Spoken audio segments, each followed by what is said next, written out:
My toxic father suspended me without pay to protect my incompetent brother's fragile ego, completely unaware that by locking me out of the company servers, he had legally terminated my contract. He had no idea that his petty punishment just triggered a constructive dismissal clause, allowing me to walk away with a $1.25 million buyout and the exclusive patent to the technology keeping his entire real estate empire from collapsing. Original post.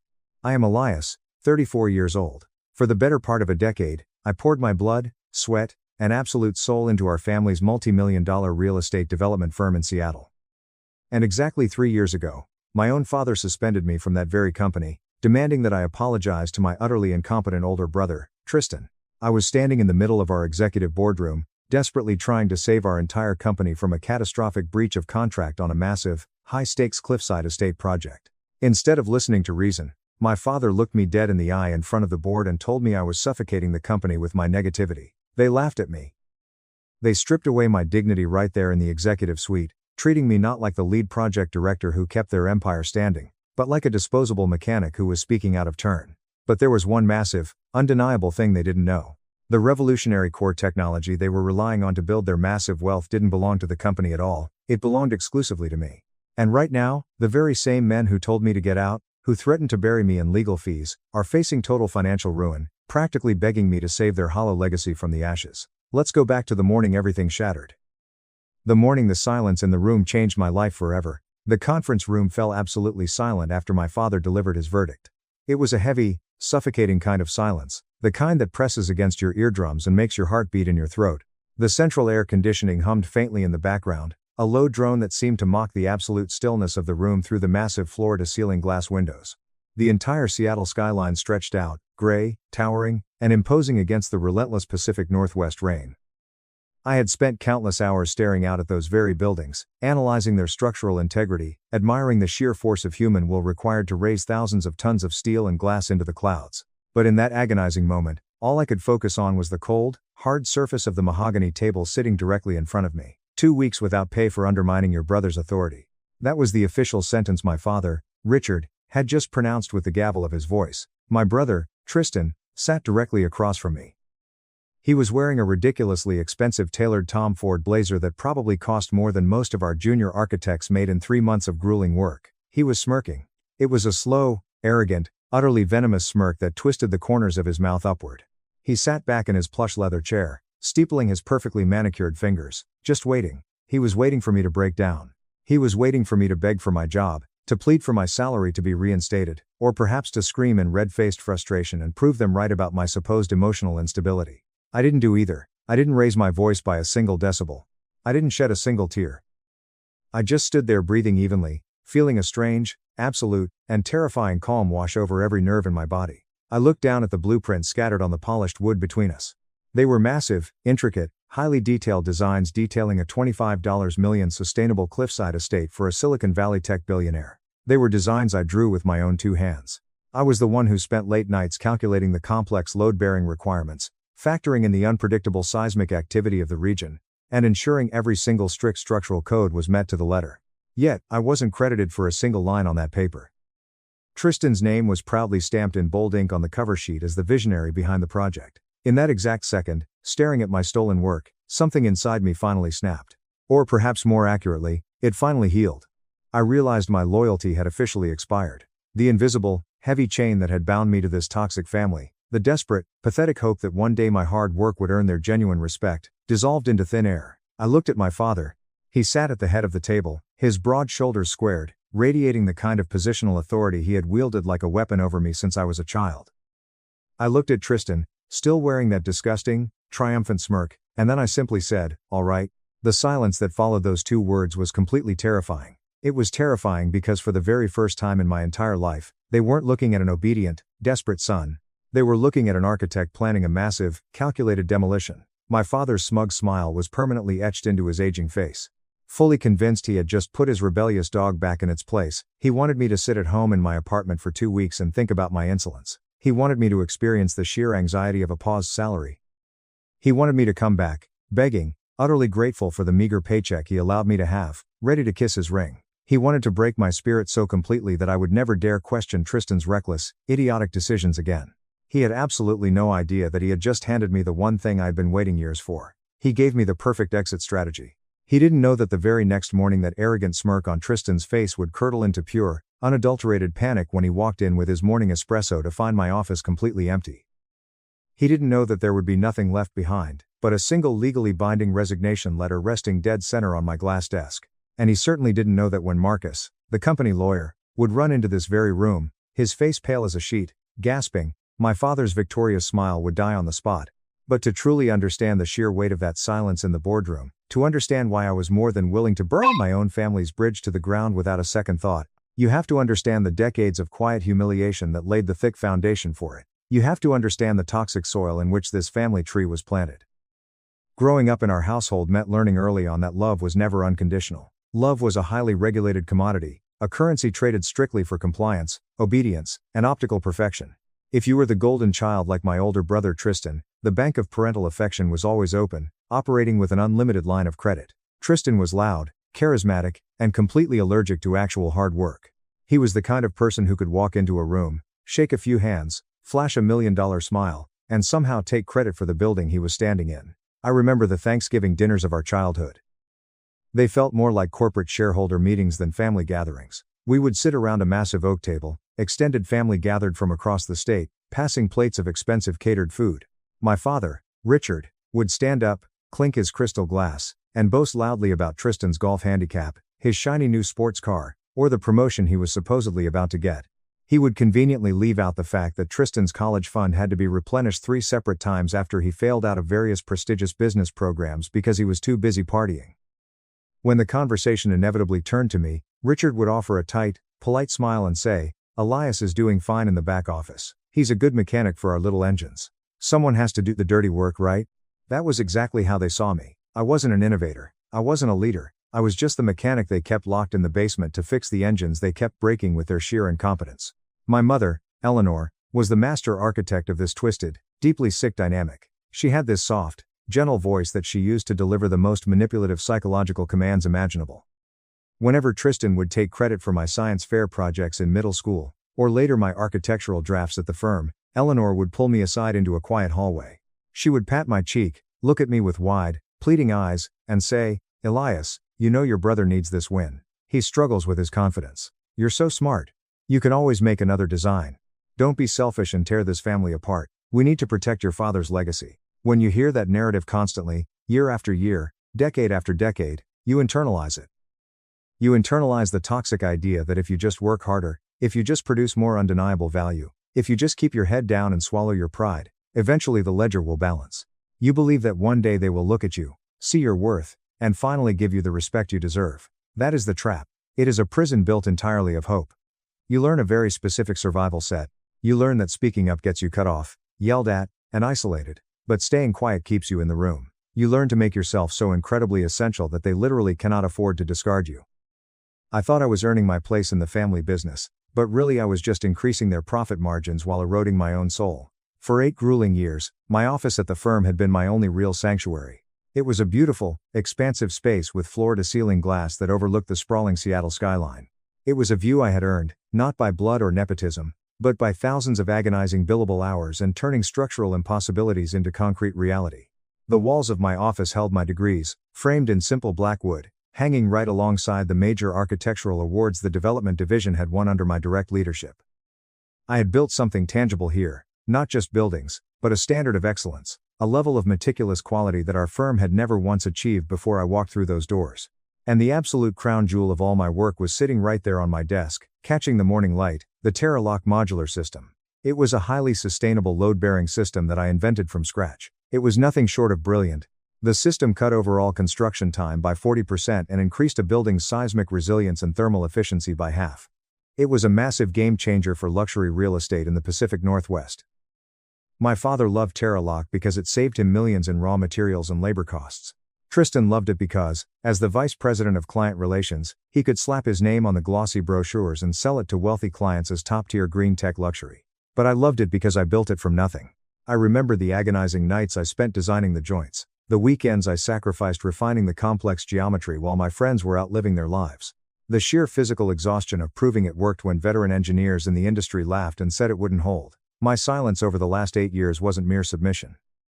It was deliberate, cold-blooded data collection. I wasn't just enduring their daily abuse and taking the salary they threw at me. I was thoroughly documenting the infrastructure of the entire company. I was learning exactly where the load-bearing walls of their business were located. I was memorizing the codes to the metaphorical safe. And most importantly, I was quietly patenting the TerraLock technology entirely in my own name under a separate legal entity called Elias Architectural LLC. I did this because deep down in my gut, I knew a day would inevitably come when my family would try to erase me completely. I knew they would try to push me out the moment I became too expensive or too vocal. I needed to be absolutely sure that when I finally walked out the door, I didn't just leave an empty chair. I needed to ensure that I took the very foundation of the company with me. The breaking point, the moment the timeline accelerated, arrived with a hurricane of pure, unadulterated arrogance. It all started 3 days before that fateful boardroom meeting when Tristan managed to close a massive deal with Arthur Vance, a highly influential tech mogul. Mr. Vance wanted a futuristic, sustainable estate built right on a prime piece of cliffside property overlooking the Puget Sound. It was a $25 million project. The commission alone on a deal that size was staggering. It would easily cover Tristan's lavish lifestyle, his country club memberships, and his impending divorce settlement for an entire year. But to secure the deal, to outbid our aggressive competitors who were circling like sharks, Tristan made a promise. A fatal, incredibly stupid promise. He looked a billionaire straight in the face and promised him the custom mansion would be completely move-in ready in 90 days. 90 days. Any freshman architecture student could tell you that was a physical impossibility. The foundational curing time for concrete in that specific climate zone was 28 days alone.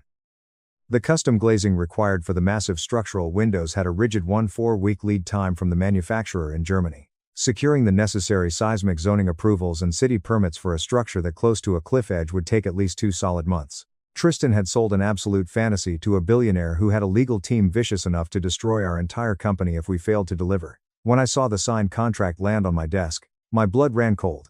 The timeline stipulated in the addendum was nothing short of corporate suicide. I didn't panic, though. I sat down, turned on my dual monitors, and did exactly what a professional project director does. I ran a rigorous, highly detailed critical path analysis. I looked at the soil composition reports, the global supply chain logistics, the HOA meeting schedules, and the labor union holiday blocks. I drafted a revised, highly comprehensive Gantt chart showing a realistic yet still incredibly aggressive timeline of 10 full months. I drafted a carefully worded email. I attached the revised schedule and sent it directly to Mr. Vance, making sure to copy my father and Tristan. I included a simple, highly professional note explaining that in order to ensure absolute structural integrity and strict code compliance, this was the required expedited schedule. It was completely factual. It was devoid of emotion. Most importantly, it was absolutely necessary to prevent a massive breach of contract lawsuit that would have bankrupted our entire firm. 10 minutes later, the illusion of family peace shattered into a million pieces. My office door flew open with such force it slammed against the wall stopper, leaving a dent in the drywall. Tristan stormed in, his face flushed a deep, ugly red. He was shaking with rage, screaming at the top of his lungs that I was deliberately trying to sabotage his career and ruin his reputation with high net worth clients. He didn't care about the laws of physics. He didn't care about the curing time of concrete or the brutal logistics of international supply chains. He only cared about the massive commission check that was now in jeopardy. He slammed both of his hands down on my desk, leaning over me, his designer silk tie dangling over my keyboard. "You always do this, Elias. You always try to make me look stupid. It's a house. Just build the damn house. Just pour the foundation and put up the walls." Before I could even respond to his absolute lack of industry knowledge, my father walked in right behind him. I looked at Richard, expecting the seasoned CEO of a major real estate firm to understand the severe legal liability we were facing. I expected him to look at the numbers, recognize the disaster Tristan had orchestrated, and back me up for the sake of the business. Instead, Richard crossed his arms, his face a mask of cold fury, and sided completely with his golden child. He looked down at me as if I were a stain on his expensive rug. He told me that sales and growth rely on vision, on pushing boundaries, and that my constant, miserable negativity was suffocating the company's potential. That was the exact moment I realized the horrible truth. They would gladly let the roof cave in on a family of 4 just to protect Tristan's fragile ego. Right in the middle of Richard's tirade, my phone buzzed on the desk. It was a text message from my mother, Eleanor. It read, "Elias, please stop embarrassing your brother in front of the staff. Fix the math for the client. We are family. Don't ruin this for us. Your father's blood pressure is high enough. Fix the math." As if I could negotiate a compromise with gravity. As if I could bribe the structural load of a steel beam to hold more weight just because my last name was identical to theirs. Then came the final verdict. Richard stood tall, puffing out his chest, using his physical size to try and intimidate me. He pointed a thick finger at my face and declared I was officially suspended. 2 weeks, no pay. My egregious crime, undermining the authority of the Vice President of Client Relations. I realized then that there is a tipping point in every survivor's life. A singular moment when you realize the immense debt of love and loyalty you've been trying to pay off will never actually be settled because the other side just keeps moving the decimal point. That realization doesn't break you, it clarifies you. It turns your vision crystal clear, stripping away all the emotional fog. All right, I said quietly, my voice eerily calm. I didn't argue. I didn't defend my timeline. I just accepted it. Richard looked almost disappointed, his brow furrowing because I didn't grovel at his feet. He wanted a fight so he could crush me, but I gave him nothing. He turned on his heel and walked out, Tristan trailing right behind him like a victorious prince who had just won a war he didn't even fight. I sat alone in the quiet of my office. I reached for my computer mouse to save my complex architectural files and upload them to my secure personal drive. Suddenly, the screen flickered. The CAD software vanished in a blink. A harsh gray box popped up right in the center of the monitor. Access denied. Your credentials have been revoked by administrator. Richard had locked me out of the company servers before he even made it back down the hallway to his own corner office. He thought he was asserting his absolute dominance. He thought he was cutting off my access to punish me, to remind me who held the keys to the kingdom. He had absolutely no clue that he was locking himself inside a burning building. The war had officially started, and they didn't even know I had the nuclear codes in my pocket. I stood up from my desk, walked over to the deep supply closet in the corner, pulled out a large, heavy-duty cardboard box, and began to pack. I moved with surgical, completely emotionless precision. The framed degrees came down off the walls first, then the shiny architectural awards. I wrapped them in bubble wrap with the cold, calculated efficiency of an archivist, preserving critical evidence for a massive trial. Every item I placed in that box was a piece of my identity that I was actively reclaiming from them. A few minutes later, there was a timid knock at the door. My assistant, Maya, poked her head in. She was a brilliant, dedicated young woman who actually understood the immense pressure I was under every single day. The rumor mill in a corporate real estate firm moves significantly faster than fiber optics, and she had clearly heard the vicious shouting. She hovered anxiously in the doorway, clutching a yellow legal pad to her chest like a shield. She asked if I was okay. She asked, her voice trembling slightly, if I was really leaving for 2 whole weeks. I stopped packing for a second. I looked at her, offering a small, reassuring smile. I told her to pack up her things and take the rest of the day off. I didn't tell her the truth. I didn't tell her I wasn't coming back in 2 weeks. I didn't tell her I wasn't coming back ever. Once she left, I turned back to my desk.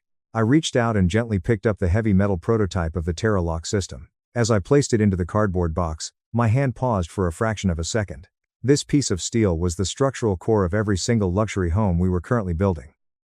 It was the literal backbone of my father's current wealth. I wrapped it carefully and set it at the very bottom of the box. I was taping the last box shut when I felt a dark presence in the doorway. It was Tristan. The overwhelming, cloying scent of his designer cologne filled the room. He walked in casually, acting like he owned the entire building. He looked down at my neatly taped boxes and smirked, a look of pure, unadulterated condescension. He leaned his shoulder against the glass wall, crossing his arms, and told me that maybe this time off would actually be good for my mental health. Then he did something incredibly, astonishingly foolish. He reached over to my desk and picked up the massive set of blueprints for the tech mogul's $25 million estate. The ones I had painstakingly drawn. The ones he couldn't even begin to comprehend. He held them up in the air like a hard-won trophy. He proudly announced, puffing his chest out, that he was going to personally take over the project management himself. He laughed, a short barking sound, and said it couldn't possibly be that hard to tell a bunch of dirty contractors what to do. I stopped. I stared at him. For one brief, fleeting second, the dutiful brother in me almost warned him. I almost told him that the specific soil composition on that cliffside property required a highly specialized pile driving depth, and if he messed it up, the entire massive structure would literally slide into the freezing water of the Puget Sound. I almost told him that our primary steel suppliers required a massive 40% cash deposit by this coming Friday or we would lose our production slot, delaying the entire project by 6 months and triggering a catastrophic penalty clause. But I didn't say a single word. I just looked at him standing there looking so incredibly arrogant while holding my complex architectural plans completely upside down. I picked up my heavy cardboard box. I walked past him without breaking eye contact, leaving him standing alone in the quiet office. That night, sitting in the dim light of my downtown apartment, I didn't sleep. I poured a cup of black coffee, opened my personal laptop, and pulled up my employment contract.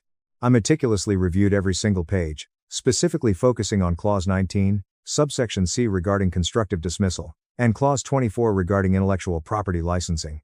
I sent a highly secure email to my outside legal counsel to confirm my strategy. The trap was perfectly set. The severance math was calculated down to the penny. Update 1. The next morning, I woke up long before my alarm clock even had a chance to go off. I didn't feel the usual heavy, suffocating knot of dread in my stomach. Instead, my mind was incredibly sharp, crystal clear, and completely focused. I walked into my bedroom closet and bypassed the standard everyday suits I usually wore. I reached to the very back and pulled out a bespoke navy blue suit. It was a suit I had bought years ago with my very first major project bonus, but rarely wore because Richard always made subtle passive-aggressive comments if I looked sharper than his golden child. Today, I didn't care about their fragile egos. I tied a dark silk tie, adjusted my heavy silver cufflinks, and looked at myself in the full-length mirror. I didn't look like the quiet, submissive project director they were so used to kicking around. I looked like a man who was about to foreclose on their entire fabricated reality. I drove to the office at exactly 9 a.m. sharp. I didn't take my usual designated spot in the subterranean employee parking garage. I drove right up to the front of the massive glass building and parked my car squarely in the prime visitor section. The morning air was crisp and biting. I walked through the heavy glass revolving doors carrying absolutely nothing but a thin black leather portfolio. Inside it were the exact legal documents that were going to change my life forever. The main lobby was bustling with the usual morning rush. The senior receptionist, Helen, looked up from her switchboard. Her warm, welcoming smile immediately faltered, replaced by a look of deep, uncomfortable confusion. She knew I had been officially suspended. Elias? Helen asked, her voice hushed and nervous. Are you supposed to be here today? Your father sent down a memo. He said your access was revoked. I just have a quick meeting, Helen, I said gently, offering her a warm, reassuring smile. It won't take long.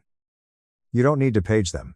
I walked straight down the long, plushly carpeted hallway toward the main executive boardroom. Through the expensive frosted glass walls, I could clearly see the blurry moving outlines of the people sitting inside. I didn't hesitate. I reached out, grabbed the heavy brass handle, and pushed the thick oak door open without knocking. The room was already in full session. Richard was sitting comfortably at the head of the massive mahogany table, sipping casually from a delicate porcelain coffee cup. Tristan was lounging in the expensive ergonomic chair right next to him, scrolling mindlessly through his phone. Sitting at the far end of the long table was Marcus, our senior corporate counsel. Marcus was a meticulous, weary-looking lawyer in his late 50s who always looked like he needed a vacation. He was a genuinely good man, extremely observant, and most importantly, the only person in this entire building besides me who actually took the time to read the fine print of our massive contracts.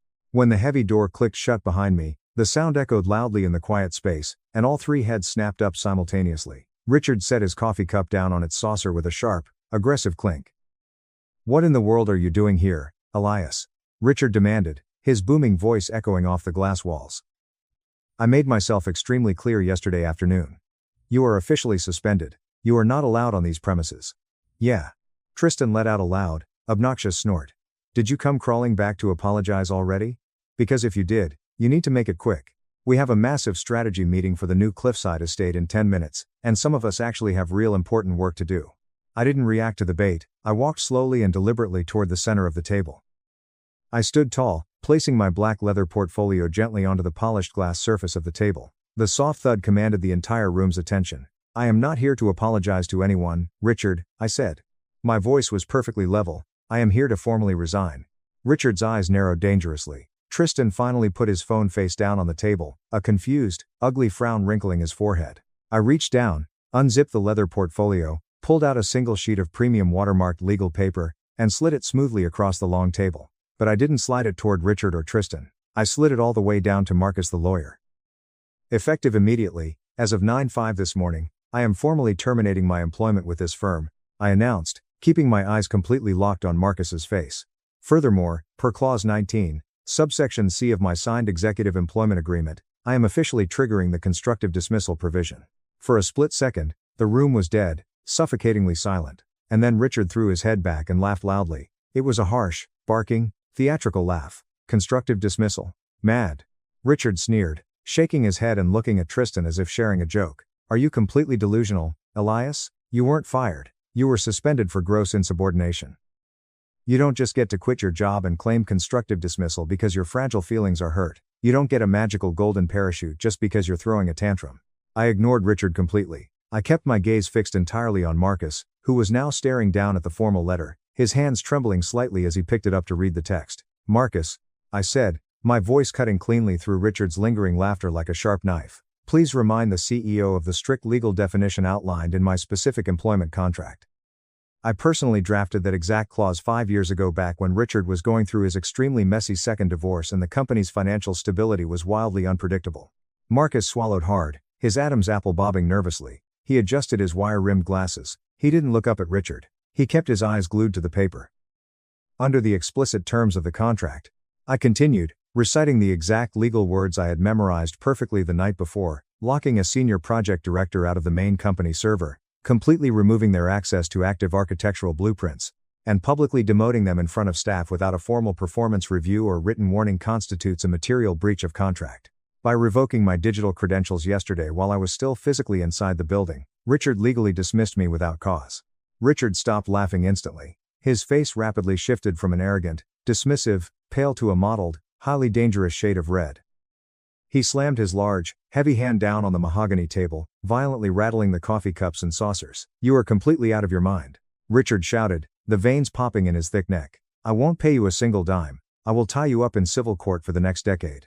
I will bury you in so many legal fees until you are literally begging for a minimum wage job." "The standard penalty for constructive dismissal," I said smoothly, talking right over his aggressive screaming, maintaining perfect eye contact with the lawyer, "is an immediate, non-negotiable buyout of my accumulated equity stake in the firm." I had an independent auditor run the exact math based on our last official quarterly valuation. The company currently owes me exactly $1,250,000. And per the contract which you personally signed and notarized, Richard, it is payable in full within 30 days. Tristan jumped up abruptly out of his expensive chair. His face contorted in sheer, unadulterated rage. "You greedy, pathetic loser. You're trying to bankrupt your own family. You're just jealous because I actually closed the big deal with the tech mogul and you didn't." I looked slowly over at my brother. For the very first time in 34 long years, I didn't feel the familiar crushing sting of inadequacy. I just felt an overwhelming, profound sense of deep pity. He was fighting so desperately for a tin crown in a crumbling, dying kingdom. "You can have the deal, Tristan," I said softly. "You can have the vice president title. You can have the massive corner office with the beautiful view of the water. You can have all the public credit you so desperately crave. Note, but you absolutely cannot have my equity. It belongs to me." Richard stood up now, looming aggressively over the table. "Get out of my building," he snarled, pointing a shaking, angry finger directly at the door. "If you want a war, Elias, you've got one. Get out." I smiled. It wasn't a nice, friendly smile. It was a cold, completely hollow expression. It was the smile of a man who has meticulously wired the dynamite to the foundation and is simply standing back calmly watching the fuse burn down to the final millimeter. "The money is just the beginning, Richard," I said, my voice dropping to a low whisper that somehow commanded total silence in the large room. "There is one more thing we need to discuss before I leave. One more crucial clause in that contract that you obviously didn't bother to read." The entire atmosphere in the boardroom shifted dramatically, almost violently. The aggressive screaming energy that Richard and Tristan had been throwing at me suddenly hit a massive invisible wall. For the first time in my entire life, a flicker of genuine deep-seated doubt crossed my father's arrogant face. He slowly lowered his pointing finger. I turned my attention back to the far end of the table where the company lawyer was still staring at my resignation letter. "Marcus," I said calmly, my voice steady and measured, "please turn to page 14 of the employment addendum I provided in that packet. The specific detailed section regarding intellectual property and corporate licensing." Marcus, who was already sweating profusely, frantically flipped through the thick stack of legal papers securely attached to my resignation letter. The sound of the rustling paper was incredibly, deafeningly loud in the suddenly quiet room. I watched his tired eyes scan the dense, complicated legal text. I watched as his pupils visibly dilated in real time. I watched as the blood completely drained from his face, leaving him looking exactly like a man who had just been diagnosed with a terminal illness. Marcus looked up slowly at Richard. His lower lip was literally trembling. "Richard," Marcus whispered, his voice cracking painfully. He's right. The Terralock modular system, the core patent for the technology.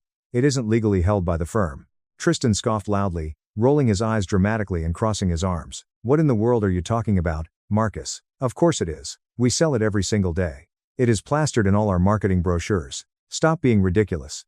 "The patent," Marcus said, completely ignoring Tristan and staring in pure horror at Richard, "is legally registered to and completely held by an independent separate entity. Elias Architectural LLC. Marcus wiped his sweating forehead with a trembling hand. "The company doesn't own the technology. We never did." Richard's jaw physically dropped. He looked like he had been struck hard across the face. He turned to me, his eyes wide with a chaotic mix of betrayal, rage, and sheer disbelief. "So what?" Richard spat, spit actually flying from his lips, desperately trying to cling to his rapidly crumbling authority. "You work for me. I pay your salary. Everything you design under this roof belongs to the company. It's called intellectual property, you idiot, and we own it. Not according to the explicit, legally binding terms of the addendum we executed 5 years ago," I replied, my voice cool, steady, and utterly victorious. Clause 24 states very clearly that the firm only holds a revocable license to utilize the Terralock intellectual property, and that license is strictly and entirely contingent upon my continued active employment as the senior project director of this firm. I leaned forward slowly, placing both of my hands flat on the cold mahogany table, bringing myself closer to Richard. I wanted him to hear every single syllable clearly. In the event of termination without cause, or in this specific legal case, constructive dismissal, I said, pausing for deliberate effect, watching his eyes widen, the license to use that technology is automatically revoked. Effective immediately as of 9/5 this morning. I let those words hang heavily in the air. I let the absolute crushing gravity of the situation completely suck the oxygen out of the room. "Do you understand what that means, Richard?" I asked, my voice barely above a whisper, yet echoing loudly in their ears. "That means you legally cannot pour the foundation for Mr. Vance's $25 million cliffside estate today. You cannot finish the 3 massive luxury estates currently sitting half-built in Bellevue. You cannot order the custom steel from our suppliers. You cannot even distribute the glossy marketing materials that Tristan handed out yesterday because they feature my patented, highly protected designs." Tristan looked frantically back and forth between me and Marcus, sheer panic finally breaking through his arrogant, unearned facade. "Wait, what is he saying, Marcus? What does that mean for my contract? What does that mean for my commission? I need that money for my upcoming divorce settlement. You can't do this. If you use my technology," I continued, completely ignoring my brother's pathetic whining, staring directly into my father's terrified eyes, "I will immediately sue you for massive patent infringement in federal court. And with Marcus sitting right here as my witness to this conversation, I will win. I will take every single asset this company possesses. You are currently sitting on a massive pile of signed contracts you absolutely cannot legally fulfill, selling a premium product you no longer own." The silence in the room was absolute. It wasn't just quiet, it was a total vacuum. It was the horrifying sound of a multi-million-dollar empire collapsing in real time, brick by brick. I watched the last remnants of color drain completely from Richard's aging face. The powerful, domineering CEO who had controlled my life through deep fear and financial manipulation was suddenly gone, replaced by a terrified old man facing total, irreversible financial ruin. He looked slowly over at Tristan, his beloved golden child, desperately hoping his vice president of client relations would somehow have a miraculous visionary solution to save them. But Tristan was utterly useless. He was just staring at me, his mouth hanging slightly open, looking exactly like a spoiled child who had just shattered a priceless vase he couldn't possibly afford to replace. He had no vision. He had no technical knowledge. He had absolutely nothing to offer when the real work was required. "I will be expecting the buyout check for $1,250,000 wired directly to my account within 30 days, I said smoothly, picking up my leather portfolio and zipping it closed with a sharp final sound. I turned away from the table and began walking toward the heavy glass door. I stopped just before I grabbed the brass handle and looked back over my shoulder at the terrified company lawyer. "And Marcus," I advised, my tone dripping with cold professional courtesy, "I highly recommend you start drafting the formal cease and desist letters to all our active contractors immediately. You really don't want Richard to be held personally liable for unauthorized illegal construction on top of a massive breach of contract lawsuit. It would completely wipe out whatever is left of his retirement." I walked out of the boardroom. I didn't storm out. I didn't yell. I didn't slam the heavy oak door behind me to make a dramatic point. I closed it gently with a soft, definitive click that sounded exactly like the final tumblers of a heavy bank vault lock falling perfectly into place, sealing them inside their own disaster. Update 2. 3 months later, my life looked entirely, beautifully different.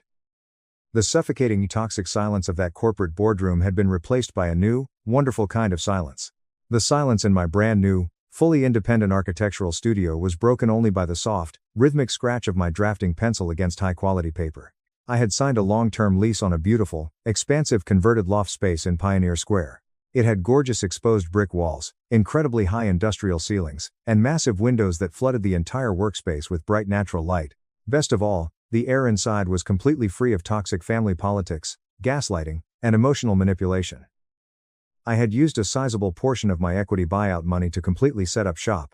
Marcus, absolutely terrified of the severe legal repercussions I had clearly outlined during that meeting, had personally ensured the funds were wired directly to my bank account exactly 29 days after my dramatic resignation. I wasn't just surviving on my own. For the first time in my entire life, I was absolutely thriving. I was taking meetings with clients who actually respected my input, who valued my engineering background, and who paid their invoices on time. But across town, in the sterile corporate offices of my family's firm, the mighty empire I had left behind was actively burning to the ground. The total collapse of the company wasn't a quick, spectacular explosion. It was a slow, agonizing, profoundly humiliating grind that played out over several brutal weeks. It started exactly where I knew it would, with the immediate, legally binding cease and desist orders I had my new legal counsel enforce on all their job sites. Mr.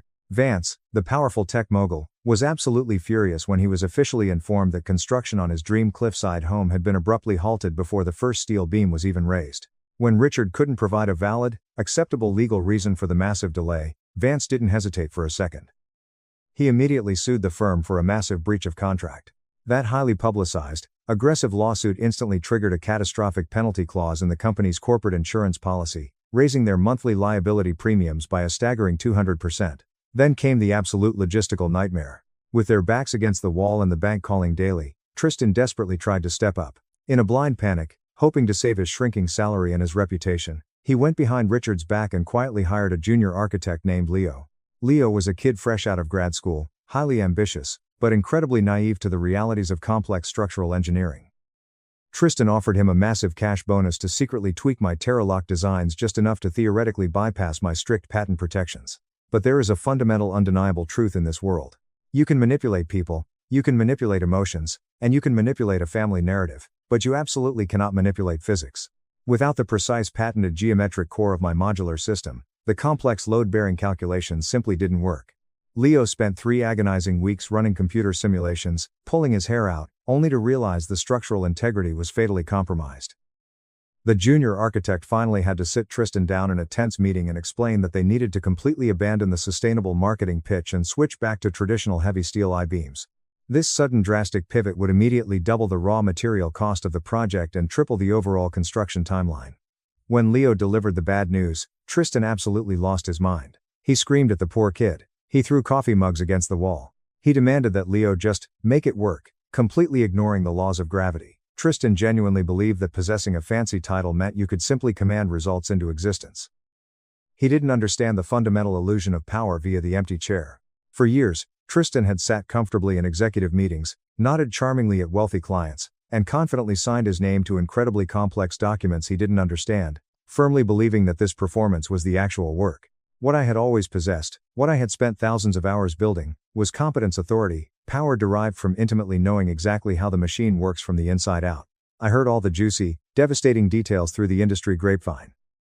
Desperate contractors, men who had known me for years and trusted my blueprints, called me directly, begging for any freelance work because Richard was aggressively bleeding cash. He was paying astronomical daily delay penalties on 3 different stalled construction sites across the city, dealing with furious HOA boards. He had fired Leo in a massive fit of rage. Worse, credible rumors were swirling that Richard was quietly taking closed-door meetings with high-profile bankruptcy lawyers just to figure out how to shield his personal real estate portfolio and his retirement accounts from the impending implosion. The family name, once completely synonymous with luxury and architectural innovation in Seattle, was now a massive, glaring warning label for stalled projects, unpaid invoices, and endless litigation. I was at my desk working on a beautiful commission for a local community center when my cell phone buzzed loudly on the wooden desk. The caller ID flashed brightly on the screen. Richard. It was the 5th time he had called me this week. I didn't answer. I just watched the screen glow, letting it ring out into the quiet room. I was deliberately letting him sit in the agonizing, suffocating silence that he had personally created. I was letting him feel the crushing, undeniable weight of the empty chair. He finally showed up in person on a dreary Tuesday morning. It was raining, a cold, gray, miserable Seattle drizzle that heavily streaked the large glass windows of my Pioneer Square studio, casting long shadows across the floor. I was at my desk when I saw his car pull up to the curb. It wasn't the flagship chauffeur-driven Mercedes S-Class he used to pride himself on. It was a modest, slightly older midsize sedan. He stepped out into the freezing rain without an umbrella and walked slowly toward the front door. His steps were slow and incredibly heavy. He looked 10 years older than the last time I saw him screaming in that boardroom. The rigid, overbearing arrogance that used to hold his spine perfectly straight had completely evaporated, leaving behind a hollowed-out, exhausted man who looked like he was wearing a suit 2 sizes too big for his rapidly shrinking frame. I pressed the intercom buzzer to unlock the front door. I didn't get up to greet him. I didn't offer to take his wet, dripping coat. I simply sat behind my drafting desk, my hands calmly folded on top of a fresh, clean set of blueprints. Richard stood dripping in the middle of the room, looking around at the space I had built without him. He took in the exposed brick, the modern warm lighting, the quiet, steady hum of an independent business that was fully solvent and completely at peace. Tristan is out, Richard said. No preamble, no fake pleasantries. I fired him this morning, Richard continued, his voice raspy and devoid of emotion. He's packing his bags right now. He's moving to Arizona to stay with your mother's sister. The divorce wiped him out completely. I nodded slowly, my expression completely neutral, offering no sympathy. That seems prudent, I replied softly. The tech mogul settled out of court, Richard stated, staring at the floorboards, unable to meet my eyes. It cost the company $4 million in immediate penalties. We had to drastically liquidate assets. We sold the family lake house just to cover the immediate liquidity gap and keep the lights on. He paused, clearly waiting for me to wince. He was waiting for me to show some sign of familial grief over the loss of our childhood vacation home, the place where we spent our summers. I didn't give him an inch. I just kept looking at him, my face a mask of polite indifference. We absolutely cannot finish the Bellevue luxury estates without the Terra Lock license, Richard admitted, the defeat heavy and obvious in his chest. The prime contractors are threatening to walk off the job by Friday and sue us for lost wages. The bank is calling my personal cell phone daily. We are drowning, Elias, the whole thing is going under. He took a slow, hesitant step closer to my desk, leaning his trembling hands on the back of the guest chair, but he didn't dare sit down. He looked broken. I'm here to make you an official offer, Elias, Richard said, finally looking up, a desperate final plea in his tired eyes. Come back. Not as the project director. Not as an employee. As the CEO, I will step down to chairman immediately. You take full uncontested operational control of the entire firm. You get 51% of the voting stock. It's yours. The whole kingdom, everything I built. I sat completely still. This was it. This was the exact offer I had spent my entire 20s desperately dreaming of. This was the ultimate validation I had scraped, clawed, and sacrificed my mental health for. My powerful, overbearing father was literally handing me the keys to the entire empire, publicly admitting that I was the only person capable of ruling it. He was trying to sell me my own rightful inheritance, acknowledging that I was the superior son. And the catch? I asked, my voice flat, completely devoid of any excitement or triumph. You relicense the intellectual property back to the company, Richard said eagerly, sensing an opening, his voice rising with a desperate hope. We finish the stalled projects. We use your brilliance to rebuild the reputation. The legacy, Elias, it belongs to you. We can fix this together.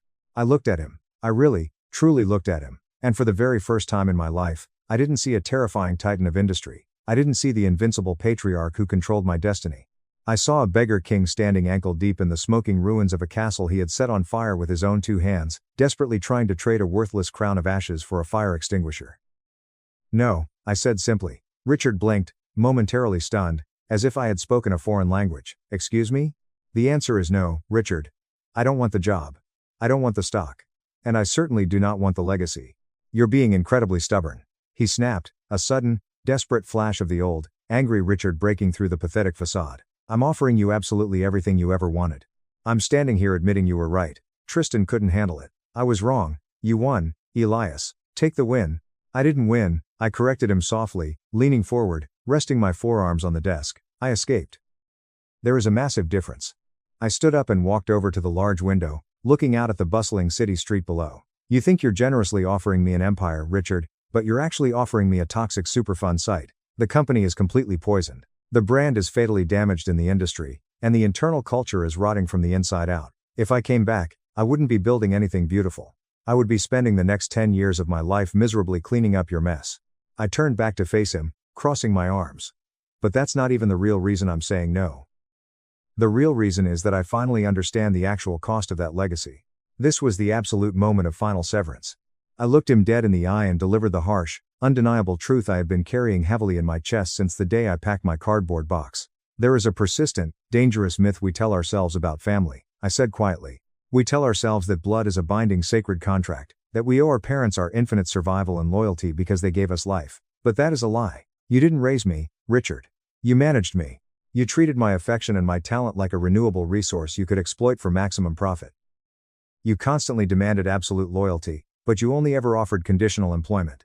"I am your father," he whispered, the words sounding hollow, pathetic, and completely meaningless in the open space of my studio. "And I am a distinct legal entity," I replied, my voice hard as steel.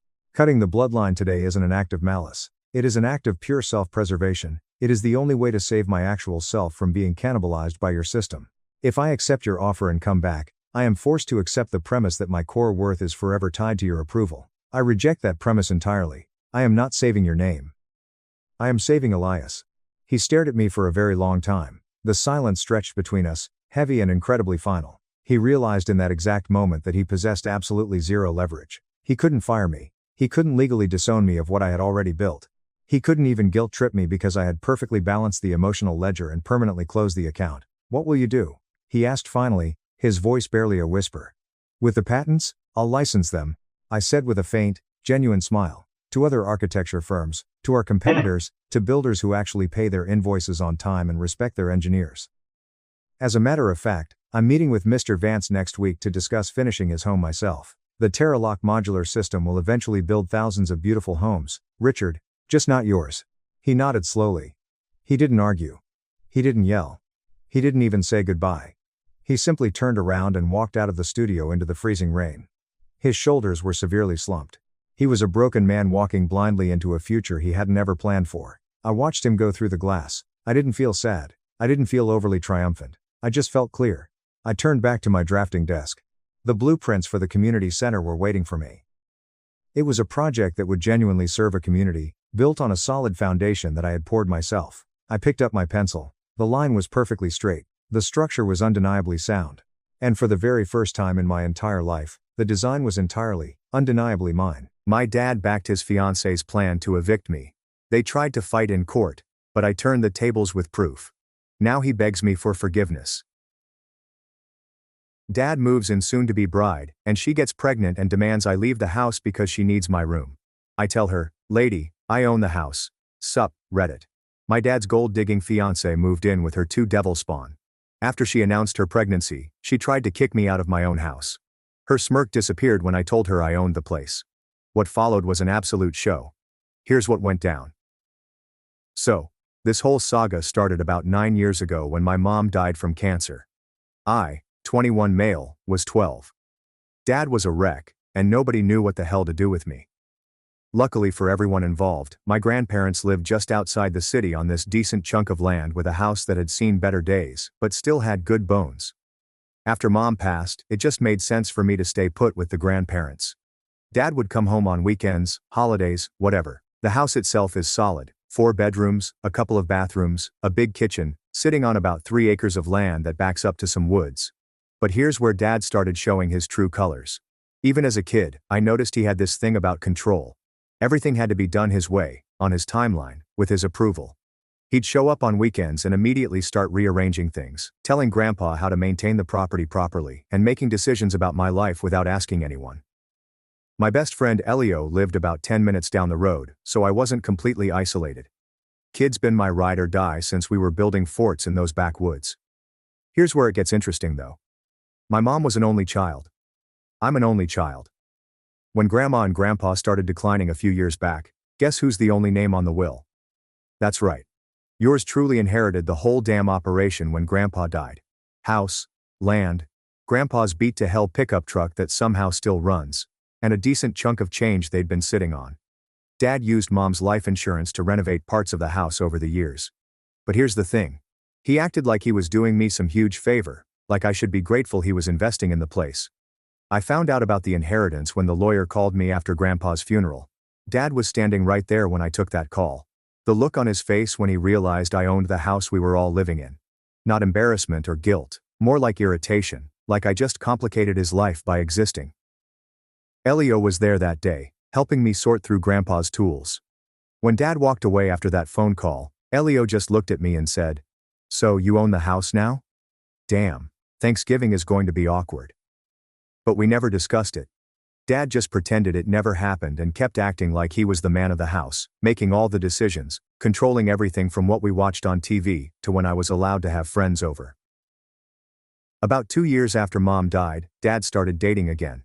Nothing serious at first, just random coffee dates and dinner meetups. Fast forward to about 6 months ago, and he drops this bomb. He's got a serious girlfriend, a 30-year-old preschool teacher named Samantha, who comes with 2 kids under 10 and enough emotional baggage to stock a therapy practice.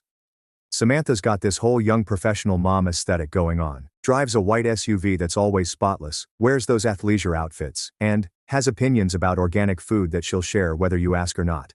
Her kids, Logan and Chloe, because of course their names sound like a country club membership roster, are these perfectly groomed little sociopaths. The first time Dad brought her to the house, she did this thing where she walked around taking mental notes like, this needs work and that needs replacing. I caught her opening cabinets and checking expiration dates on stuff in the pantry. Your grandmother had such interesting taste, she said, running her finger along the vintage wallpaper. It's so authentic, very lived in. The way she said lived in made it sound like a polite way of saying trashy, but Dad just ate it up.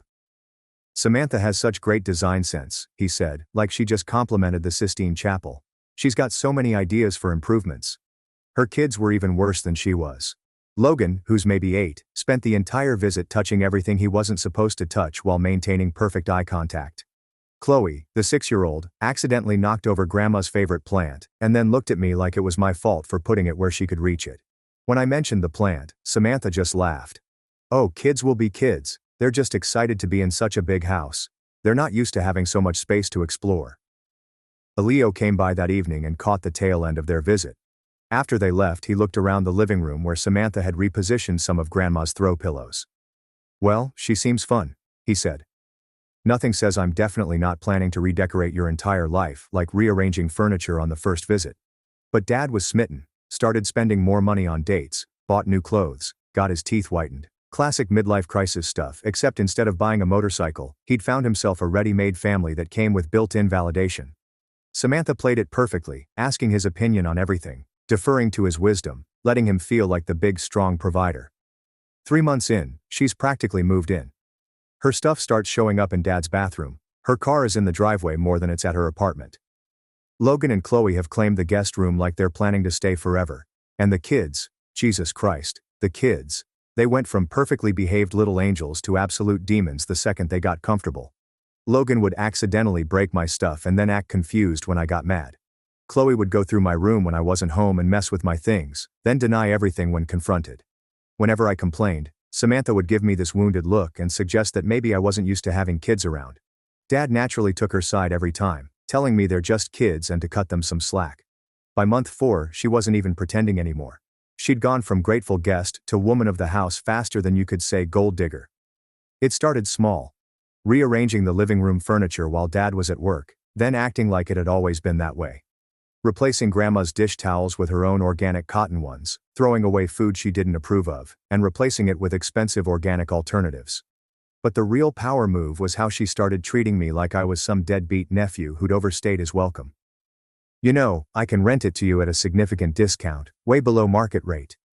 When I asked how much of a discount, she explained that market rate for that area is about $1,500, but she'd only charge me $1,200. Really a steal, for someone in your situation. And what happens to this place?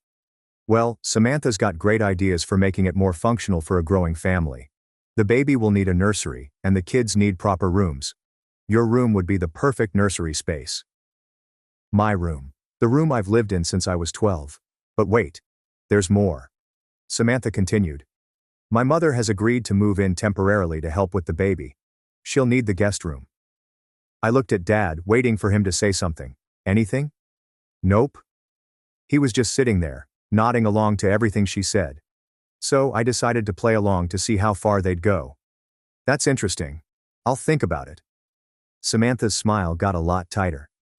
Great, but you know, waiting too long would be limiting everyone involved, so think fast. Okay.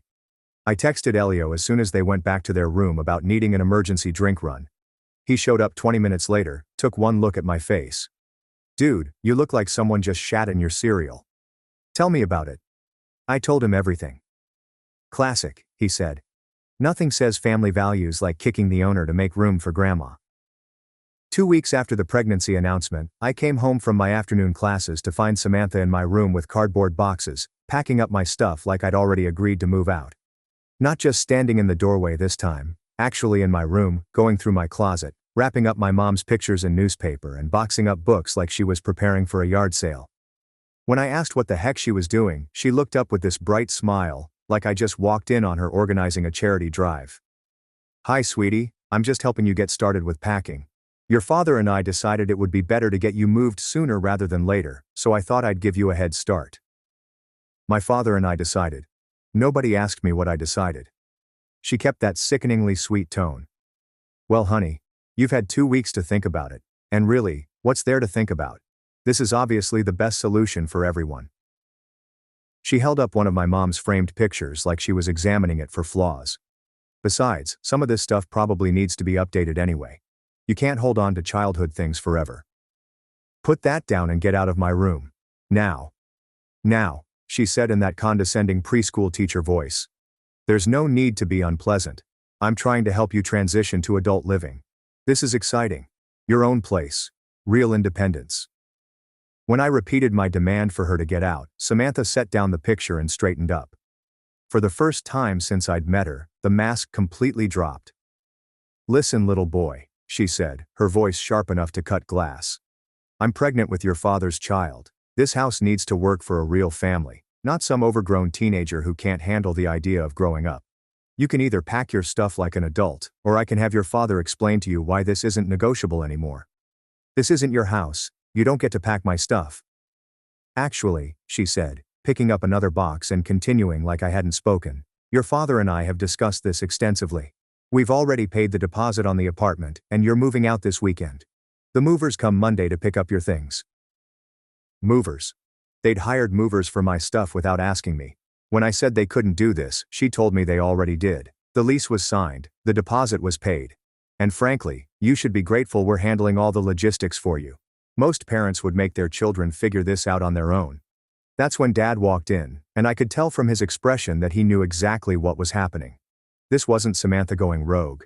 This was their plan. "Dad, what the hell is this? We decided it's better to just rip the Band-Aid off. You've been dragging your feet on this decision, so we made it for you." "You made it for me?" Dad used that patronizing tone he'd perfected over the years. "Look, this is happening whether you like it or not. You can either be mature about it and work with us, or you can throw a tantrum like a child. But either way, you're moving out this weekend." I looked between them.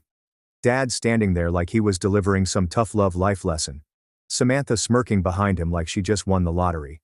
And they'd obviously planned this whole thing. When I asked what would happen if I refused, Dad's face went hard. Then they'd pack my stuff for me and put it in storage. I was an adult now, and it was time I started acting like one. This house was for families, not overgrown kids who couldn't handle change. Overgrown kids. My own father called me an overgrown kid for not wanting to be evicted from my own house. Samantha helpfully added that I had until Sunday. The cleaning lady needed time to prepare the room for the nursery furniture delivery. I pulled out my phone and started recording, asking them to say that again about moving me out of my house. Dad's face went red, and he told me to put that away. This is a family discussion, not some social media drama. I kept recording and asked him to clarify. They were evicting me from this house, the house that belongs to me. Samantha snapped that it belonged to this family, and families make decisions together. You don't get to hold everyone hostage because of some paperwork technicality. Paperwork technicality. Property ownership was a paperwork technicality. Dad, whose name is on the deed? Pure awkward silence while Dad realized he'd never actually checked the paperwork from when Grandpa died. When he finally admitted that legally, yes, the house was in my name, but started to say but, I cut him off. There was no but. Legally, this was my house, and he had just told me he was evicting me from my own property. That's when Samantha finally understood what was happening, and her face went through about 6 different emotions before settling on barely controlled panic. "That can't be right," she said slowly. "You're just a student." "This student does." I showed her the phone screen. Inherited it from my grandparents when they died. House, land, everything, all mine. Samantha sat down hard on my bed, still holding one of my boxed up books. "But your father, he pays for everything. Utilities. Upkeep. Yeah. On my property. Like a tenant. He renovated this place with my mom's life insurance money to improve my house." The color drained from her face as she realized her entire plan had just imploded. "So, When you decided to evict me from my own house and turn my bedroom into your nursery without asking? Yeah, that's not going to fly. Dad was quiet for a long moment, and when he finally spoke, his voice had that dangerous edge it got when he was really pissed off. Fine, he said. It's your house. But I was still 21 years old, and I was still his son, and I was still going to do what he told me to do. Actually, no, I wasn't. He said we'd see about that and walked out.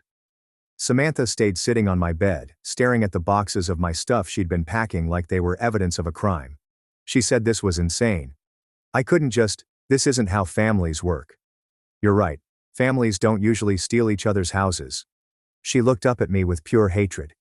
You have no idea what you've just done. I am pregnant, and we need the house more than you do. Maybe you should have asked nicely. This isn't over. Good luck with that. I texted Elio immediately about deploying the nuclear option. They tried to pack my stuff without permission. His response came back in seconds, asking how they took the property ownership revelation. About as well as you'd expect, I told him. Dad's having an alpha male meltdown, and Samantha looks like she just watched her master plan burn to the ground. After the attempted forced eviction, I spent the weekend doing research, not homework.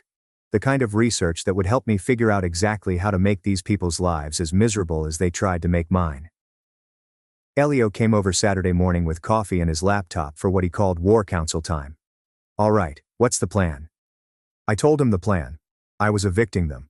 Both of them. Even your dad? Especially my dad. He made his choice when he tried to force me out of my own house. Elio grinned. Ruthless. I like it. What do you need? We spent the morning researching tenant rights, eviction procedures, and property law. Turns out when you let people establish residency in your house, which Dad and Samantha had definitely done, getting them out requires proper legal channels. But when you own the property and they're not on any lease, you've got most of the power. Elio found the relevant laws. In this state, you need to give 30 days written notice for month-to-month tenants, but if they're not paying rent and there's no lease agreement, it's considered tenancy at will, and you can terminate it with notice. 30 days notice. But here was the fun part. If they refused to leave after notice, I could file for eviction and have them legally removed. When I asked about damages, like if they'd been living there rent-free, Elio found the beautiful part. I could sue for fair market rent for the entire time they'd been there without a lease, plus any damages to the property. I calculated quickly. Dad had been living there rent-free for 9 years. Samantha and her kids for about 6 months. At market rates for a 4-bedroom house in our area, we were talking about serious money. Dad would owe me about $200,000 in back rent. Samantha would owe about $15,000 just for the time she'd been there. Elio whistled. That's some expensive house playing. Monday morning, I went to the courthouse and filed the paperwork. Tuesday, I went to a lawyer to make sure I was doing everything by the book. Wednesday, I had the eviction notices printed up on official letterhead. Thursday evening, I waited for them both to be home, then called a family meeting in the living room. We need to talk, I said, setting the folder of legal documents on the coffee table. Dad was still in his post-superiority mode. If this is about your attitude problem, I don't want to hear it. You've been acting like a spoiled brat, and it needs to stop. Actually, this is about your housing situation. Samantha was sitting next to him, one hand on her belly like she was protecting the baby from my bad vibes. What about our housing situation? I opened the folder and pulled out the eviction notices. You're both being evicted. 30 days notice, effective immediately. The silence that followed was beautiful. Dad picked up his notice and read it like it was written in Sumerian. What the hell is this? It's an eviction notice. You have 30 days to find alternative housing and vacate the premises. He exploded. You can't do this. I'm your father. You little. Watch me. Samantha screamed. That's illegal. You can't kick out a pregnant woman. Actually, I can. But we don't pay rent, she said, like that was some kind of gotcha. Exactly. They were tenants at will, which meant they had even fewer rights than people with leases. Dad stood up and I could see that vein in his forehead that meant he was about to lose it completely. He called this the most ungrateful, disrespectful thing I'd ever done after everything he'd sacrificed for me. He went off about how he raised me, put money into this place, and had been taking care of everything. And now you can take care of your own housing, like every other adult on the planet. Samantha was reading through the notice again, and I could see the exact moment she found the part about back rent. She asked what this was about. Owed compensation for unlawful occupancy. That was the lawsuit I was filing for the rent they should have been paying this whole time. Fair market value for a 4-bedroom house, calculated monthly for the duration of their unauthorized residency. When Dad asked how much, I told him. For you about $200,000. For Samantha and her kids, $15,000 and counting. The color drained from both their faces. Samantha whispered, "You can't be serious." Dead serious. But I wasn't completely heartless. They could avoid the lawsuit by vacating within 30 days and signing an agreement not to pursue any claims against the property. Dad sat back down hard and asked, "About $200,000? That's what it costs to live in a house like this for 9 years. Who knew?" Samantha's voice got shrill, saying this was insane. They were going to be homeless, she was pregnant. Not my problem. You should have thought about that before you tried to steal my house. Dad was quiet for a long time, staring at the eviction notice like it might change if he looked at it hard enough. When he finally asked where they were supposed to go, I suggested anywhere but here. Samantha had that apartment, right? The one she was so eager to rent to me. That's a 1-bedroom, she said. We can't fit 3 adults and 2 kids in a 1-bedroom apartment. 3 adults? I asked her. My father and her mother, she explained. I laughed. Oh, she thought her mother was still invited to this party. That's adorable. Dad said he couldn't do this. He didn't have anywhere to go. All his money was tied up in this place. His money was tied up in my place. And now he knew how it felt to be told he had to leave. Samantha started crying. The angry, frustrated sobs of someone whose manipulation tactics weren't working anymore.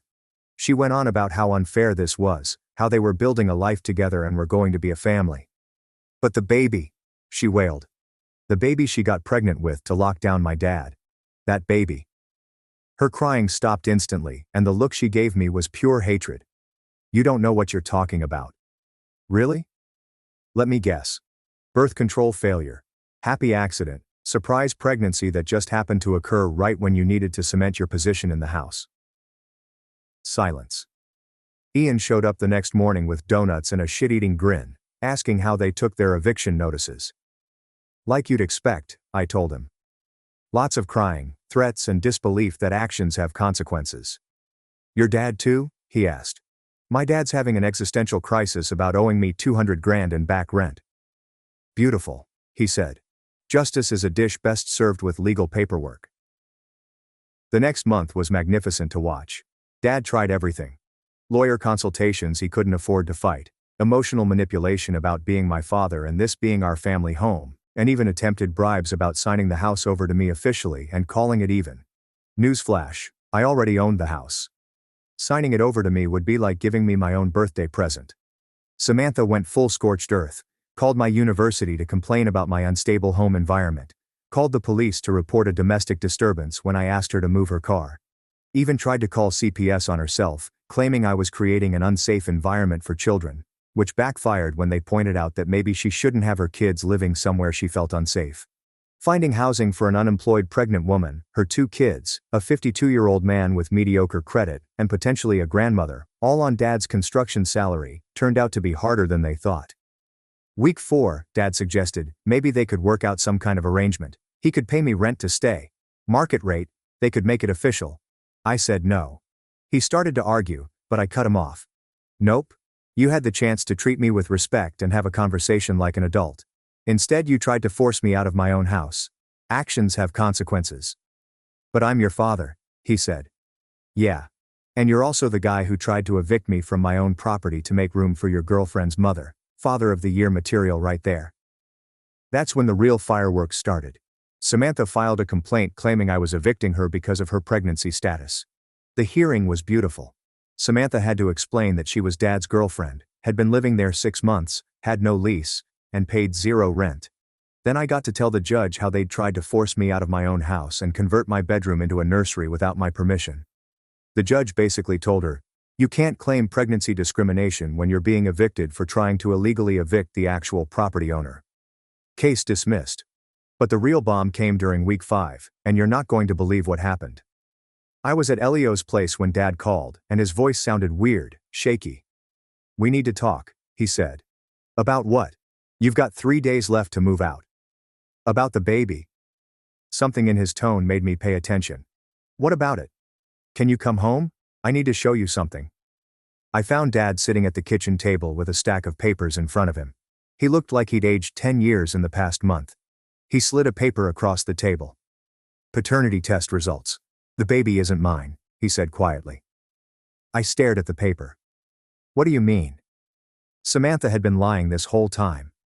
How did he find out? She'd wanted him to sign up for better health insurance at work to cover the pregnancy. The insurance company required blood work for pre-existing conditions. They ran some genetic screening panels. Turns out he couldn't be the father. Wrong blood type. So, whose baby was it? Her ex-husband's. Apparently they were still sleeping together when she started dating Dad. The whole thing was a setup. Where was she now? Upstairs. He'd confronted her this morning. She tried to claim the test was wrong, that maybe it was a mix-up at the lab.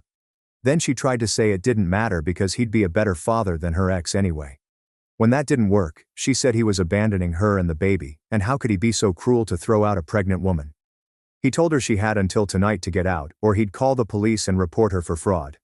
She called him a heartless bastard and said this was all my fault for being a selfish little who couldn't handle having a real family. I almost laughed. Even caught red-handed lying about paternity, she was still blaming me. So what happens now? I asked. Dad was quiet for a long time. I screwed up bad. I chose a woman I barely knew over my own son. I tried to kick you out of your own house for someone who was lying to me from day one. Yeah, you did. I know you probably hate me right now, and you have every right to, but I'm hoping maybe we could work something out. I don't have anywhere to go, and I know I don't deserve any help from you, but no. The word hung in the air between us. You made your choice.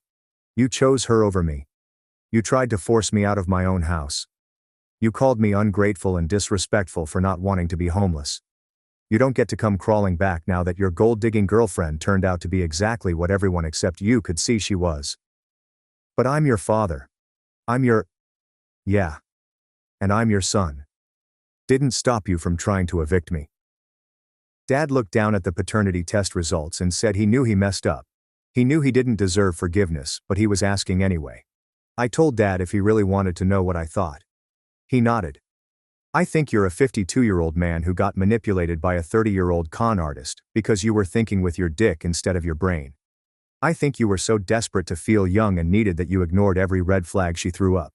And I think when push came to shove, you chose her over your own son, and now that it's all blown up in your face, you want me to forget that you tried to steal my inheritance and kick me out of my own house.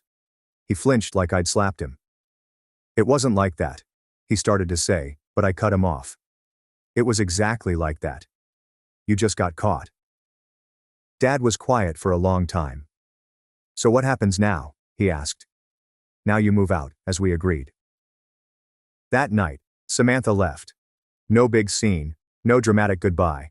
Just packed her stuff and disappeared with her kids. Dad moved out 2 days later, rented a one-bedroom apartment across town, and took only his personal stuff.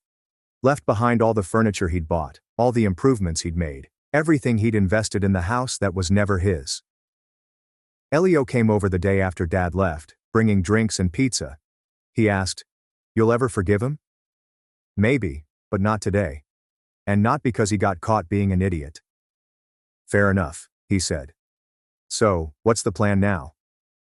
Finish school, enjoy living in my own house without anyone trying to steal it. Maybe get a dog. Sounds like a plan. My family shut me out of their weddings, then showed up at my door with a casserole dish under suspicion. The investigation put them both in jail. My name is Aaron and I am 31 years old. If you had told me 5 years ago that my wedding day would be the biggest act of quiet revenge I'd ever pull off, I would have laughed you out of the room. I was never the type to hold grudges, you know, always the one who tried to keep the peace even when it hurt. But when your own family spends most of your life reminding you that you're unwanted, something inside you eventually changes. It's not an explosion, not a meltdown. It's slower, colder, like a door inside you quietly locks, and you throw away the key without even realizing it. Growing up, I was the weird one in my family. Not rebellious, not a troublemaker, just different. While my siblings, Timothy and Sophia, were all about sports and popularity, I was the kid who loved books, played chess, and wanted to talk about space and history at the dinner table. You'd think being different would just mean some teasing, maybe a little distance. But in my family, it meant something more cruel. Exclusion disguised as just kidding, or you wouldn't enjoy it anyway. It started small. Birthday parties where my invite must have gotten lost. Family outings where someone forgot to tell me. I learned not to take it personally, or at least I tried. But then came the weddings. First was Sophia's when I was 22. She sat me down a month before, a big fake smile plastered on her face, and said, "Aaron, I just think it's better if you don't come. It's going to be a very normal wedding, not really your scene." I remember staring at her, blinking, wondering if I was hallucinating. She hugged me like she was doing me a favor and promised to send pictures. I didn't go. I didn't fight it. I didn't even cry, though the lump in my throat made it impossible to eat for days. Mom and Dad brushed it off like it was no big deal. "She's the bride. She gets to choose," Dad said gruffly, barely looking up from his newspaper. Mom added, "Besides, you would have been miserable there, surrounded by all those people you don't know." As if I wasn't family too. As if I hadn't grown up with half the people on her guest list. Then came Timothy's wedding 2 years later. This time they didn't even bother pretending. I found out about it through a Facebook post. A blurry candid shot of my entire family dressed to the nines, laughing around a banquet table. The caption was something smug like, "Family is everything." I sat there staring at the screen, my stomach twisting into knots. Not a single call, not a text, nothing. Just radio silence and then a public reminder that I wasn't part of the club.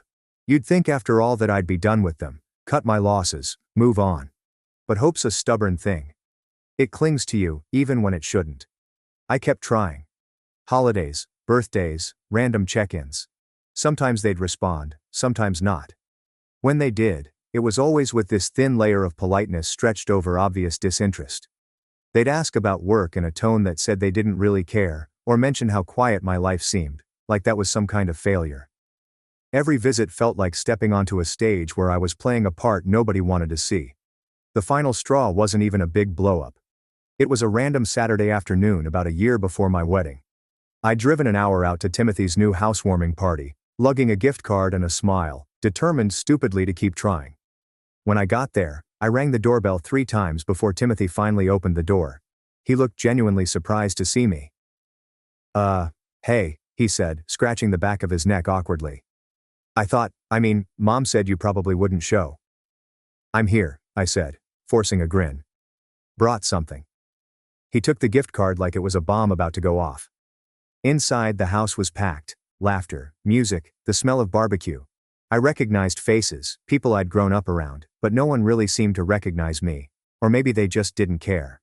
I mingled for a bit, trying to make conversation, but it was like shouting into a void. People gave me polite smiles and then turned back to their real conversations. I felt like an outsider at my own family's gathering. The kicker? Later that night, someone, I think it was Sophia, half drunk and slurring her words, laughed loudly across the yard and said, "Well, at least Aaron didn't ruin anything today. Must be a new record." The whole table burst into laughter. I stood there frozen, the plastic cup in my hand cracking under my grip. No one defended me. No one even looked guilty. It was just another joke at my expense. Another reminder that in their eyes I was a burden. A punchline. That was the night I decided I was done. Not loudly, not dramatically. I didn't storm out or make a scene. I just left, slipped out the side gate while they were busy laughing, drove home in silence, and deleted the group chat from my phone without another thought. Fast forward a year later, and something amazing happened. I met Eudora. She was everything my family wasn't. Warm, kind, actually interested in who I was as a person. She loved my nerdy facts, my quiet nature, my bad puns. For the first time, I felt seen, truly seen. When I proposed, she said yes with tears in her eyes, and we started planning the wedding almost immediately. We both agreed we wanted it to be small, close friends, chosen family, people who actually cared about us. As we sat one night with our guest list spread out in front of us, Eudora hesitated. "What about your family?" she asked gently. "Do you want to invite them?" I thought about it. I really did. Thought about extending an olive branch, about how weddings are supposed to bring people together. Then I thought about the look on Sophia's face when she told me I wasn't welcome. The smug Facebook posts, the drunken jokes, the years of being treated like a ghost at my own family events. No, I said finally, my voice steady. I don't. Eudora just smiled, kissed my forehead and said, good, because I want this day to be about love, not obligation. Word got out anyway. Of course, small towns have big mouths. A week after we sent out the invitations, I got a text from Mom. Heard you're getting married. When are you sending our invites? No congratulations, no warmth, just an expectation, like it was a given they'd be included no matter how they treated me. I stared at the message for a long time before replying. There's no invitation, I wrote simply. The explosion was immediate. Group texts blew up. Angry messages poured in from Mom, Dad, Timothy, Sophia. Guilt trips, accusations, even some pathetic attempts to pretend like we were always so close, and they couldn't imagine missing my big day. Sophia even went so far as to post a vague, passive-aggressive Facebook status. Funny how some people forget where they come from, hope they enjoy their little party without real family. I didn't respond. I didn't argue. I didn't even read most of the messages. Instead, Eudora and I poured all that energy into making our day exactly what we wanted it to be. Friends who cheered the loudest at our engagement. Co-workers who'd seen me at my lowest and lifted me back up. Neighbors who treated me like family when my own blood didn't. These were the people who would stand by us as we promised forever to each other. And when the day finally came, when I stood at the altar and watched Eudora walk toward me with the biggest, brightest smile I'd ever seen, I realized something. For the first time in my life, I didn't feel unwanted. I felt chosen. But that wasn't even the sweetest part, because the real surprise came later, right after the ceremony, when someone pulled me aside with a sly grin. It was my old neighbor, Mr. Whitaker, a wiry guy in his 70s who still somehow had more energy than most people half his age. He leaned in, barely able to contain his smirk, and said, "Aaron, you're going to want to see this." Curious, I followed him over to his small group of friends, huddled around someone's phone. When they noticed me, they practically vibrated with barely disguised glee. "Look what's blowing up on Facebook," one of them said, turning the screen toward me. There, in real time, was a series of frantic, angry posts from Sophia, Timothy, and as a cherry on top, my own mother. Status after status, complaining about how selfish I was, how family means forgiveness, how no matter how someone hurts you, blood is blood, and you shouldn't turn your back. It was pure, messy, public meltdown gold. Sophia's post was the most dramatic. "Can't believe my own brother would exclude us from his wedding after everything our family has done for him. Absolutely disgusting behavior. Some people just don't understand the meaning of family." Someone had commented underneath it, "Didn't you leave him out of your wedding?" No response. Just a bunch of defensive likes and a handful of equally petty comments from her friends, trying to back her up. Timothy's was even worse. "Guess Aaron forgot who helped raise him. Maybe he'll remember when he's all alone someday." Another commenter responded, "You didn't invite him to yours, right? Sounds like karma to me." Mom's post was the most pathetic of all. A blurry photo of a family gathering, an old one from years ago, with a passive-aggressive caption. "Some people forget who loved them first. Loved me." I almost laughed. When had they ever really loved me? I could feel the eyes of my friends on me, waiting for some reaction. Maybe anger, maybe sadness. But I just shook my head and smiled. Because standing there with Eudora's hands slipping into mine and our wedding party laughing and cheering behind us, it finally hit me. I didn't owe them anything. I wasn't a lonely, desperate kid anymore, begging for a seat at their table. I had built my own table, my own life, my own family, and they weren't welcome at it. The reception went on like a dream after that. We had rented this cozy little vineyard just outside of town, and the weather was perfect. The kind of sunset you only see once in a lifetime, gold and pink spilling across the sky like someone had painted it just for us. Eudora and I danced under fairy lights while our friends cheered, toasted, and sang way too loudly. The cake was a little crooked, the playlist skipped once or twice, and someone spilled a drink all over the dance floor. It was perfect. Still, the drama wasn't over. Not by a long shot. The next morning, I woke up to my phone vibrating so hard it fell off the nightstand. Dozens of missed calls, voicemails, texts. At first I thought maybe, just maybe, they'd finally cooled down. Maybe they wanted to apologize, to make amends. But when I opened the first voicemail, it became crystal clear that wasn't the case. Mom's voice, tight and cold. "Aaron, you need to call me back immediately. I don't know what you think you're doing, but you're going to regret cutting off your family. You'll see. No one else will ever love you like we do." Another one from Sophia. "Congrats on your sad little party. Hope it was worth it, traitor." Timothy's was the cherry on top. Just a long sigh followed by, "You'll come crawling back one day. You always do." I sat there on the edge of the bed, listening to them one after another while Eudora slept peacefully beside me. Every angry word, every guilt trip, every threat, it all rolled off me like water. It didn't hurt anymore. It didn't even sting. It just sounded pathetic. I could have replied, could have sent a long scathing message, could have ranted and raved and told them exactly what I thought of them. But instead, I did the one thing they never could stand. I ignored them. I blocked every number, deleted every message, shut the door permanently this time. Later that afternoon, Eudora and I sat on the back porch of our rental cabin, watching the sun sink behind the hills, sipping cheap champagne straight from the bottle. She leaned her head against my shoulder and whispered, "Any regrets?" I thought about it for a second. "Nope," I said, squeezing her hand. "None at all." Because in the end, they were right about one thing. Family is everything. But sometimes you have to choose the right one. And I had. It didn't take long for the silence to get under their skin.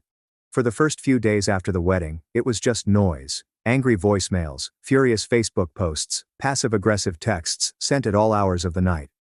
I ignored them all, choosing instead to sink into newlywed life with Eudora. We slept late, explored little towns hand in hand, and laughed about stupid things like how I always lost the hotel key, and how she could never finish a cup of coffee before it went cold. It was peaceful. It was exactly what I had fought so hard to find. But apparently, peace was something my family couldn't handle. Not when they weren't in control. The first shift came about a week later. The texts from Mom changed tone. Less rage, more desperation. Family should stick together. Call me. We're still your parents. We deserve to be part of your life. Think about how hurt we are, Aaron, after everything we did for you. Still no apology. Still no acknowledgement of what they had done. Just this twisted, manipulative version of reality where I was the villain for finally walking away. When that didn't work, they doubled down. I got an email from Dad, an actual email, which was hilarious because the man could barely figure out how to unlock his phone without help. It was short, blunt, and painfully transparent. "We're still your legal family. Don't think you can erase that. No love, no regret. Just a reminder that in their minds, family wasn't built on love or respect. It was ownership." Eudora and I joked about it at first, made up bingo cards for which guilt trip they'd try next. "We're your real family. You're being selfish. You'll regret this someday." It was almost funny how predictable they were, until they showed up.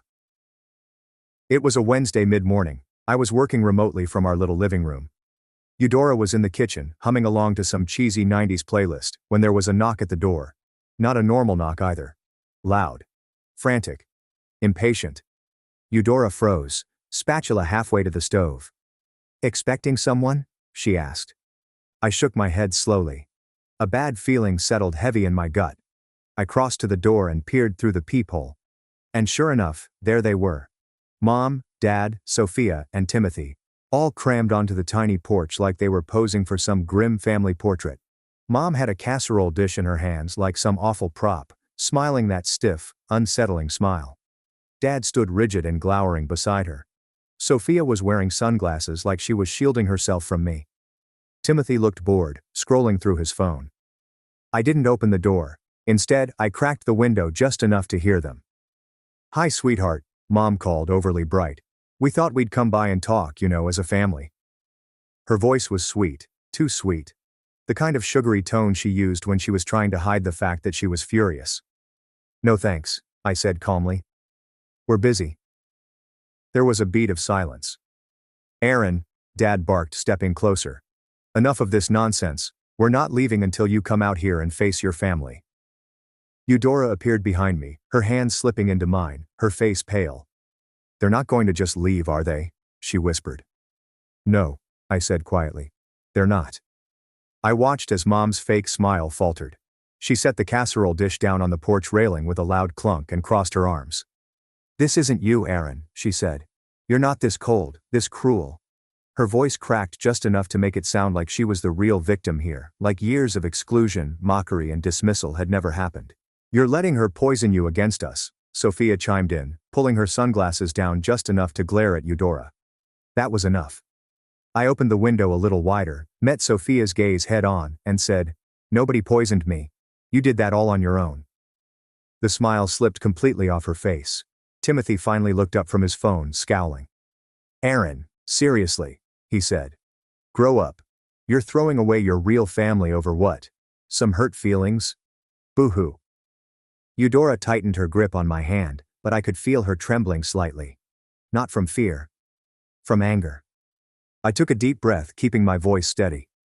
"You didn't want me at your weddings. You didn't want me at family holidays. You didn't want me around when it actually mattered. So now you don't get to crash into my life when it's convenient for you. You made your choice a long time ago. Now I've made mine." "You'll regret this," Mom hissed. The fake tears were gone now, replaced with naked, ugly rage. "You'll regret cutting us out when you have nobody left."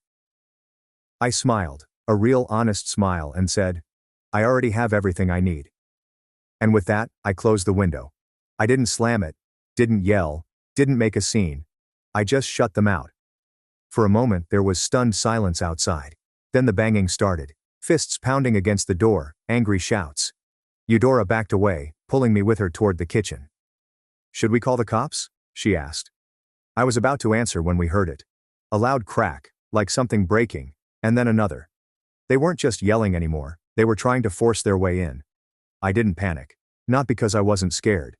Trust me, my heart was pounding so hard I could hear it in my ears. But because something inside me had shifted. The part of me that used to freeze, to beg, to hope they'd change. It was gone. Burned out. I looked at Eudora, who was clutching my hands so tightly her knuckles were white. And I realized this wasn't about fear anymore. It was about making sure they never got the chance to hurt me again. "Call the police," I said, voice low and even. Eudora didn't hesitate. She grabbed her phone and ducked behind the kitchen counter. I stayed where I was, standing firm between her and the door, even as the banging grew louder, more frantic. "We're not leaving without you, Aaron," Dad roared from outside, his voice thick with rage. "You're going to talk to us." Another loud bang. The door shuddered in its frame. I could hear Mom screeching something about ungrateful little traitors, and Sophia cursing under her breath. Timothy, true to form, was the loudest, shouting threats about how I'd regret this, about how nobody else would put up with me once Eudora realized what a loser I was. I didn't respond, didn't even flinch. I just stood there, breathing slow and steady, until I heard the sweetest sound in the world, the distant wail of sirens. The banging stopped almost immediately. I moved to the window just in time to see Mom snatching the casserole dish off the porch like that was somehow going to save face, while Dad barked at Timothy and Sophia to act normal. They scattered, trying to pretend they were just standing around casually chatting, like they hadn't been trying to break down my door 30 seconds earlier. The police cruiser pulled up fast, tires crunching against the gravel driveway. 2 officers got out, 1 male, 1 female, both looking grim and very, very tired, like they'd seen this kind of suburban disaster way too many times. I opened the door carefully, stepping outside with my hands visible so there'd be no confusion. "Morning, officers," I said calmly. "Thanks for coming." The female officer nodded. "We got a call about a disturbance. Can you tell us what's going on?" Before I could answer, Mom rushed forward, casserole dish still clutched in her hands like a ridiculous shield. "This is our son," she gushed, all fake tears and trembling voice. "We're just trying to talk to him. He's been brainwashed by her." She jabbed a finger toward the house where Eudora was peeking out from behind the curtain. "And now he thinks he can just cut off his family." The officer blinked, unimpressed. "So you were trying to force entry into the home?"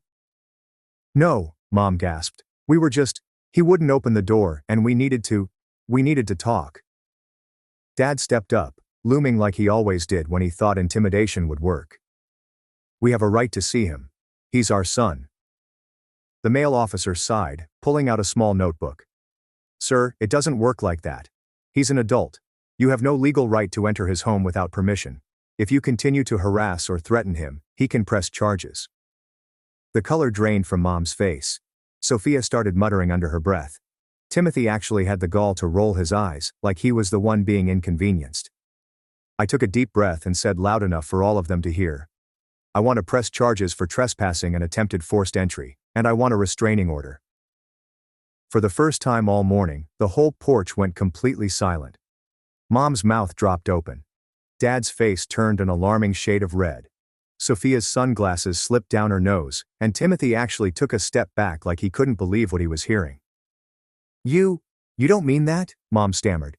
"Aaron, we're family." The word family snapped something clean in me. Not with anger, not with grief, just finality. I looked her dead in the eyes and said, "No. We're not. Not anymore." The officers separated us after that. Took statements, asked questions.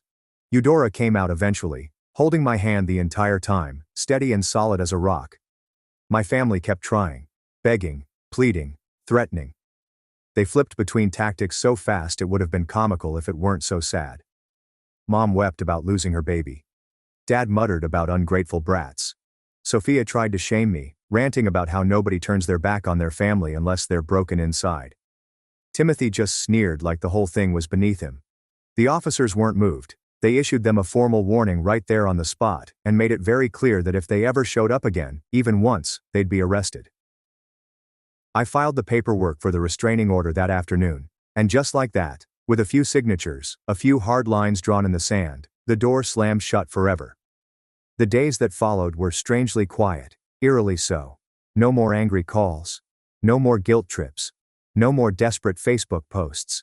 It was like they finally realized they'd lost whatever power they thought they had over me. I won't pretend it didn't hurt. Sometimes there were moments, small, sneaky moments, where a part of me missed the idea of family. Missed what could have been if they had been different people. Holidays were hard for a while. Seeing other families smiling together, laughing over shared memories, left a hollow ache in my chest that took time to fill. But it did fill, slowly, with better people. Real friends, chosen family. People who didn't love me because they had to, but because they wanted to. People who saw me for who I was and stayed. Eudora's parents, who welcomed me like a second son without a second thought.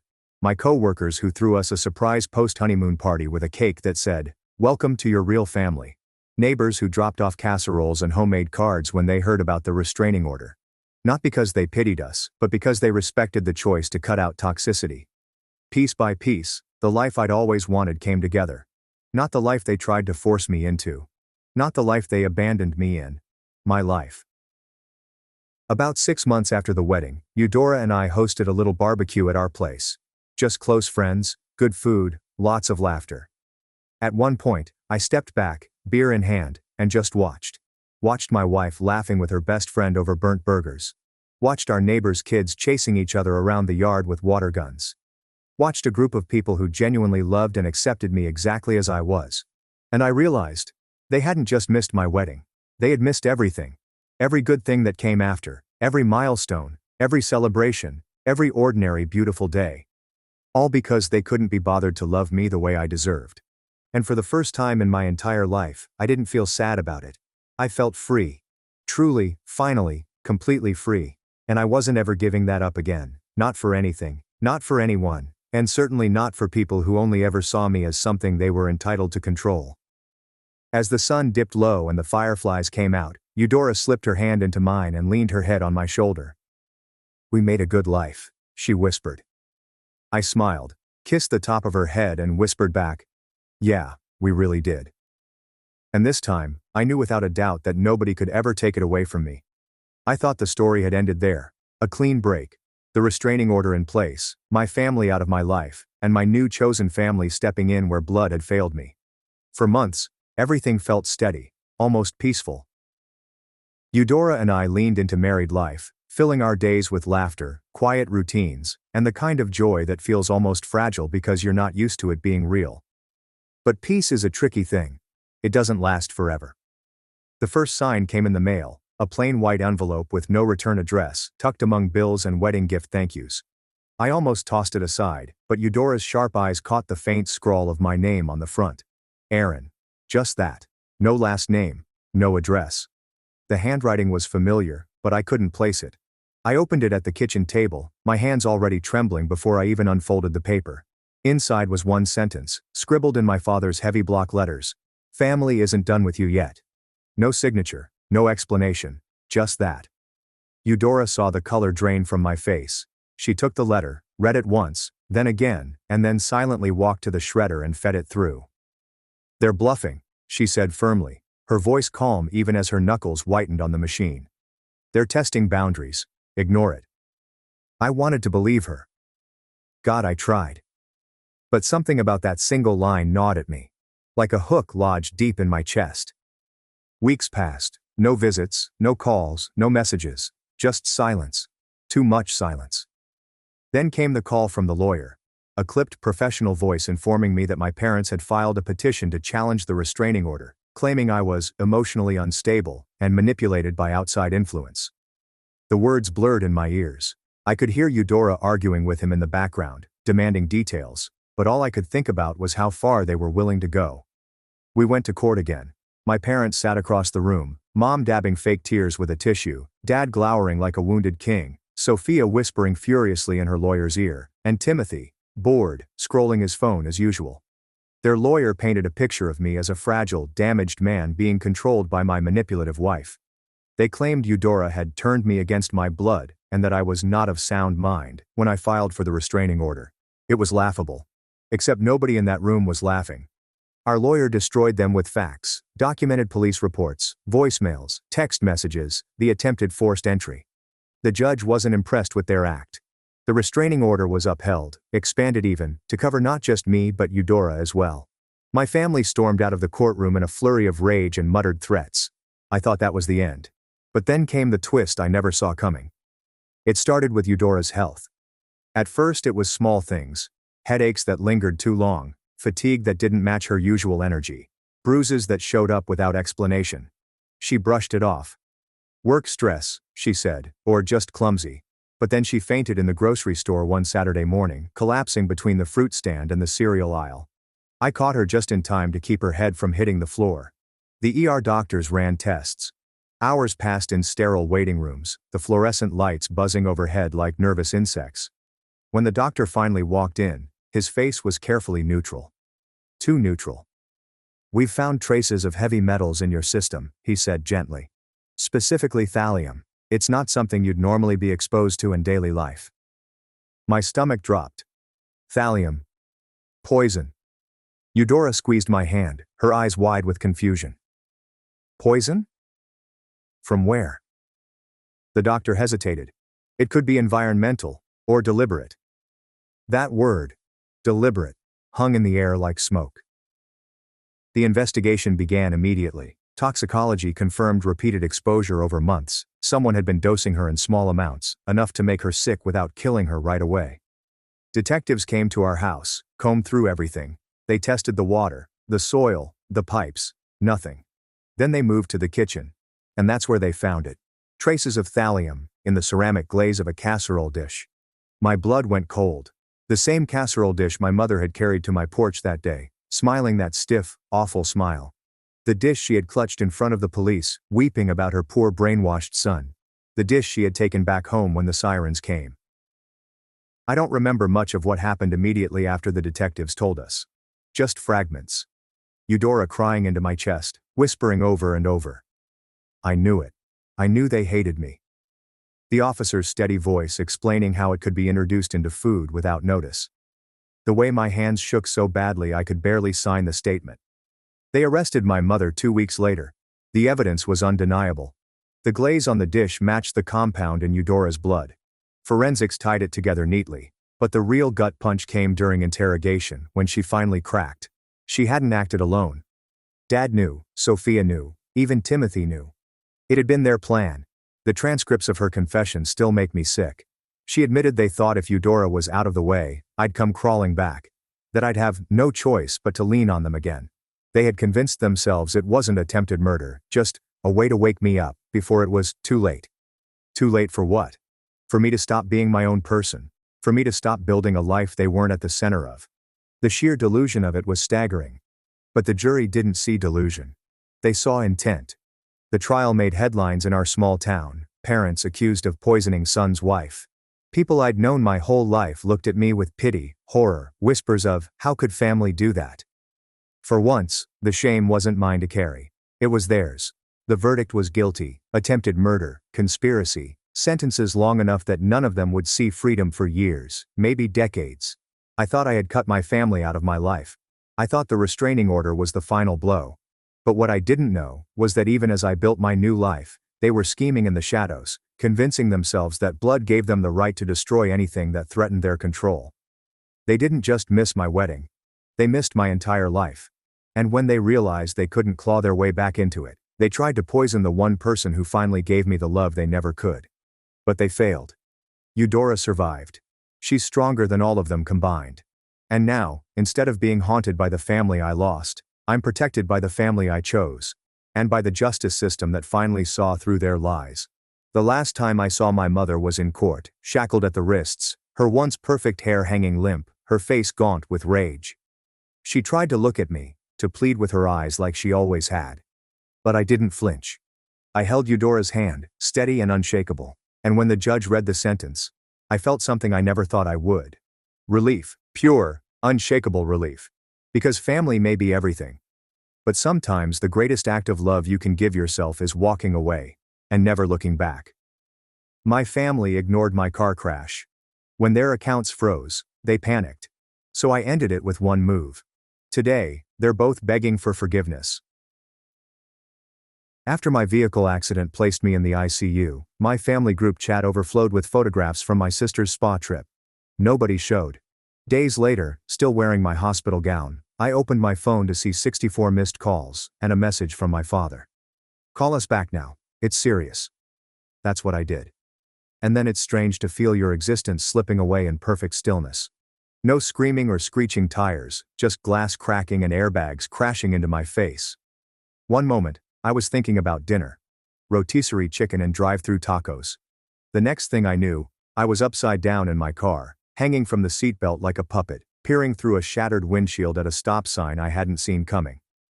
Someone opened the door and inquired whether I could hear them. I nodded. A wound near my temple caused blood to flow into my eye, and I recall tasting metal at the back of my neck.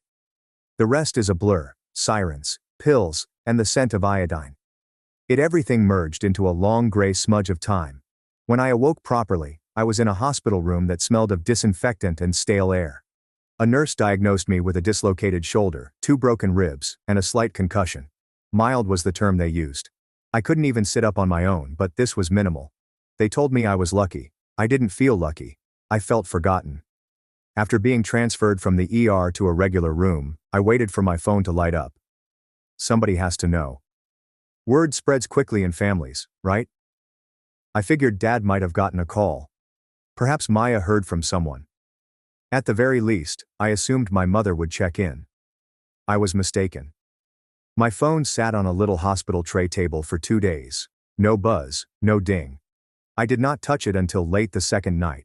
When I eventually opened it, I found 27 unread messages. Not from friends or coworkers, but from a family group chat. For one mad minute, I believed they knew, that they cared. The first shot, of Maya in a white robe, holding a champagne glass in one hand and flipping the peace sign with the other, hit you hard. The caption said, "Spa time, baby." It was followed by another image of her in a sauna. Then another. Fancy sushi. Her nails were painted, her feet were covered in rose petals, and she smiled behind a green clay mask, each more heedless than the last. Mom remarked on almost all of them. "So cute. You deserve it. I love you, sweetie." Dad sent a few thumbs-up emojis. I didn't receive a single SMS inquiring where I was. No mention of the automobile or the accident. Me. I only stared at the screen for a second. I really believed I was losing it. I told them about the crash, didn't I? No, I had not. I was unconscious when they took me in. The nurse asked if I wanted to notify anyone, and I declined. I believe deep down, I wanted to see if they'd reach out without being asked. They did not. 3 entire days have passed. The only visitors were nurses and a physical therapist who appeared to be around 12 years old. He continued encouraging me to take deep breaths to keep my ribcage from stiffening up. I did what he said, but every breath felt like someone was ramming a crowbar under my ribcage. I lay there in that scratchy hospital gown, hurt and alone, reflecting on all the times I'd assisted them. Maya made late-night phone calls asking for money. I silently paid Mom's credit card payments. Dad's car repair, which I covered last Christmas because he said money was tight. Every favor, just this once, I never hesitated. I was the reliable one, the fixer. And now, nothing. By the 4th day I was released but instructed not to drive or work for at least a week. I remained in the lobby for about an hour, waiting for a rideshare because no one offered to pick me up. I did not even ask. I went home wearing the hospital gown underneath my hoodie since I couldn't lift my arm high enough to change my shirt. I slept most of the day. The next morning, I eventually turned back on my phone's ringer. 64 missed calls. They all arrived in the last 48 hours. Most came from Dad, a couple from Maya, and one from Mom. There were no voicemails, only a text at the top of my screen saying, "Dad, call us back now. It's serious." I called right away. The phone didn't even ring once before he answered. His voice sounded strained. There was panic underneath, but he didn't yell. Not yet. What he said next made no sense at first. Something regarding misplaced paperwork. Something about the account getting frozen. I did not interrupt. I let him speak. As I listened, lying in my own apartment in the same gown they had released me in, I realized something. For the first time in years, they required more from me than I did from them. And I was done being the idiot. When I finally called my father back, I was still sitting in the same chair that I had collapsed into when I returned home from the hospital. I hadn't changed out of my hospital gown. I placed a hoodie over it, but the scratchy fabric on my ribs still hurt. The phone did not even ring. He picked it up immediately, as if he'd been holding it in his hand, and paced in circles. His voice sounded shaken, rather than angry. That was unusual for him. He stated they had been attempting to contact me for 2 days. I did not respond to that. He began explaining, or perhaps rambling, about Maya's unpaid rent, her credit card being denied at a restaurant, and her inability to access her bank account. At first, I suspected she had been hacked, but then he revealed that her backup card had also been frozen. The one with my name. He continued going. Mom wanted to send money for bills, but it bounced. Her credit card, which was also a secondary to one of mine, ceased operating during the checkout process. She assumed it was a problem until the bank reported suspicious activity. Then her phone bill's automatic payment failed. That's when the terror began. They suspected that I had been hacked or that there was a problem with the bank. They didn't even think about the idea that I did it. Dad questioned, almost cautiously, if I was aware of what was going on. I didn't say anything immediately. I simply allowed the stillness to carry out its purpose. Then I explained gently that I had frozen everything. I canceled the secondary cards, closed Maya's backup account, and barred all outgoing transfers. He sounded astonished, as if I had thrown a brick through the living room window. He questioned why. So I told him. I informed him I had been in an automobile accident 4 days ago. I flipped the automobile. Broken ribs, dislocated shoulder, concussion. I told him I'd been in the hospital for 3 nights and went out alone because no one in the family knew I was absent. Then I told him what had pushed me over the edge. The spa images. The group chat lit up like a Christmas tree with champagne, sushi, hot stones, and foot baths, while I was hooked up to an IV and 4. I told him I saw it all. And none of them, not Mom, Maya, or even him, had messaged me to inquire where I was, or why I hadn't responded. I did not need a parade. I simply needed someone to care. He attempted to recover. He replied they didn't know, but if they had, they would have come. I questioned him why they didn't wonder why I had gone silent. Why didn't anyone think to check in? I simply stated that they did not notice because they did not care. Not really. That's when he went into defensive mode. He explained that Maya had been struggling with a lot lately, that Mom was stressed, and that the spa weekend was going to help Maya with her anxieties. He even said that I should have spoken out. That was it. I told him I was tired of always being the one to reach out. I was finished being the family's safety net. I had paid Maya's rent 4 times in 2 years. Helped Mom consolidate her debts. I paid off a medical expense for Dad, which he never thanked me for. And now, when I needed something, not money, not assistance, just basic human decency, they didn't even realize I had left. He asked whether I really intended to abandon my family. Over this? I asked. No, I already had. I said quietly, laying in that hospital bed, browsing through spa photographs, knowing I could die and they wouldn't know until my credit card was refused at brunch. Then I hung up. That night, I opened my laptop and logged into every account I had access to, the ones they'd forgotten I'd helped set up for temporary assistance. Accounts that were never switched back to their original names. I created a spreadsheet. I proceeded line by line: phone bills, streaming services, rent, credit cards, college loans, and even Maya's gym membership. Everything was still coming through my accounts. I shut everything down. Freeze the credit cards. Automatic payments have been canceled. We changed our passwords. I sent requests to have my name removed from shared leases and accounts. I was not angry. I was methodical. I wanted every door closed and every pipeline turned off. I did not tell them, I just waited. The first text arrived the next morning. Maya, in all caps, inquired as to why her car was not working. Then another. Then a phone call. Then I got a message from Mom saying her account had been frozen and asking if I could contact the bank. Like the last time, Dad texted to see if I was furious and if we could talk. I did not respond to any of it. This wasn't vengeance. This was reality catching up with them. And I wasn't about to stop it. By the end of the week, they were all in a downward spiral. Maya called me 7 times in a single day. She sent extensive phone messages, each more dramatic than the last one. The first one was bewildered. The second person was annoyed. By the third, she was in tears. I couldn't tell if it was real or false anymore. She claimed she had been humiliated at her favorite cafe when her card was denied in front of everyone. Then she couldn't use her Uber account or pay her rent. Her landlord threatened late fees and the spa charged her an unaffordable cancellation fee. I listened to each message without responding. Mom texted next, said she didn't understand why her bank was acting strangely. Then she asked if I could help her sort things out. No apologies. There is no mention of the accident. No, how are you? Just straight to the problem, as if I were her customer service representative. I didn't respond.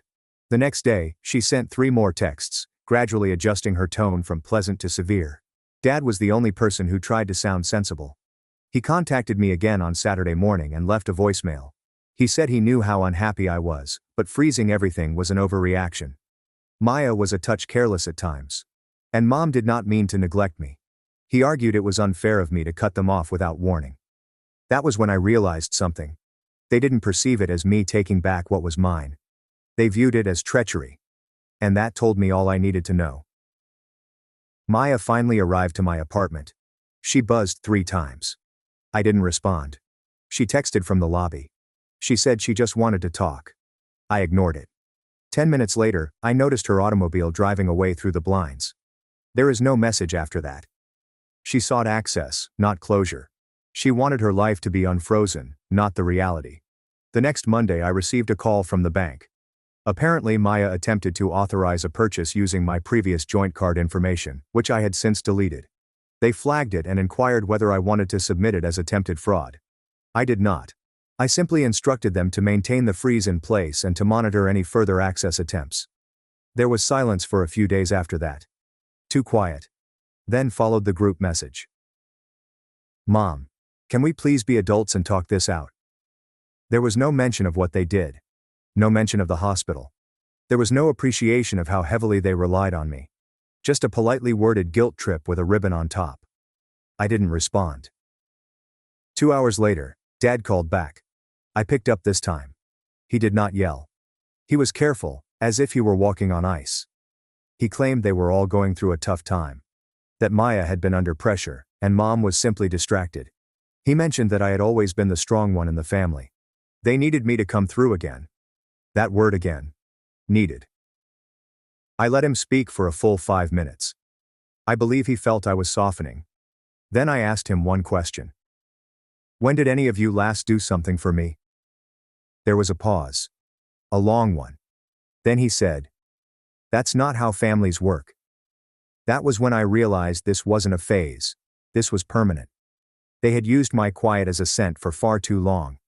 They mistook my charity for obligation. They assumed blood implied ownership. Not anymore. I did not raise my voice. I did not threaten. I just informed him that the support has ended. I will pay my own bills and manage my own life. They can do the same thing. He attempted to object, but I ended the call before he could continue. It wasn't anger. It was clarity. And I could clearly see the breakdown starting. Maya's phone service was terminated 3 days after I disconnected everything. I didn't know at first. The silence on her Instagram was the tipping point for me. Not even a story. That girl used to post whenever she sneezed. I checked out of curiosity. Her page remained intact, but everything else had been deleted. There are no posts, no profile pictures. Then, an hour later, it was gone entirely. Deleted. That was my first serious indication that her idyllic little spa-laced world was crumbling. Mom, meantime, was doing what she always did. Pretending. She resumed sending messages in the group chat, as if nothing had happened. Cute article about fall soups. Who remembers this song? She posted a selfie with a pumpkin candle in the backdrop, titled, "Getting Cozy." No one responded, not even Dad. Then a letter arrived at my residence, not a text, not an email, a letter written in my mother's perfect cursive. The envelope was thick. She always had a penchant for drama. Inside was a 3-page handwritten note describing how things had gotten stressful and how she hoped we could reunite as a family again. She stated she was proud of me, that I had always been responsible. The glue was that she and Maya were going through something difficult and needed assistance, a temporary loan until Maya's problem was resolved. There was no mention of the accident, no apologies, just a pitch. She'd even supplied documentation, a screenshot of Maya's bank account with a negative balance and an overdraft of $418.72. A credit card statement showing nearly $3,000 in designer goods, auto payments, and a spa membership that she apparently failed to cancel. And at the bottom of the stack is a contract. I swear to God they drafted a loan agreement. Typed, with interest conditions, a payment plan, spaces for me and Maya to sign, and a spot for a witness signature. People use these to defend themselves from strangers in court, and they forwarded it to me, the man who paid her rent 6 times in silence. I sat with that letter for a very long time. It was not only arrogant, but also unnerving, as if they had lost touch with reality. I did not respond. That night, I had a knock on my door. Not a buzz, but a real knock. It was 9:30 p.m., and no one comes to my door that late. I peeked through the peephole. It was Tyler, Maya's ex. I had not seen him since their breakup 2 years ago. I answered the door, and he looked uneasy, as if he already regretted being there. He claimed Maya provided him my address, told him I was going through something, and that she needed his help. She said she painted a vision of me losing my mind, cutting everyone off out of nowhere, and abandoning her. I asked him directly, "Was she staying with you?" He shook his head. She inquired, and he wasn't dumb. Then he stated something unexpected. "She's with your mom now on the couch, and they're telling people you had a breakdown." I did not speak. He just continued chatting. He claimed he didn't believe her at first, but when he heard the version of events she was spreading, that I'd snapped after a minor family quarrel and cut them off because I couldn't manage stress, he decided to confront me immediately. So I told him everything, including the collision, the hospital, the silence, the money trail, and the shutdown. He listened quietly. No defense, no excuses for her. When he left, I assumed that was the end of it. But the next morning, he sent me a screenshot. My mother wrote a Facebook post. A vague update with a clear message. "Please keep our family in your prayers. Some people lash out when they're in pain. We're trying to stay strong through a very difficult time." Dozens of comments. Sending love. Hope everything is okay. You're such a strong mom. That was when it truly hit home. They weren't simply evading the truth. They were actively rewriting it. They were creating a new narrative in which I was unstable, emotional, and the antagonist. They couldn't get my wallet any longer, so they decided to target my reputation instead. I didn't become angry. I got ready. I took out my phone, opened the folder I had made after the accident, and added more. Screenshots from the group chat during my hospital stay, missed calls, the letter, the loan document, the spa costs, and even the Facebook post. Then I sent them all, not to Maya, not to Mom, to Dad. No message or context, just facts. A few hours later he called. I didn't respond. Then he texted, "I didn't know. I see it now. I'm sorry." He did not defend them. And that's when I understood the house of cards had already collapsed. I simply gave it one final push. After sending that text, Dad went silent. No follow-up, phone call, or emotional guilt trip. Nothing. Just those 6 words. I didn't know. I see it now. I'm sorry. I did not respond. I wanted to believe it meant something, that someone in that family had finally seen what I'd been hiding all these years. But I wasn't going to take the bait. I'd seen too many phony apologies and half-hearted promises that all ended the same way. They needed something else. What happened next caught me off guard. 2 days later, I received an email from Maya's landlord. It was a notification. Apparently my email was still posted as her emergency contact. The message was straightforward. Unpaid rent, no communication, and an impending eviction notice. She'd skipped the last payment, and the late fines were piling up. They tried to call. No response. They were giving her another 5 days before filing. I glanced at the screen, recalling all the times I'd wired money to the same office. Quietly, automatically. She didn't say thank you half the time. She once texted me, "Done T-checks," and then didn't speak to me for weeks. She had used up all of her lifelines. Later that night, Tyler texted me again. He'd gone over to Mom's to pick up some of his belongings, which Maya still had. She said she looked harsh, with puffy eyes and pacing like she hadn't slept. She tried to persuade him to talk to me again. She said she could not believe I would do this to her. He did not bite. Then he said something unexpected. Mom and Maya had had a screaming match. Maya scolded her for not fixing things, and Mom said that she wasn't made of money. Tyler said things became terrible, as in, neighbors called the cops awful. Maya borrowed Mom's car without permission the next morning. Left her stranded. That was the first genuine break in Maya's armor. She turned on the only person who was still supporting her. And then I realized something. They weren't just frightened because the money had disappeared. They were terrified since their entire dynamic was constructed around me, silently bearing the burden. And when I took a step back, it wasn't just about the expenses, it was about identity. They had nothing solid underneath until I funded the delusion. I assumed that would be the last straw, but I was mistaken. The final straw arrived 3 days later. When I got home, I found an envelope stuffed under my door. There is no stamp or name inside, only folded paper. I opened it. It was a single sheet with a screenshot printed out. A bank transfer confirmation from one of Maya's old Venmo accounts, which I forgot she had access to. It indicated an attempt to transfer $900 from one of my backup bank accounts, which I hadn't touched in over a year. She attempted to pull it off softly. What she didn't realize was that I had already locked that account days before. The transfer failed, but she still attempted. She scoured. She recalled the account and attempted to access it one last time. That was it. There is no longer intermediate ground, there is no more chance for repair. I went to the police the following morning. I did not press full charges, yet. However, I filed a fraud alert and documented the attempt just in case. The bank flagged her name, IP address and device. If she tried again, it would happen automatically. I did not inform her, I did not tell anyone, I simply let it lay there, waiting like a tripwire. And then I blocked everyone. Phone, email, social media, group chat. To be safe, I even restricted access to accounts they were unaware of.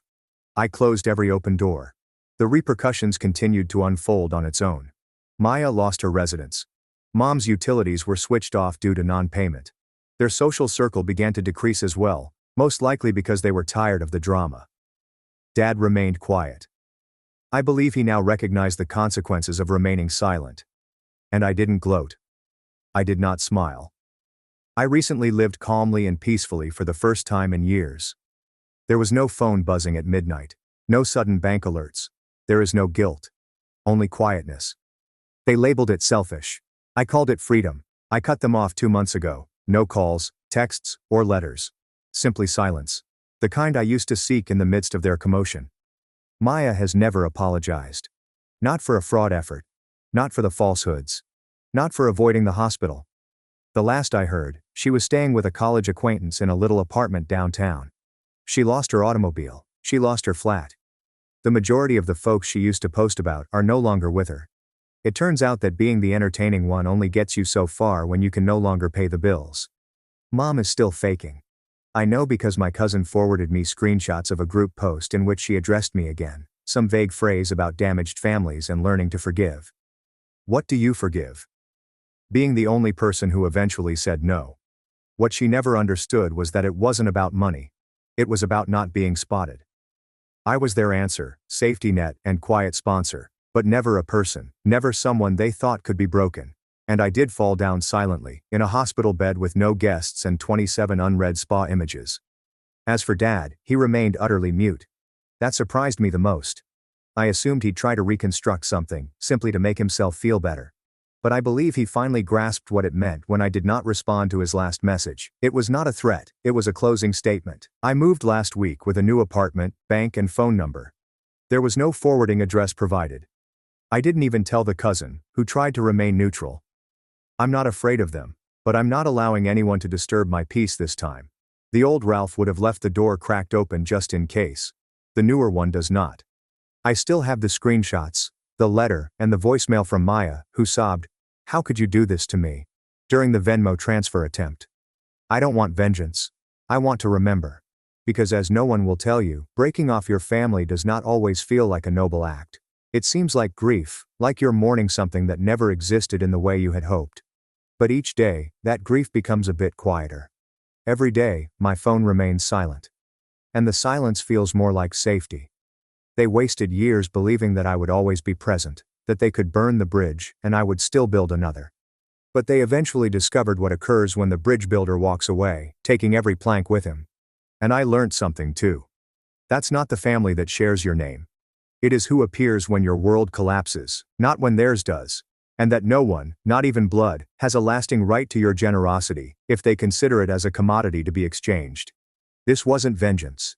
It was about survival. And for the first time in my life, I'm actually living. My parents defended my sister's fake illness, even after she ruined my college and forced me into a garage, but the evidence crushed her in court. My parents told everyone that I had been frightening my crippled sister by walking too loudly. This whole situation began when Melissa returned home from college after being diagnosed with ADHD. Suddenly, everything triggered her. My footsteps were a distraction during her online lectures. I amused her with these silly foam slippers that made me look like a cartoon bear. So, the problem is solved, right? Wrong. She's now complaining to mom that the vibrations from my walking are causing her brain to scramble, despite the slippers.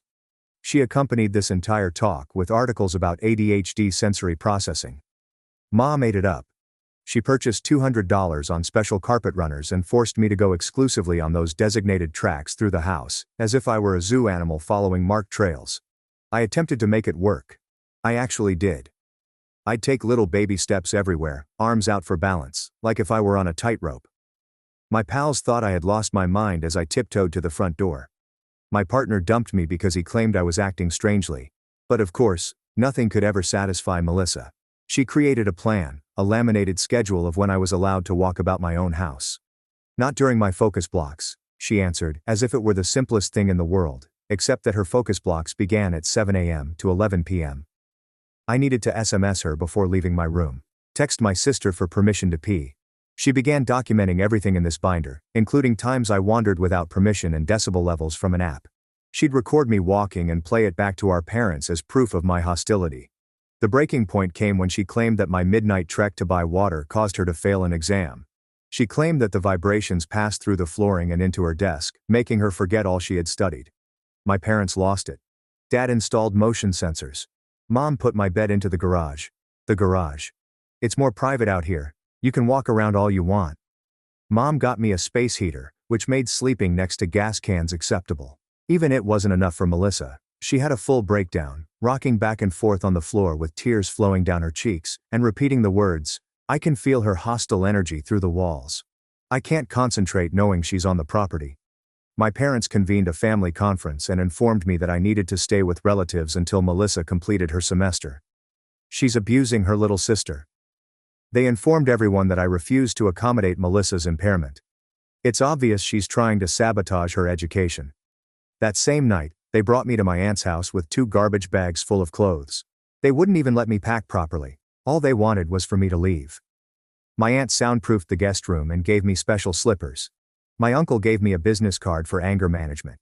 They kept their children away from me, as if I were a monster. Sigh. 3 days later, I was on my aunt's laptop researching ADHD accommodations when I noticed her email was open. I saw the receipt for Melissa's tuition payment, but something felt off. The number was not what it should have been. My heart began racing. The next morning, I called the college pretending to be Melissa and requesting enrollment verification for insurance. The lady continues, "I'm seeing you haven't been enrolled since spring 2023. You were academically dismissed." My heart has stopped. 18 months. She hadn't attended school for 18 months. I dug deeper. I called a friend whose brother attended state and asked him to see whether Melissa was in any of his classes. He laughed. "Your sister? She got kicked out freshman year for plagiarism. Everyone knows that." I sat there shaking as everything came together at once. My aunt came in and noticed my face. "What's wrong?" I showed her everything. The enrollment office call, my friend's texts, and a timeline of Melissa's symptoms. Everything. My aunt called my parents right away, put it on speaker. "When's the last time you actually saw Melissa's grades?" There was silence. As my mother attempted to log into the parent portal, I could hear her concerned moans. "Melissa changed the password 2 years ago, therefore it no longer worked." Dad phoned the bursar's office. $60,000 in tuition payments for nothing. She'd been pocketing everything. Turns out she only wanted me to go so I wouldn't inquire why her buttocks were constantly at home. And when they challenged her, she attempted everything. This is OP's fault. She tried to overstimulate me and drive me insane on purpose. But this time, nobody believed it. My parents spam called me and begged me to return home, but I ignored them. Good riddance. The next day, when I went to check my student portal to register for spring classes, I noticed it. Withdrawal requested by student. I frantically called the registrar. Yes, you submitted the withdrawal form yesterday at 11:47 p.m. I recognized Melissa. When I hung up the phone, my hands couldn't stop shaking. Melissa had withdrew me from college. My own sister had accessed my account and destroyed my schooling when I was resting at my aunt's place. I called school security right away, my voice shaking as I told how someone had accessed my student account without authorization. The guy on the other end seemed bored. Ma'am, that's a registrar issue. They're open at 8 a.m. tomorrow. However, this is identity theft. Someone removed me from school. Still need to go through the registrar. Nothing we can do tonight. I wanted to chuck the phone across the room. Instead, I opened my laptop and began capturing pictures of everything. The withdrawal confirmation email, the timestamp 11:47 p.m., and the IP address shown at the bottom of the site. My aunt had encouraged me to capture everything, and now I realized why. The IP address seems familiar. I matched it to an older email from my parents' computer. The same numbers. The withdrawal was submitted from my parents' home while I was 20 miles away at my aunt's house. By 11 p.m. I was still unable to sleep. My thoughts were racing about what else Melissa could have done. I logged into my email settings, which I had never thought to check previously. There it was. A forwarding rule. For the previous 4 months, every email from my college was automatically routed to an address I didn't know. My stomach turned as I looked through my sent folder and discovered emails I'd never written. Responses to teachers stating that I was dropping their classes. Responses. Scholarship opportunities are diminishing. Even a note declining a paid research position I had applied for previous semester. I discovered the original emails in my trash folder, my instructors questioning why I had missed weeks of lectures, the financial aid office informing me about my enrollment status, and an invitation to join the honor society that I had allegedly denied. Each one was forwarded to Melissa before I ever saw it. My alarm did not need to go off the next morning. I'd been awake since 4 a.m., sorting every piece of evidence into folders on my laptop. My aunt took me to university and insisted on attending as my witness. When the registrar's office opened at 8, there was already a line, but I was the first in line. As I explained everything to the woman behind the desk and showed her the screenshots and IP address confirmation, she appeared sympathetic. I understand this is upsetting, she added, typing something into her computer. But to reverse a student-initiated withdrawal, we need a police report for identity theft. Plus, your department head has to approve your readmission, and you need to complete any missed coursework. How long do I have? She looked at her screen. 72 hours before your spot in the program is permanently released. After that, you'd have to reapply as a new student. A total of 72 hours. 3 days can save you 4 years of education. My aunt drove directly to the police station. The officer receiving my report frowned as I told him about Melissa, the bogus ADH, the stolen tuition money, and now the withdrawal. Family situations are complicated, he added, not actually looking at me. This could be seen as a domestic dispute rather than identity theft. Sisters share passwords sometimes. She had never had mine. She must have reset it or hacked it somehow. He gave me a report number but warned that it could take weeks before a detective was assigned. I didn't have any weeks. By 2 o'clock in the afternoon, I was sitting across from my department head. She had always loved me, but her expression was serious when she pulled up my data. You've missed significant coursework, she told you. These emails saying you were dropping classes, the missed assignments. I can see you're a victim here, but you're looking at 4 months of work. I can do it. I just need the chance. She gave me a long look. If you can prove you were prevented from attending, really prove it, and complete all missed assignments within 2 weeks, I'll approve your readmission. 2 weeks for 4 months' work was better than nothing. That evening my aunt and I gathered at her kitchen table and created a chronology, including every episode with Melissa, every text message regarding the foam slippers, and every photo of the carpet runners my mother had installed. My aunt had even retained the receipt for the soundproofing she installed in my room. This is abuse, she explained quietly. Clear, documented abuse. She picked up the phone. I'm calling my friend. She's a lawyer. As my aunt made calls, I recalled something. I'd been texting Elise about everything. She'd witnessed it all in real time. Elise answered the first ring. "Oh my God, I've been worried sick. Your parents called my mom and said you'd gone insane and attacked Melissa. Elise, I need your help. Do you still have our text conversations?" "Every single one." "Why?" I explained everything. The fake ADH, the stolen money, the withdrawal from school. Elise went silent for a long time. "I'm driving down tomorrow," she added. "And I'm bringing my laptop." It's strange how effortlessly everyone accepted Melissa's complaints about footsteps making her brain scramble. I'm curious that the parents never questioned such an outrageous assertion or requested actual medical documentation beyond a few written pieces. I screenshotted Melissa's Instagram stories, the ones when she was at parties during her alleged sensory crises. The lawyer arrived the next morning. She examined everything with keen eyes and occasionally asked questions. "We have a strong case for the fraud," she told the audience. "But I also need documentation of the emotional abuse, the garage, the walking restrictions, everything." Elise arrived that afternoon with a hefty packet of written texts and screenshots. She also had her witness statement prepared and notarized. The Instagram proof was damning.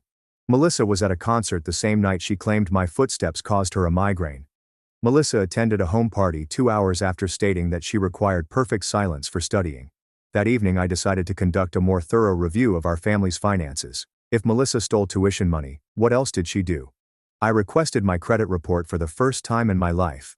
I had never opened 3 credit cards before, $15,000 in debt. All opened within the last year using my social security number. My palms shook when I dialed the police station again. This time, they promptly connected me to a detective. "Credit card fraud changes things," the detective explained. "This is now a felony case. We'll be arresting your sister tomorrow." My aunt changed her locks that night and added cameras the following morning. "I know, Melissa," she admitted. "This won't end quietly." She was correct. My parents called the next afternoon, both shouting over the speakerphone. "You're destroying your sister's life," Mom wailed. "How could you do this to family? She stole $60,000 and opened credit cards in my name." "We'll pay for your college," Dad exclaimed. "Every penny. Just drop the charges." My aunt grabbed my phone and started recording before I could react.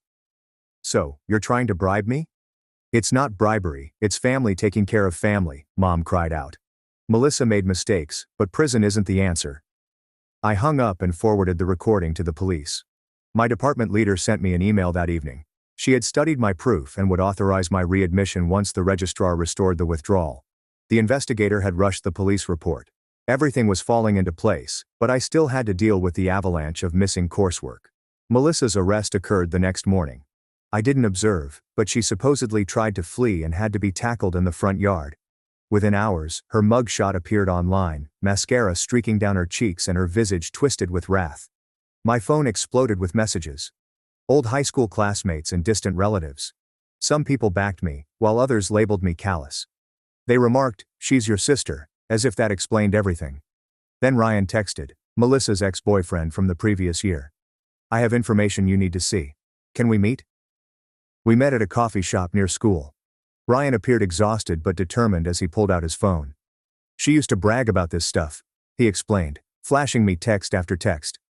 Melissa was giggling about making me walk in foam slippers. Melissa explains how she convinced our parents that I was aggressive. Melissa was giving him false grade reports she had produced in Photoshop. "Why didn't you tell anyone?" "I tried telling your parents about our breakup, but they said I was just bitter." He forwarded everything to me. Additional evidence for the prosecutor. That evening my parents arrived at my aunt's place. Dad hammered on the door, as Mom cried out on the lawn. My aunt would not let them in. "Open this door," Dad screamed. "She's our daughter." The neighbors phoned the cops. 2 officers arrived and issued my parents a trespassing notice. They had to flee or be arrested. I submitted everything to the registrar the next morning, with 36 hours to spare.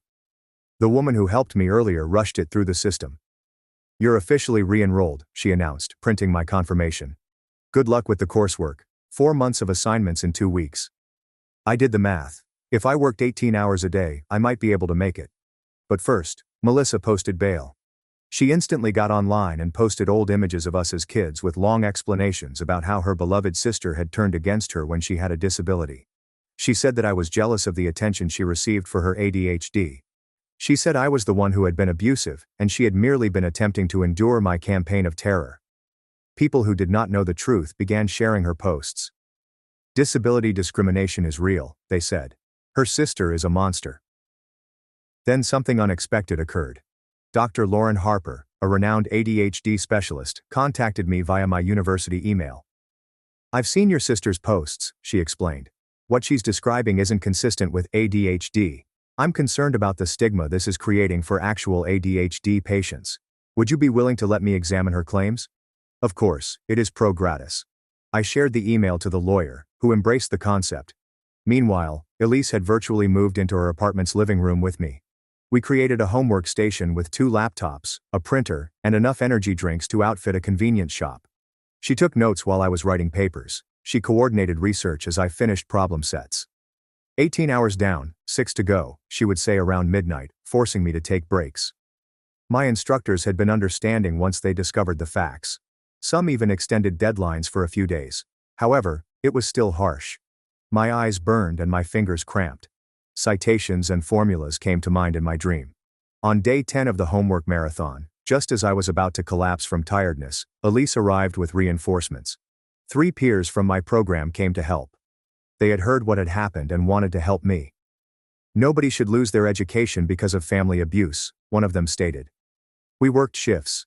Someone was constantly brewing coffee. Someone was constantly proofreading. When my brain felt like mush, someone was always available to guide me through the next project. By day 11, my head felt as if it had been blended. But we were close. So close. The stack of finished assignments continued to build, but the to-do list gradually shrank. That evening, at 9 p.m., my phone buzzed with an Instagram notice as I was studying my last statistics problem set. Strangely, I hadn't touched social media in weeks. The message came from an account I didn't recognize, Butterfly Girl 2024. My blood ran cold as I read that. "You think you won? I'll destroy you. Drop the charges, or I'll make what happened before look like nothing. You have no idea what I'm capable of.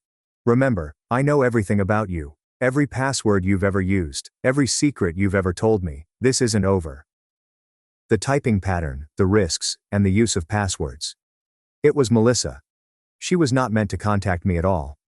That was one of her bail terms. I took screenshots of everything and promptly gave them to the prosecutor. Within an hour, the detective had called. "She violated her bail. We're picking her up now." Melissa returned to jail that night. This time, no bail. 2 days later, I sent in my final work with 24 hours to spare. Elise and I sat in her apartment, staring at the confirmation email from my previous professor. 4 months' labor was completed in 14 days. "You did it," Elise replied. However, I was too weary to rejoice. I only wanted to sleep for a week. The following afternoon, my parents' lawyer contacted me. They'd engaged someone costly who wanted to meet to discuss resolving this family dispute without resorting to legal action.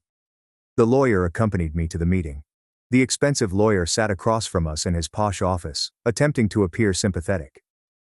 "Your parents are prepared to make you whole," he continued, slipping a check over the table. "Full tuition reimbursement, plus damages. In exchange, you will dismiss all allegations and sign this non-disclosure agreement." I looked at the checkbook. $200,000. "No," I replied. He blinked. "Perhaps you don't understand." "I understand perfectly. They want to buy their way out of accountability." 2 hours later, we arrived in court. My parents had sought a restraining order against me, saying that I was bothering them and jeopardizing Melissa's mental health. The judge read their petition with furrowed eyebrows. Then he examined our evidence, garage images, motion sensor receipts, and a recording of them attempting to bribe me. "This restraining order is denied," he stated forcefully. "And frankly, Mr. and Mrs. Coleman, you're lucky you're not facing charges for witness tampering." My parents exited the courtroom without looking at me. The following afternoon, I received calls from all 3 credit card firms. The fraud department had completed their probe. The loan would be discharged, but the damage to my credit score would linger for years. No apartment would rent to me. No auto loan. Nothing. "I have a spare room," Elise responded when I told her. "Seriously, my roommate just moved out. It's yours if you want it." Dr. Harper called 3 days later with the results of her evaluation. Melissa had been subjected to 6 hours of testing while in custody. Your sister shows no neurological signs of ADHD, she explained gently. However, she does display clear indicators of antisocial personality disorder. The symptoms, she claimed: feeling vibrations through walls, brain scrambling from footsteps. These are medically impossible. I'll testify to this. I thanked her before hanging up, feeling strangely empty. Part of me wished Melissa actually had something wrong, something that explained everything. But no, she was simply mean. The next morning, I sent in my final makeup work with a day to spare. My GPA remained at 3.8. One of my professors even offered me a paid research post for the upcoming semester. You've shown remarkable resilience, he told you. I could use someone as determined as you on my team. Finally, some income, credit cards in her name, Instagram party photographs amid sensory episodes, and parents providing bribes like they're auctioning on eBay. Melissa is playing bogus bingo and completing every square as her parents facilitate the entire circus show. I agreed immediately. 1 week later, the prosecutor phoned. Melissa had been given a plea agreement that included 2 years probation, community service, and full restitution if she admitted to fraud and identity theft. She refused. The prosecution stated, she wants a trial and says she'll prove you drove her to it. When? Next month. You'll need to testify. The news of a trial divided my extended family. My phone didn't stop ringing. You're sending your own sister to prison, my uncle shouted over the phone. She's sick and needs help, not jail, my cousin texted. Others, however, encouraged me. My mother's sister contacted to say she had felt something was wrong for years. My father's brother agreed to testify about the Christmas meal where Melissa laughed about having the entire family wrapped around her finger. I stopped taking calls from anyone other than my aunt and the legal team. Elise helped me prepare for my testimony. We'd sit in her living room as she played prosecutor, asking me the most difficult questions she could think of. Why didn't you call the police when you were moved to the garage? I thought it was my fault. That I really was too loud. Again, Elise replied, without apologizing for existing. We practiced for hours until I was able to convey my experience without shaking.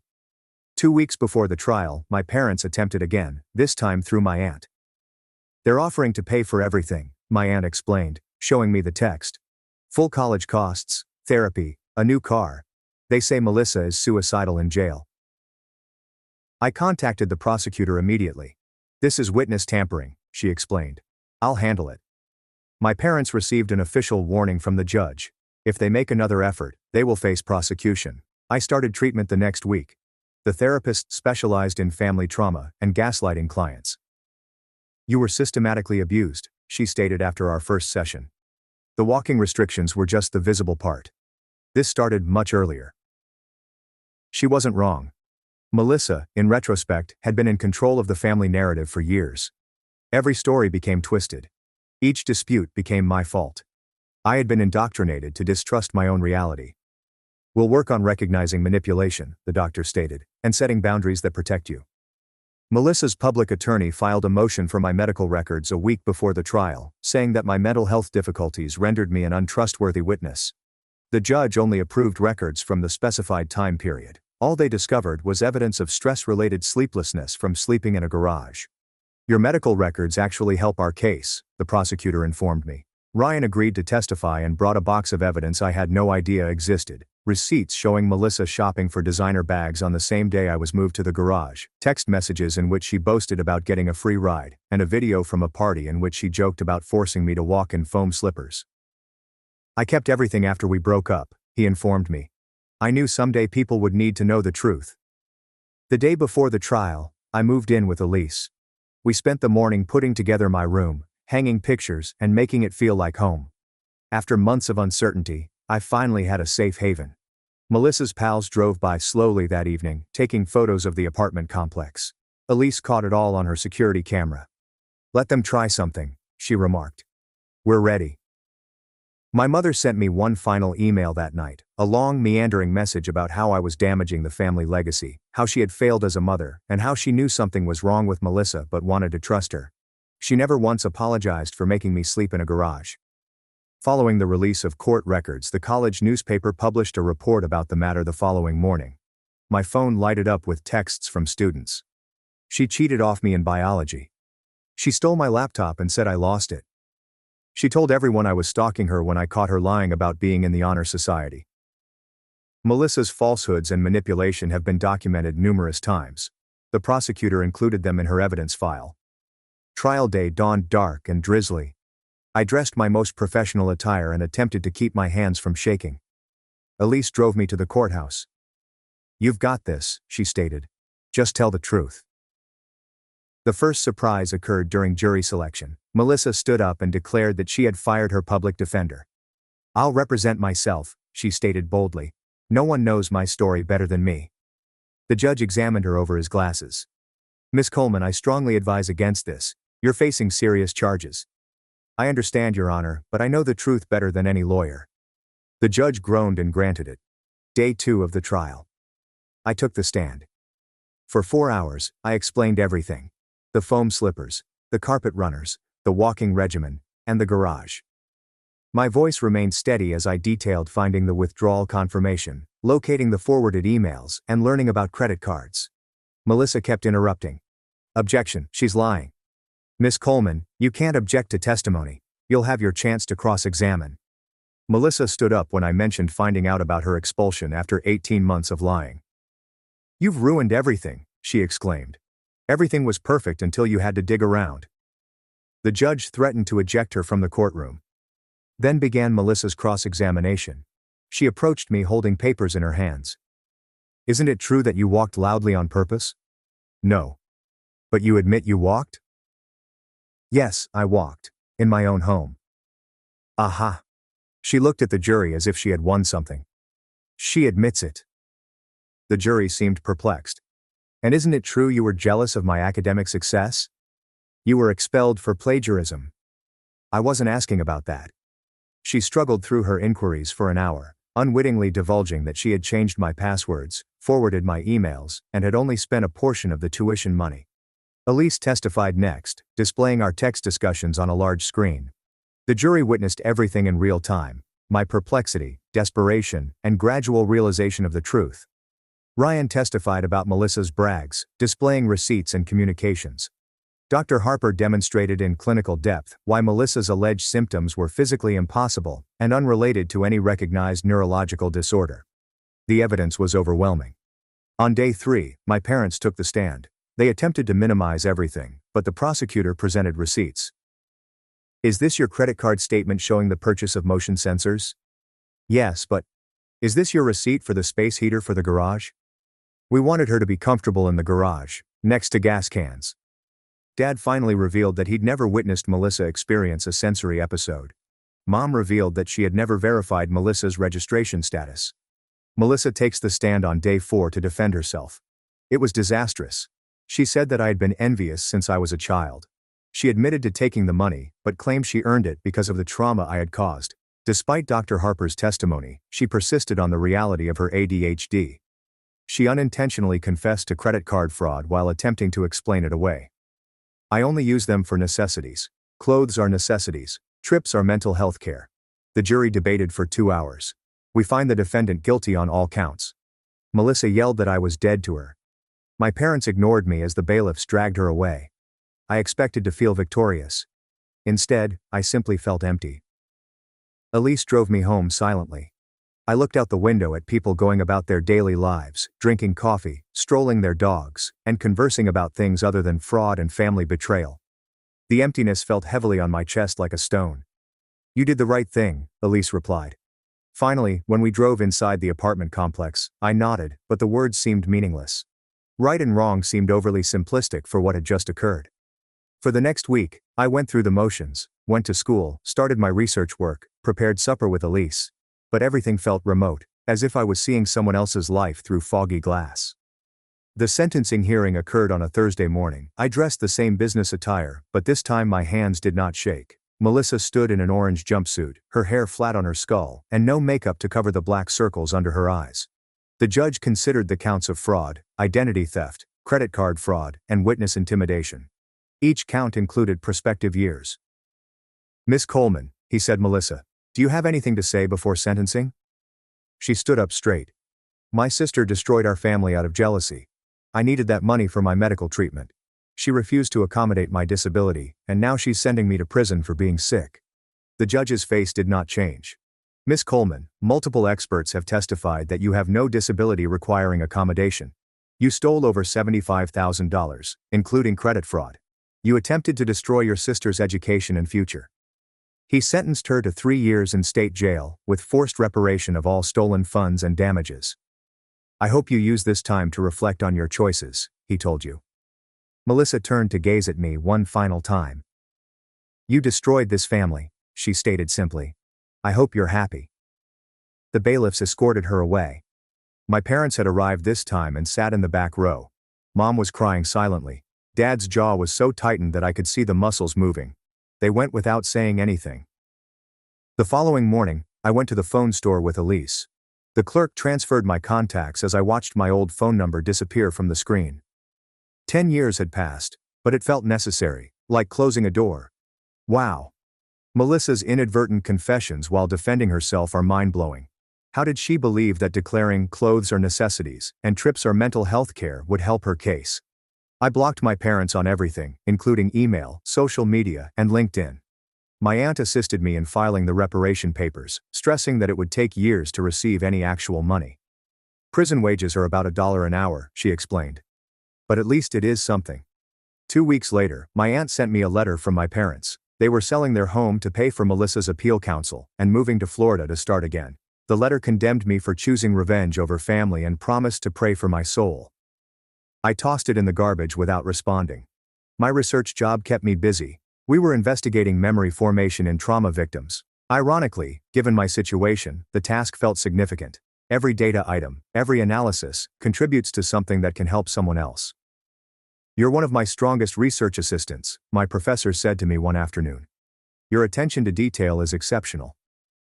I wanted to tell him that was the result of years of documenting Melissa's lies, but instead I simply said, thank you. The spring semester passed by in a whirlwind of coursework, research, and therapy appointments. The therapist assisted me in overcoming the shame that persisted during peaceful moments. Guilt is common among abuse victims, she explained. You were trained to prioritize your sister's needs over your own safety. It takes time to unlearn that. Sometimes I'd wake up believing I heard footsteps above me, only to remember that I now lived on the top level. My body was still primed for hypervigilance. Melissa's appeal was refused 2 months after she received her sentence. The evidence was too overwhelming. She was moved 3 hours away to a state women's detention prison. Some of her old pals apologized for believing her lies about me. We should have known, one wrote. She lied about everything else too. I've forgiven some of them but maintained my distance. Trust was becoming increasingly difficult to gain.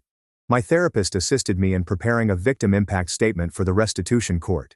We worked on it for 3 sessions, meticulously recording the financial and emotional consequences, the garage, the lost semester, credit destruction, and treatment bills. Melissa was ordered by the judge to pay a total of $100,000, which included the stolen tuition, credit card debt, and emotional distress damages. At prison rates, it would take decades. It's not about the money, the therapist told me. It's about accountability. The following week, a TV producer contacted and expressed interest in making a documentary about sibling fraud and family treachery. They promised a significant sum of money for my cooperation. Your story could help other victims, the woman remarked. No, I informed her. I need to move forward, not backward. She called 3 more times before giving up. May arrived, bringing final examinations and graduation preparations. Elise assisted me in selecting a cap and gown, and insisted on shooting photos, despite the fact that I felt strange celebrating. You earned this, she remarked. Despite everything. You finished. My aunt and uncle attended graduation, as did Elise and Ryan. We had become friends during the trial. Trauma bonding, the therapist labeled it. They cheered as I came across the platform, my honors cord waving with every step. The seats where my parents should have been remained empty. I tried to avoid looking at them.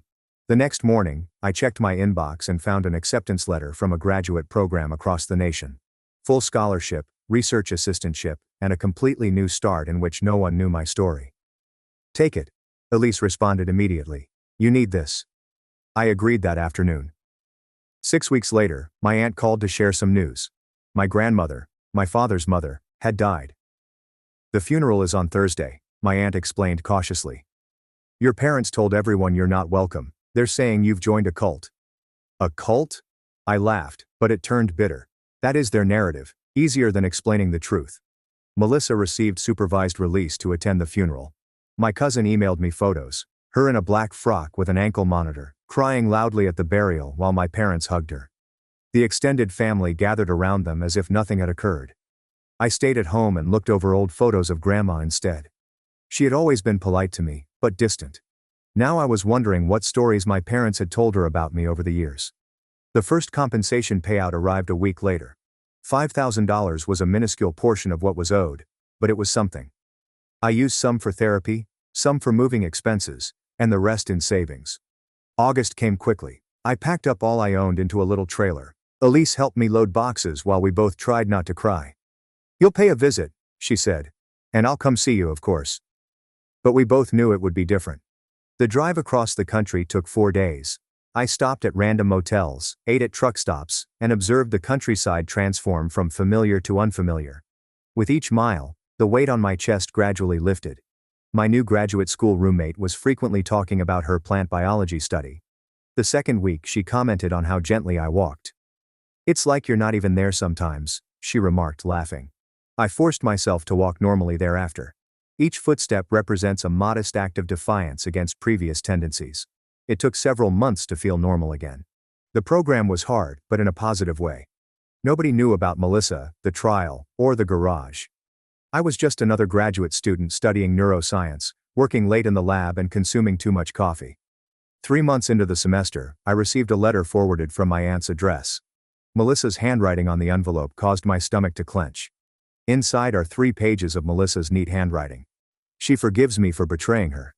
She recognized that others had manipulated me into testifying. She hoped that one day I would realize what I had done and come to see her so she could forgive me in person. She made no apologies or acknowledgments of her actions. During a late-night experiment, I burned it in the lab's Bunsen burner, seeing the pages curl and blacken until there was just ash left. December provided another surprise. My parents sent me a Christmas card with a check for $1,000. "We'll always love you despite everything," they wrote.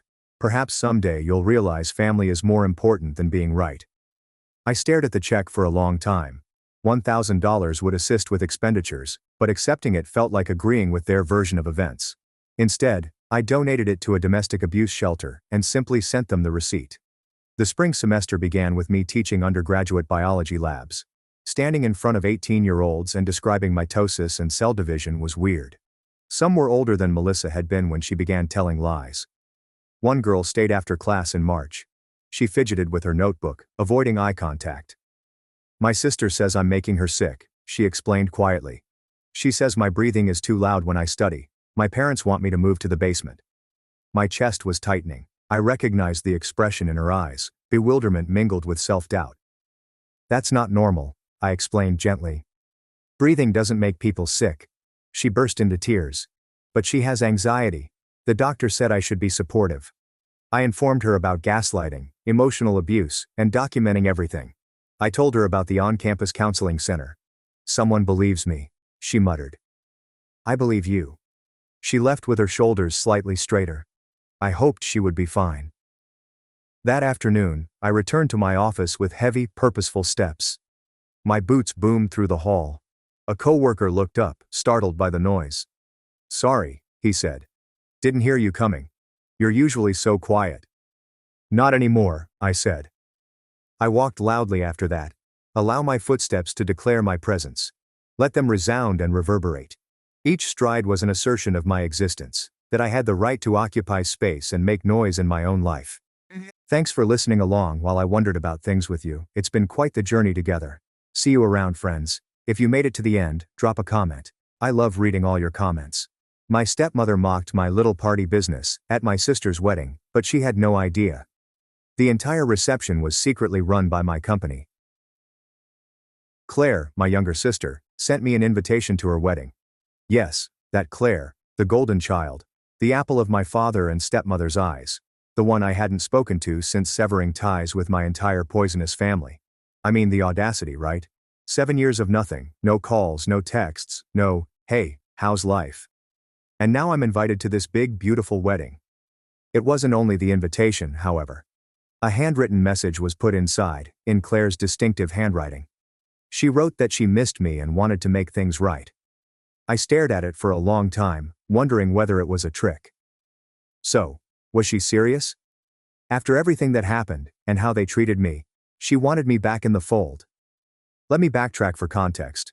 Our mother died when I was 15 and Claire was 12. It devastated us, as you would guess. But while I was still processing my sadness, my father was out there moving on. He remarried a year later, and Denise, the stepmother from hell, moved in. From the start, she had an implicit objective to obliterate any traces of my mother. Family photos, gone. My mother's favorite decor, packed and thrown away. I was devastated. But Claire clung to Denise as if she were a savior. I could not blame her. She was only a youngster and she needed someone. But I couldn't stand Denise and the way she controlled everything. Things worsened as we grew older. By the time I started college, Dad refused to aid me financially. What's his reasoning? I needed to grow up and take responsibility. Meanwhile, he was showering Claire with everything: college tuition, a fresh new apartment, and even a car, all paid for without hesitation. I was working part-time, just scraping by, and trying to start an event planning firm from scratch. Denise, of course, regarded it as playing around, whereas Claire was the family's shining star, thriving in school and seemingly deserving of their full support. I eventually had enough. After years of feeling like an outsider in my own family, I severed relations. No spectacular encounter, no major fallout, just silence. I stopped phoning and visiting and concentrated on improving my life. I immersed myself into my work and thrived. My business flourished beyond my wildest dreams, and I reached a point where I didn't need anyone. Not Dad, Denise, or Claire. This leads us back to the wedding invitation. At first, I considered throwing it away. Why should I care? They didn't care about me when I was fighting to get through school, save enough money for groceries, or in need of a family. But something stopped me. Maybe it was curiosity or Claire's note. I couldn't tell if she was sincere, or if this was another one of Denise's ruses. Regardless, I chose to go. If nothing else, I felt I could come up, observe how things unfolded, and leave if things were too uncomfortable. Here's the thing. I wasn't going to go empty-handed. Despite our years of enmity, I still wanted to do something good for Claire. I offered to help her organize her wedding, giving her complete service from my company at a significant discount. She respectfully declined, stating that Denise had already taken care of everything. That stung a little, to be honest. But hey, I'd done my part. I'd extended an olive branch. The ball was in their court. So there I was, preparing for the big day. I knew coming inside that theater would reopen a lot of old wounds, but I told myself it was worth it. Perhaps Claire was sincere. Maybe this was her way of reaching out and making amends. I had low expectations, but I held out hope. The night before the wedding, I couldn't fall asleep. Memories of the past came flooding back. Holidays where I sat on the sidelines while Claire received all of the attention. Talks where Denise belittled me in front of Dad. And moments when I understood I wasn't a part of the family anymore. I persuaded myself it did not matter. I was attending the wedding for Claire, not them. And if things went wrong, I could always go. I had nothing to prove to anybody. The next morning, I dressed in my best suit, got into my car, and drove to the location. I arrived early since that is simply who I am. I'm a planner and always have been. The house was stunning. Lofty ceilings, beautiful flowers, the works. They had obviously spared no expense. As I walked through the doors, I felt a combination of nervousness and dread. This was the first time I had seen my family in nearly a decade. Will they accept me, ignore me, or tear me apart? I had no idea. Claire looked radiant when I spotted her. She approached me, hugged me, and thanked me for coming. For a while I thought, okay, maybe this won't be so bad. But then I saw Denise. She was standing to the side, observing me like a hawk. Her smile didn't reach her eyes, and I could see she wasn't pleased I was present. "Welcome," she said, her voice full of phony kindness. "Still running that little party business of yours?" I gritted my teeth and grinned back. "It's going well, thanks." She sneered, plainly unimpressed, and shifted her focus to someone else. Denise's style is classic. I shrugged it off and found my seat. The ceremony was lovely, I'll give them that. Claire appeared really joyful, and for a moment, I forgot about the stress. But deep down, I knew the tranquility would not last. It was my family after all. Drama was unavoidable. Walking inside the reception area, I felt a knot in my gut tighten. It wasn't the venue, because let's be honest, it was magnificent. The chandeliers glistened like something out of a magazine. The tables were arranged with fine cutlery, and I could see my reflection. The floral arrangements appeared to have come straight from paradise. No, the knot was not part of the decor, it was inevitable. This was the first time I'd seen my family in almost 7 years, and I knew what was coming. I made my way to the seating chart, scanning the list for my name. When I discovered table 14, the knot in my gut became into a sinking feeling. I didn't need a map to find where that was. Weddings follow a pattern. Immediate family sits at the prime tables, followed by close friends, extended family, then random stragglers. Table 14 was clearly in the "we don't care if you're here" zone. When I arrived, I knew the insult was not subtle. My table mates were distant relatives I scarcely remembered. Aunt Lydia, who frequently mispronounced my name and smelled like mothballs, and Uncle Roger, who spent every family meeting droning on about his coin collection. What about the other 2 people at the table? I wasn't even sure who they were. Meanwhile, I noticed Claire's friends and Denise's family gathered around the dance floor. Dad and Denise were understandably center stage, relishing in their self-proclaimed very important person position. I couldn't help but giggle at myself. This was completely on brand for them. 7 years with no touch, and they still treated me like an afterthought. Fine. I did not come here for the seating arrangement. I came for Claire, or so I told myself. I attempted to maintain my cool. I poured myself a drink of water, looked around the room, and pretended I didn't care. But then the first landmine of the evening stepped right up to my table, Dad, and he was undeniably inebriated. Now I realized it wasn't going to be a pleasant interaction. Dad's drinking isn't nice, it's loud, rude, and entirely improper. True to tradition, he smashed his hand onto the table, making Aunt Lydia jump. "What the hell are you doing here, Leonard?" he mumbled. "You weren't supposed to come." I looked at him shocked. "I got an invitation," I responded calmly. I even took it out of my pocket for verification. "Claire invited me." He snorted. "You should have stayed where you belong. You're just here to embarrass us, aren't you? Showing up with your little party business like it means something." His voice became louder, and I could feel eyes turning toward us. My face blazed with wrath and shame, but I remained silent. Before I could react, Denise was by his side, perfectly timed as always. "Leonard," she asked, her tone mockingly concerned, "do you even make enough to buy that suit, or is it rented?" She gave me a smug look, as if she'd given the punchline of the century. I glanced at her and then back at Dad, realizing there was no point. You can't argue with individuals like them, especially when they're drunk and full of themselves. So, I did the only thing I could. I stood up, adjusted my suit, and said, "Excuse me." I went away without saying another word. But I didn't rush to the door. I wanted to clear my mind first. So I went out to the patio. The cool night air made me feel like I could breathe again. But the noises from inside continued to echo in my ears. Embarrassment. Small party business. God, they couldn't even let me live without destroying me. I leaned on the railing, looking out at the garden, trying to figure out what to do next. Leave without looking back? Go back inside and pretend none of this upset you? Neither option felt appropriate. I was deep in concentration when I heard the music start playing inside, cheerful, lively, and absolutely opposite of how I felt. That's when I knew I couldn't remain. I owed these folks nothing, least of all my time and energy. I made my way back inside, staying toward the room's boundaries to avoid being observed. On my way out, I looked over at the event workers. They were preparing for the following course, arranging plates with such efficiency that I couldn't help but marvel. Something about them seemed familiar. I slowed down, watching them move, and then it hit me.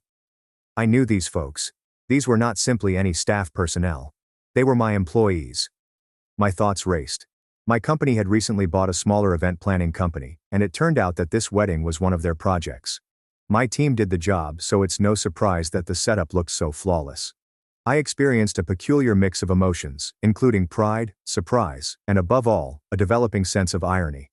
Claire and Denise had hired my company without even knowing it. Perhaps they were aware of the situation, but chose to ignore it. In any case, the evening's power dynamics had abruptly transformed. And for the first time all night, I felt in control. I moved to the side and took out my phone, dialing my operations manager. When she responded, I spoke quietly. "Hey, quick question," I said. "This wedding, are we running it?"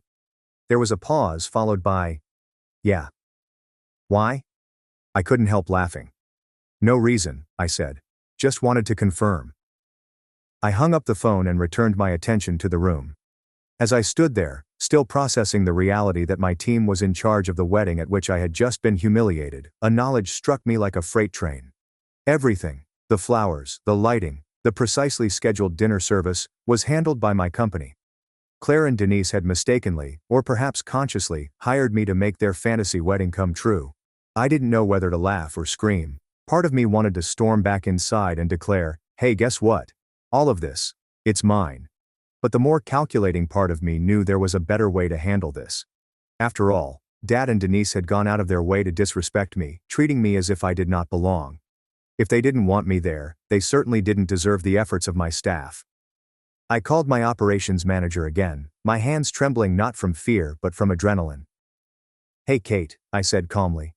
"Can you confirm the client's contract for tonight?" "Sure, Leonard," she replied, perplexed. "Why?" "I'll explain later. Just tell me, does the contract include the usual termination clause?" Kate didn't even need to look it up. "Yep. Hostile or discriminatory behavior toward staff or management gives us the right to terminate services immediately."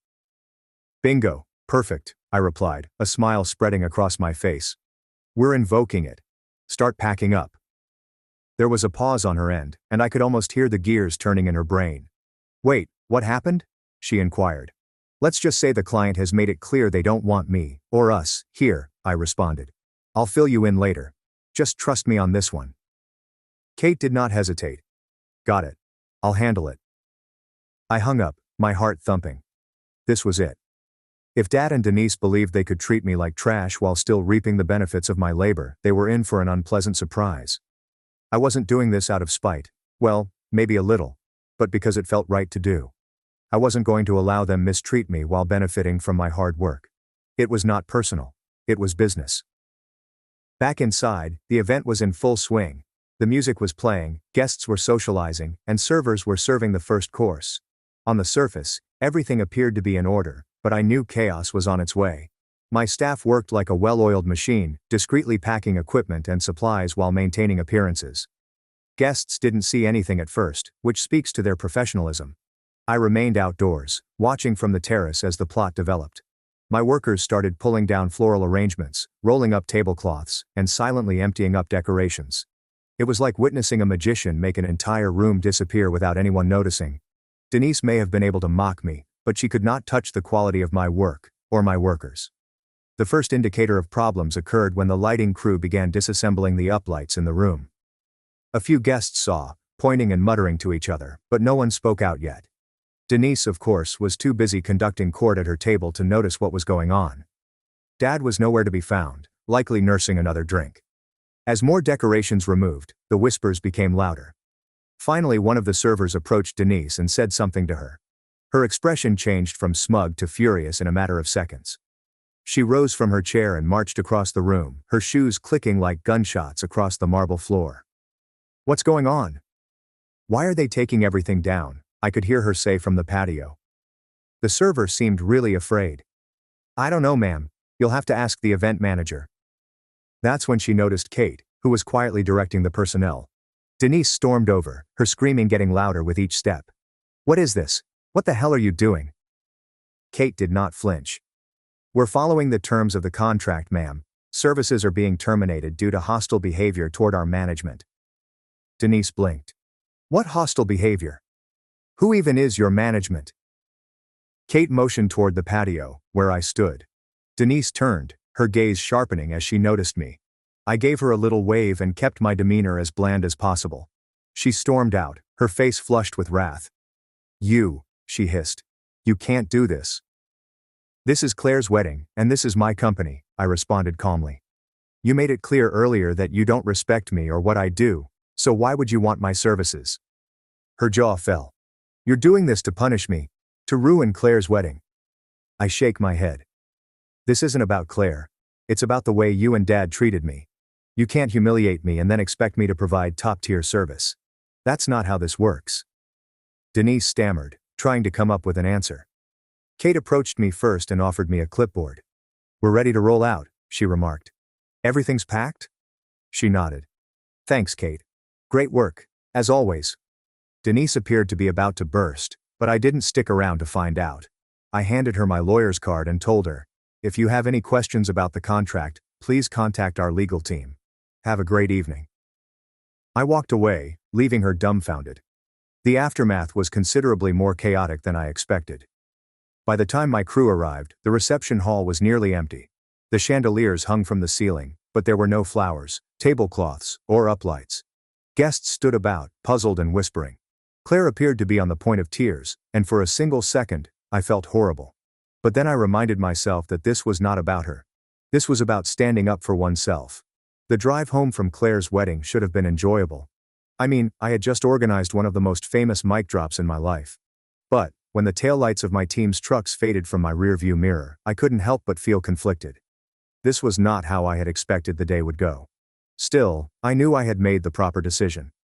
For the first time in a long time, I advocated for myself. Not just as a business owner, but as a person. And, while the night did not go as planned, I was not going to let that stop me from moving forward.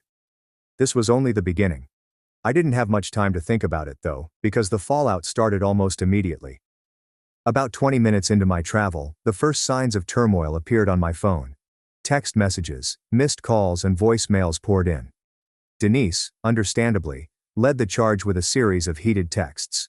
They were long and meandering, full of claims that I had spoiled everything, even Claire's big day, out of spite. Everyone was more spectacular than the last. "I can't believe you did this to Claire," she said. "You're a selfish, vindictive little boy who can't handle someone else being happy. You ruined this family's reputation.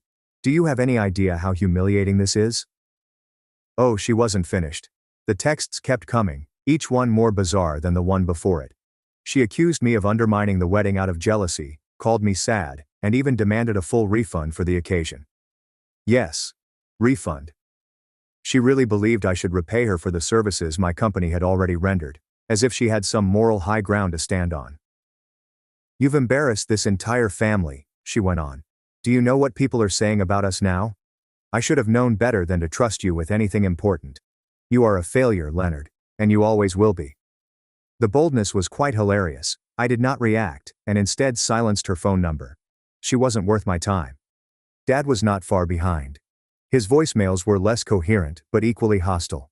I'll spare you the details, but the phrases "selfish brat" and "I'll sue your ass" were prominent.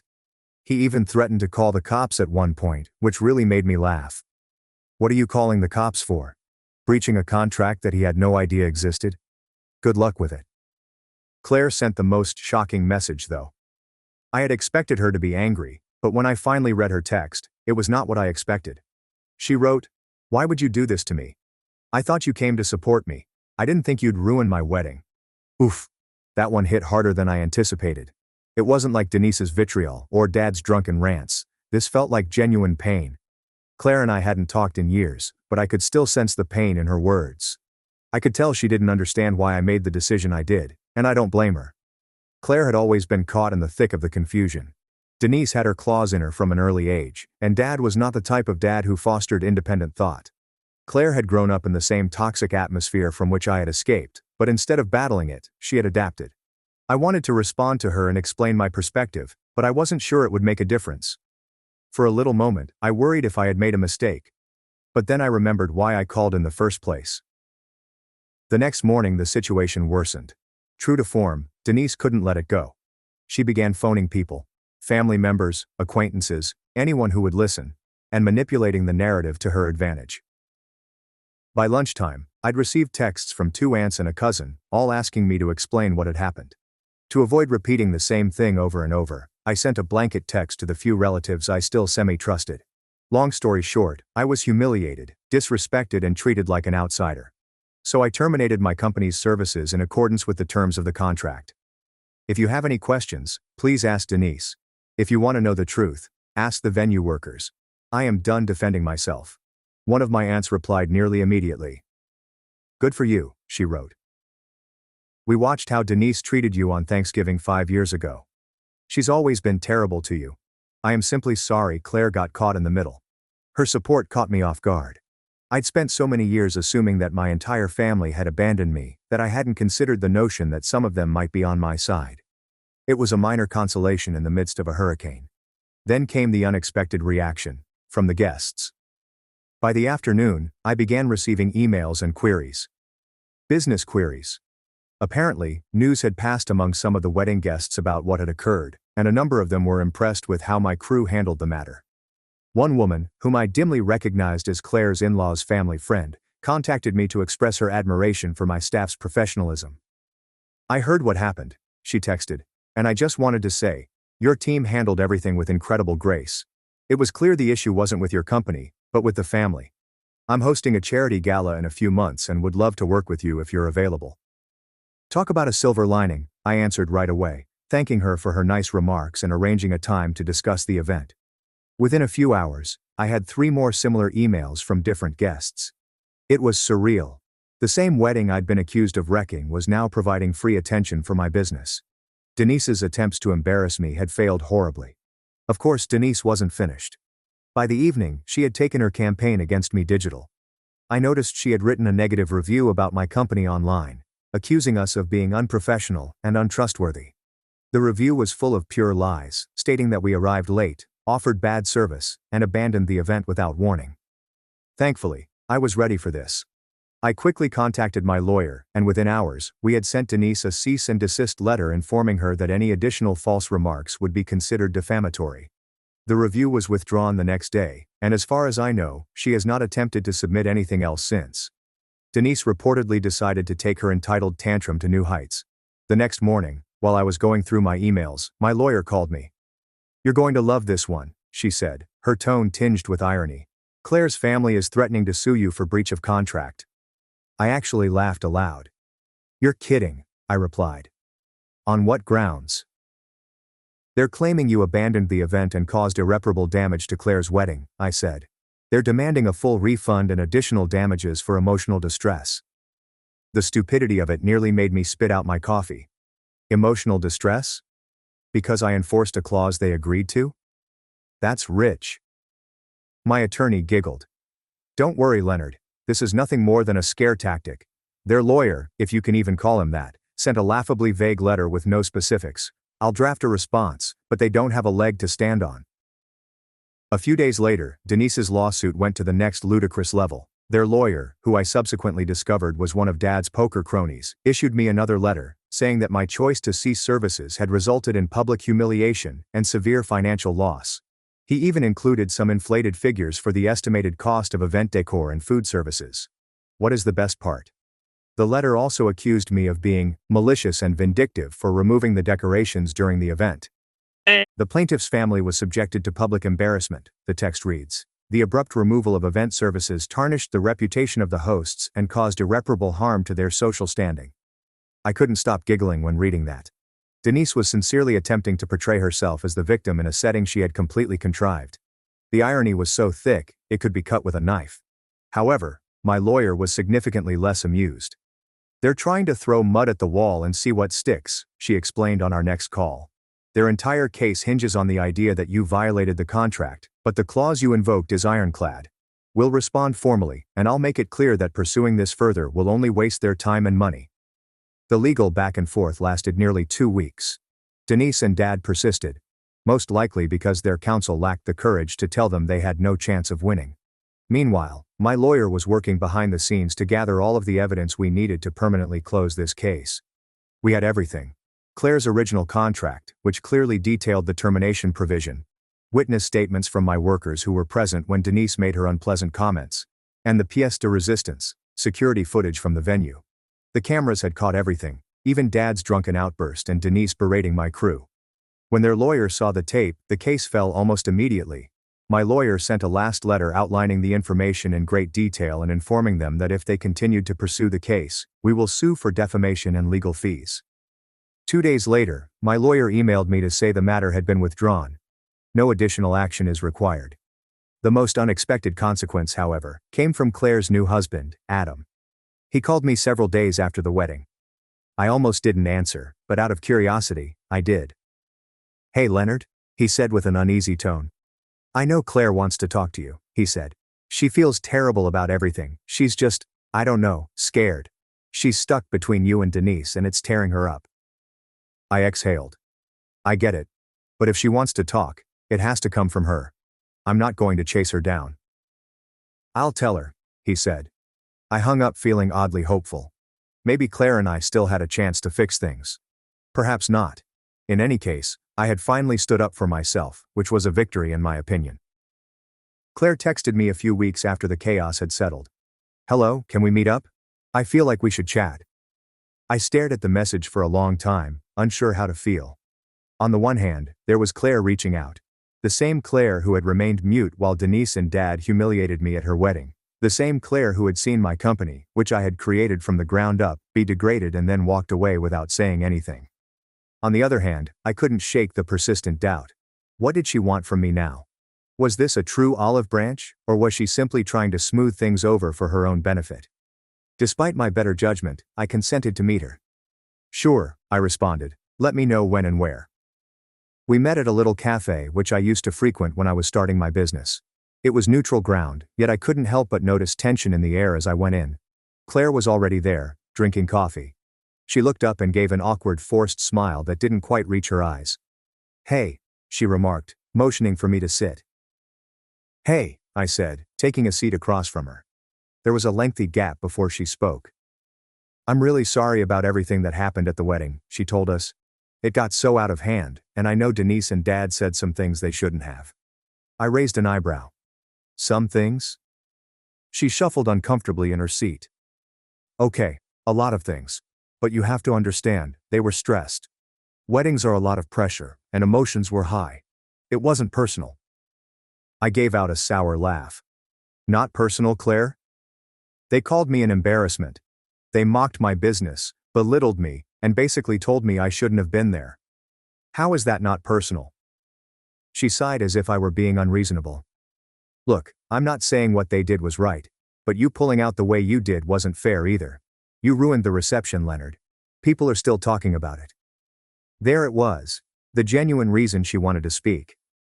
"So this isn't about what they said or did," I stated with an icy tone. "This is about how it made you look." "That's not what I'm saying," she said hastily, but the guarded tone in her voice suggested a different story. "I just think you could have handled it differently. You didn't have to punish everyone because of what Denise and Dad said." I glanced at her, trying to figure out if she believed what she was saying, or if she was simply repeating Denise's narrative. "Punish everyone?" I repeated. "Claire, they hired my company. They insulted me. The owner, in front of everyone. They didn't even bother hiding their disdain. You expect me to just stand there and take it?" "I expected you to think about someone other than yourself," she replied. "This wasn't about you. It was my wedding. Do you know how humiliating it was when everything fell apart? People were asking me what happened, and I didn't know what to say. I had to deal with the fallout while you just walked away." I leaned back in my seat, astonished. "So that's what this is about. Not what they did. Not how they treated me. It's about how it inconvenienced you." "That's not fair," she exclaimed, her voice rising significantly. "I'm trying to fix this, but you're making it impossible." "Fix it?" I repeated. "Claire, you haven't once acknowledged what I went through. You're sitting here blaming me for standing up for myself, because it didn't fit into your perfect little wedding narrative. Do you even hear yourself?" She crossed her arms and her expression hardened. "Maybe I wouldn't have to say this if you hadn't made everything about you. I invited you to the wedding because I wanted you there. I was trying to include you. But you turned it into a disaster." I felt a strong aching in my chest, but it wasn't sadness. It was clarity. This was not a misunderstanding. Claire was not stuck between Denise and Dad. She was exactly like them. Entitled, manipulative, and incapable of accepting responsibility for her actions. I stood up and tossed some cash on the table to cover my coffee. "You know what, Claire? I'm done. With you, with Dad, with Denise, all of it. I've spent my whole life being the scapegoat for this family, and I'm not doing it anymore." Her eyes expanded. "Leonard, wait. No," I replied firmly. "You don't get to rewrite this. I came to your wedding because I thought maybe things had changed. But all I got was the same disrespect I've dealt with my whole life. And now you're sitting here blaming me for having the audacity to walk away from it. I'm done, Claire, for good." She sat astonished as I walked out of the cafe. That was the last time I spoke with Claire. She sent a few texts in the days that followed, but I didn't react. There was nothing more to say. She had shown me who she truly was, and I believed her. I cut Denise and Dad totally out of my life, and it was the best move I'd ever taken. In the months that followed, my firm grew, due in part to a slew of new clients who were impressed by how skillfully my team managed the wedding disaster. Denise and Dad may have attempted to break me down, but all they did was make me stronger. And Claire? She faded into the background of my memories. I stopped worrying about whether she'd ever view things differently because it didn't matter. Family is not about blood, it's about respect. And no one had showed me any. My wife mocked me as another child instead of a husband, in front of her CEO. 6 months later, my designs replaced her entire career. I'm a 34-year-old male who has been working in IT support for the past 8 years. It's nothing extraordinary, but it covers the expenses. I met my wife Clara, a 32-year-old woman in college, when I was on track for something better. According to my lecturers, I aspired to be an architect and possessed a natural design ability. But life happens, as you know. Clara was an ambitious marketing major who was always talking about moving up the corporate ladder. When we graduated, she got an entry-level work at BlackRock's K Market, a fashionable company with exposed brick walls and kombucha on tap, while I took a temporary IT job to support us while she built her career. Somehow, temporary became 8 years of my life.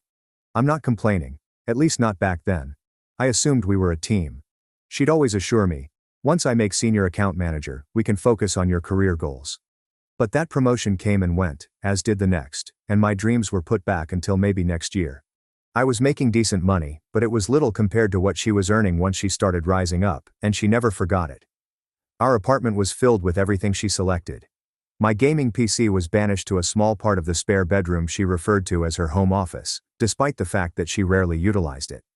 When I attempted to hang some of my old college architectural sketches, she said they didn't fit our aesthetic and replaced them with generic abstract art from an exorbitant downtown store. So I'm standing there, fixing my tie for the 6th time in our bathroom mirror, preparing for Clara's annual office party.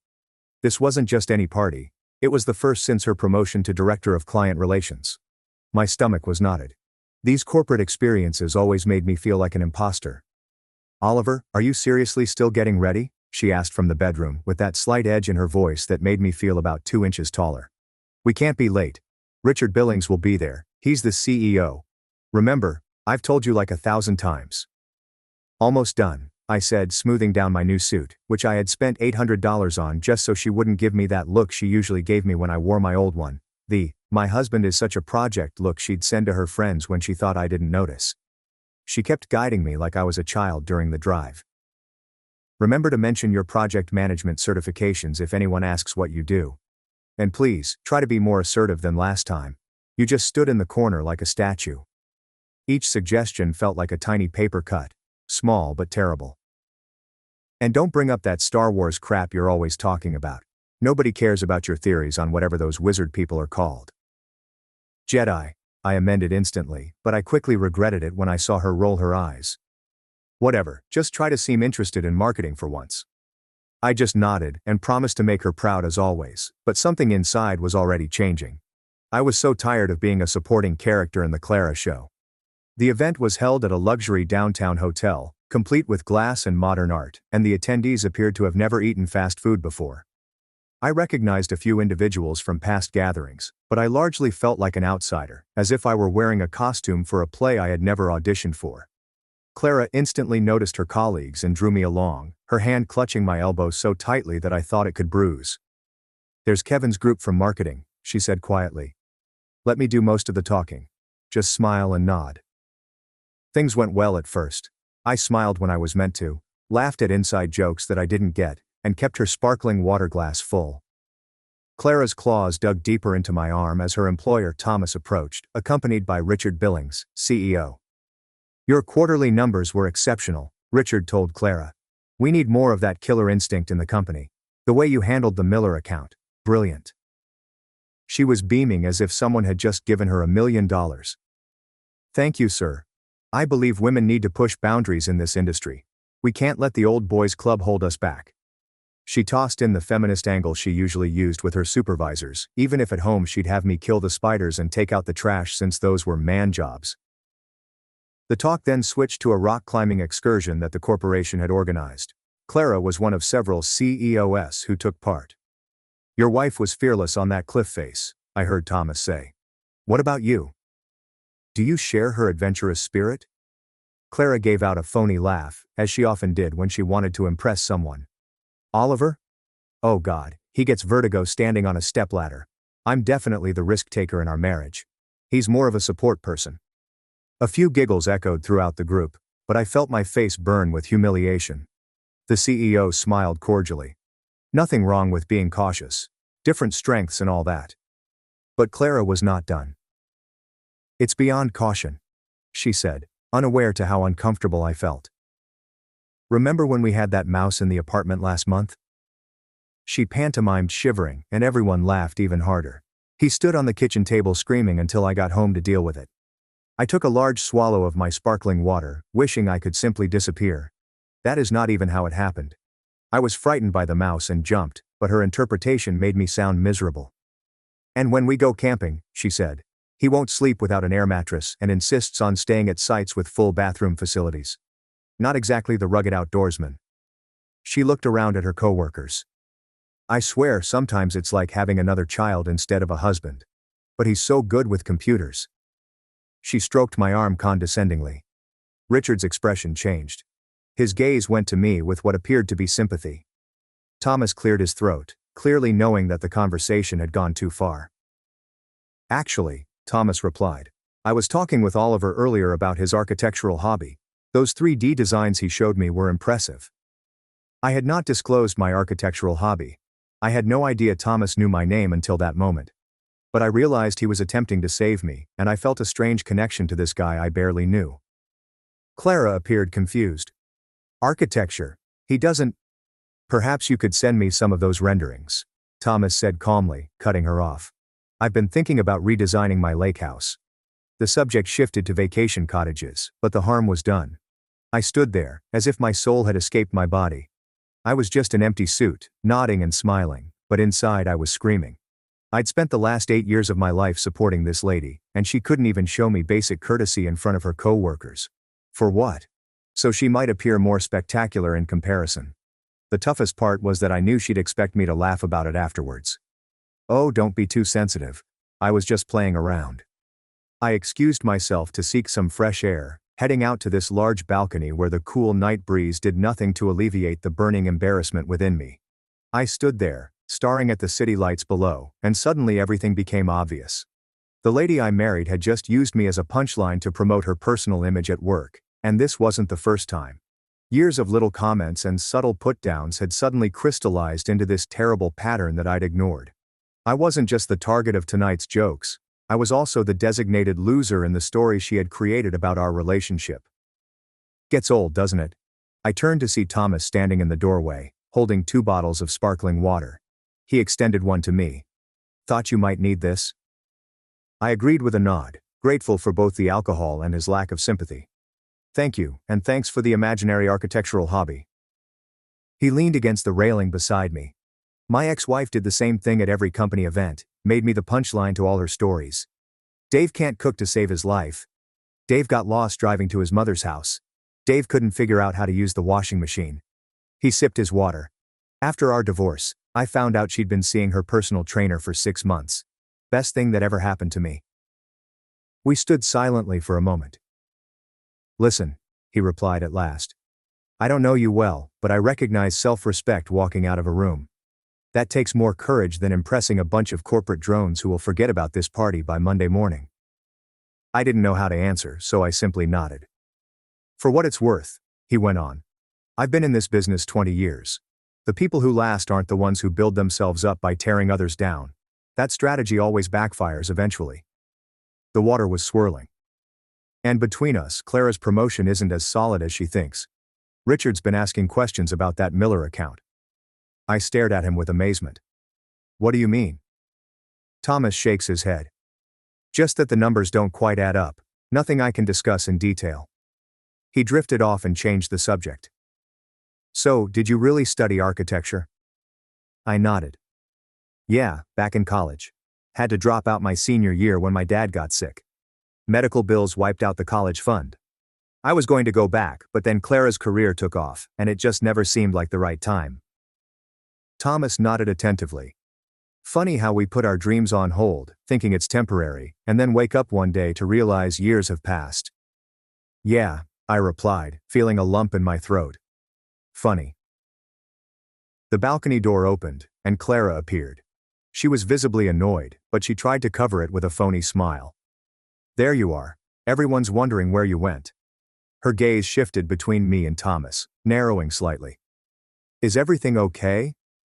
"Just getting some fresh air and having a fascinating conversation," Thomas said before I could respond. Oliver was telling me about his background in architectural design. Really innovative perspectives. Another imaginary interest, but this one seemed different. Less like a rescue, more like potential. "We should get back inside," she remarked to me, her grin barely reaching her eyes. "Richard's wife was asking about you." "Actually," I continued, finally finding my voice, "I think I'm going to head home." Her smile disappeared. "What? You can't leave now. We've only been here 2 hours." "I'm not feeling well." It wasn't completely false, my stomach had been churning since her performance inside. "Don't be ridiculous," she muttered, moving closer and lowering her voice. "This is important for my career, you can manage a few more hours. Stop being so sensitive." Thomas cleared his throat. "Perhaps I should give you two a moment," he replied, but did not move to leave. "No need," I said, putting down my water bottle. "I ordered an Uber, and it should arrive any minute." I hadn't, but I would as soon as I went downstairs. "This is so typical," Clara whispered, her voice sharp enough to break glass.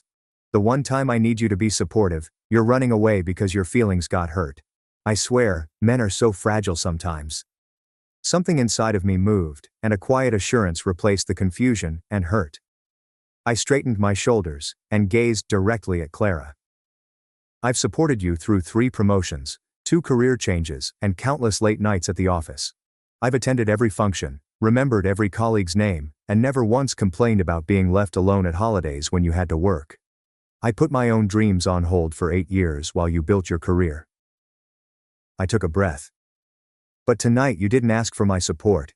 You used me as a prop to make yourself look better." Her cheeks reddened. "You're overreacting. It was just harmless joking around." "Was it?" I inquired quietly. "Because from where I'm standing, it felt like you were telling everyone that your biggest accomplishment was succeeding, despite being married to such a pathetic loser." Her gaze faltered and fell to the floor, and I saw something I hadn't expected: uncertainty disguised as confidence, fear veiled as ambition. "I'm going home," I said gently this time. "We can talk tomorrow." As I turned to leave, Thomas extended a hand. "Good meeting you properly, Oliver. Hope you feel better soon." I shook his hand, shocked by the firm grip and the business card he effortlessly presented to me. "Call me if you'd like to grab coffee sometime," he said. "I mean it about those designs." When I returned, the apartment was quiet. I removed my suit, the expensive costume I'd worn to blend in with her world, and stood in the shower until the hot water ran cold, allowing it to wash away the humiliation of the evening. Sleep did not come easily. I lay there, remembering years of subtle slights. The way she'd stop me while I was talking about something I was interested in, the way she rolled her eyes when I suggested vacation plans, and the constant minor adjustments she wanted to make to my look, speech, and hobbies. For example, when I spent months building a custom gaming PC and finally got it running perfectly, she said, "That's nice, honey. Maybe now you can focus on something productive." Similarly, when I excitedly showed her a sketch I'd drawn of our dream house, she said, "It's cute that you still think about that stuff." Morning brought insight rather than reconciliation. Clara hadn't arrived home. I received a text message at 6 a.m., told me she'd stayed at Jen's house because she didn't want to continue the debate while emotional. Translation: she was avoiding the repercussions of her behavior. I called in ill to work, which I rarely did, and spent the day in a strange limbo between fury and possibility. I took out my old architectural sketches from college, which Clara had deemed not matching our aesthetic, and set them out on the dining table. They weren't too bad, especially the urban regeneration project, which had earned me departmental acclaim. By afternoon, I was staring at the business card Thomas had given me. After an hour of deliberation, I eventually texted, "This is Oliver from last night. I'll take you up on that coffee offer, if it still stands." His response was quick. "Good to hear from you." 3 p.m. at Steel Bean downtown. The coffee shop was expensive, but not pretentious. Thomas was already sitting in a corner booth when I arrived, dressed casually in trousers and a button-down. "Thanks for meeting me," I murmured, taking the seat across from him. "Though I should probably confess, I've never shown you any architectural designs." He laughed. I figured as much. But I wasn't entirely making it up. Clara mentioned once that you studied architecture in college. Said it was cute that you thought you could make it in that field. That stung. I never said it was cute when she failed her first 2 marketing jobs. Yeah, well, it was more than cute to me, I answered, taking out my phone and showing him photographs of my old college projects before leaving the flat. I was on track for internships at some decent firms before life happened. Thomas raised his eyebrows as he browsed through the photographs. These are actually good. Really good. The spatial awareness, the integration with the surrounding environment. You had a genuine talent. The talk moved with unexpected ease.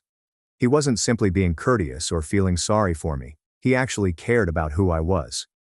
As we talked, I found myself disclosing things I'd kept hidden. My abandoned passion for architectural design, the small company plan I'd shelved when Clara's career took precedence, and my growing sense of having lost myself in the shadow of her success. So all this time you've just been putting your dreams aside while supporting hers? Thomas was curious. I guess I thought that's what marriage was, I said. Compromise. Sacrifice. I figured my turn would come eventually. Compromise should go both ways, Thomas explained. When was the last time she sacrificed something for your dreams? I couldn't respond because the truth was that she never had. Why did you really ask me here? I finally said, after a second coffee. Corporate loyalty would suggest you should be taking her side. He pondered about this, tapping his fingers on the table. Corporate loyalty is overrated, human decency isn't. What I saw last night wasn't someone building up a team, it was someone stepping on another person to appear taller. He raised his eyebrows. Plus, I recognized something in you that reminded me of myself 15 years ago. Sometimes people need a nudge to remember who they are. Before we separated, he made an unexpected proposal. My team's working on a new downtown development project, mixed-use building with residential and commercial space. Given your background in architecture, would you be interested in reviewing some of the preliminary designs? Fresh eyes can spot things we've missed, and it might be therapeutic. I was stunned. I don't have any professional qualifications, my design experience is theoretical at best. Sometimes theoretical is exactly what we need. No pressure, just take a look and give me your honest thoughts. He slid a thumb drive across the table. Use a new email address to send feedback. This is under the radar. I don't need Clara knowing I'm consulting with her husband. That evening, after Clara returned with a well-scripted apology that included terms like work stress and don't mean to embarrass you, but never recognized what she'd done, I sat down at my long-neglected desk and plugged in the drive. The ideas were ambitious, combining modern and historical features to revive a neglected part of downtown. I lost myself for hours studying representations, taking notes, and sketching possibilities. For the first time in years, I felt my mind totally engaged, with neurons sparking with previously latent creative force. Clara entered our home office, hesitating uncertainly at the threshold, and I scarcely noticed. What are you working on so intently? She inquired, her tone perfectly neutral. I did not glance up. Just a project. She moved closer, attempting to see the screen.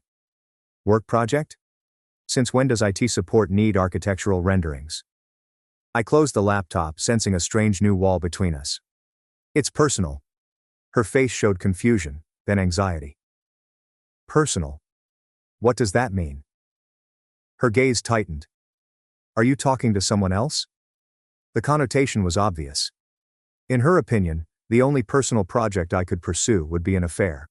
She couldn't believe I had autonomous interests or aspirations.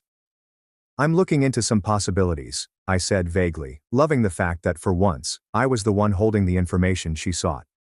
She hovered for another minute, obviously expecting me to elaborate, but I remained silent. Finally she retreated, and I understood something had fundamentally changed. The apartment seemed different. Not because she had returned, but because I had changed since leaving for the party 2 nights ago. I reopened my laptop and started writing an email to Thomas, signing it with my name followed by architectural consultant. The title was aspirational rather than factual, but for the first time in years, the difference between the two did not appear insurmountable. 2 weeks passed in an unusual new domestic rhythm. Clara walked on eggshells around me, overcompensating with forced cheerfulness and an unexpected interest in my day. I remained cordial but distant, spending my evenings concentrating on the development project rather than watching meaningless television with her. The email I wrote to Thomas sparked a flurry of responses, with the design team expressing real interest in my proposals. What started as a courtesy evaluation turned into serious conversation, with some of my suggestions incorporated into the amended plans. He texted me one morning that they were executing your courtyard plan. The team wishes to meet the mystery consultant. 1 p.m. tomorrow. I stared at the message, equally excited and afraid. This wasn't just a soothing distraction, it was becoming real. I'm not qualified for an actual meeting, I responded. His response was immediate. Neither were half the successful people I know when they began. 1 p.m., at the office, business casual. I will meet you in the lobby. That evening, I casually remarked to Clara that I had lunch plans downtown the next day. Oh? With whom? She attempted to seem intrigued, but I detected a keen edge of distrust. A potential client, I responded, not quite lying but without mentioning that her employer was my contact. A client for what? She inquired, putting down her fork. I looked up from my plate. I'm exploring some consulting opportunities in architectural design. Her fork paused halfway into her mouth. Since when are you interested in architecture and what kind of consulting? You don't have certifications. I've always been interested in architecture, I explained quietly. We talked about it when we first met. I showed you my sketches. That was a hobby, she remarked. You can't just suddenly decide to call yourself a consultant. Actually, you can, I quipped. Especially when people value your input. I shut my laptop and stood up. I need to prepare for tomorrow. As I walked away, I could feel her staring at my back, attempting to understand this new version of her husband, one with interests and objectives other than supporting her profession. The next morning, I dressed in my best business casual outfit, not the suit she'd chosen for me, but clothes I felt good in. As I was about to go, Clara arrived in the doorway. Who exactly are you meeting with? She inquired, no longer concealing her suspicion. A development team is interested in my design perspective, I said, reaching for my portfolio, which I had spent the entire night putting together, complete with old college work and new ideas for the downtown project. This doesn't make any sense, she insisted. You work in IT. You've always worked in IT. I worked in IT to support us while you built your career, I corrected her. But that was never my passion. You knew that. As I walked towards the door, she yelled after me. Is this about the party? Are you trying to punish me? I halted with my hand on the doorknob. Not everything is about you, Clara. This is about me reclaiming something I lost. The corporate headquarters was intimidating, 60 stories of dazzling glass and steel. I straightened my blazer in the foyer, doubting my sanity for consenting to this appointment. What was I thinking when I pretended to be a professional in a world where I didn't fit in? Thomas arrived on time, greeting me with a solid handshake. Ready to impress some people? The meeting room included 5 persons, all dressed in that modest, expensive way that denoted serious achievement. My hands were clammy as I was introduced simply as the consultant who solved our courtyard challenge. Walk us through your thinking, a gray-haired woman asked, gesturing at the graphics shown on the wall. I took a big breath and began detailing the flaws I'd identified with the original design, such as shadowing at certain times of day, the wind tunnel effect caused by the building orientation, and the missed potential for green space that would have increased property prices and tenant happiness. As I spoke, my voice became more steady. I received queries, drew alternatives on the digital whiteboard, and got into a heated debate about the benefits of different materials. For 90 minutes, I forgot to feel intimidated. I forgot I was not formally qualified. I simply lost myself in the sheer pleasure of creative problem solving. After the meeting, the gray-haired woman approached me immediately, revealing herself to be the firm's senior partner. Your perspective is refreshing, she replied. Most consultants tell us what we want to hear, but you told us what we needed to know. She offered me her card. We have another project breaking ground in 3 months. Would you be interested in a more formal arrangement? I felt dizzy with possibilities. I would need to think about it, of course. But don't think too long, she said with a knowing smile. Talent doesn't need credentials to be valuable. Clara arrived home from work earlier than normal that evening, and I was going over the meeting notes. Something about her behavior appeared off, a peculiar combination of rage and anxiety that aroused instant concerns. How was your meeting? She said, her tone tense. Productive, I answered cautiously. Why? Imagine my surprise, she began, throwing her bag to the counter with a thud. When I was called into Richard's office today to explain why my husband is suddenly consulting on the downtown project with my supervisor. And there it was, the decisive moment. I didn't realize I needed your permission to pursue professional opportunities, I added softly. Don't play dumb, Oliver. You deliberately kept this from me. Do you have any idea how this makes me look? Like I can't keep my own husband in line. Keep me in line. The words struck me like a blow. Is that how you see our marriage? That I'm someone you need to keep in line? You know what I mean, she backed away. It just looks weird. People are talking about, what? That your husband might have talent and value outside of being your supportive spouse? That's not fair, she complained. I've always supported your interests. My interests, I reiterated. Not my career, not my ambitions. My cute little hobbies that you could pat me on the head for. She threw up her hands. What do you want from me? I said I was sorry about the party. I had too much sparkling wine. I was trying to impress Richard. I went too far. What more do you want? I want you to understand that this isn't about the party, I told you. The party just showed me clearly what I'd been ignoring. We built a relationship where your dreams were the priority, and mine were the sacrifice. I accepted that arrangement for so long that I almost forgot I had dreams of my own. She reached for my hand, but I took a step back, needing physical space to retain emotional clarity. What exactly are you doing with this project? She inquired, her voice lowering. Consulting on architectural elements of a downtown development, and they've asked me to consider a formal arrangement for future projects. Her eyes expanded. You're not qualified, you never finished your degree. Apparently talent and insight matter more than credentials to some people. Her tone changed, becoming accusing once more. And Thomas arranged all this? Why would he do that? I shrugged. Maybe he recognized something in me. Maybe he just wanted to help. Or maybe he saw how I was treated and decided I deserved better. She flinched, like if I had hit her. So this is about punishing me. Embarrassing me professionally as revenge. Not everything is about you, I explained quietly. This is about me rebuilding something I lost. It has nothing to do with revenge. Her rage reappeared. You've been lying to me for weeks while meeting with my employer. How am I supposed to interpret this? I did not lie. I simply did not provide information that you had not requested. When was the last time you asked about my day, interests and goals? Not what you needed from me or how I might help you, only who I am and what I desire. She opened her lips to answer, but closed it again, as awareness dawned in her eyes. The following few days were stressful. Clara oscillated between faux supportiveness and passive-aggressive comments about my unexpected job move, but something greater was forming. I could feel it in the way she furiously texted over dinner or took whispered phone conversations in the restroom. One morning, approximately a week after my meeting with the design team, I received an urgent text from Thomas. We need to chat immediately, not over the phone. We met at a quiet cafe far from Clara's workplace, and Thomas appeared depressed. Clara's trying to sabotage you, he blurted out. She's filed a formal complaint with HR, claiming I've engaged in inappropriate professional relationships by hiring her spouse without disclosure. My stomach plummeted. Can she do that? Technically, there is no rule against hiring employees' spouses for consultancy work. But she's framing it as a conflict of interest, implying that we only hired you to win favor with her over the Miller account.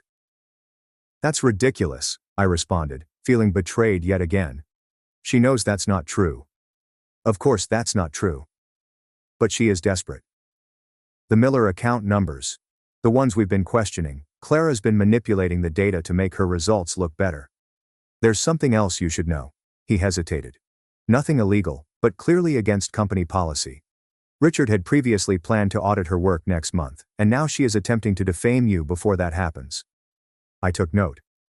Make it look like I'm the one with professional ethics issues.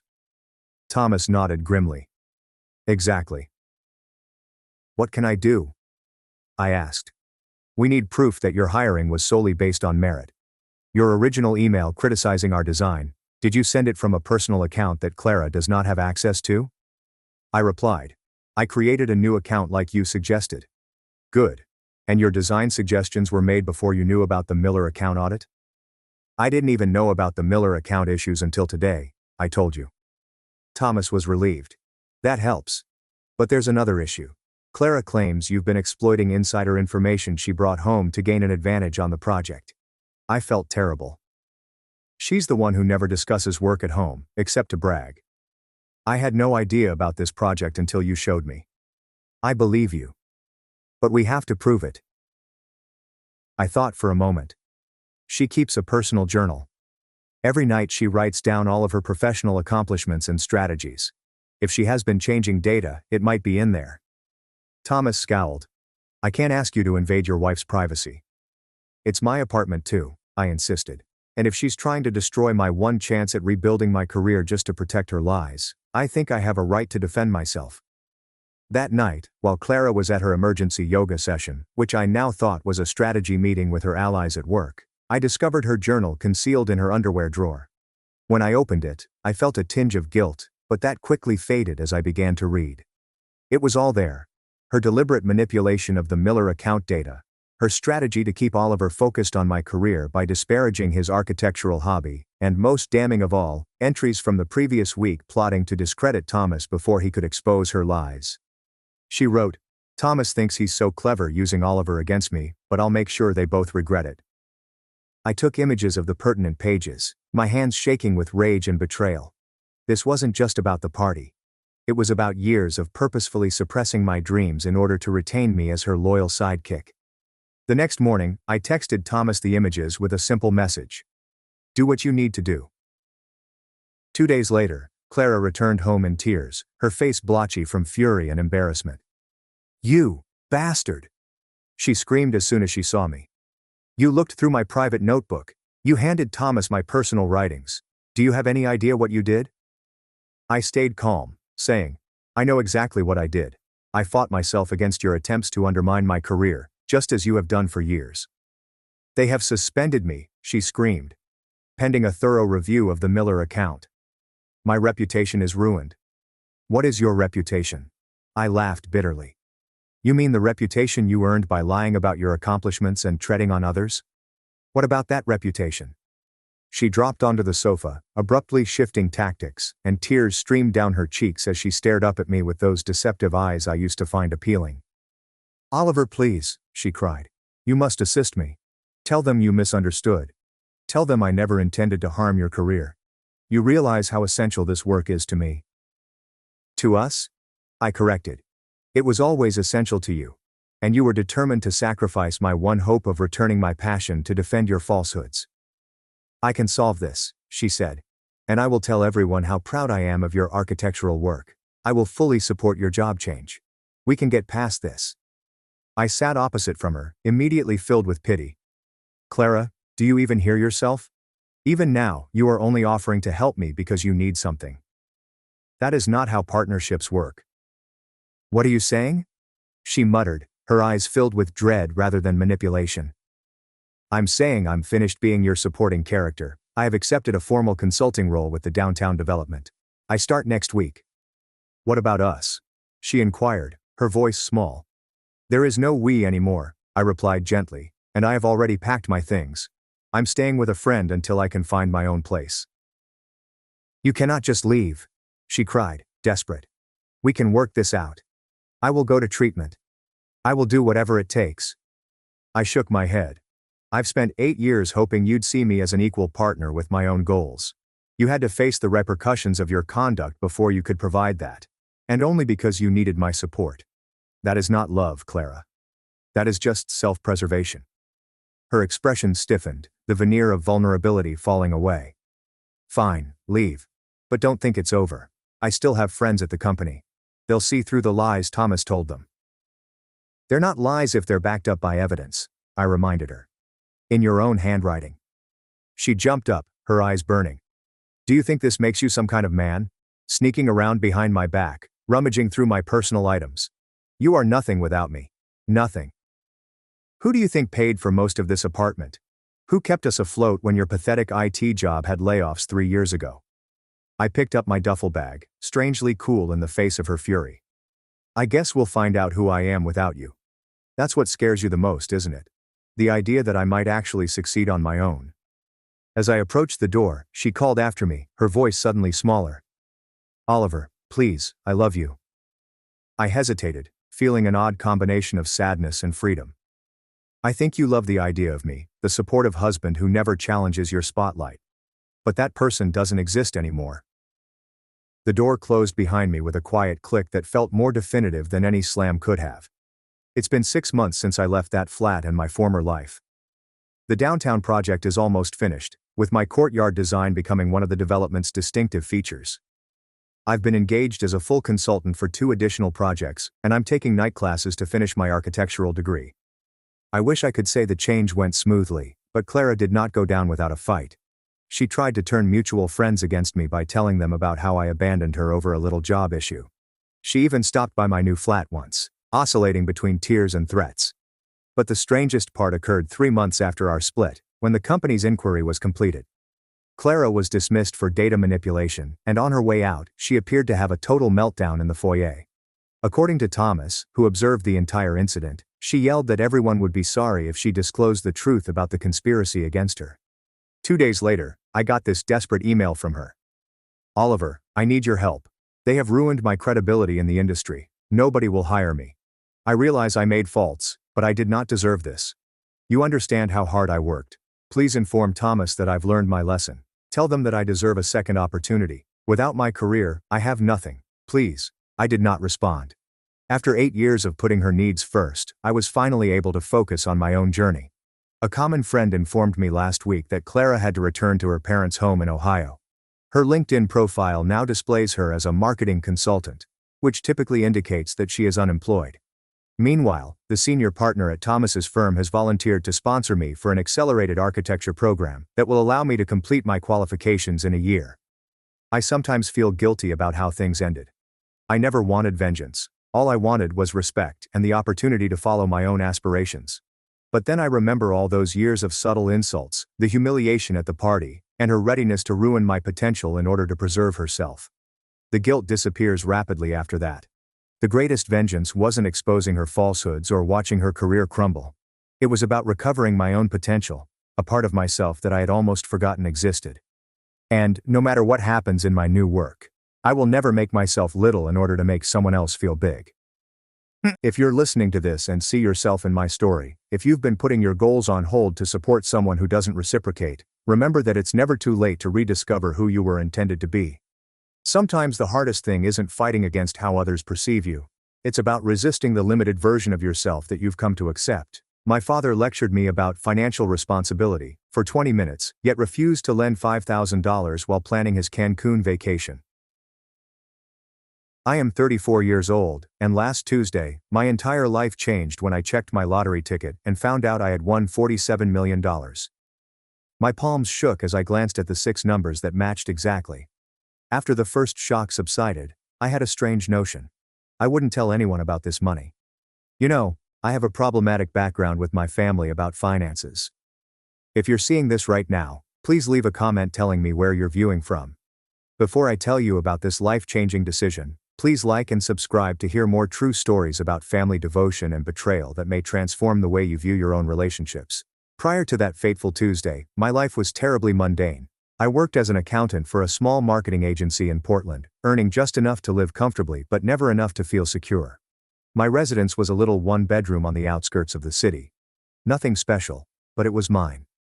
Every morning, I'd get up at 6 o'clock, make my coffee, and begin my day with the constant anxiety of finances and deadlines hovering over my head.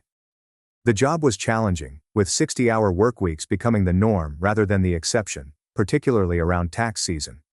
My familial situation was complex, to say the least. My parents, Thomas and Margaret Wilson, separated when I was 14 and remarried within 2 years.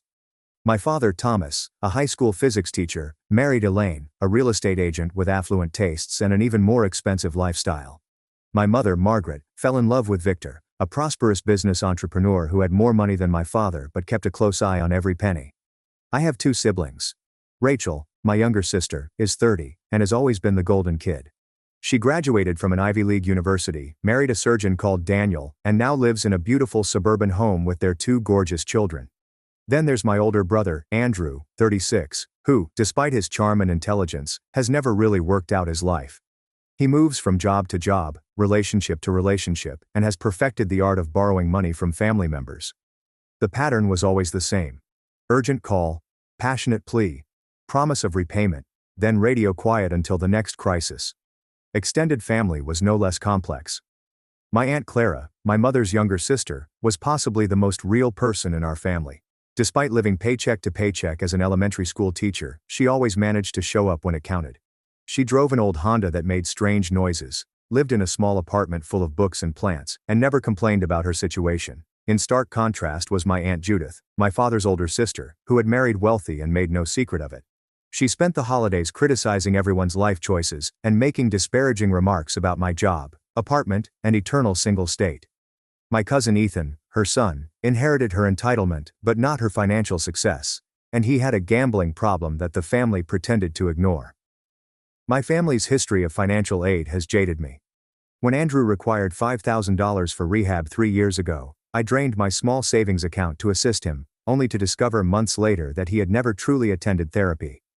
When Rachel needed aid with her wedding expenses, I put $2,000 on my credit card, which she pledged to repay after the honeymoon. After 5 years, I was still waiting. When my father needed a loan to fix his roof after a storm, I sent what I could, only to find images of him and Elaine vacationing in Cancun the next month. My dearest friend Natalie was the only one who was fully aware of these betrayals. We had met in college, and unlike most of my relationships, ours had remained stable. Natalie was a nurse, so she understood the hardship and never criticized my conflicting sentiments regarding my family. She was the voice of reason when I was feeling bitter, telling me that not everyone was trying to take advantage of me. At work, things weren't any better. My supervisor, Collins, had a habit of claiming credit for my ideas at client meetings. My coworker, Jeremy, routinely left early, leaving me to pick up the burden, yet I always received the accolades I deserved. Despite being unrecognized, I put my head down and worked hard, expecting that it would eventually pay off. Purchasing lottery tickets was my one small luxury, a weekly practice that my family enjoyed teasing me about. Every Friday, I'd go to the corner store and spend $10 on tickets. My mother described it as a tax on individuals who couldn't do math. My brother quipped that rather than squandering the money, I could just give it to him directly. My father schooled me on probability and statistics. But there was something promising about the tickets. Even after years of winning only $20 here and there, I couldn't bring myself to give up on this small chance at freedom. I had dreams, of course. I wanted to travel beyond the Pacific Northwest. I wanted to go back to school and possibly acquire a master's degree in something I was truly enthusiastic about. I intended to have enough savings to cover any unexpected car repairs. But as I entered my mid-30s, these ambitions became increasingly distant, as I continued to pay off college loans and carried a little but persistent credit card debt that never seemed to go away, despite my meticulous planning. Each month was a delicate balancing act between bills, groceries, and the occasional supper out with Natalie. I clipped coupons, analyzed pricing, and knew which store offered the best deals on everything from toilet paper to coffee. I drove a 10-year-old Corolla that produced an alarming noise when it rained, but I couldn't afford to repair it. I'd acquired the art of appearing perfectly fine while mentally calculating expenditures, wondering if I could afford to say yes to an offer, or if I needed to make up an excuse to stay at home. This was my life before anything changed. Ordinary, sometimes unpleasant, lonely, yet stable in its own right. I had no idea how a single piece of paper would utterly upend everything I thought I knew about myself, and the people I considered family. It was my 30th birthday when I bought the winning ticket. I had just concluded a very difficult week at work, during which Collins had once again claimed credit for my financial approach, which had saved a large client thousands of dollars. I went to Harold's Corner Market on Fridays as I always did, but this time I changed things up a little. "Happy birthday, Elena," Harold said as I arrived. Harold was a gentle elderly man who had owned the store for more than 30 years. He knew all of his regular clients' names and always had a nice word to say. "Thanks, Harold. The usual please, with maybe one extra for good luck," I said, offering him $20 instead of my usual $10. "Birthday splurge. Maybe today is your lucky day," he remarked with a smirk as he handed me the tickets. Instead of my normal rapid selection, I opted on a whim to pick my own numbers. I chose my birth month and day as March 16th. It is my mother's 12th birthday. My father's birthday is 21st. Clara turns 9, while Natalie turns 30. 6 numerals symbolized the most important persons in my life, including those who had disappointed me. That evening, I ordered takeaway from my favorite Thai restaurant, opened the bottle of wine Natalie had given me for my birthday, and settled down for a nice night alone. The lottery drawing was at 8 p.m., but I barely noticed as I cruised around social media, seeing posts from pals who were celebrating far more spectacular birthdays than mine. At 8:30, I remembered the tickets and casually picked up my phone to check the numbers, expecting nothing as usual. The first number matched was 3. I grinned slightly. The second one matched, 16. My heart rate increased somewhat. Third number, 12. Fourth, 21. By this point my palms were sweating. The fifth number is 9. I held my breath. The sixth and final number is 30. I stared at my phone for what seemed like an age. This could not be correct. I must have read something incorrectly. I checked again and again. I turned on the television and returned to the live drawing. I watched as my numbers showed on the screen one by one. My hands shook so much that I dropped the remote. "No way," I said quietly to the empty flat. "No way." According to the lottery website, I was the only winner of $47 million. After taxes, it would be roughly $28 million, an incomprehensible number for someone who had been overjoyed earlier that day with a 10% off coupon for laundry detergent. I didn't sleep at all that night. Instead, I spent hours looking up lottery winners online. What I discovered was disturbing. Stories about winners whose lives fell apart after receiving a windfall. Families torn apart by greed. Friends and distant relatives emerge out of nowhere, with sob tales and outstretched hands. Winners who went bankrupt within 5 years and were worse off than when they won. According to one article, playing the lottery is the easiest way to lose everything you care about. As the sun dawned, I made a decision. I would claim the money, but I would not tell anyone. Not my parents, my siblings, or Natalie. At least not right now.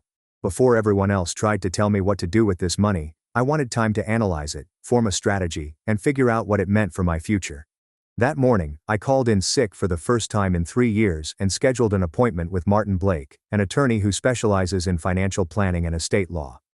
His office was in a downtown high-rise, and as I sat in the waiting room in my regular clothes, clutching my handbag containing the winning ticket, I felt like an imposter. Martin welcomed me, "Miss Wilson," and extended his hand. He was in his 50s, with salt and pepper hair and kind eyes behind costly glasses. "What can I help you with today?" I took a big breath and put the ticket on his desk. "I need to know how to claim this without anyone finding out it was me." His eyes widened slightly as he examined the ticket. Then he nodded professionally. "I see. Well, you have come to the right place." Martin spent the next 2 hours explaining my alternatives. In our state lottery, winners may claim rewards through trusts or legal companies that kept their identities hidden. He described the procedure of establishing a blind trust, how taxes would operate, and the need of creating a team of financial consultants to assist with such a significant money. "The biggest mistake winners make," he advised me, "is telling too many people too quickly. Once that happens, there is no going back." I nodded, happy that my instincts had been right. "I want to do this right. I do not want this money to ruin my life." As I exited Martin's office with a folder full of paperwork and a list of next tasks, I felt an odd combination of excitement and trepidation. I had more money than I could ever dream of. However, I was unable to share this life-changing news with anyone. I'd be living a double life, pretending to be the same struggling accountant, but secretly being a multimillionaire. Over the next 2 weeks, I worked with Martin to create the trust, collect the prizes, and open investment accounts. We developed a detailed financial strategy to ensure that I never had to worry about money again. Even if I lived to be 100, the money was real and in accounts under my control. However, my daily existence remained unchanged. I still went to work, whined about bills to coworkers, and drove my old Corolla. The secrecy was beginning to grate on me. I found myself thinking about my relatives. Would they be glad for me if they knew? Will they honor my boundaries? Or will they perceive me as little more than a walking ATM? The questions tormented me, and an idea began to emerge. What if I could figure out how my family would respond to my unexpected income without exposing it? What if I could assess their character before picking who to reveal my secret to? The plan came together one night as I lay awake, staring at the ceiling. I'd design a scenario in which I required financial assistance. Not a large sum, but enough to be important. I'd approach each family member with the same narrative and request, and see who would help me without expecting anything in exchange. Only then would I understand who deserved to be a part of my new life. The next day I met with Martin again to check that my funds were solid before moving forward with my plan.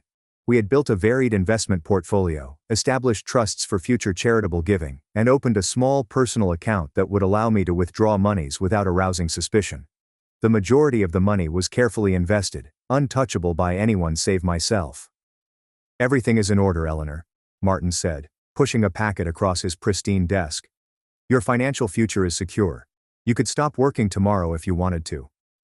The idea was appealing, but I realized that a drastic lifestyle shift would bring questions I wasn't prepared to address. "I think I'll stay at my job for now," I said. "At least until I figure some things out." That evening, I invited Natalie over to dinner. As we sat on my small balcony, drinking wine, I decided to tell her about part of my plan. I couldn't keep everything within, and I trusted her more than anyone. "I am thinking about conducting a sort of experiment with my family," I began cautiously. Natalie lifted her eyebrow.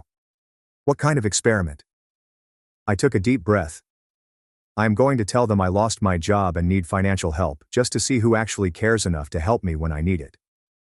Natalie's countenance changed from wonder to concern. "Elena, that seems manipulative. Why would you do that?"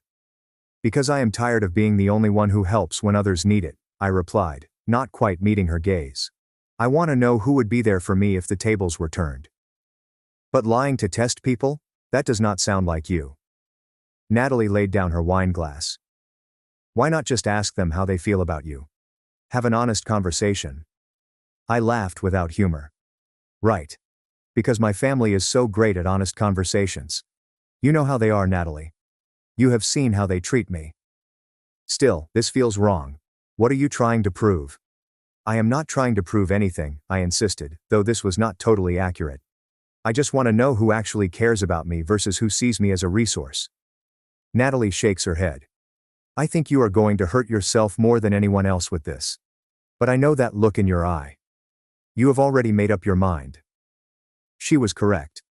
I had spent the day constructing my story, making sure it was plausible but not too dramatic that it would arouse suspicion. I would inform everyone that the marketing agency I worked for had abruptly closed after losing its largest clients. I would estimate that I needed $5,000 to pay rent and medical bills until I found a new job. It was a considerable sum but not outlandish, and clearly within the resources of the majority of my family members. I established a list of people I'd approach, including my mother Margaret and stepfather Victor, my father Thomas and stepmother Elaine, my sister Rachel and her husband Daniel, my brother Andrew, my aunt Clara, my aunt Judith and my cousin Ethan. 10 people had come to me for aid at some point, all of whom I had helped financially or emotionally when they needed it. The following day I practiced my scenario with Natalie, who reluctantly agreed to help despite her reservations. "You need to sound genuinely distressed, but not desperate," she told me. "And have specific details ready about the company closing. They might ask questions." I nodded while taking notes. "I will say the CEO had been embezzling funds, and the company is under investigation. That would explain why it happened so suddenly, and why I might not get my final paycheck." "And what about your job search?" "They will ask about that. I have been applying everywhere but the job market is tight, especially for specialized accounting positions. I have some interviews lined up, but nothing definite yet. And my emergency fund is depleted from some recent medical tests." I had carefully considered every detail, devising a situation that would elicit pity without raising too many concerns. As I completed my strategy, I felt a tinge of shame. Was Natalie correct? Was this manipulative and wrong? But then I realized how many times I had depleted my savings to assist these same folks, often at considerable personal expense, and my resolve grew. It wasn't simply about testing them. It was to safeguard myself and my future. I developed a prediction list for how I anticipated each person would react. My mother would most likely offer some assistance, but not enough to meet my needs. My father would lecture me on financial responsibility while occasionally sending a small bit. Rachel would say she couldn't help because of the children's expenditures. Andrew would undoubtedly declare he didn't have any money. Victor and Elaine would refuse outright. Aunt Judith would criticize me for my terrible life decisions. Cousin Ethan would make empty promises of assistance. Aunt Clara was the only person I had any real hope for. Despite having the least to offer, she was always the most generous with what she had. However, even with her, I tried to keep my expectations low. $5,000 was a large sum for a public school teacher living alone. The plan was set. Over the next week, I would contact each family member individually, tell them the same narrative, and see who stepped up. Only then would I decide who should know about my lotto victory. Only then would I know who genuinely cared about me beyond what I could accomplish for them. I pulled up my phone and made the first call, filled with both anticipation and dread. It was time to discover who my real family was. I chose to call my mother first. Margaret had always prided herself on being a nurturing mom, regularly telling us that she had given up her own aspirations to raise her children. If anyone could help, I assumed it would be her. My palms trembled as I dialed her number. She responded on the third ring, sounding distracted. "Hi, Mom," I said deliberately, making my voice seem strained. "Elena, is everything okay? You sound upset." I began into my rehearsed story, telling her about the company's abrupt closure, the lost wages, and my terrible financial circumstances. As I spoke, I noticed her breathing shift, becoming more focused on each detail. "Oh, honey, that's terrible," she remarked as I concluded. "Have you applied for unemployment? What about your emergency fund?" I mentioned that unemployment would take weeks to process and that recent medical tests had emptied my emergency cash due to some alarming symptoms. I didn't explain the symptoms, leaving her imagination to fill in the gaps. "I hate to ask this, Mom, but I need help. About $5,000 to cover rent and medical bills until I can find something new. I promise I will pay you back as soon as I can." There was a lengthy delay on the other end of the line. "Oh, Elena, you know Victor and I just put a down payment on the lake house. We are pretty cash poor right now." Her voice became slightly defensive. "Have you asked your father or Rachel? Daniel makes good money at the hospital." I was hoping to avoid asking Dad, I admitted genuinely. "And Rachel has the kids and their private school tuition." "Well, let me talk to Victor and see what we can do," she finally said. "But I cannot promise anything. You know how tight he is with money, especially when it comes to, well, you know." I knew. Victor had never considered me his responsibility, insisting from the start that his money was for my mother and any children they might have had together. They never did. "Sure, Mom, just let me know as soon as you can. The rent is due next week." "I will, honey. And I am so sorry about your job. These things always work out for the best, though. Maybe this is a sign you should look at changing careers to something more stable." After hanging up, I jotted down her response in a journal I'd established for this purpose. She expressed concern, but instantly sought to delegate responsibilities. She hadn't flatly refused, but I felt her talk with Victor would conveniently render them unable to assist. The following day, I met my father, Thomas, for coffee. I chose a public spot because I thought he would be less inclined to react badly in such an environment. "You look tired," he said as I sat across from him. I gave him a faint grin and began my narrative. As I spoke, his face remained expressionless, with just occasional noddings or frowns at certain facts. When I finished asking for assistance with the $5,000, he leaned back in his chair and crossed his arms. "Eleanor, I've always taught you about financial responsibility," he said, sliding into his teacher voice. "This is exactly why I told you to keep 6 months of expenses saved at all times. What happened to that plan?" "Life happened, Dad," I said, trying not to sound frustrated. "Medical bills, car repairs. Not everyone can afford to set aside that much money." He breathed deeply. "And now you expect others to bail you out. What about your spending habits? Do you really need that apartment in that neighborhood? What about your cable subscription and those streaming services?" For the next 20 minutes he lectured me about financial planning, the labor market, and the value of living below one's means. He never once offered any meaningful assistance. "I would love to help you, Elena, but Elaine and I are focusing on our retirement right now. We cannot afford to dip into those funds. It would be financially irresponsible." He patted my hand in a patronizing manner. "This will be a good learning experience for you. Sometimes we need to hit rock bottom before we make necessary changes." I nodded, holding back tears that were only partially for show. Even though I expected this response, it hurt to hear him disregard my needs so simply. My sister Rachel was next.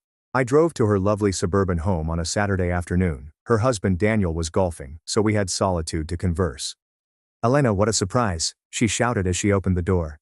"The kids are at their swimming lessons. Come in." Her home was pristine, with high-end furniture and framed professional family photos on every wall. I told her about my circumstances while we sat in her gourmet kitchen, sipping lattes from her commercial-grade espresso machine. "Oh my God, that's awful," she exclaimed, reaching across the granite island to squeeze my hand. "I cannot believe they would just close like that. Poor you." Her concern appeared sincere, and for a moment, I felt hopeful. Then I explained that I needed to borrow $5,000. Oh, she replied, her expression changing slightly. Well, this is actually not a great time. We just bought the new Audi last month and the kids' tuition was due. Plus, we are redoing the master bathroom. She gave a shiver. Daniel handles most of our finances, and he is really strict about our budget. I understand, I replied gently. I would not ask if I was not desperate. I know, she replied swiftly. Let me talk to Daniel and see what we can do. Maybe we can help with a smaller amount. Or maybe you could move in with us temporarily. The guest room is being used for storage right now, but we could clear it out. I thanked her for the offer, but noted that relocation would be tough because my employment hunt was focused in the city. She promised to call me after speaking with Daniel, but the way she avoided eye contact said everything I needed to know.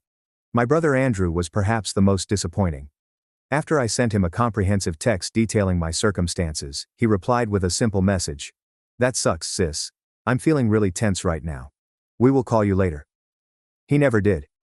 My follow-up messages went unanswered, and when I attempted to call him directly, the calls went straight to voicemail.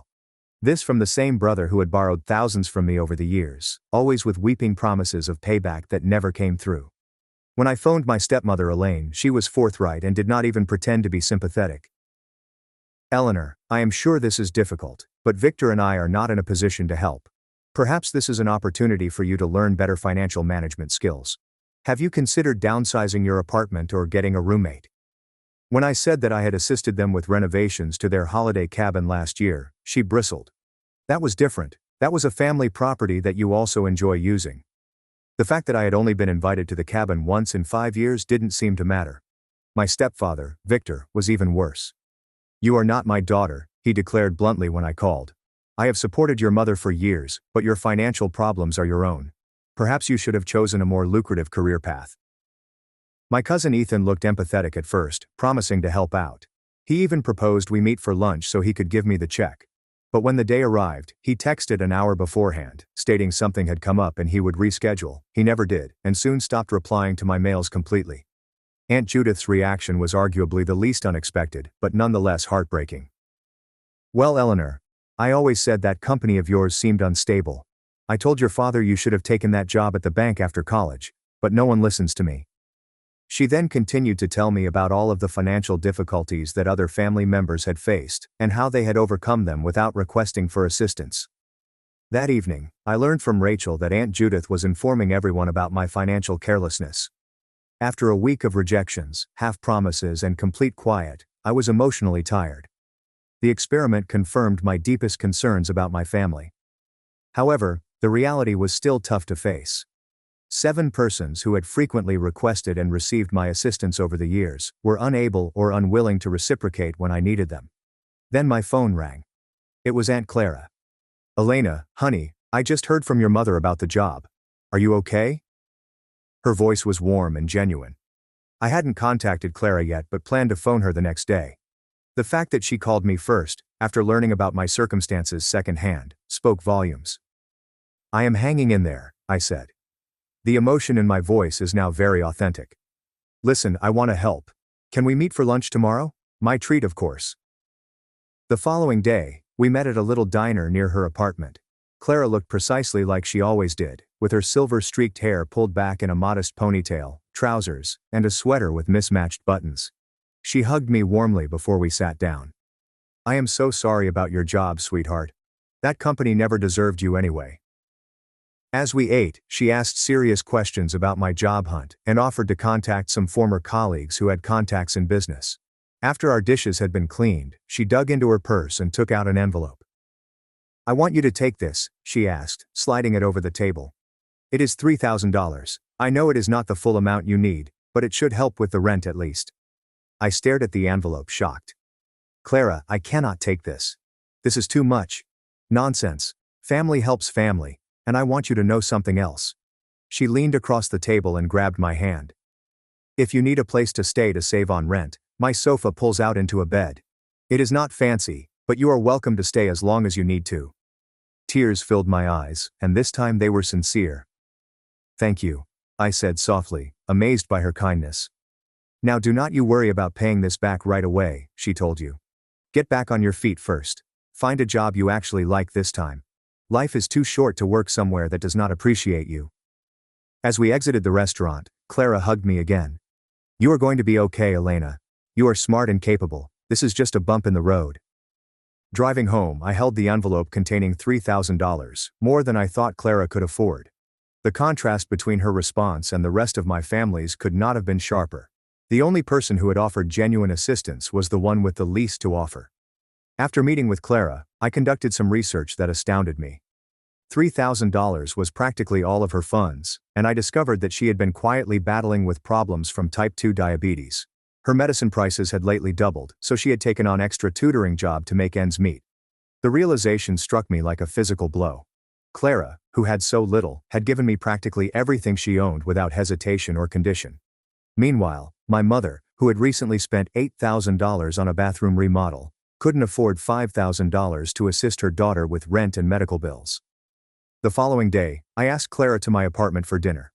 As she slipped onto my ancient couch, I noticed for the first time how fatigued she appeared. The small creases around her eyes deeper than I had remembered. Clara, I need to tell you something, I said, placing a cup of tea in front of her.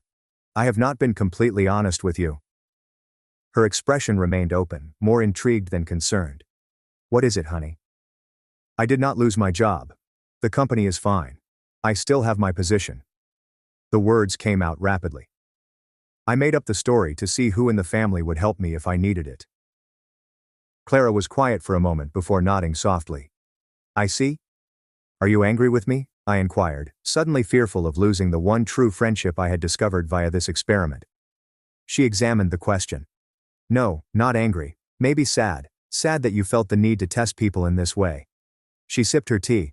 But I understand why you did it. Our family has not always been kind to you. You were the only one who offered to help, I informed her. Everyone else had excuses or just ignored me entirely. Clara sighed. People show you who they are when giving becomes inconvenient. I learned that lesson the hard way myself. What do you mean? She put her cup down and folded her hands in her lap. My ex-husband, Franklin. Did I ever tell you why we really divorced? I shake my head. The family's story had always been hazy. Something about growing apart. I came into a small inheritance when my grandmother died, about $50,000. Not a fortune, but significant for us at the time. Franklin immediately had all these plans for the money, mainly investing in his friend's business ventures. She giggled. I wanted to save it for our future, maybe buy a small house eventually. We fought about it for months. What happened? One day I discovered he had forged my signature and withdrawn most of the money. By the time I found out it was gone, invested in a restaurant that failed within a year. The memory made her shudder. When I confronted him, do you know what he said? That it was our money, not just mine, and he had as much right to it as I did. As if my name on the inheritance meant nothing. I was shocked. I had no idea. The family preferred the growing apart story, less messy. She grabbed for my hand. The point is, I learned that some people see you as a resource rather than a person, and it is a painful lesson. I am so sorry that happened to you, I replied, grasping her hand. It was a long time ago, but it taught me something important about money and relationships. She stared at me closely. Money does not just reveal who others truly are, Elena. It reveals who we are too. How we use it, how we share it, how we talk about it. It is a powerful mirror. Her statements had a deep resonance. At that time, I made a decision. Clara, there is something else I need to tell you, something big. I took a long breath. I won the lottery 3 weeks ago, $47 million. Her eyes widened, but she remained mute, waiting for me to proceed. I have not told anyone else. Not my parents, not Rachel or Andrew, not even Natalie. You are the first to know. Oh, Elena. She sighed. That is life-changing. I know, and that is why I did this test. I needed to know who would be there for me without knowing about the money. Clara nodded slowly.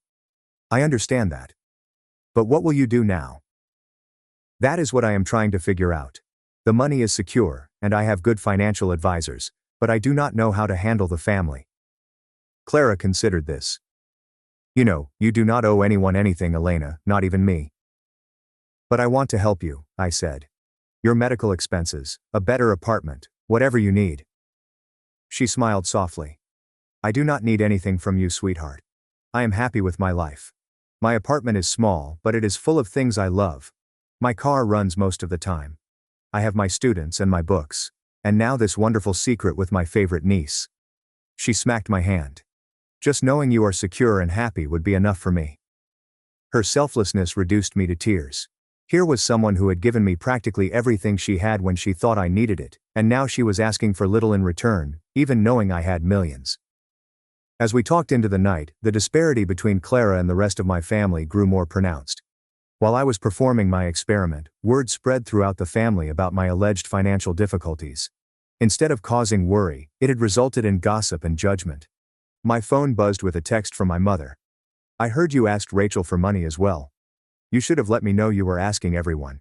It feels like you are pitting us against each other." Another came from my father. "Elaine informed me that you have been contacting everyone for handouts. This is the precise type of irresponsible action I warned you about." The family had interpreted my appeal for assistance as proof of my character defects, rather as an opportunity to demonstrate compassion.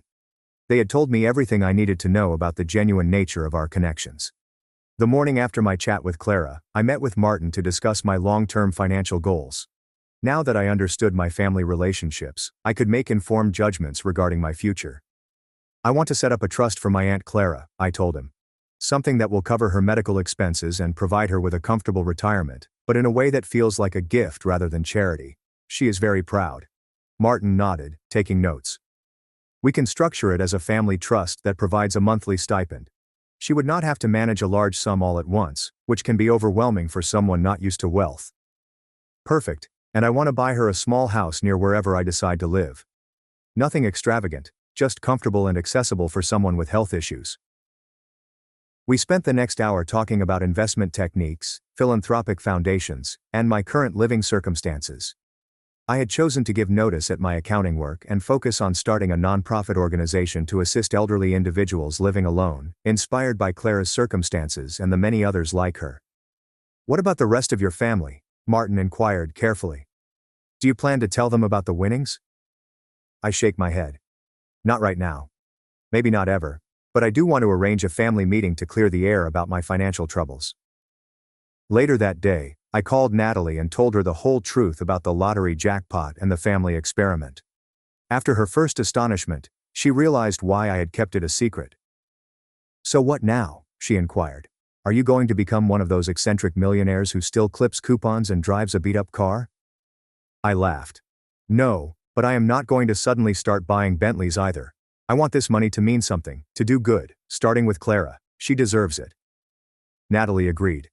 "And what about everyone else, the ones who failed your test?" "I am still figuring that out. I have called a family meeting for this weekend. I told them I have an important announcement."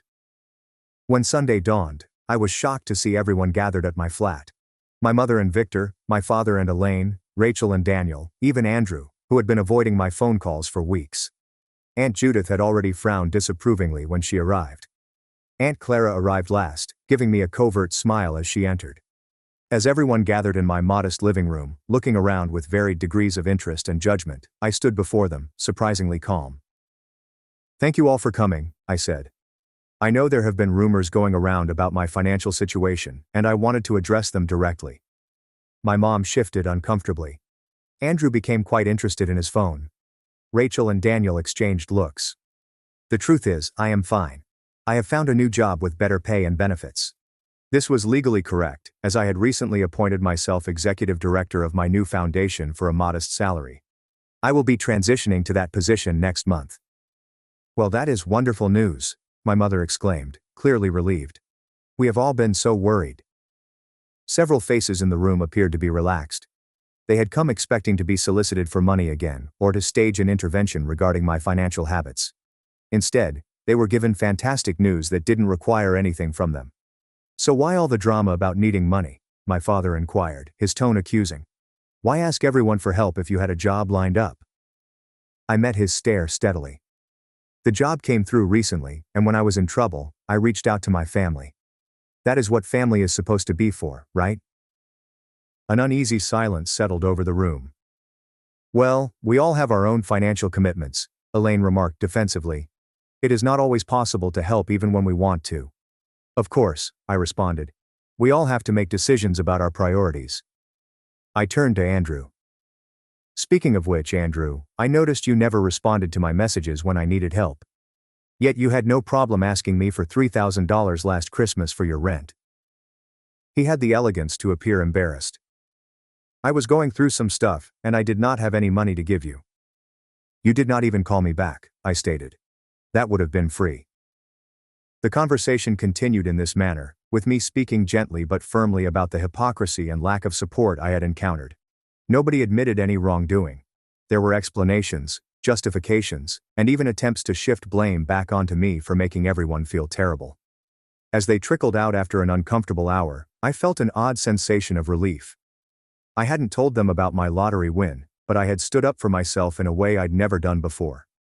The money had given me something probably more essential than wealth: the courage to see my relationships clearly and set appropriate boundaries. Clara stayed behind after everyone gone to assist me wipe away the coffee cups and plates. You did well, she stated calmly. That could not have been easy. It was actually easier than I expected, I explained. For the first time, I was not afraid of disappointing them, because I realized their opinion of me was never based on who I really am. Clara grinned. That is a powerful realization. So what happens next? Next, I replied. We start looking at houses for both of us. 1 year later, my life had changed dramatically from the day I first discovered the matching lotto numbers.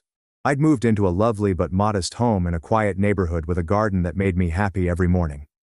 Clara's new home was only 3 blocks away, a one-story craftsman with wide entrances to accommodate her walker on days when her diabetes made walking difficult. My charity organization, Second Family, had outgrown my expectations. We offered companionship, home repairs, and financial aid to elderly persons living alone, with a particular emphasis on those who were separated from their family. The work was satisfying in a manner that my accounting profession had not been, and we had already assisted over 200 seniors in our community. Natalie eventually joined the group as an outreach coordinator, contributing her nursing knowledge and compassionate attitude to our purpose. She and I continued to have our weekly wine sessions, but they now took place on my lovely patio, rather than in my tiny apartment. My relationship with my family had become more distant, although also more honest. I maintained periodic touch with the majority of them, polite birthday calls and holiday gatherings, but the semblance of closeness had faded. Our relationships became less unpleasant once we let go of the unrealistic idea of emotional connection. They had no idea I'd won the jackpot. As far as they were concerned, I had just discovered success in my new nonprofit management profession. They appeared to accept this explanation without questioning the specifics, which told me everything I needed to know about their involvement in my life. There had been moments of temptation to tell the truth, such as when Andrew called to ask for money for a new business venture, or Rachel moaned about the cost of her kitchen remodel. But each time, I remembered the quiet when I needed aid, and the decision became obvious.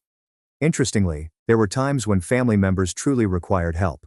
When my father suffered a small heart attack and received unanticipated medical costs, I paid them anonymously through the hospital's patient assistance fund. When my cousin Ethan finally went to rehab for his gambling addiction, I sent an anonymous donation to support his treatment. They had no idea who gave them these gifts, and I preferred that. Clara and I ate dinner together at least twice a week. Her health has substantially improved, thanks to adequate medical attention and less financial stress. She had retired from teaching but volunteered at a literacy program 3 days a week, where she continued to share her love of books with youngsters in need. You know what still amazes me? She asked one evening as we sat on her veranda, admiring the sunset. How differently everything could have turned out if you had announced your lottery win right away. I nodded, contemplating this alternate existence. The family would have suddenly become very attentive and loving, I imagine. And you would never have known what was real, Clara said. That knowledge, painful as it was, gave you freedom. She was correct. The experience had been painful but instructive. It had taught me who deserved a place in my life and who did not. It had shown the genuine nature of relationships that I had spent years attempting to improve despite their underlying imbalance. The most important lesson I had learned was not about others, but about myself. Before the lotto, I defined my worth based on what I could give to others. Constantly attempting to earn love through sacrifice and charity, I had allowed myself to be used because I believed that was what family meant and what love needed. Now I realized that true love, the type Clara had shown me, did not keep a balance sheet. It gave generously without expecting anything in return, while still respecting boundaries and dignity. It was honest and consistent, both good and negative. I originally kept my winnings a secret out of worry that money would poison my relationships. What I hadn't expected was how the secret would clarify things instead, removing pretense and showing truth. Nobody's identity has changed because of the money. It had just revealed who they were all along. My life was suddenly richer in ways unrelated to my bank account. I had purpose because of my foundation, a true relationship with Clara and Natalie, and a hard-earned conviction of my own value that no external validation could undermine. Perhaps most importantly, I felt peaceful. My longtime fear about money was vanished. But there was also a frantic yearning for acceptance from individuals who couldn't give it. I had developed a life based on my values rather than my insecurities. Clara reached over and patted my palm, returning me to the current moment. "You did good, kiddo, not just with the money, but with what you learned." I smiled at her, overcome with appreciation for this woman who had shown me what family truly meant. I had a good teacher. As the sun fell below the horizon, coloring the sky pink and gold, I reflected on my trip to this point. From the shock of those matching numbers, to the sorrow of rejection, to the thrill of making something important with my unexpected wealth, the money had changed my life. But not in the ways I had anticipated or feared. It just gave me the freedom to see clearly and make sensible decisions. The most valuable lesson I had learned had nothing to do with millions in the bank. It was the realization that the individuals who deserve a place in your life are those who remain when you have nothing to offer except yourself. Have you ever had to test someone else's devotion in your life? What did you gain from the experience? Please share your stories in the comments section below. If this story spoke to you, please like and subscribe to hear more real-life lessons that may transform your viewpoint. Remember to share this video with someone who may benefit from hearing that their worth is not decided by what they can contribute to others. Thank you for listening. Take care. Good luck. My stepmom spied on my finances to demand I fund her son's college. Instead, I exposed 8 years of lies that destroyed my father's reputation. Sup, Reddit. I was kicked out at the age of 18, made a life for myself, and then took in my brother when he faced similar circumstances. After 8 years of silence, my stepmother discovered I was paying for my brother's education, and my father called to demand that I also pay for my stepbrother's tuition. What ensued was a complete shit show. Here's what happened. My mother died 11 years ago, when I, a 30-year-old male, was 17 and my younger brother Noah was 10. Cancer. And seeing her waste away for 2 years broke something in all of us. Dad handled it like a true champion, essentially dropping out mentally about month 18 of her therapy. Mom hadn't been cold for 3 days when Dad was on his phone, downloading Tinder instead of making funeral arrangements. I found him skimming through profiles as I was attempting to compose Mom's obituary because he couldn't find the perfect wording. Yeah. It turns out that the correct words were, recently widowed, ready to mingle. 3 months later, Dad confesses that he has been seeing someone. Her name was Monica. And before you ask, she did live up to every cliché associated with the moniker. She was a bottle-blonde suburban mom who drove a white Escalade and held strong views on organic stuff. She arrived with her own baggage, an 8-year-old boy named Ethan who appeared to have never seen the sun and had the personality of soggy bread. But here's the kicker. Monica appeared great at first. She laughed at my idiotic jokes, remembered Noah's preference for extra cheese on his pizza, and did not instantly try to remodel Mom's house with live laugh love signs. I genuinely believed this may work. Perhaps we could be a blended family sitcom in which everyone learns good lessons and hugs it out at the conclusion of each episode. No, I was mistaken. 6 months after Mom's death, Dad delivers the bombshell at dinner. Monica and I are getting married. He announces it as if it were a dentist's visit. And Ethan's going to be your new brother. Monica is sitting there with a phony smile. Noah looks at me with wide eyes, and I can almost feel the wheels moving in his head. When? I inquired, because someone had to. Next month. We're thinking a small ceremony, just family. The wedding was everything you'd expect, tacky, rushed, and embarrassing as hell. But the real fun began when they moved in together. See, Dad owned Mom's house, which is where Noah and I grew up. Monica took one look at it and decided it required a woman's touch, which presumably meant eliminating all evidence of Mom's presence. Initially, it was little issues. Mom's coffee mugs vanished, replaced by a generic set Monica purchased at Target. The throw cushions Mom had knitted were replaced with these unattractive beige ones. Mom's recipe box somehow ended up in the yard sale pile. I caught it just in time. These are Mom's recipes, I informed Monica when I discovered the package marked for sale. Oh, I just thought since I do all the cooking now, she replied with an innocent shrug that deceived no one. Yeah, well, you thought wrong. I brought the package inside my room and never let it leave my sight again. But the recipes were only the beginning. Then came the photos. Monica began sorting the photo albums, so any pictures of Mom were relegated to boxes in the attic. What about the family portraits on the mantel? Suddenly, they all showed the new blended family, with Mom airbrushed out of history. And Ethan. Ethan was the golden child from the beginning. This child couldn't wipe his own ass without receiving a standing ovation. Failed a math test? Oh, Ethan's more of a creative type. Did something break? Accidents happen. Meanwhile, if Noah failed to put his dishes in the dishwasher, it was a federal case. I tried to act as a buffer. When Monica made snarky remarks about Noah's attitude, I would redirect. When Dad canceled Noah's school functions to attend Ethan's games, I'd go instead. When Ethan accidentally ruined Noah's belongings, I would replace them with my own money from my hardware store employment. However, I was waging a losing battle. The house rules became ludicrous. Ethan has his own bathroom. Noah shared the entire one with his guests. Ethan had first pick of TV time. Ethan's pals were always welcome, but we needed to get permission 24 hours in advance. It's about learning respect and responsibility, Monica would explain. When I called out the double standards, things went pretty bad around my senior year. I was turning 18 in 3 months, and Dad began making statements about me getting ready for the real world and learning to be independent. At first, I assumed it was just standard dad things. Then I overheard a conversation that altered everything. I was returning from my friend Ryan's place when I heard Dad and Monica conversing in the kitchen. I can't afford to keep supporting them forever, Monica said. I know, but they're my kids. And Ethan's your kid too. Now we need to think about his future, his college fund. You can't keep splitting resources between 3 boys when one of them isn't even really yours. I stood in the corridor, heart hammering. My own father was debating kicking me out, as if we were unwelcome roommates. That's when I knew we weren't related anymore. We were impediments to Monica's beautiful little nuclear family fantasies. And Dad was willing to give his own blood to make his new wife happy. I crept upstairs and found Noah doing his schoolwork. He looked up when I walked in, and I must have looked like I saw a ghost because he instantly said, "What's wrong? How can you explain that the man who is meant to protect you is actively working to get rid of you?" "Nothing, buddy," I said, sitting on his bed.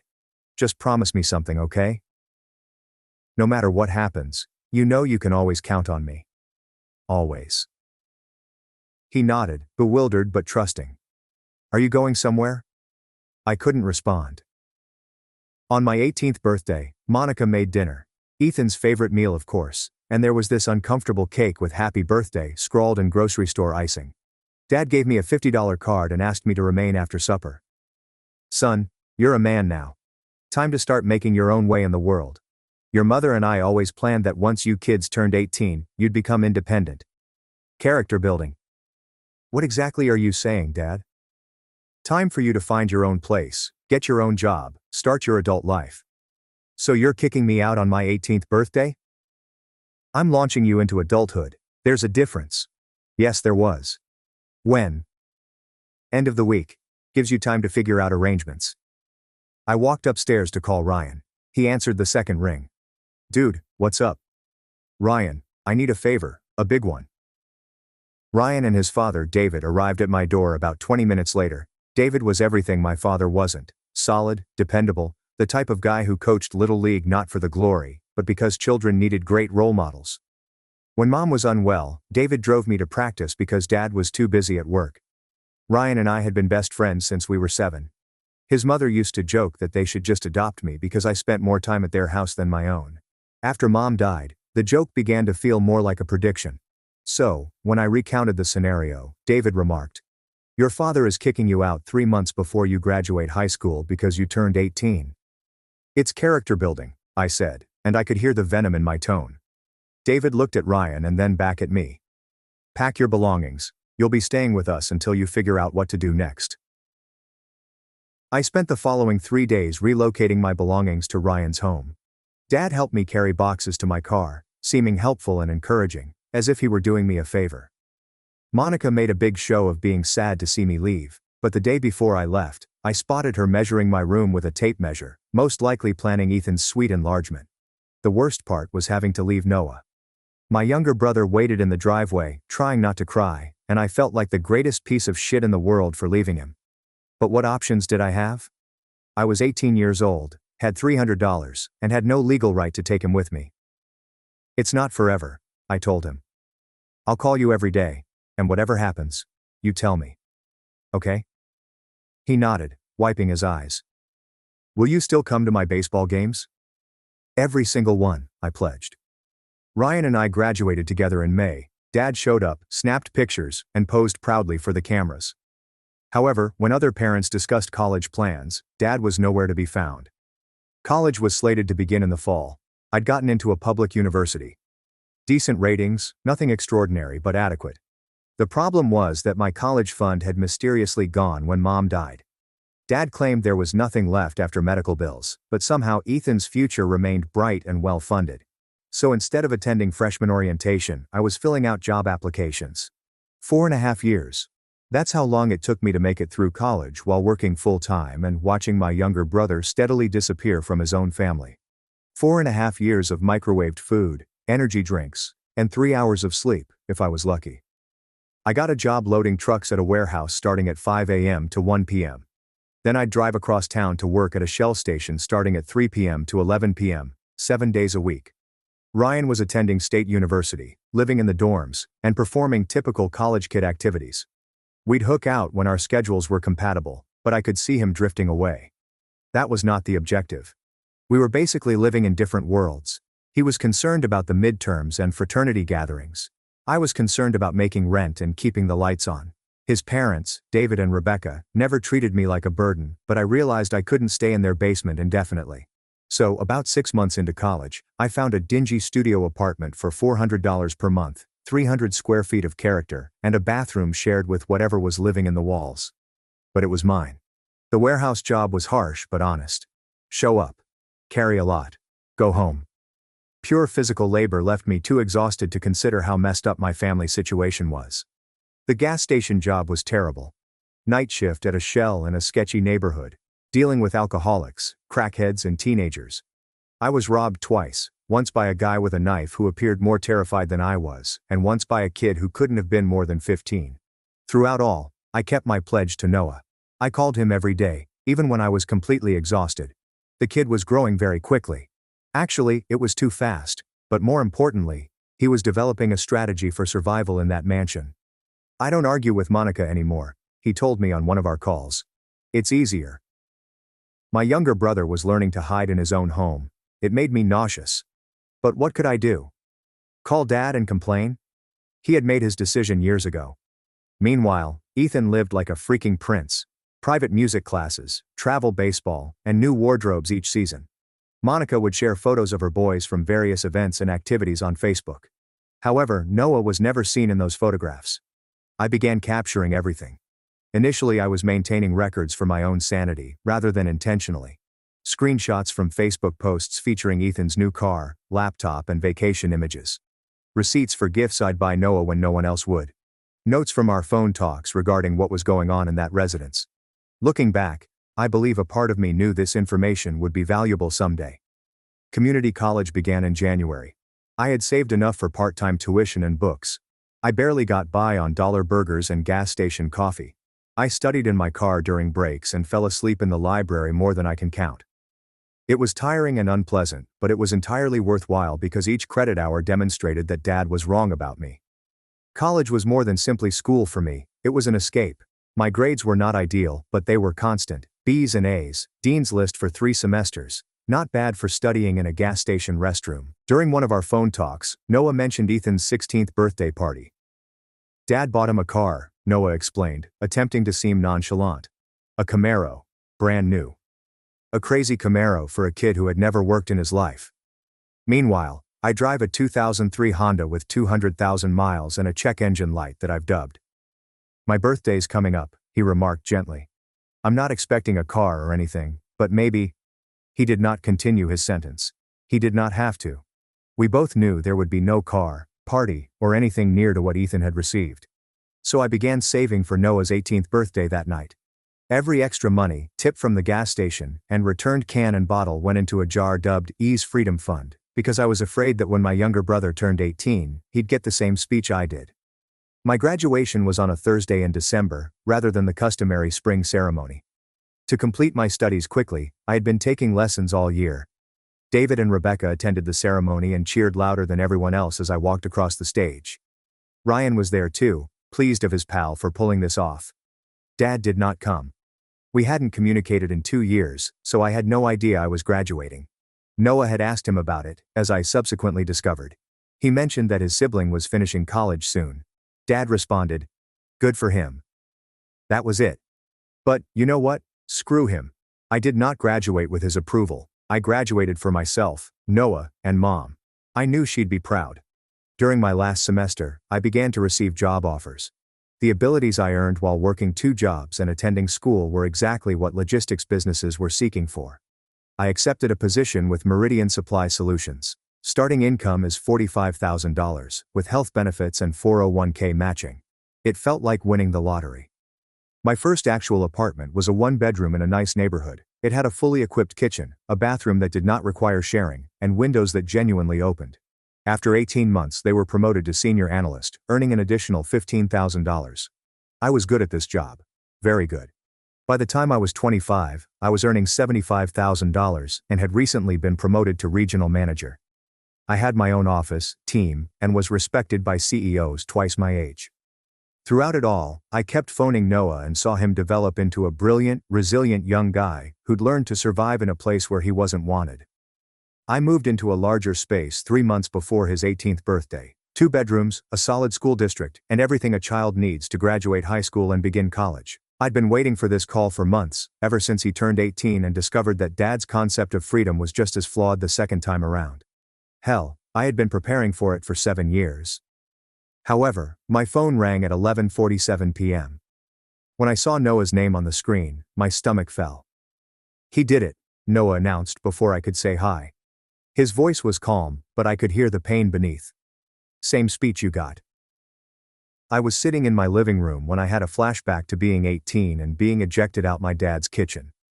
He laughed. Monica was standing right behind him the whole time, nodding along like a freaking bobblehead. That's not surprising. Monica had spent years organizing this moment, just as she had planned mine. Dad said, "I have until Sunday to make arrangements." Sunday. 3 days. At least I had a week. "Pack your stuff," I informed him. "I'm coming to get you." "You don't have to." "Like hell I don't. You're not staying in that house another minute longer than necessary." There was silence on the other end, and for a little moment, I believed the call had been dropped.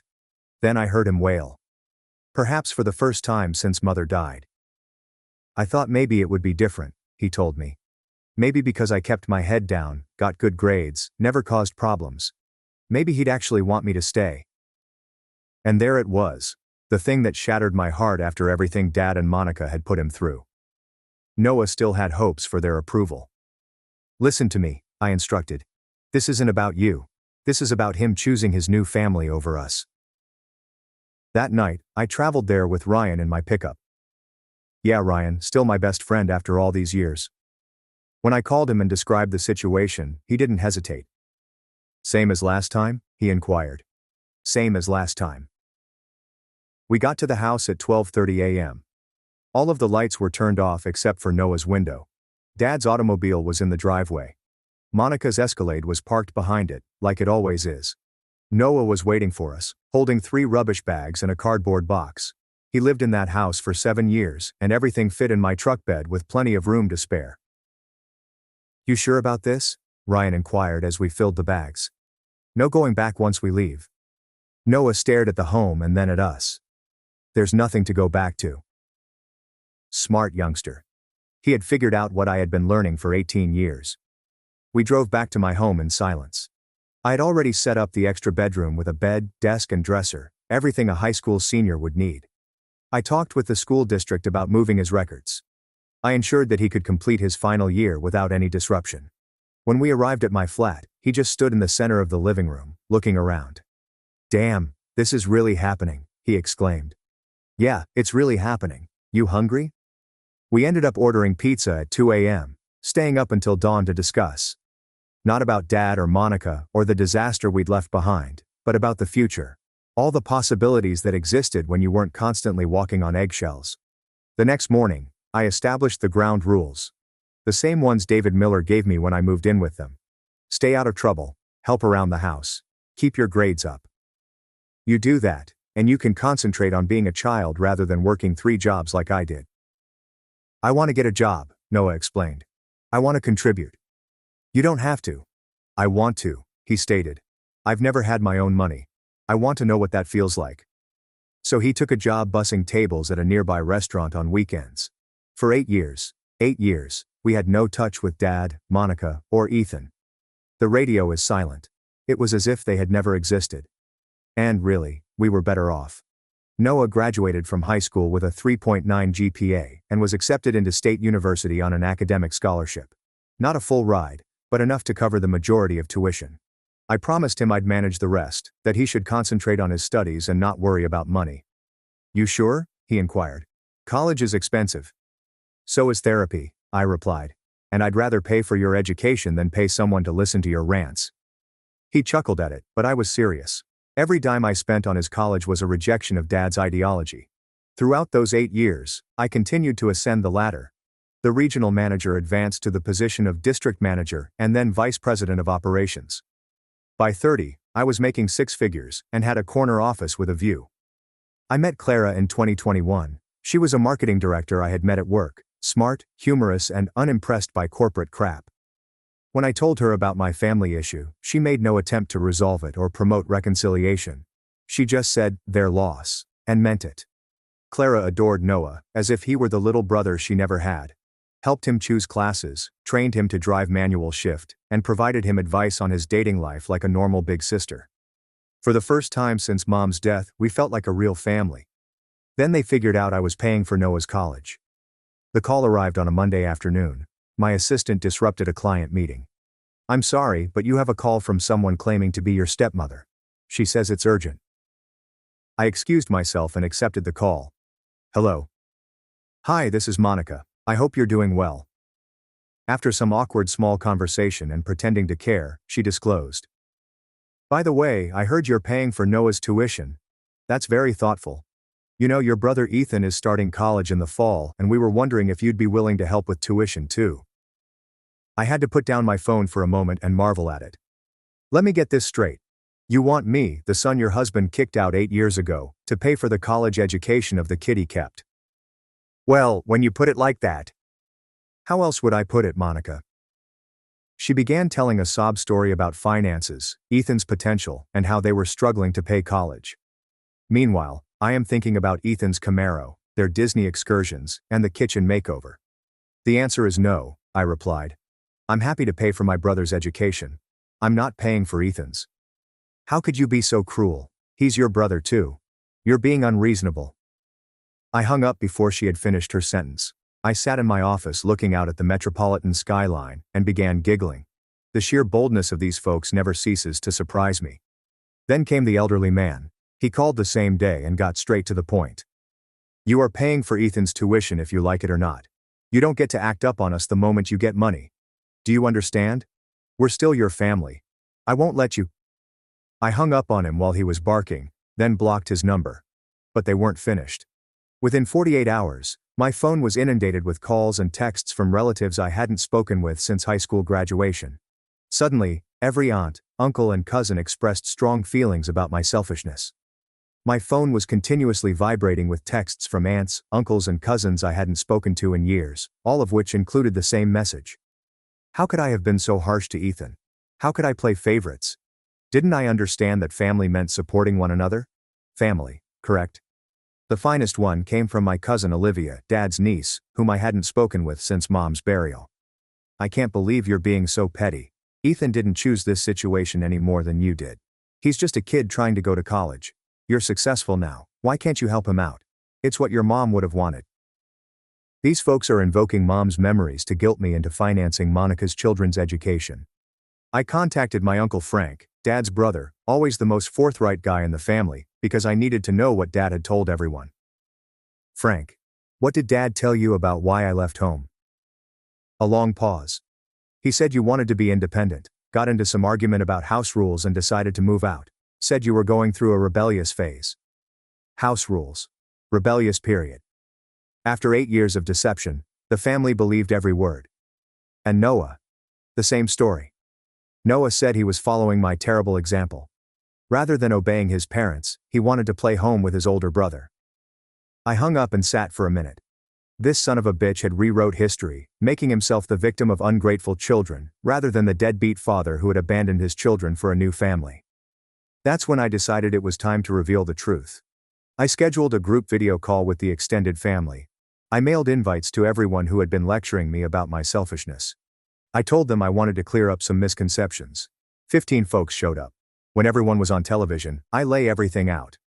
Since there seems to be confusion about what happened 8 years ago, let me clarify.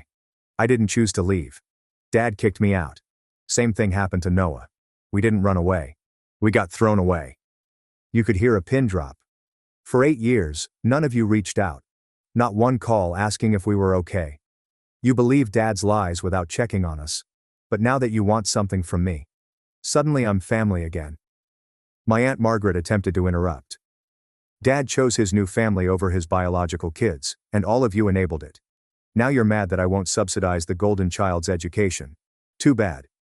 I canceled the call and blocked all of them. Clara found me in my office later. Do you feel better? She questioned. Getting there, I said. But I wasn't done yet. Something had been troubling me about the entire incident. How did they discover out that I was paying for Noah's college? Only 4 individuals knew: myself, Clara, Noah, and my financial advisor. I phoned Noah. Who else knows about the tuition payments? Nobody. I never told anyone. Why? How did Monica find out? It took some digging, but I eventually figured it out. One of Monica's acquaintances, a woman called Vanessa who worked in the college's financial aid office, looked up Noah's account, noticed that his tuition was being paid by a third party, did some cross-referencing, and discovered it was mine. This was not only a significant violation of privacy regulations, but it was also most likely the catalyst for the entire mess. Monica's friend gave her information she had no right to, and Monica used that knowledge to find me down and demand money. It's time to consult a lawyer.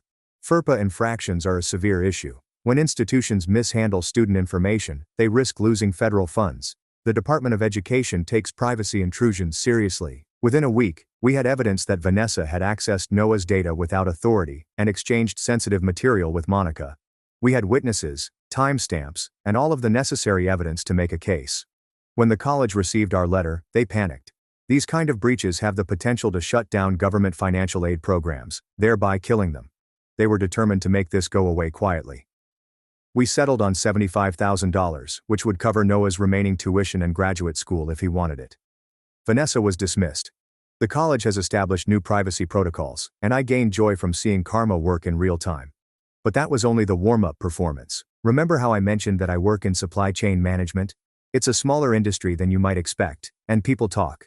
Word spreads about who is trustworthy, who is not, who you want to deal with, and who you should avoid. Dad's plumbing business had been struggling for several years. It turns out that when you spend all of your time playing suburban dad, rather than running your business, things start to fall apart.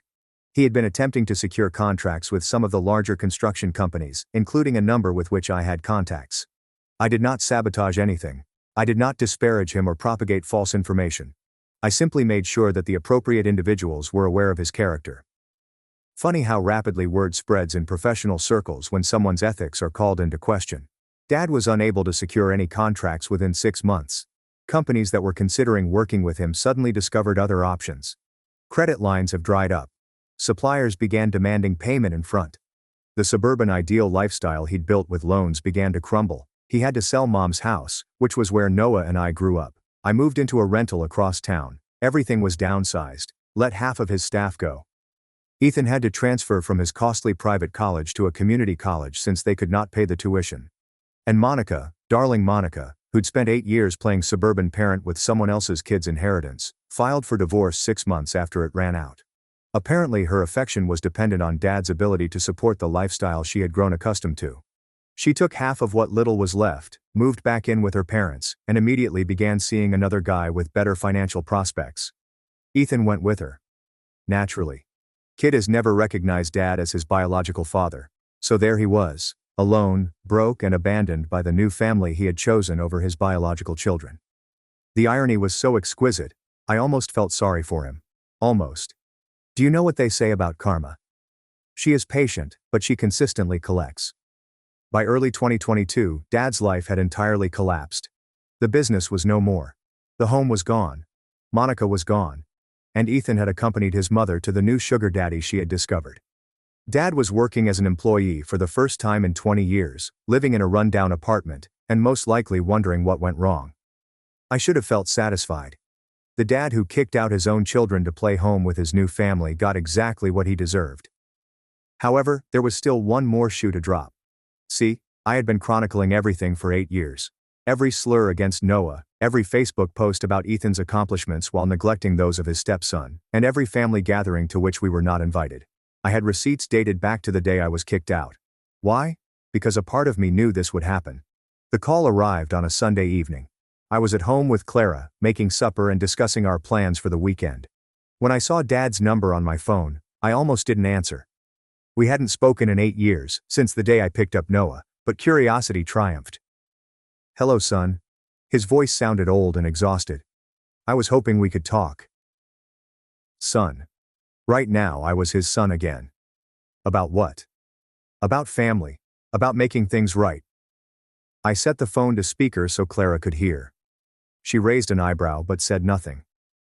"I know I made mistakes," Dad said. "I know things got complicated after your mother died.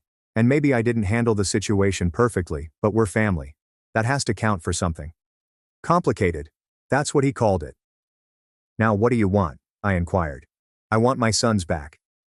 "Oh, that's a lot of nerve." A long pause. "Look, I thought I was doing the right thing.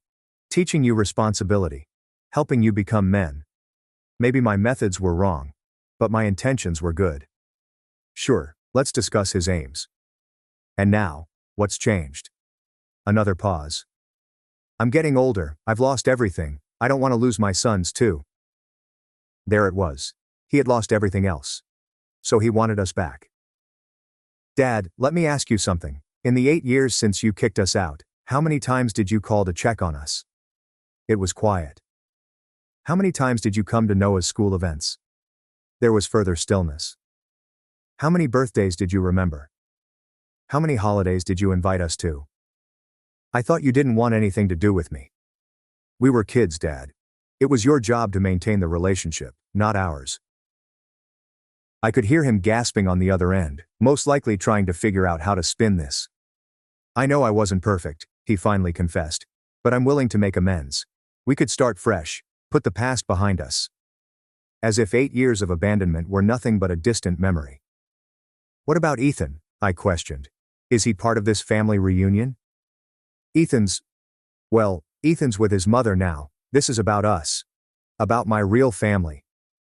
Now Noah and I were his true family. It's funny how things change when you're abandoned. "I'll think about it," I said. "Of course. Take all the time you need." I hung up and stared at Clara. She shook her head. "You're not seriously considering this," she told me. "Nah, but I want to see how far he's willing to go." Over the next few weeks, Dad kept calling, leaving voicemails about family, regrets, and a desire to make things right. He even sent Noah a card. My brother's first birthday card from him in 8 years. Noah brought it over to my house, still in its envelope. He opened it and found a generic birthday card from the drugstore with a handwritten note. "I'm sorry for everything. I miss you. Love, Dad." Noah asked me, "What are you going to do?" That's when I told him about the records I'd been keeping. "I'm going to give him what he wants," I told him. "A family reunion. But it's going to be on our terms." I called Dad back the following week. "I've been thinking about what you said," I informed him. "I'm so glad to hear that, son." "There are conditions." "Of course. Whatever you need." "First, Noah and I want a full accounting of what happened to Mom's life insurance money and our college funds." Pause. "Well, that's complicated. There were medical bills. We have copies of Mom's insurance policies. We know how much you got. We want to know where it went." Longer pause. "That money was used for family expenses." Ethan's car was a family expense? I don't see how relitigating the past is going to help us move forward. Second condition, we want you to tell the extended family the truth about what happened, all of it. No more lies about us choosing to leave. Son, I don't think that's necessary. Those are the terms. Full financial accounting and public acknowledgement of what you did. Take it or leave it. He took some time to consider it. They called me back 3 days later. Okay, he said. I agree to your terms. Good, let's meet next Sunday. On Sunday afternoon, Clara and I traveled to Dad's apartment. It was in an outdated complex. Dad answered the door, appearing older than his years, the overall impression of a man battered by life. The flat was small, claustrophobic, and filled with garage sale furnishings. We sat at his kitchen table, and I took out a folder. The financial accounting you promised, I told you. He opened it, and his face turned white. Insurance paperwork, bank statements, records detailing exactly how Mom's insurance money was spent. Monica's automobile, Ethan's equipment, Disney vacations. How did you get these? Public records. The question is, why did Mom's insurance money pay for Ethan's Camaro instead of Noah's college fund? I was trying to blend the families. I thought if I treated Ethan like my own son. You already had 2 sons, Clara stated. The second part of the deal was telling the truth to the extended family, I explained to him. Good, because I've already sent them this. I showed him an email on my phone. Complete timeline, paperwork, and screenshots. Everything I'd been saving for 8 years. He read through it, his face turning pale. Number, this will ruin me. No, Dad, you ruined yourself. Now you live with the consequences. Same as Noah and I had to do when you kicked us out. I rose up and moved toward the door. Wait, Dad said. What about us being a family again? I thought we had an agreement. We stopped being family the day you chose them over us. If you thought we could play house again after all these years, you were wrong. But I'm apologizing now. Come on, son, don't be so cruel. You're negotiating, there's a difference. Clara and I left him staring at his card table, surrounded by reminders of his failures. The extended family's response to my email was immediate and predictable. The ones who had been lecturing me on family values suddenly became very silent. A few people attempted to call with feeble apologies, but the most simply pretended the email never happened. My granddad called 3 days later. I owe you an apology, he explained. I should have checked on you boys. Yes, you should have. Is there anything I can do now? Nothing that matters. Too little, too late. He did not argue. Good. Noah went through all of the paperwork, looked at the family's feeble responses, and simply shrugged. I'm not surprised, he replied. I stopped expecting anything from them years ago. Dad called a few more times in the next months, but I never answered. What was left to say?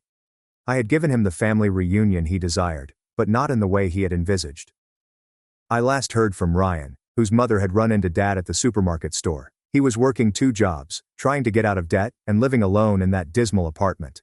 What shall I say? Karma is a bitch. I asked my daughter to share her wedding with her pregnant sister. She refused. So I slapped her. Now she's erased me from her life forever. Anna, who is 28 years old, and Lily, who is 25 years old, are my 2 children. From their early years, they had changed. Anna was the independent one who didn't require constant instruction on how to accomplish tasks. In contrast, Lily was more brittle.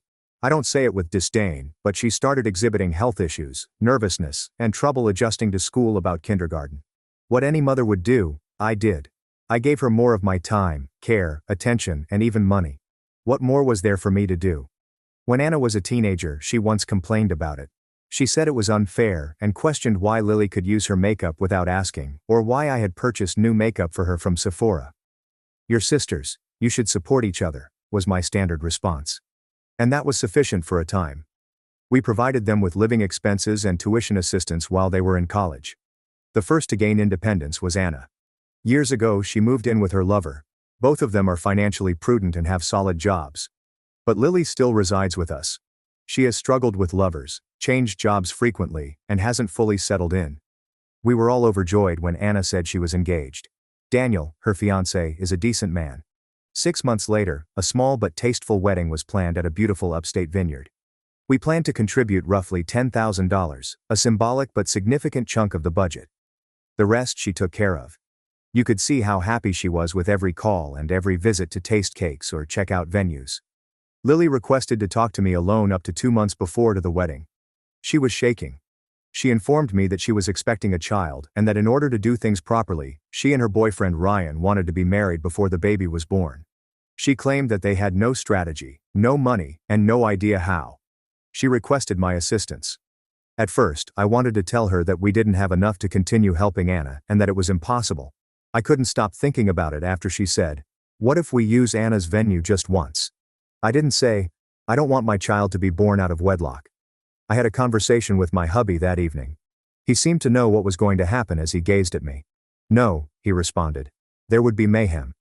He continued, "We could ask if they'd agree to a joint wedding, it wouldn't be that crazy." I didn't respond, instead I went to bed. His voice was low, like someone throwing forth a suggestion they know they shouldn't. I couldn't sleep though.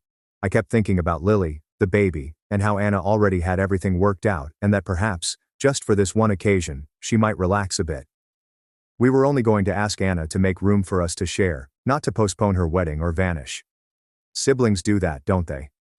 I organized a brunch for the family. I thoughtfully arranged the fresh fruit salad, mimosas, and Anna's favorite quiche.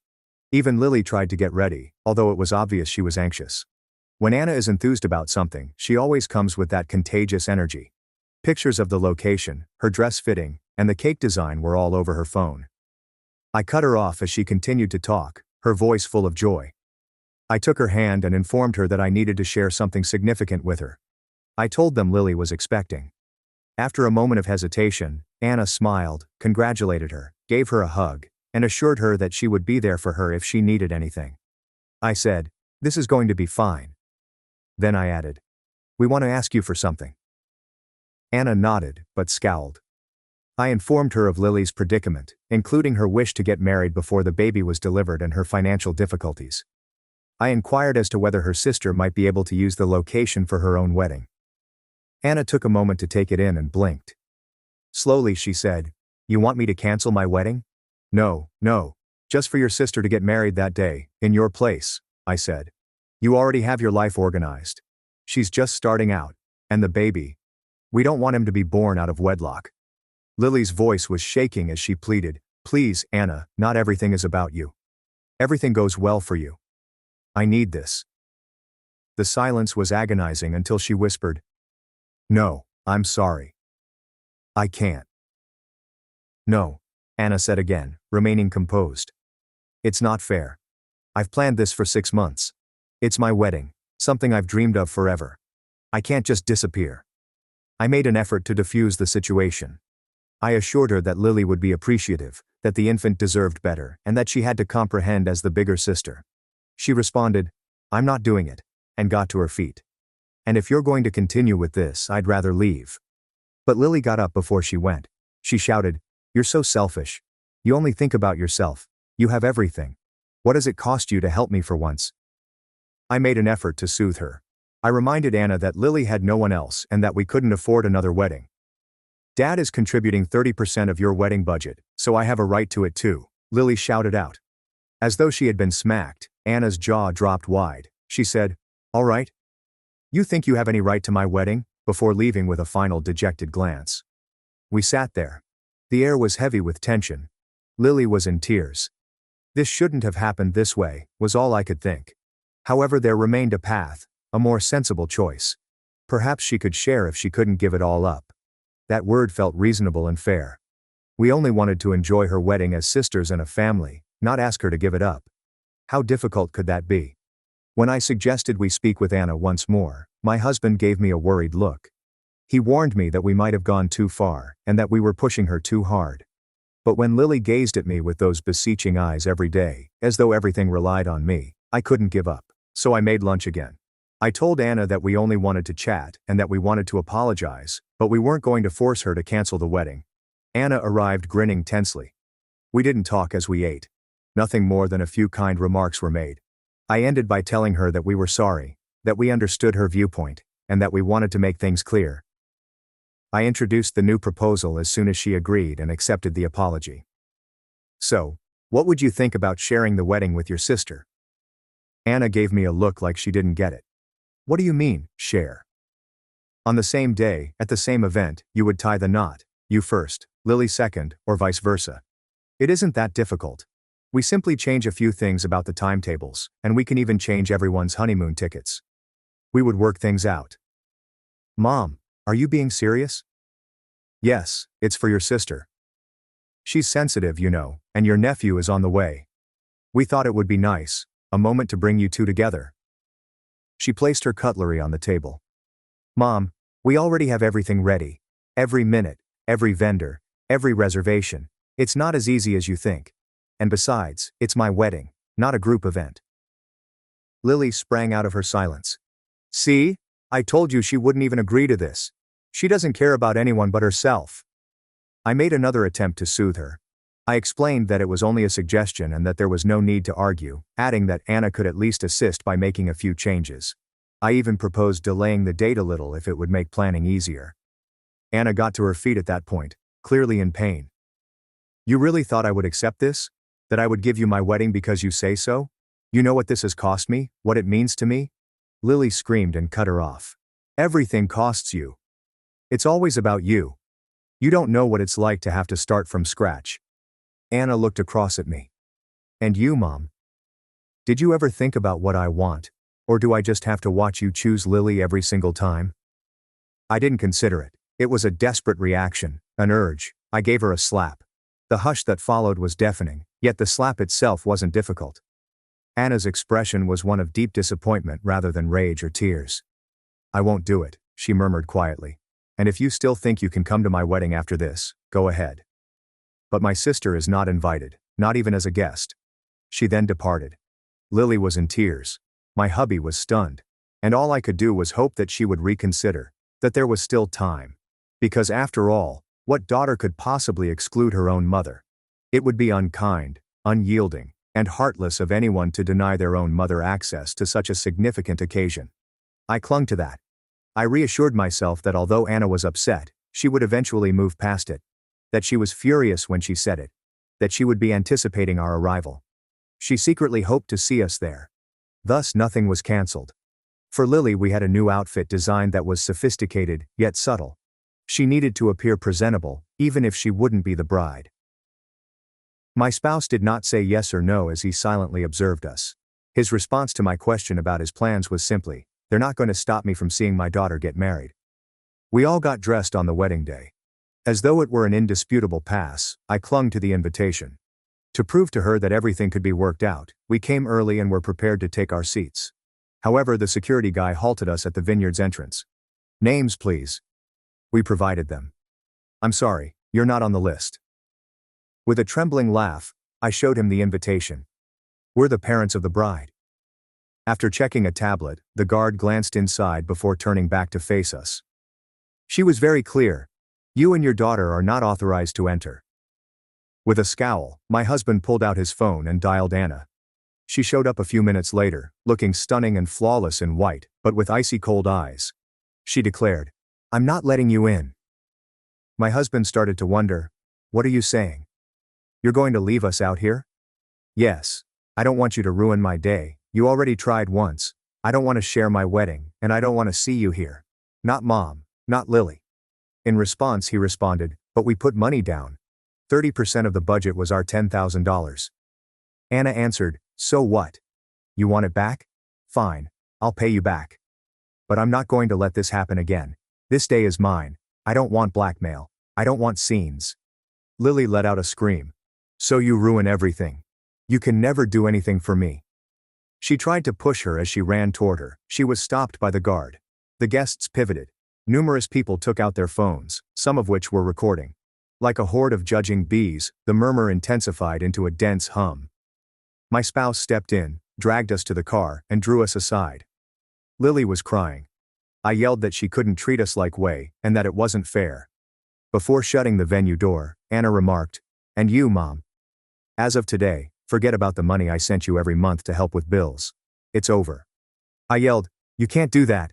You're so selfish. Say what you want, but you brought this entirely on yourself."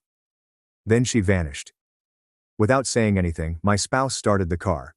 He locked himself in his study when we returned home, leaving me in the dining room with my rumpled dress, my makeup all over the place, and the awful knowledge that my daughter had erased me. The following day I felt that way, as though Anna had grabbed a Sharpie and without thinking twice, crossed my name out of her existence.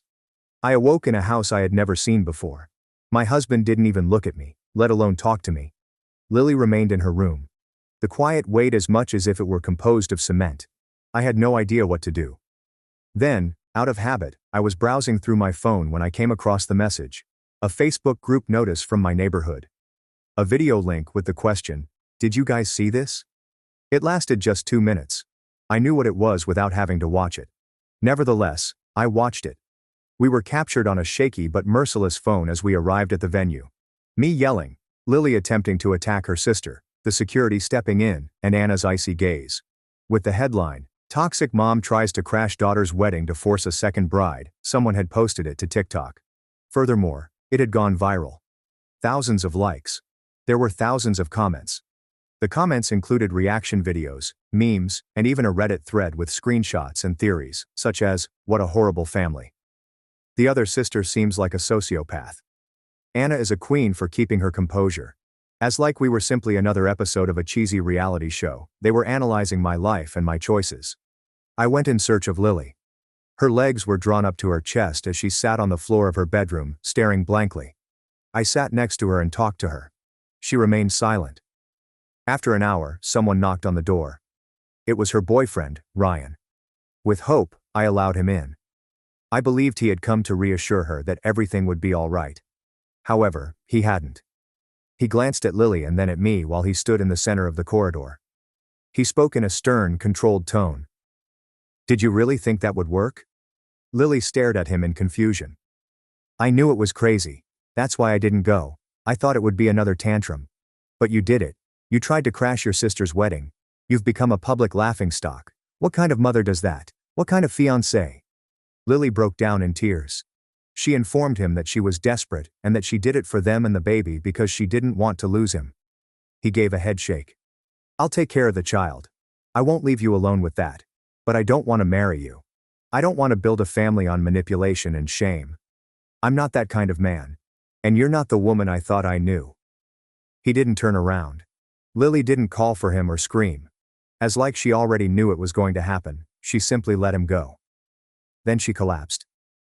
Later, I discovered her seated on the floor in the shower, the water rushing continuously over her fully clothed body. She was whispering something I couldn't understand. She pulled me away when I knelt down to give her a hug. "You ruined everything." I was sliced like a knife by the statement. I tried to defend myself by telling her that I was simply attempting to assist and that my actions were motivated by love. However, I no longer even believed in myself. My husband summoned me into his study that evening.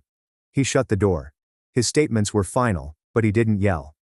"If you interfere in Anna's life again, if you make one more move, I'm filing for divorce. And this time it won't be a threat, it will be a decision."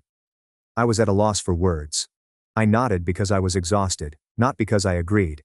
He hasn't talked about the wedding, touched me, or slept in our bed since. As though words are not as effective as silence as a form of punishment. And I'm left here, watching Lily disappear into the night, thinking about Anna, who is still on her honeymoon, grinning in pictures while everyone applauds her for standing up for her marriage and her honor, and wondering whether I was the one who went too far at some point throughout this whole ordeal. For days, I've been thinking the same thing. When did I cross it? Was it when I requested that Anna postpone her wedding? I raised my hand and struck her for the first time since she was a child when I demanded that she share it. Or was it earlier, when I unconsciously concluded that one daughter needed more assistance than the other? Although the house is quiet, it is not serene. I hardly breathe the same air as my hubby. Since the night he told me it was enough, he hasn't given me a glance. I'm not sure if he's forgiven me, or if he's simply holding out for the ideal opportunity to strike me. As if I don't exist, I watch him go about his day, sip his coffee, and head off to work. In my own house, I've turned into a ghost. Lily has also changed. She hasn't taken a shower in 2 days, hardly speaks, and hasn't left the house since Ryan left her.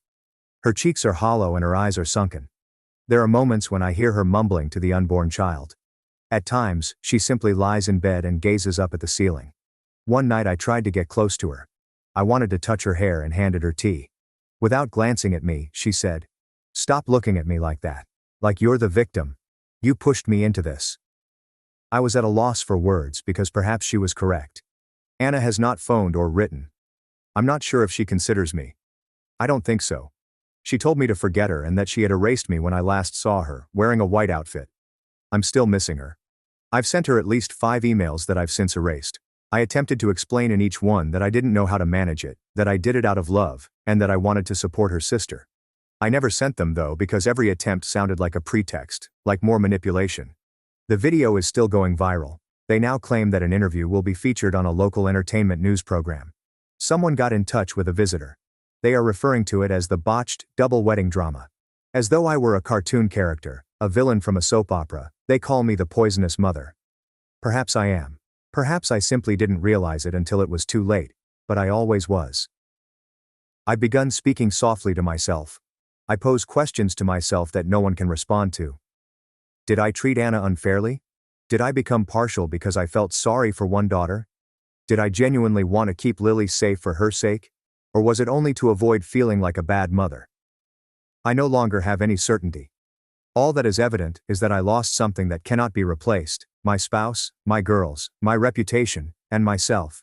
And now I'm here, writing this, not because I think I deserve sympathy or expect to be saved, but because, despite everything, I still find myself wondering, am I the terrible guy? If you enjoyed it, please remember to subscribe to the channel and leave a comment. I'll see you in the next stories. You're safe, comfortable, boring, my ex told me. I took her at her word, cut ties, and when she came back begging, I had already moved on. I, a 26-year-old male, was dating this girl Vanessa, a 24-year-old female, for about 2.5 years. I met her through my buddy's girlfriend at some rooftop party downtown. She was one of those girls who could walk into any room, and suddenly everyone was gravitating toward her. She was super outgoing, always down for whatever, the total opposite of my more chill personality. The first year was honestly pretty great. She got me out of my comfort zone, dragged me to concerts I never would have gone to, and made me try sushi. I still hate it, but whatever. I started going to yoga classes because she was into it. Yeah, I was that guy doing downward dog next to a bunch of soccer moms at 6 o'clock in the morning. Don't judge me. My dad, Robert, thought the whole thing was hilarious. Yoga? Really? What's next? Juice cleanses? He said he's been my best friend since my mom died when I was 12. He raised me alone, taught me plumbing, and never remarried because he said one woman trying to change him was enough for one lifetime. He has this way of saying exactly what everyone's thinking, but is too polite to say out loud. Around year 2, things started shifting. She'd disappear entire weekends for girls' trips that seemed to happen every other week. She started following a bunch of festival influencers on Instagram, always talking about this amazing party in Vegas or that underground music thing in Miami. She made friends with this crew who were all about that live your best life energy. You know the type. Always posting stories with those generic motivational quotes over sunset pics. The ringleader was her friend Tiffany. This woman was like the devil on Vanessa's shoulder, except she wasn't even subtle about it. Tiffany, 26, worked some vague marketing job that apparently paid enough for her to hit up every major festival on the West Coast. She had this way of making every conversation about how Vanessa was too young to be tied down and needed to have fun in her 20s.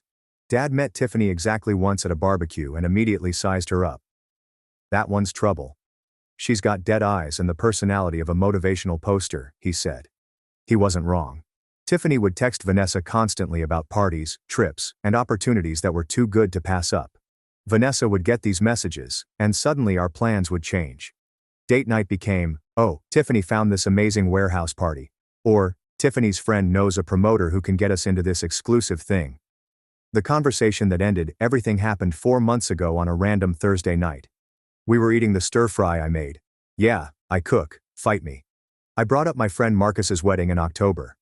"Wanna be my +1? It's going to be pretty fun. Open bar, good music. Marcus has been planning this thing forever." She literally laughed. Not a cute giggle, but a full-on laugh, like I had just asked her to help me move a couch. October, dude. That's like 5 months away. Who knows where we'll be then? I put my fork down. "What do you mean where we'll be?" She took a sip of her drink, this $18 bottle she insisted we needed because it was organic or something, and looked at me like I was being dense. "Albert, let's be real here. This is fun and all, but I'm not ready to settle down yet. I'm 24. I want to travel, meet new people, and experience things. I don't want to be tied down planning weddings and doing coupley stuff." So, what am I to you exactly? I asked. Here's where it gets good. She actually sat there and thought about it. Took another sip of her drink like she was contemplating world peace. You're comfortable, safe. You're like a security blanket. You're the kind of guy I'll come back to when I'm ready for all that serious stuff. But right now, you're kind of just a phase while I figure out what I really want. Just a phase. I felt like I was in that scene from Goodfellas where Henry's in the restaurant and everything goes quiet. A phase? Don't take it wrong. It's not you personally. I'm just not done having fun yet. When I'm like 28 or 29, I'll be ready for the whole settling down thing. Marriage, kids, whatever boring people do. And you assume I'll just wait around? I asked. She shrugged like we were talking about what to watch on Netflix. Why wouldn't you? We're good together. I just need to get this party phase out of my system first. You'll still be here doing your plumber thing, making decent money, being stable. That's what you're good at. I was literally a bookmark in her life story, something she could close and come back to when she finished the fun chapters. Good to know where I stand, I said. Don't be dramatic. I'm being honest. Most guys would appreciate that instead of me lying and stringing them along. I replied. You're right. I do appreciate the honesty. She smiled like she had just negotiated world peace and went back to scrolling through Instagram, looking at some influencers' Bali vacation pics. See? You get it. You're mature like that. That night I made a decision that would change everything. But first, I called my dad. She said, "What now?" He asked, his voice flat, which meant he was pissed. Dad doesn't do emotional outbursts. He gets quiet and dangerous. I'm just a phase, a placeholder until she's ready for the real thing. He responded, well, congratulations. You just got handed the best information you could possibly get. Most people waste years figuring out what you just learned in one conversation. I asked, what do you mean? He said, she told you exactly who she is and what you mean to her. Believe her. Now act accordingly. If I was just a phase, a placeholder until she was ready for serious stuff, then I'd start acting like it. No drama, no begging, just cold, practical adjustments. It started that weekend. She wanted to hit up some warehouse party downtown that Tiffany had found. Come on, it'll be amazing. The DJ is supposed to be incredible. I said, nah, I'm good. Have fun though. She was surprised but pleased. More freedom for her to do whatever. Finally, I was starting to think you were getting clingy. What she didn't know was that I'd started using those weekends for something way more productive. The first thing I did was stop investing in our relationship. Not in some petty revenge way, just practically. I stopped buying groceries for her place. Why stock someone's fridge if you're temporary? I stopped meeting her party friends because honestly, why network with people I'd never see again once she moved on? She didn't notice at first because she was too busy living her best life with Tiffany as her hype woman. Every weekend was some new adventure. Pool parties, music festivals, spontaneous road trips to Austin or Nashville. Her Instagram became this highlight reel of shots at rooftop bars and dancing at venues I'd never heard of. Meanwhile, I quietly started rebuilding my life. I signed up for that woodworking class I'd been putting off for years. Turns out I'm actually pretty decent with a table saw. I joined a hiking group that met Saturday mornings when she was usually hungover from whatever she'd done Friday night. I started volunteering at the local community center, teaching basic coding to kids. The big move was the house hunt. I'd been saving money for years from my plumbing jobs, always telling myself I was waiting for the right time or for us to be ready. Well, if there was no us in my future, why was I waiting? I found this incredible fixer-upper in Riverside. 3 bedrooms, 2 baths, a huge backyard.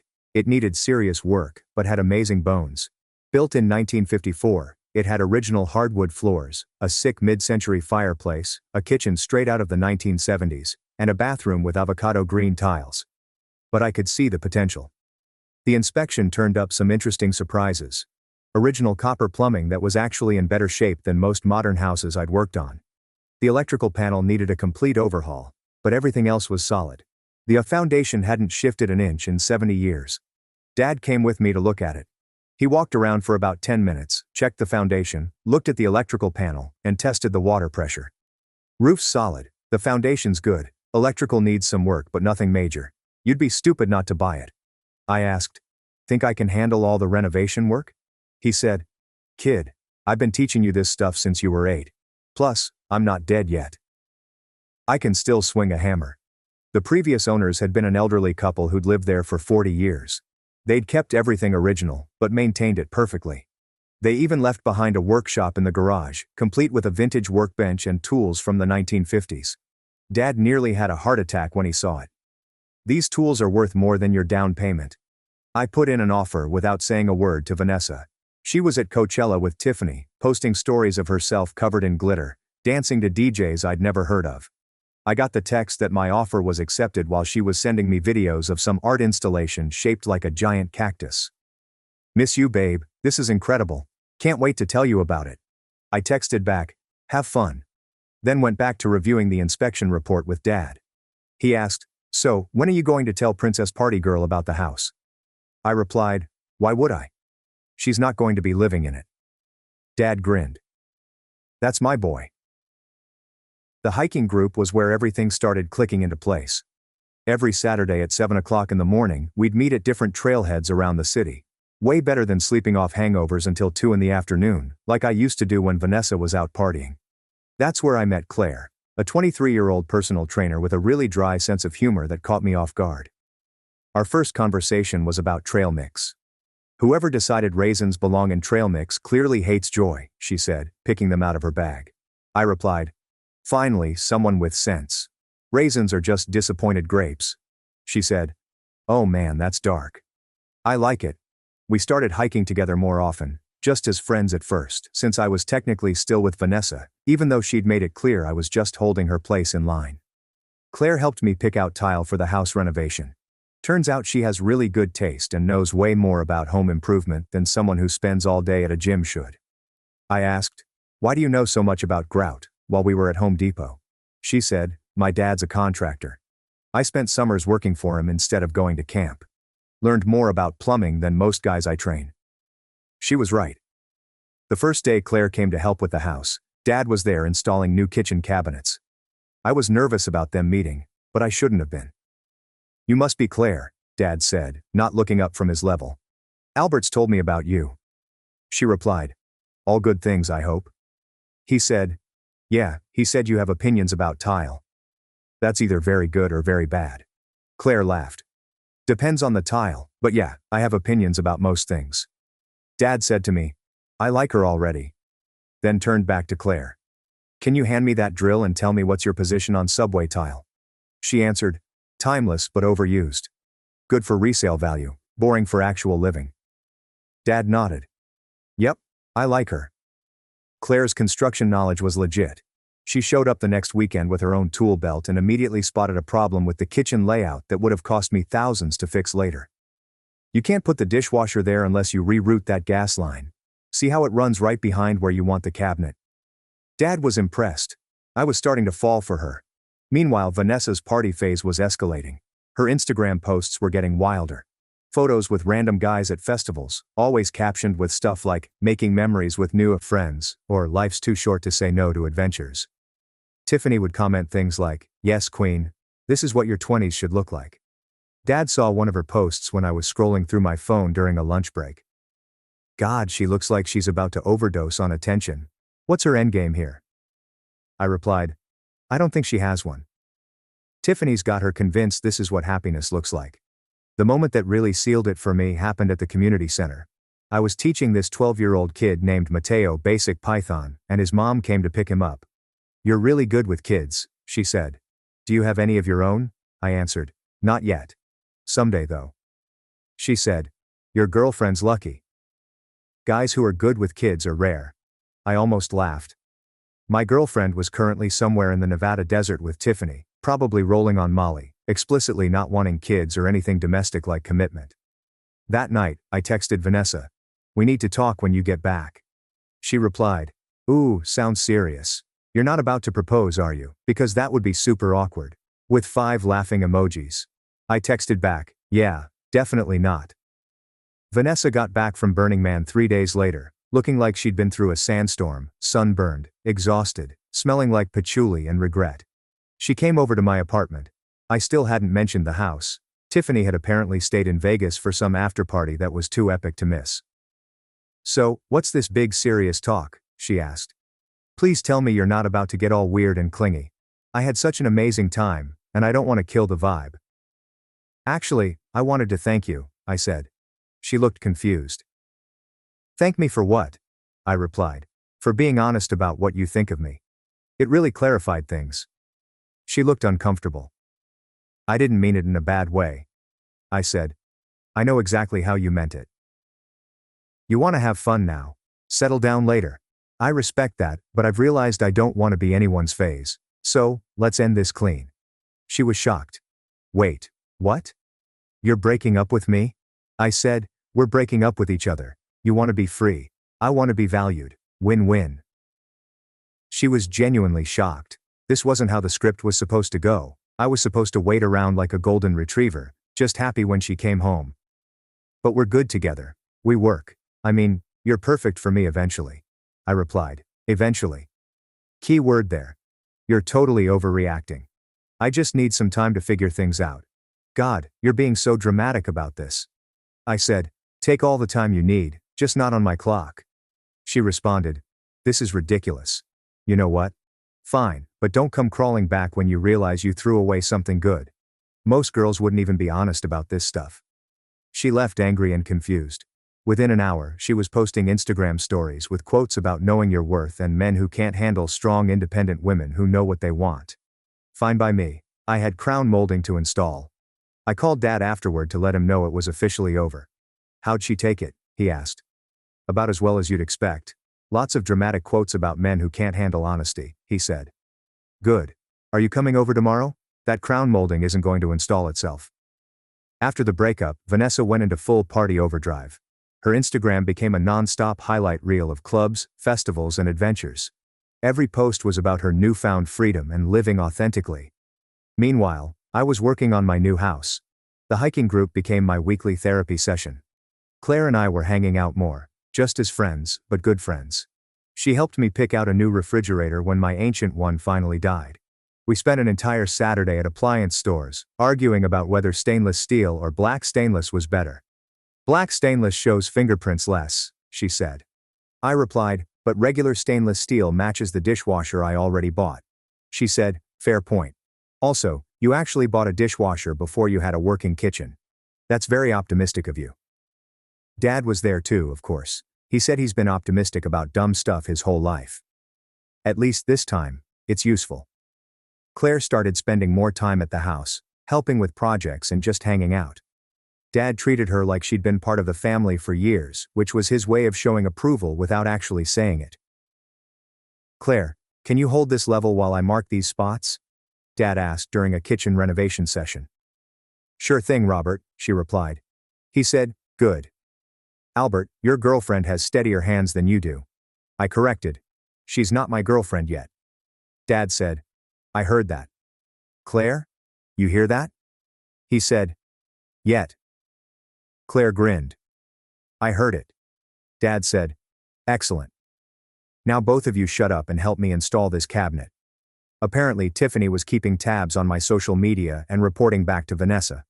I'd post normal stuff, pictures from hiking, the kids at the coding camp, my attempt at making homemade pasta. An epic failure, but hilarious. This bothered Vanessa because it meant I was doing fine without her. Tiffany started commenting on my posts with passive-aggressive remarks like, wow, someone's really embracing the single life. Good for you, and hope you're not just posting the highlights while you're actually miserable inside. I blocked her after the third comment. Then Vanessa started showing up places. The coffee shop I went to Sunday mornings, the gym. She even showed up at the community center, claiming she wanted to volunteer. Albert, wow, funny running into you here, she said. I replied, hey Vanessa, here to volunteer with the kids? She said, yeah, totally. I love kids. Want to give back, you know. The coordinator started asking about her availability. Suddenly, she remembered she had a trip to Mexico planned with Tiffany, then a festival in Colorado, then a girls' weekend in Vegas. She never came back. The real explosion happened when she found out about the house. Not from me, but from our mutual friend William, who'd helped me move my couch. My phone blew up. You bought a house? When were you going to tell me? I can't believe you made that decision without me. We talked about buying a house together. That last one made me actually laugh out loud. We had never, not once, talked about buying anything together. She'd specifically said she wasn't ready to settle down. I finally responded, I bought a house for my future. You made it clear you weren't part of that future. Why would I consult you? She replied, because we were together for 2.5 years. That's a huge decision. I said, were. Past tense. Your choice.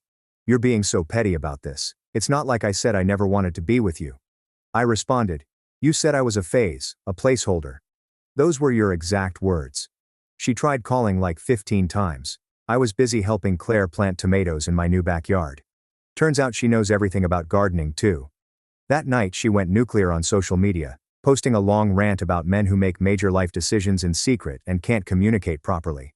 Tiffany, from a new fake account, was all over the comment section backing her up, calling me manipulative and clearly threatened by Vanessa's independence. Her whole squad rallied around her, saying I was shady and deceptive. The irony wasn't lost on me. The woman who told me I was just a phase was mad that I planned a future without her. Things stayed quiet for about a month. I was living in the house, still doing renovations, but it was totally livable. The vegetable garden was actually producing food. Life was genuinely good.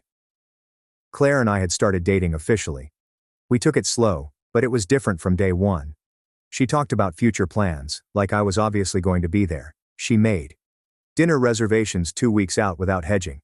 It was weird how refreshing that was. Dad loved watching us together. This is what normal looks like, he told me one day while we were installing new baseboards. No drama, no games, just two people who actually like each other. I said, it's nice. He corrected, nice? That's the best you can do? It's not nice, it's healthy. There's a difference. Then Vanessa's 25th birthday hit, and apparently it triggered some kind of existential crisis. Her Instagram shifted from party pics to inspirational quotes about new chapters and growth. Her posts got more philosophical, less about shots, and more about authentic living. She texted me, hey, I've been doing a lot of thinking. Can we talk? I was curious enough to say yes. We met at a neutral coffee shop downtown, the kind of place with exposed brick and overpriced lattes. She looked different, less party girl, more tired, like she'd been running on fumes for months and finally ran out of gas. Thanks for meeting me. I know things ended weird between us, she said. I asked, what's up, Vanessa? She said, I've been thinking about what I really want, like really thinking, and I realize I was being immature before. I'm ready now. I asked, for what? She replied, to settle down, to be serious. I got all the party stuff out of my system. I'm ready for the next chapter with you. She said it like she was doing me a favor, like I should be grateful she'd finally decided I was worth her time. I said, so because you're ready now, I should just be available.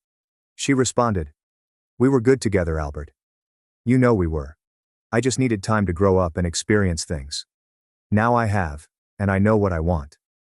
I asked, and what made you think I was just sitting around waiting because you loved me? She said, I know you did. That doesn't just disappear.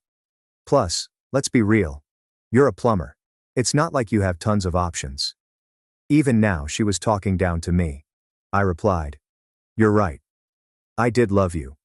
Past tense. You told me I was just a phase, so I acted accordingly. I didn't mean it like that. I said, you meant it exactly like that. You wanted to party and have fun without me, then settle for me when you were done, like I was a retirement plan. She started crying. Not sad tears, but frustrated tears. So what? You're punishing me? Is that what the house was about? To hurt me? I said, the house is about building my future. A future you explicitly said you didn't want to be part of, yet I took you at your word. She asked, I saw you with that girl on Instagram, the trainer. Is this about her? I replied, Claire? Her name is Claire, and no, this isn't about her. It's about me choosing to be with someone who doesn't see me as something to settle for later. That hit home. She physically flinched. I never said for you. I reminded her. Settling down with me was what you'd do when you were done having fun, your exact words. That makes me the safe, boring choice for after the party ends. She said, so that's it? 2.5 years together and you just move on like I meant nothing.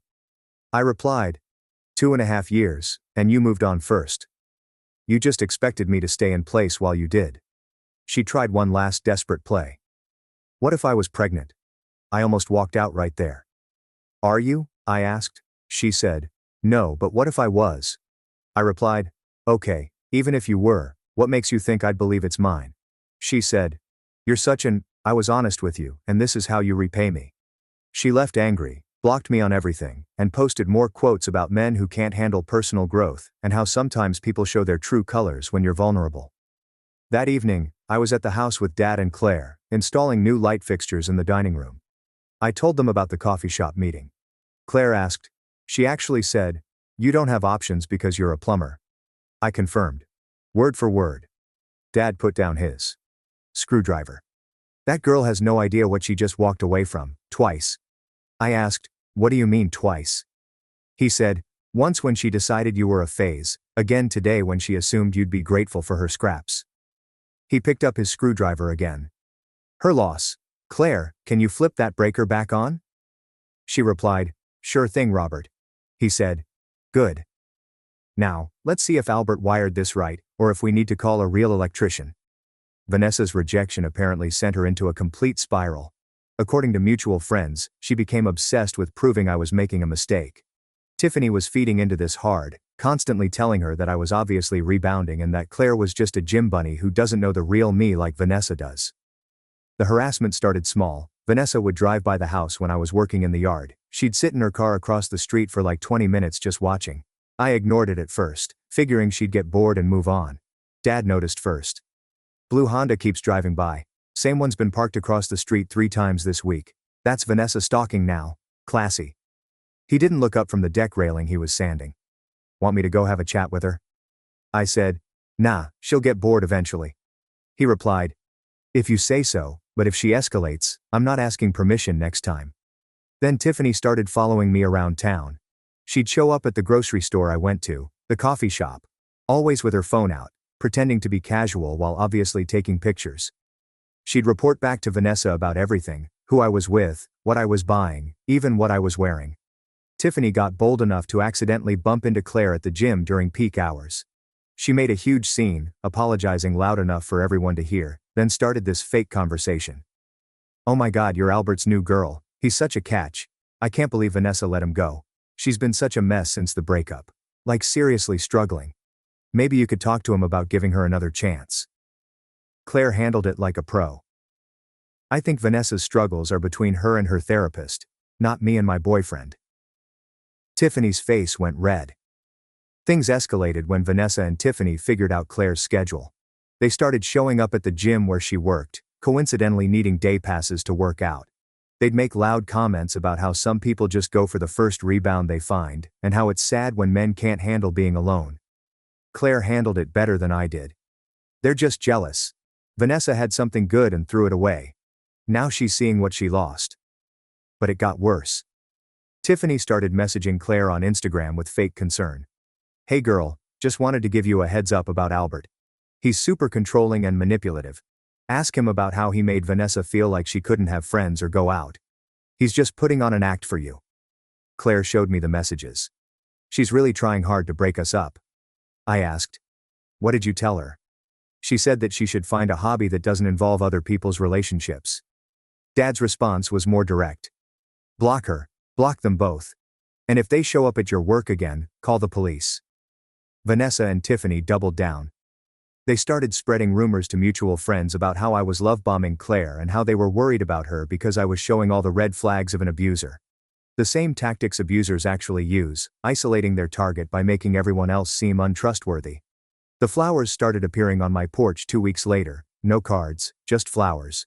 Every few days, new ones would show up. I threw them away, but they kept coming. "Secret admirer?" Dad asked, seeing me carry another arrangement to the trash. I said, "Vanessa. She's losing her mind." He replied, "No, she's trying to make you lose yours. Don't let her." Then Claire started getting packages at work. Designer workout clothes, expensive supplements, gift cards to fancy restaurants, all anonymous. But we both knew who was sending them. It was like Vanessa was trying to buy Claire's loyalty, or prove she had money to throw around. The final straw was when Tiffany called Claire's boss, claiming I was harassing Claire and that she was concerned for her safety. Claire's boss had to sit her down and ask if everything was okay at home. It was humiliating for her, and potentially damaging to her career. That night, I called a lawyer and explained the situation, the stalking, the harassment of Claire, the attempts to damage her reputation. He said I had enough for a restraining order against both of them. Document everything, he said. Save all the messages, take pictures of the flowers, get statements from witnesses. This is textbook stalking and harassment. I filed the paperwork on Monday morning. Vanessa and Tiffany were served Tuesday afternoon. The restraining order required them to stay 500 feet away from me, my house, my workplace, and Claire. Dad was installing a new kitchen backsplash when I got home with the paperwork. How'd it go? He asked. I said, restraining orders in effect. They've been served. He replied, good. Should have done it weeks ago. Think it'll actually stop them? I said, if they have any sense, yeah. If not, well, they'll learn the hard way that judges don't care about your feelings. For about a week, it was quiet. I thought maybe the legal reality check had finally gotten through to them. I was wrong. Last Friday night I was at home working on refinishing the back deck when I heard someone on my front porch. It was almost 11 at night, so I figured it was a delivery that got dropped off late. I opened the door to find Vanessa sitting on my porch steps, clearly drunk, surrounded by about 24 roses. She was crying, makeup running down her face, holding a drink. Albert, please. I just want to talk. I love you. I've always loved you. Tiffany was wrong. I should have never listened to her. I want to come home. I said, Vanessa, you can't be here. You have a restraining order. She replied, I don't care about that stupid paper. This is my home too. We can work this out. She tried to stand up and stumbled. The bottle fell and shattered on my concrete steps. I said, you need to leave now. I'm calling the police. She panicked. No, please just listen to me. Claire doesn't know you like I do. She's just using you for your house and your money. I'm the one who really loves you. I already had my phone out, dialing 911. Vanessa heard me and started panicking more. Albert, no, please don't do this. I'll leave. Okay, I'll go right now. But she was too drunk to even walk properly.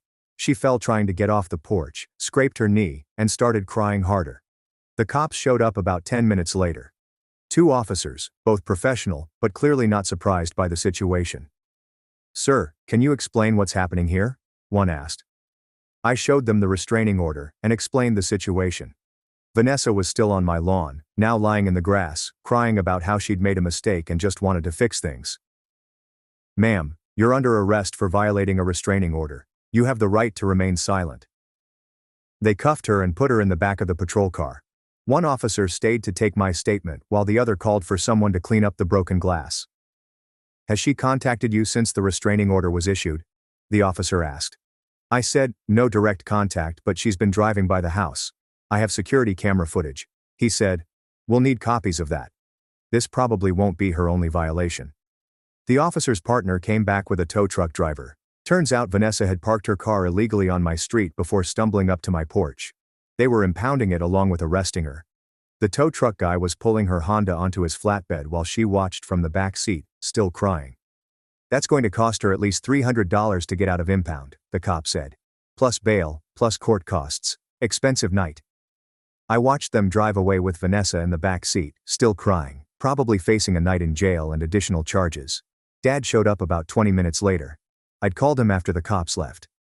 You okay? He asked, looking at the rose petals scattered across my porch. I said, yeah, I'm fine. Just glad it's finally over.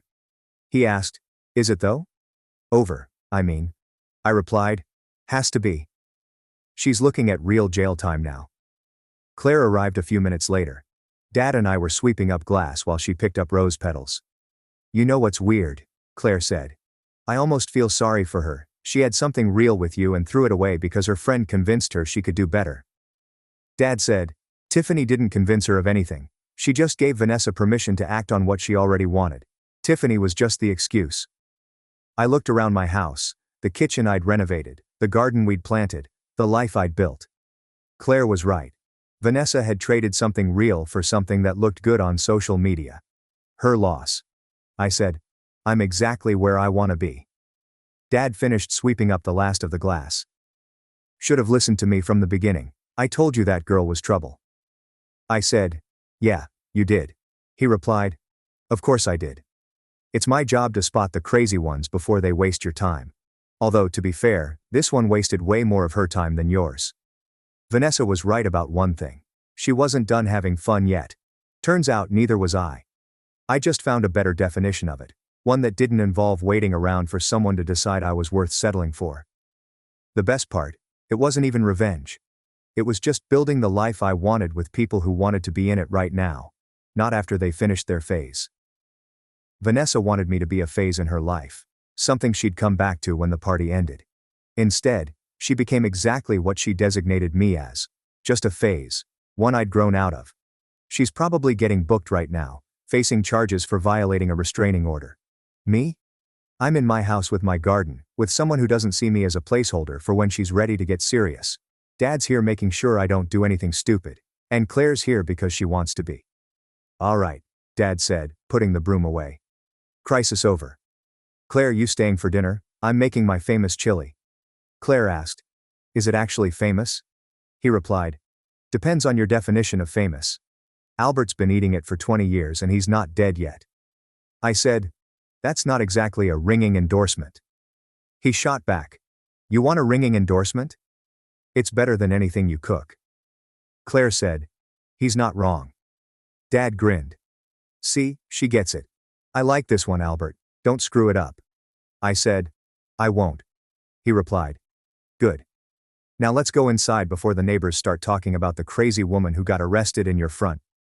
My family said, don't guilt us, and chose a concert over my big night. Now I'm living my best life, knowing they'll never reach me. My name is Paul. I'm 27 years old and I've always played a supporting role in my family's story. I'm the quiet one, the responsible one, the one who never causes trouble but doesn't appear to deserve any credit. My parents and my younger brother Caleb had a habit of hovering around each other, noisy, demanding, and continually expecting me to take whatever position they assigned me. I used to convince myself I didn't mind because being overlooked allowed me to avoid the turmoil. However, being invisible in your own home eats away at you until it becomes all you think about. Caleb was always the favored child. He's 2 years younger, yet the moment he booted a soccer ball, he became the star. My parents attended all of his games, screamed from the sidelines, and threw celebrations for his accomplishments. When I returned home with good grades, they'd nod and say, that's expected. When Caleb scored a goal, even if his team lost, it seemed like a celebration. The birthdays were the same.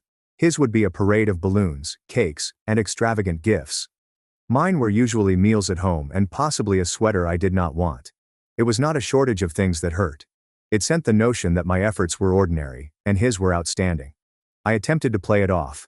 I tried to be supportive. I did not want to be the jealous brother. But within, I felt a faint sorrow every time they brushed me aside. Nonetheless, I kept pushing myself through college, internships, and sleepless evenings working on projects that no one in my family ever inquired about. Caleb partied his way through university, whilst I worked hard. Even though they didn't notice, I knew it would be important one day. That day came when I received a nomination for an award in my field. It wasn't a little recognition either. It was the type of honor that could shift the course of my career. Months of hard effort, late nights, and sacrifices had culminated in this moment. For once, something significant had my name on it, and I wanted my family to be present. Against my better judgment, I reached for my phone and entered a message into the family group chat. I'm getting an award tonight. It would be very appreciated if you arrived. I hesitated before pushing send, part of me knowing how this would end, but also hoping that they might surprise me. The typing bubble appeared nearly instantly. It was Caleb. He wrote, "We're going to a concert instead." Just like that. There was no hesitancy, no thought, and no question regarding the nature of the prize. A concert. Some band he probably won't remember in a month. My mother spoke up before I could even grasp how hurtful that was.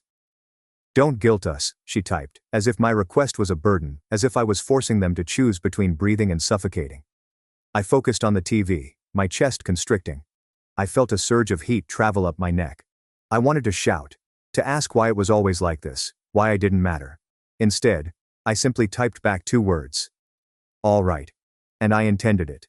Not in the way they expected, and not in the way that said I would accept being sidelined again. Something within of me shifted in that instant. I wasn't a child anymore, hoping for their approval.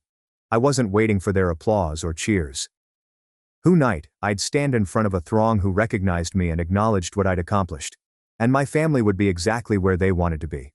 What none of them realized was that this awards presentation was not a quiet backstage affair. It was supposed to be broadcast live, not just online, but on television, cameras, interviews, and the works. My name would be spoken, my face on the screen, and my narrative conveyed. And when the spotlight finally found me, the individuals who had spent years making me feel invisible would be forced to see me with everyone else. But before that time came, I had to deal with the usual sting of disappointment. I recall pacing my small apartment that afternoon, thinking about what I'd answer if they asked why I didn't push them harder to come. Should I guilt them again? Should I describe how much it meant to me? Should I let the silence do the talking? My mind went in circles. And yet, behind it all, there was a peculiar serenity, as if I was standing on the verge of something greater than the years of negligence that had passed. The prize was one thing, but the real change was occurring within me. For once I wasn't simply surviving their absence. I let it fuel me. Every contemptuous comment, every overlooked milestone, and every shrug at my accomplishment had all led up to this moment. Even though they had known, I had already begun scripting the next chapter in our family's story. My phone buzzed again that evening, as I slipped into the outfit I'd purchased months before with money I had saved. Caleb had sent a picture of himself and his companions smiling outside the concert venue, holding drinks with the phrase, "Best night ever." Mom loved the message with a heart. Dad said, "Enjoy it, you deserve it." My hand clenched on the phone. Deserve. The word echoed in my mind. Caleb appeared to deserve everything, and I was supposed to just nod along. I put down the phone, took a deep breath, and walked out the door. I didn't realize it at the time, but by the end of the night, the image on their screens would have left them speechless in ways they had never been before. I sat in the back of the cab on the way to the ceremony, peering out at the city lights that blurred past the window. The world outside appeared alive, pulsating with energy, as if it were in tune with me for once. But inside, I felt heavy. The image of that group chat kept playing in my head. Caleb laughing at his concert, Mom cheering him on, and Dad piping in with words he hadn't used for me in years. That word deserve was repeated over and over like a drumbeat I couldn't shake. It wasn't new. It was not even unexpected. To be honest, I had seen it coming since I was a child. My parents had this habit of comparing everything I did to Caleb, and I constantly came up short. When I received a college scholarship, they remarked, "That's great, Paul, but don't brag. Your brother is still figuring things out." When Caleb joined a minor league team, they treated him as if he had just signed with Barcelona. I recall a Christmas that occurred many years ago. I'd saved up my allowance and part-time job money to get Dad a good watch, which I knew he'd been wanting. When he opened it, he smiled nicely and said, "Thanks, son," before setting it aside. Later that night, Caleb gave him a cheap gas station keychain with a soccer ball charm. And Dad chuckled, clipped it on his keys, and exclaimed, "Now this is special." Everyone applauded and teased Caleb for his thoughtfulness. I sat there calmly, suppressing the sting in my throat. The tendency only worsened as we became older. Caleb crashed his car once after a night out. My parents rushed to console him, bought him a newer model, and said, "Don't be too hard on yourself, mistakes happen." When my car broke down from wear and tear because I couldn't afford a replacement, Dad shook his head and said, "You should have planned better, Paul." No sympathy, no help, just disappointment. Nonetheless, I continued hoping that one day they'd notice me. That one day they'd sit in the audience, clapping till their hands ached, smiling as if they were proud of me. That's why the award was important. It wasn't just recognition from strangers, it proved that my life, my decisions, and my hard work were worthwhile. Proof that I was not the darkness they portrayed me to be. But when I thought about it, I understood they didn't want to see it. They wouldn't do it, not because they couldn't. Caleb's radiance was simpler to soak in. He was noisy, charismatic, and messy in an acceptable way. I was quiet and steady, a reminder of the duty they refused to face. That week before the wedding, I tried to test the waters. I mentioned the nomination to Mom over the phone. She hummed distractedly and inquired if I had noticed Caleb's new haircut. I informed Dad that the award was from one of the largest organizations in my field. He nodded and continued. "That's great, but have you considered moving back closer to home? Caleb could use your assistance with some bills."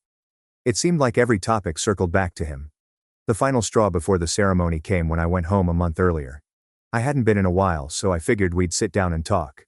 Instead, I entered the living room and discovered the mantel covered in Caleb's trophies, medals, framed photos, soccer tournaments, birthdays, and other milestones. My own graduation photo was no longer there. When I asked Mom about it, she simply answered, "Oh, we had to make room. It's in the drawer."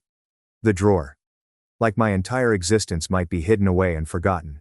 So, when I saw their comments in the group chat that night, I knew I had been holding onto a delusion. They were not arriving, they never would. The ceremony was not for them, that was for me. And yet, a cruel part of me wished they could see. Not simply hearing about it afterward. Not just blow it off when I mentioned it months later, but see it firsthand, with no way out. The cab arrived at the location, and I stepped out into a haze of light and noise. Reporters stood by the entrance, cameras flashing, as the nominees walked the carpet. My stomach twisted. This was real. This was my moment. As I walked forward, fixing my tie, I could almost hear Caleb's voice taunting me. "Don't guilt us." I could hear Mom add, "We're busy." And behind it all, Dad's word, "deserve." That term didn't sting as much anymore. Because tonight I demonstrated precisely what I deserved. But the building tension wasn't just because they didn't show up. Something else was stirring within me. Anger, pride, and a quiet plan formed in the back of my mind. I didn't know how yet, but I wasn't going to let this be another time they passed over. This time, they couldn't look away. And the timing couldn't have been better, because I had no idea until I arrived that the organizers had a surprise in store. The awards event was not merely carried on local television, it aired nationally. My name, face and narrative were going to receive far more attention than I could have imagined. I smiled to myself, despite the agony in my chest. For years I was pushed aside, minimized, and treated as if I didn't matter. Tonight, everything would change. Not because they wanted it to, but because they didn't have another option. And while I stood in line waiting to check in, I took out my phone once more. I stared at the family group chat, at Caleb's concert photo, Mom's heartfelt reaction, and Dad's words. My fingers hovered above the keyboard. Part of me wanted to send them one last message, a last opportunity, something as simple as, "It's being televised." But then I stopped. Number allow them to learn in the same way that the rest of the country would. I returned the phone to my pocket, straightened my shoulders, and walked inside. The ceremony had a weird energy, almost dreamy. I had attended events previously, but nothing like this. Cameras raking through the throng, flashes of light, people in sharp suits and gorgeous gowns, everyone vibrating with excitement. As I checked in, they handed me a tiny envelope containing my seat number and a badge with my name in bold lettering. Paul Harrison is a nominee. I turned it over in my palms, allowing the weight to soak in. I should have felt ecstatic, but something gnawed at me. That gnawing became a sharp twist when I looked at my phone again shortly before the ceremony began. Notifications popped up in the family group chat. Caleb had posted a series of photos at the concert, showing him beaming with his arm around his companions while clutching drinks and plastic cups. Another photograph of the stage lights, another photo of him smiling with a band member who he undoubtedly asked for a selfie with. He titled one, "Best Night of My Life." I scrolled on. Mom wrote, "So proud of you, sweetheart," followed by applauding emojis. Dad went on, "You earned this, son, nothing like making memories." That was the moment. That was the knife. Not only did they not show up for me, but they were celebrating Caleb's night, as if it were a major accomplishment. I sat there in my fitted suit, months of preparation ready to pay off on one of the most significant nights of my life, and my own parents couldn't be bothered to notice. Worse, they were expressing their pride in him at a random concert, which was transitory. My chest tightened. I remembered every minor detail. Every instant I brushed it off. My graduation picture is packed in a drawer. The cheap keychain was treated as if it were a treasure, whereas my carefully chosen gift was ignored. When I told Dad I had gotten my first job out of college, he hardly looked up from the television before asking if Caleb needed assistance with rent. I had gently eaten it all, hoping that one day it would be different. But staring at those messages made me grasp the reality. It wasn't going to be different. The betrayal was not limited to their absence. It was in the manner they emphasized that no matter what I did, I would never be enough. Not compared to him. They didn't simply overlook me. They consciously opted to channel their pride, affection, and words of encouragement elsewhere. And this wasn't childhood anymore. I was not a youngster looking for approval. I was a man sitting in a room full of people who genuinely valued what I had accomplished, while my family cheered from the sidelines of someone else's life. The event began with lights darkening and music increasing. My focus should have been on the stage, the speakers, and the potential of hearing my name called, but all I could see was the group chat. My brother's grin and my parents' applause. Not for me, but for him. My hands trembled slightly as I placed the phone face down on my leg. I took a breath, but it did not settle me down. The sting developed into a burn, which evolved into something sharper. My trust in them, what little I had left, had vanished. That night, something inside me shifted abruptly and permanently. I wasn't simply disappointed anymore. I was finished. It was almost poetic in a horrible sense. At the exact time I was about to be seen by the world, the people who should have been my first and loudest supporters proved once more that they would never be. The contrast was terrible. It was like watching two versions of my existence collide. The one in which I was invisible at home and finally recognized outside of it. I didn't realize it at the time, but seeing my family shower Caleb with pride while I sat alone in that ballroom was the breaking point. I could never cross that emotional line again. From that moment forward, everything I did, planned, and anticipated was no longer about obtaining their approval. It was about something completely different. And as the announcer moved onto the stage, the cameras swept across the audience. I slumped back in my chair, my gaze locked on the dazzling lights overhead.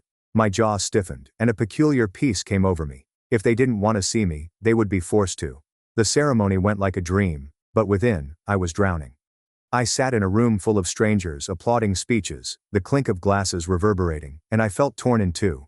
On the outside, I smiled as the cameras panned past, cheered politely for other victors, and nodded to the conversations going on around me. On the inside, I was spiraling. They then called my name. Yes, this is my name. I came onto the stage and took the prize with firm hands and a clear voice, yet I could barely hear myself. I recall flashes, the dazzling lights, the weight of the trophy in my hand, and the audience rising in a standing ovation. I must have said something comprehensible, because later others complimented me on how motivating my remarks were. However, my thoughts were elsewhere at the time. It was not based on the applause in front of me. It was the silence behind me, the absence of the only people who were supposed to be there. As I stood there holding that prize, a piece of myself broke off, like a rope snapping after years of tension. The little kid who wanted his parents to tell him, "We're proud of you," died softly on stage. The night ended with a celebration. There were photographs, interviews, and new contacts. Everyone smiled, shook my hand, and told me I had a bright future. However, when I returned to my flat, the walls were colder than ever. I placed the trophy on my desk and simply stared at it. It should have felt like victory. Instead, it felt like ash in my mouth. I opened my phone. Of course, the family discussion remained active. Caleb had posted additional concert recordings, and my parents were fawning over them, with Dad remarking, "Wish we could do nights like this more often." I clicked and scrolled, hoping to see even a fleeting mention of me. A query regarding how my evening went. A basic good luck message. There was nothing, not a word. I laid back on the couch, phone facing down, and stared at the ceiling. My chest felt hollow, as if the air had been pulled out of me. It struck me then. I was on my own. Not only physically, but emotionally. They'd never be the family I envisioned. That was my rock bottom. I did not cry. Not that night. It wasn't sad anymore. It was a heavier, more resigned silence, the kind that occurs when you finally stop disputing with reality. In that silence, something else sparked. Something sharper. I reflected on all the times I had twisted myself into knots attempting to gain their acceptance. During late-night phone calls, I would downplay my own accomplishments so Caleb wouldn't feel overshadowed. On weekends, I'd help Dad with housework while Caleb went out to parties, only to be admonished later that, "Your brother has so much on his plate, you should be more supportive." Birthdays, graduations, job offers, moments when I should have been celebrated, but I was constantly encouraged to keep it quiet and not make it about me. Everything replayed in my thoughts like a horrible highlight reel. Then came a conclusion that shocked me to the core. I'd squandered years begging for morsels of validation that would never arrive. That was when the planning began. Not consciously at first, but quietly, as if seeds were sowed in the dark. I hadn't considered how I could exact revenge. Not yet. It began simply. I wondered how I could step away. How do I create something so far beyond them that they can never touch it, reduce it, or store it in a drawer? The answer was not immediate. It was not even clear. But the transition had begun. I could feel it when I stared at the trophy on my desk. Not as a reward, but as a reminder. A reminder that I did not need them to make myself noticeable. That I could be seen, whether they wanted to admit it or not. The next few weeks were some of the most difficult of my life. Every family call I ignored, every group chat notice I turned off. It was like pulling muscle from bone. I'd been conditioned for years to want their approval, so turning away felt strange and terrible. But every time I reached for my phone to react, I told myself to stop. They did not notice. Not really. Mom texted a few casual messages, usually regarding Caleb's games. Dad forwarded items he believed I'd find useful, but never inquired about my work. Caleb flooded the chat with photographs of his night outs, new attire, and weird quips. No one asked how I was doing. Nobody mentioned the award. And in that oppressive stillness, I began to construct. I immersed myself in work, not as an escape, but as fuel. I began attending meetings that I had previously avoided scheduling. I approached mentors whom I had previously avoided engaging. I agreed to opportunities that worried me. Every night I reminded myself, this is for me, not them. But deep inside, another voice whispered, one day they'll see. One day they won't be able to ignore you. That concept terrified me at first because it sounded harsh and spiteful. But the longer I sat with it, the more it seemed like clarity. I wasn't planning their collapse. Not then. But I was done shielding them from the reality. I'm done allowing their carelessness to define me. Done pretending that their preference didn't matter. Even though I couldn't see the whole picture yet, I knew one thing for certain. When the time came, I would not let it pass silently. The alteration in me did not occur overnight. It was mild, almost imperceptible at first. However, in the weeks and months after the award, I began to notice the changes stacking up like bricks, each one forming a wall between the old me, who lived for scraps of acknowledgement from my family, and the new me, who no longer need them. It began with opportunities that poured in following the wedding. The award had brought my name to the forefront, and doors that had previously been bolted shut broke open. Companies reached out. People I liked approached me about collaborating, and mentors who had previously overlooked me called me personally. At first I felt like an imposter, as if I didn't belong in these conversations. But slowly, I discovered something I'd never allowed myself to believe. I'd earned everything. I took on projects that worried me, projects I would have previously avoided for fear of failing and hearing my family say, see, you're not cut out for this. But without their voices in my ear, I felt lighter. And my success was more than just a professional victory. It demonstrated to myself that I didn't need their approval to be successful. My life began to shift in ways they could not predict. I moved to a better apartment with floor-to-ceiling windows overlooking the downtown skyline. I began dressing differently, sharper suits, clothing that indicated the guy I was becoming rather than the quiet shadow I had previously been. My confidence grew, and people noticed.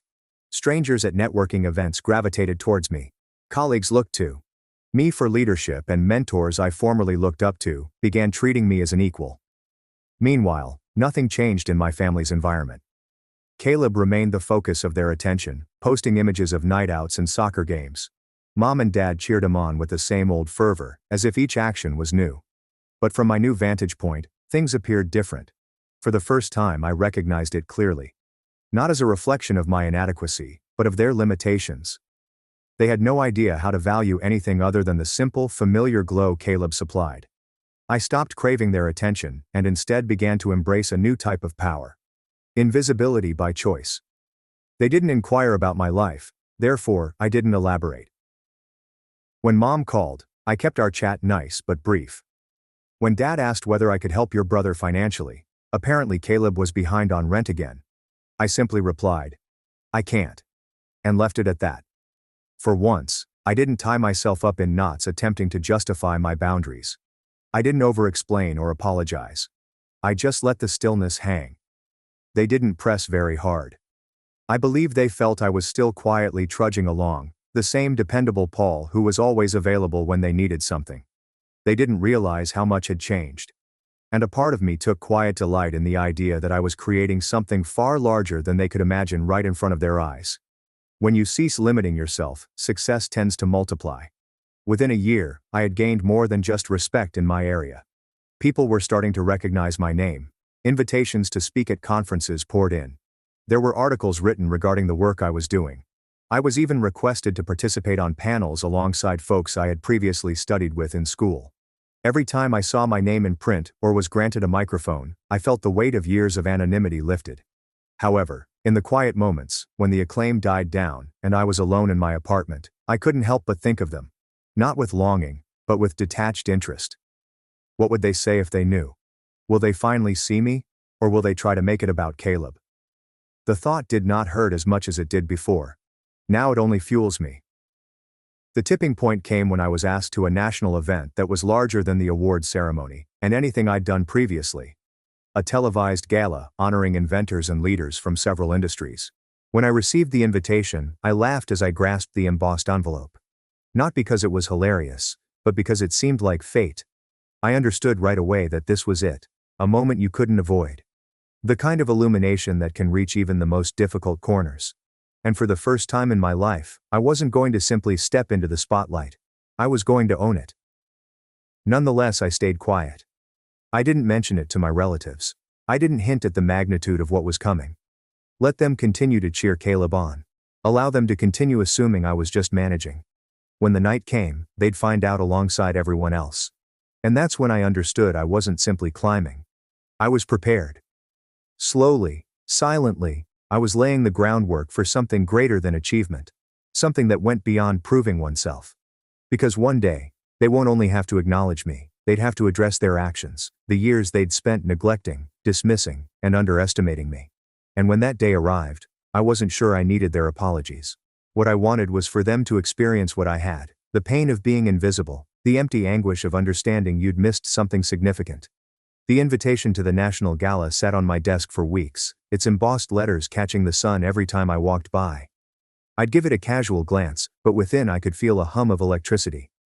This wasn't your typical award or speaking occasion.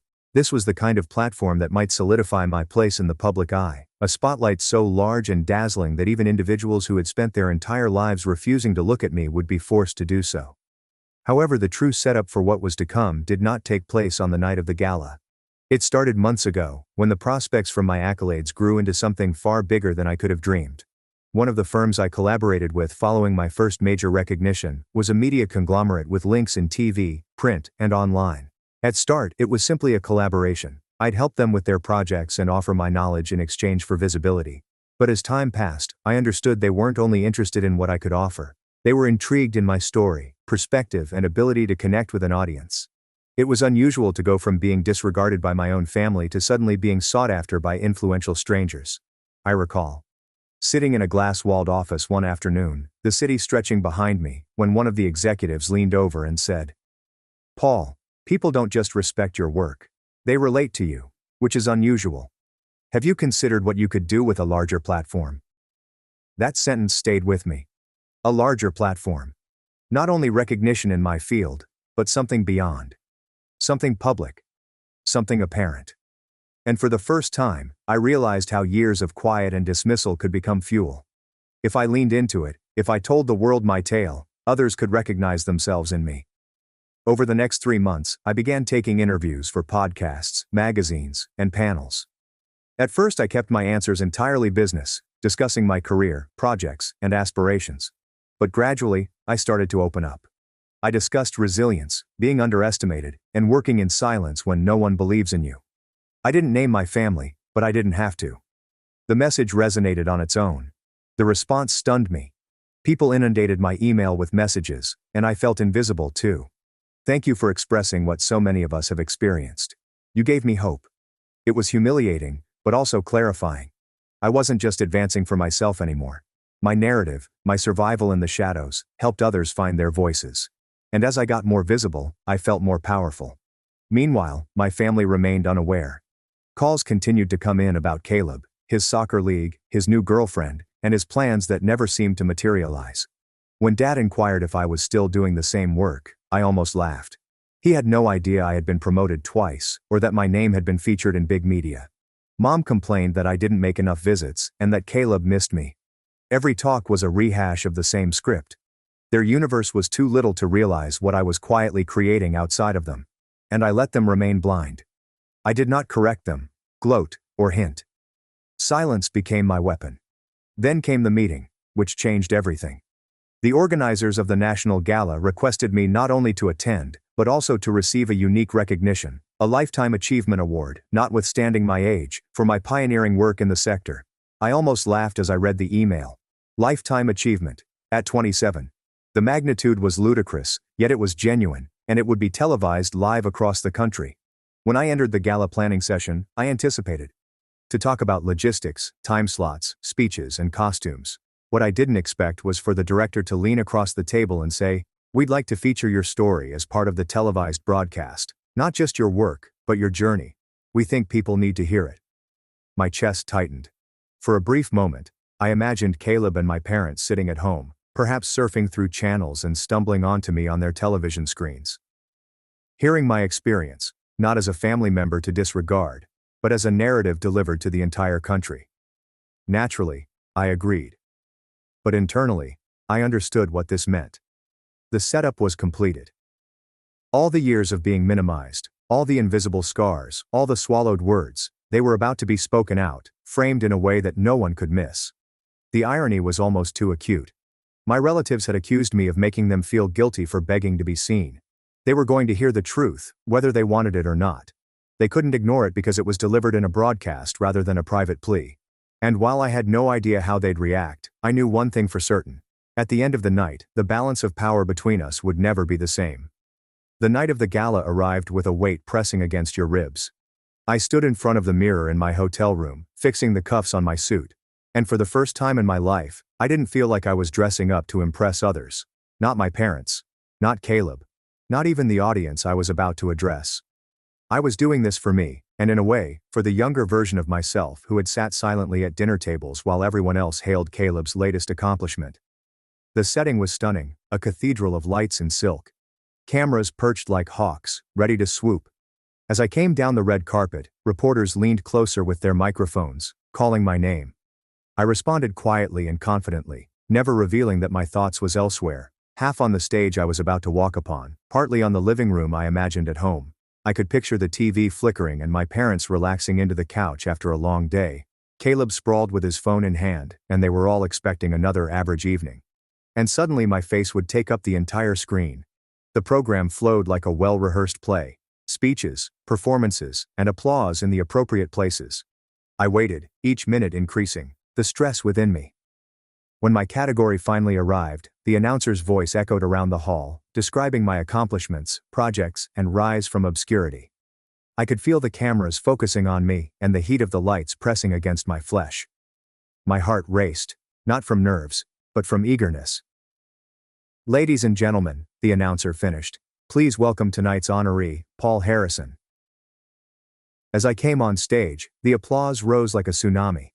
My shoes clicked on the glossy floor, each step heavier than the last, as if I were marching not just into the spotlight, but also into a confrontation. The presenter handed me the prize, which was sleek and sparkling. I shook his hand, smiled, and then turned to face the throng. 1,000 eyes peered up at me, and millions more through the cameras. The three faces I'd waited my entire life to see were somewhere among them, possibly at that same moment. I leaned into the microphone. My voice remained steady. "Thank you," I said, pausing to let the atmosphere settle. "This honor means more to me than just appreciation for my efforts. It symbolizes something deeper, what it means to be seen. After years of being invisible, I was finally seen." A quiet descended. My words were not technical or about my field. They were personal, deliberate. I grew up in a family that gave selective attention, where achievements were compared, measured, and frequently discarded. For years, I thought I wasn't good enough, that no matter how hard I worked, it would never be appreciated. I assumed invisibility was my fate. I let it dangle in the air. I did not give Caleb a name. I didn't bring up my parents explicitly. But the weight of my story dominated the room. "But invisibility," I added, "may be an effective instructor. It forces you to work in silence, to establish roots strong enough to withstand when no one is looking. It teaches you resilience. And when the time comes, when the light finally finds you, you're prepared to stand strong in it." The crowd changed. Some people nodded. Others leaned forwards. I could sense them connecting. I stand here tonight not because of what I've done, but because of what I've been through. Anyone who has ever been overlooked, rejected, or told they don't deserve to be recognized, please know that you do. You always did. And your time will come. Applause erupted, booming like thunder. The cameras flashed, but I didn't hear the audience in front of me. First, imagined the astonished expressions, the tightening jaws, the understanding that the son and sibling they'd overlooked was now speaking to an entire nation. The speech was not about vengeance in the loudest, most violent sense. It was quiet, measured, and almost gentle. But that's what intensified the hurt. I had not reacted aggressively. I had not begged. I had simply stated the truth, which they had spent years denying, and delivered it in a way that millions of people appreciated. As I stepped off the platform, prize in hand, I realized the job was done. The retaliation did not consist of directly humiliating them. It was about ensuring that when they stared at that screen, they couldn't escape reality. I had risen without, above, and beyond them, yet they had missed it. My phone was buzzing all night after the gala. Messages flooded in from coworkers, mentors, and even strangers who had seen the show. People told me my remarks had impacted them and that they recognized themselves in my narrative. Some described me as brave, while others simply said, "Thank you." For the first time in my life, I felt the full weight of being seen, and it wasn't simply recognition, it was resonance. Among the scores of bright notifications, 3 stood out. The family group chat. Initially, it was silent. I envisioned the astonishment in their living room when my face came on national television, uttering truths they'd been ignoring for years. Finally, a message from Mom emerged. "Paul, why didn't you notify us about the major event?" I stared at it, allowing the words to soak in. "Not that we're proud of you. We are sorry we missed it." Just the same deflection and inability to accept responsibility, as if it was my fault for not pressing them to care. A second message arrived, this time from Dad. "You made us sound like bad parents on live TV. Do you understand what others will think?" I laughed. Not bitter or angry, just a little, unbelieving laugh. Even today, their first thought was to care about their look, how they were perceived, rather than what they had done. Then Caleb joined in. "Wow, brother. Don't you think this is a touch dramatic? You made it sound like we've ignored you your entire life. Chill. It's not very profound." That was it. The final nail. I felt a strong clarity rush over me, almost peacefully. They had not changed. They never would. I didn't need them to. I did not respond to the group conversation. Instead, I entered 3 different messages. To Mom. For years I begged to be acknowledged. Last night I was. You had a chance. To Dad, you are correct.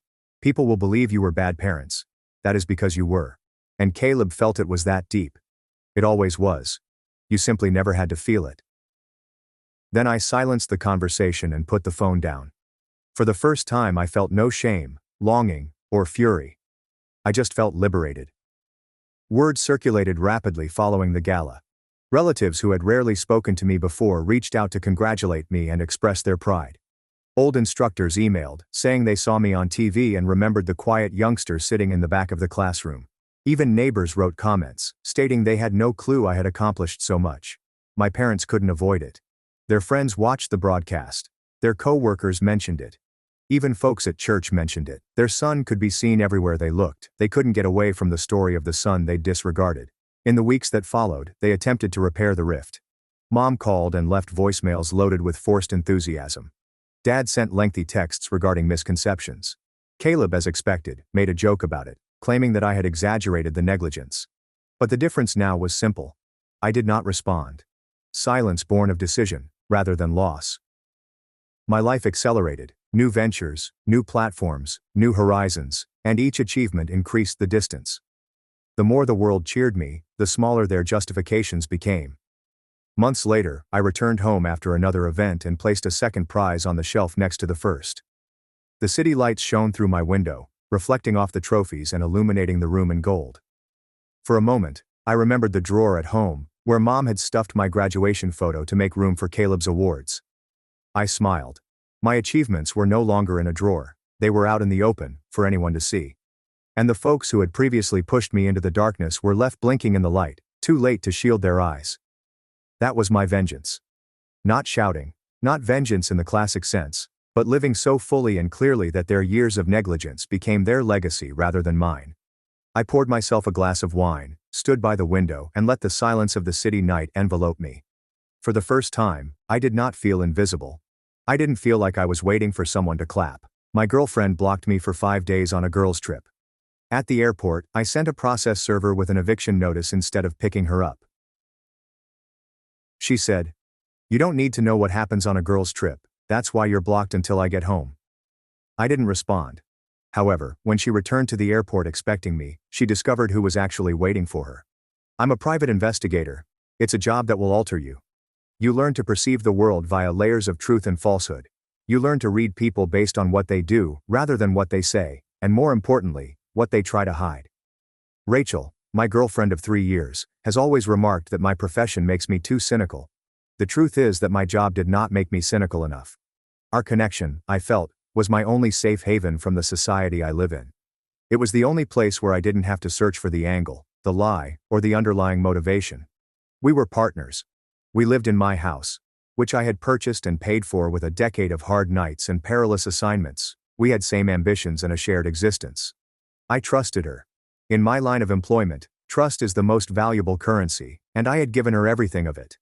The trouble began, as it frequently does, with a trip, a 5-day girls' trip to Las Vegas with her 3 best pals. Veronica, the ringleader, was twice divorced and constantly on the lookout. Sophie, the follower, mirrored Veronica's characteristics. Natalie was silent, but always appeared to be watching and calculating. I didn't like them. They were loud, shallow, and treated Rachel as if she were their cherished property, always reminding her of her wild days before meeting a boring, stable person like myself. I helped Rachel pack a few days before the vacation. I asked for her flight information and the name of the hotel so I might have it in case of an emergency. She turned to me with a peculiar, steely look in her eyes. "You do not need to know that," she said. I was taken aback. "What do you mean?" "I just want to know where you are." She crossed her arms and spoke with a nasty, dismissive tone. "It is a girls' trip, Derek. The whole point is to get away from everything, including you. You do not need to know what happens on a girls' trip. That is why you are blocked until I am home." I simply stared at her. Blocked. She was not simply seeking for privacy, she was proclaiming a 5-day blackout. She was making a distinction between her life and ours. I didn't react. I didn't yell. I didn't argue. In my line of work, when someone shows you a wall, you don't try to break it down. You find a way around it. My mind, trained to see everything, automatically switched to professional mode. The boyfriend was gone. The investigator had just checked in. "Okay," I replied, my voice totally calm. "I understand. Have a great time." Her confident, arrogant countenance faltered for a moment, followed by a glimmer of confusion. She expected a fight. She'd wanted one. A battle would have made her feel vindicated. My simple agreement left her with nothing to argue against. She left the following morning. I drove her to the airport. She was happy, enthusiastic, and already in holiday mode. As she exited the car, she leaned in to kiss me.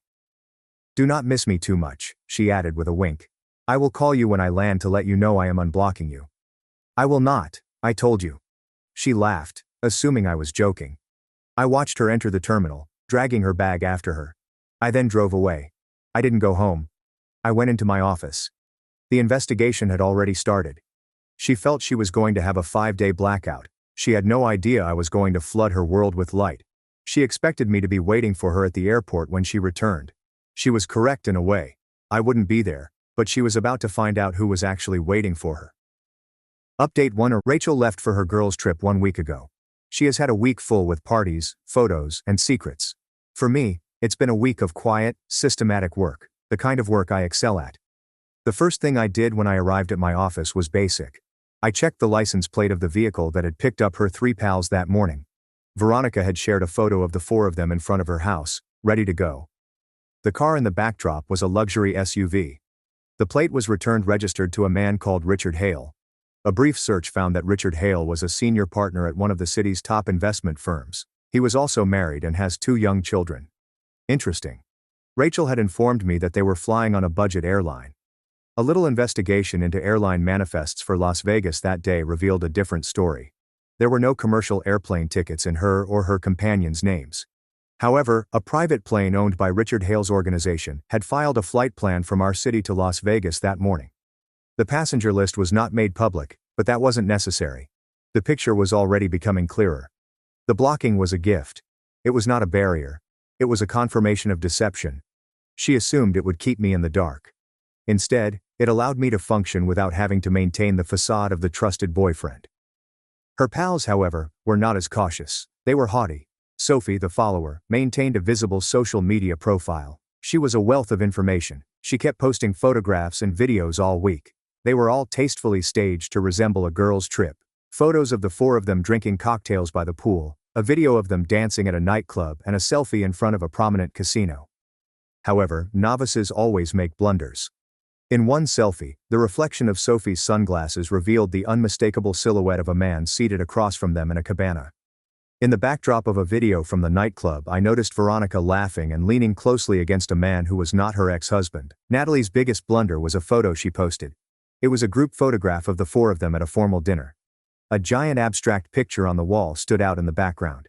A reverse image search takes less than 5 minutes. The picture was well known and hung in the private dining room of one of the most luxurious high-roller suites at the Bellagio, which is not open to the public. A suite allocated for the casino's top customers. I placed a couple calls. I have contacts in Las Vegas, and they owe me favors. A guy who works in casino security confirmed it to me. Richard Hale was the registered owner of the unit. He was there for a week hosting a group of clients, including 4 women. My girlfriend, Rachel, was one of them. This wasn't a girls' trip. It was a paid party.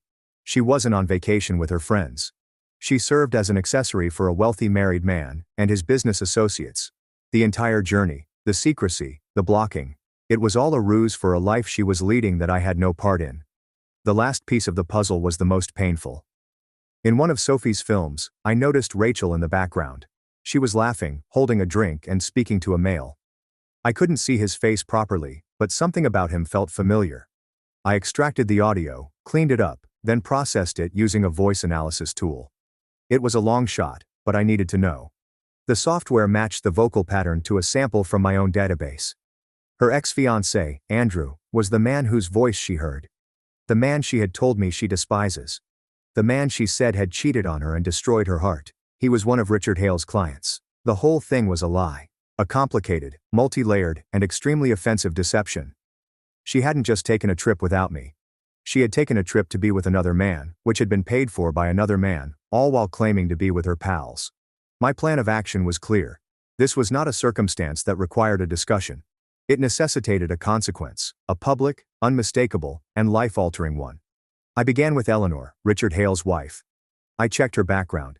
She was a respected pediatrician, a mother, and a woman who appeared to have no idea what her husband was doing on business travels. I didn't contact her personally. That wasn't my place. But I produced a file, a nice digital bundle comprising the private jet's trip itinerary, hotel suite registration, and social media images, including those of her husband with Veronica. I forwarded the file to a reputable divorce attorney in her city, along with an anonymous note. You might want to show this to your client, Eleanor Hale.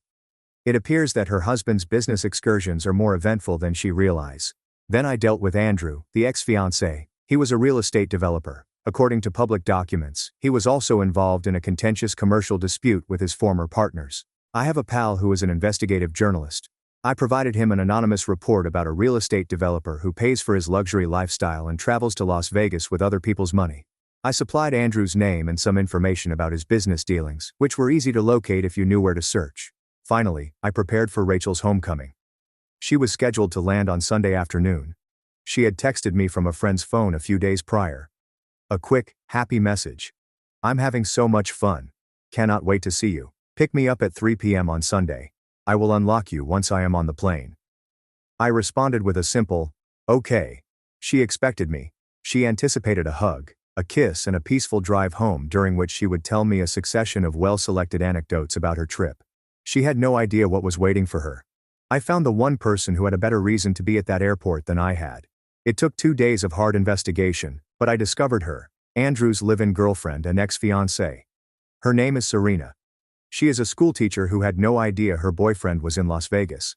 He had informed her that he was at a wellness retreat in Arizona without mobile service. I called her. I've never had to make a more difficult decision. I informed her who I was and what I'd discovered. I emailed her the evidence, including the audio file, photos, and hotel information. She remained silent for a long time. Then she started crying. But after the tears came the wrath, a cold, hard anger that mirrored mine. I informed her of Rachel's flight. I told her what time she was landing and made her a proposition. She expects me to be there, I said, but I believe she should see you first. Serena agreed without hesitation. So, the stage is set. The actors are in position. Rachel's flight is set to land in 24 hours. She anticipates a welcome home party. She had no notion that she is about to stroll into a funeral, her own. Update 2. The events of the last few days have been more chaotic and fulfilling than I could have anticipated. The airport was more than just a conflict. It was a detonation. And I was the one with the trigger, miles away. I wasn't at the airport on Sunday.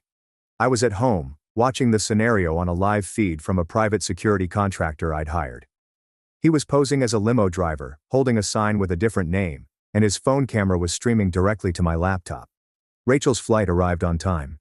I watched as she and her 3 pals exited the gate and entered the baggage claim area. They were tanned, laughing, and filled with shopping bags. Rachel was on the phone, with a large smile on her face. She was probably messaging me to let me know she was there and that I should be waiting at the curb. Serena entered through the main doors into the arrivals hall, and I noticed her. She stood there, calm and cool, holding a large, nicely produced poster board. On the board was a crystal-clear, high-resolution photo that I had obtained from my casino contact. It was a photo of Rachel and Andrew sitting at a blackjack table in the high roller lounge, his arm wrapped around her. Rachel noticed Serena first. Her smile froze, her face turned pallid. She froze in her tracks. Her pals, still chatting, ran into her. They followed her eyes, first to Serena and then to the poster she was carrying. The laughs stopped. Serena didn't yell. She didn't yell. She just stood there and let the photo speak for itself. The arrivals area of a big airport is a bustling location, but a small bubble of silence and high drama formed around them. People stopped, stared, and took out their phones. Rachel attempted to recuperate. She started walking away, pretending she didn't recognize Serena. But Serena was prepared. She took a step forward, her voice clear and steady, audible to everyone around them. "Andrew sends his apologies," Serena stated. "He could not be here to welcome you home himself. He is a little busy explaining this picture to me." Rachel's pals looked at her with a mixture of shock and dread. They had taken part in the deception and were now stuck in the bomb radius. At that same moment, a man in a clean suit walked forward.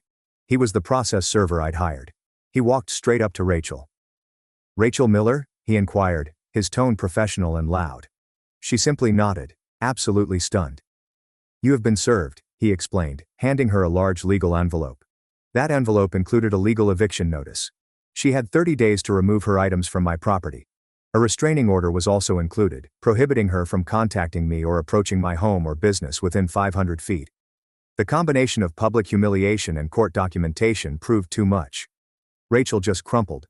She dropped her luggage, covered her face with her hands, and began sobbing. Her pals didn't rush to console her. They grabbed their own luggage and dispersed through the crowd like rats escaping a dying ship. They wanted nothing to do with the mess they had contributed to create.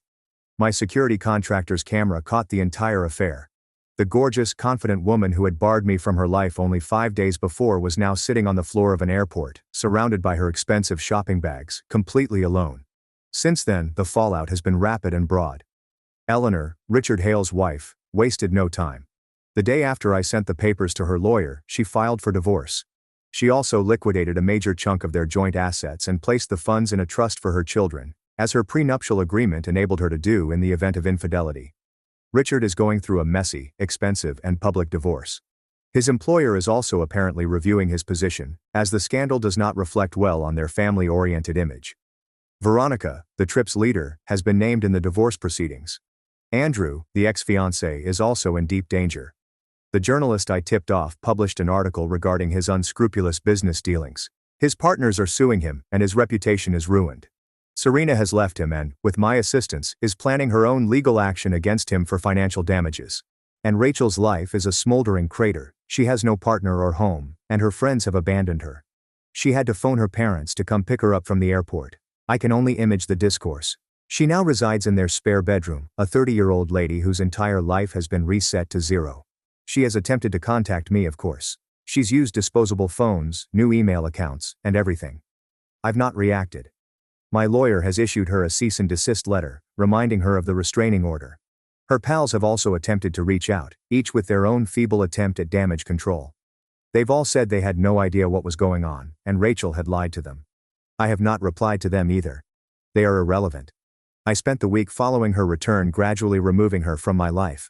A professional moving company packaged her possessions and delivered them to her parents' address. I changed my telephone number. I have cleaned up my social media. To her and the world she lives in, I've become a ghost. She assumed she was playing a game. She believed she could have it all, the stability I offered and the thrill of a secret existence. She didn't comprehend that there are no games in my universe. There are just facts, proof, and consequences. She issued me a 5-day blackout. I've given her a lifetime of it. Final update. It's been 6 months since the airport greeting. The dust has not just settled, it has been cleaned away, leaving a clean slate. I'm writing this final post not to brag, but to wrap up this chapter of my life and chronicle the quiet consequences of a series of extremely loud mistakes. My life has progressed in unexpected ways. After the initial satisfaction of the payback had worn off, I was left with a feeling of emptiness. I'd won, but it felt hollow. I had spent so much of my life searching for falsehood in others that I had forgotten how to look for the positive. Serena, Andrew's ex-girlfriend, was the one who helped me make that shift. We kept in touch following the airport event. We were two people who had been betrayed by the same deception, and we found weird consolation in our common trauma. We started with coffee and then dinner. We discussed everything but what had transpired. We discussed about work, families, and dreams. I discovered a woman who was nice, witty, and quite strong. We are now dating. It's slow, it is cautious, and it is based on complete honesty. It is the most authentic thing in my life. However, the lives of those who cause such havoc have reached their own appropriate conclusions. Richard Hale's divorce was finalized. It was horrible. Eleanor, armed with the proof I presented, demanded all of her legal rights. He lost his home, a large chunk of his fortune, and his job at the investment firm. His reputation has been shattered. Veronica, who was mentioned in the divorce, is now a social outcast. The wealthy men she used to hang around with now regard her as a liability. Andrew's legal difficulties have only worsened. The article concerning his business methods prompted an official probe. He is facing many lawsuits and even criminal accusations. He's lost everything. And Rachel's narrative is the quietest, and in some ways the saddest. After months of living with her parents, she found a new job and moved into a tiny apartment. She is starting afresh, but she is doing so alone. Her buddies never returned. Her reputation has never returned. I had one last communication from her roughly 2 months ago. My lawyer forwarded a letter to me. It was a long, handwritten apology. She didn't make excuses. She did not ask for another chance. She just owned it. She described the public humiliation at the airport as the worst day of her life, but it was also the day she recognized herself for who she was, someone who valued the attention of others over the love of one. She stated that she was in therapy and aspired to one day be someone she could be proud of. She closed the letter by stating that she did not expect forgiveness, but was deeply sorry for the grief she had caused me. I read the letter and for the first time, I felt neither rage nor satisfaction. I simply felt a sense of closure. I feel her apologies were genuine. However, I feel that once something is broken, it cannot be repaired. My retaliation was more than just exposing a lie. It was about pushing a group of people who had lived in an illusionary environment to confront an indisputable truth. The airport was a stage, and everyone was ordered to remove their masks. What was left was not attractive. I don't think about them anymore. My life is complete. I have a partner I trust, a business I am proud of, and a sense of calm that I have not felt in years. I still see the world in layers, but I'm better at recognizing the beautiful with the negative. Rachel believed she could block me out for 5 days. She had no idea that by doing so, she was providing me the opportunity to construct a new firewall that would safeguard my life from her kind of mayhem indefinitely. Behind that wall, everything is calm. Everything is safe. After my parents tried to trap me into supporting my sister, I packed everything and moved out in secret. Then they begged me to return. My name is Emma, and I am 28 years old. I believed I had the perfect situation, working as a social media marketer and renting a wonderful flat from my parents at a reasonable price. I had been saving for my own home, building it brick by brick. Then, one morning at 7 a.m., my unemployed sister Martha arrived at my door with her baggage. Before I could grasp what was going on, my mother called to say that my sister was moving in with me and that my rent would be doubled. My carefully planned life was falling in front of my eyes.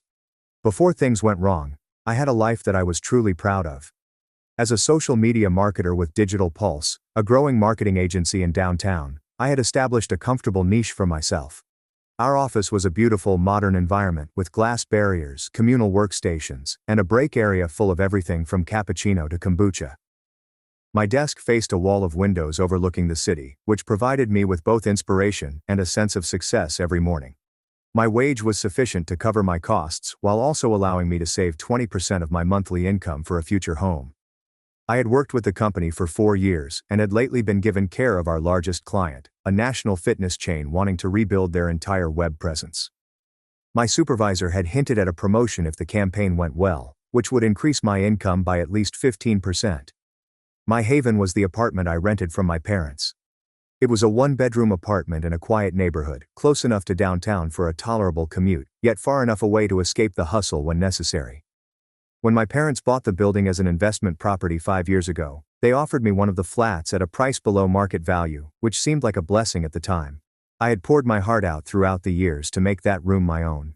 The living room included a plush sectional sofa that I had paid off over 6 months, a coffee table that I had bought at an estate sale and refurbished myself, and bookshelves stocked with my collection of psychology and marketing books, as well as vinyl recordings I had accumulated since college. My kitchen was small, but I had high-quality appliances that made cooking enjoyable rather than a burden.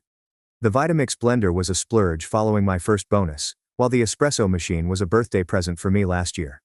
My bedroom was my genuine haven, with a memory foam mattress that had been well worth the money, linens with a thread count that would make hotels jealous, and a reading nook by the window where I spent wet Sunday mornings with coffee and good books. Every item in my apartment had a narrative, signifying years of careful selection and budgeting. My long-term financial goals were clear and on pace, thanks to my regular savings rate and the upcoming promotion. I projected that I would have enough money for a down payment on my own home in 3 years. I had even begun exploring real estate listings, not truly shopping yet, but becoming acquainted with the market and neighborhoods I might want to target. My connection with my family has always been complex, particularly with my younger sister Martha. She had always been our parents' darling, the one who could never go wrong.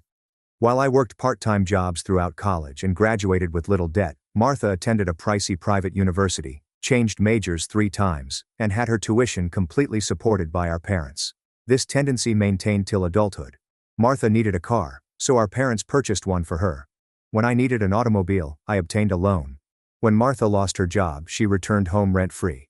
When I struggled following a company layoff early in my career, my parents provided me a loan, with interest. Do not mistake, I adored my family, but I had long understood that there were separate sets of norms and expectations. I'd made peace with it by creating my own independent existence in which I didn't need their support or approval. The living arrangement felt like a rare opportunity for me, a chance to profit from family connections while remaining independent. There had been warning signals that my carefully created balance was about to be upended. Martha texted me unexpectedly 2 weeks ago to inquire about my well-being. This was odd because we usually only communicated at family gatherings. Then my mother called to inform me that Martha and her boyfriend had split up and she had quit her job as a sales associate at the boutique where she had been working for the previous 8 months. I recall feeling an unsettling twinge when Mom stated, "Your sister is going through such a difficult time right now. Family needs to stick together during hardships." At the time, I nodded compassionately over the phone, unaware that those words were foreshadowing what was to come. The night before everything changed, I recall lying in bed, looking through Pinterest, saving ideas for a summer kitchen backsplash project. I had no idea that within 24 hours, a knock on the door would destroy my plans and calm. The knocking began at precisely 7 a.m. on a Tuesday. I remember because I had set my alarm for 7:30, and the incessant pounding woke me up 30 minutes early. Disoriented and partly sleeping, I stumbled to the door in my pajamas, hair sticking out in all directions, expecting a parcel delivery or a maintenance problem. When I opened the door, I saw Martha standing there with 2 enormous luggage, a duffel bag, and her luxury pocketbook. Her normally flawlessly combed hair was pulled back in an untidy ponytail, and her eyes were puffy, possibly from crying, or a lack of sleep. "Hey sis," she murmured with a strained smile that didn't reach her eyes. "Surprise. I will be staying with you for a while." I stood motionless in the doorway, my mind straining to comprehend what was going on. "Martha, what are you talking about? What are you doing here so early?" She pushed by me and rolled her suitcase into my living room. "Mark and I broke up. Actually, he cheated on me with his coworker. Can you believe it? After 2 years together. And then my boss at the boutique was being completely unreasonable about me needing some time off to process everything, so I had to quit. I cannot deal with toxic work environments on top of heartbreak." I closed the door gently, attempting to collect my thoughts. "I am sorry about Mark and your job. That is really tough. But Steph, this is a 1-bedroom apartment. There is no space for you here. Why did you not go to Mom and Dad's?" Martha collapsed theatrically on my sofa. "Their house is being renovated, remember? The guest room is completely torn apart. Besides, Dad snores so loudly now. And Mom has been on this health kick where she only keeps kale and quinoa in the house. I would go crazy there. She was appreciative as she explored my flat. This place is perfect. You have always had great taste, Allie. I cringed at the childhood moniker I had outgrown years ago. Martha, I work from home 2 days a week. I need my space. This really would not work. Right then, my phone rang. I glanced at the screen and noticed my mother's name. As I responded, a horrible feeling fell over my stomach. Emma, your sister is there, right? Mom continued without waiting for my reply. I want you to make her feel welcome. She is going through a very difficult time, and she needs family support right now. Mom, I understand she's having a hard time, but my apartment is too small for 2 people. Maybe we could help her find her own place, or she could stay with Jessica, I suggested, referring to Martha's old friend who had a 2-bedroom apartment. Jessica is not family, my mother said harshly. Family takes care of each other. Emma, your sister needs you right now. This is not the time to be selfish.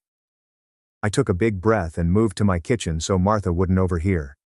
It is not about being selfish, Mom. There is literally no space here. I do not have an extra bedroom. She can sleep on the couch. It is temporary until she gets back on her feet. The tone in my mother's voice indicated that this was not a suggestion, but an expectation. How temporary are we talking about? I inquired as Martha began unpacking her amenities and arranged them on the coffee table. As long as she needs, Mom said vaguely.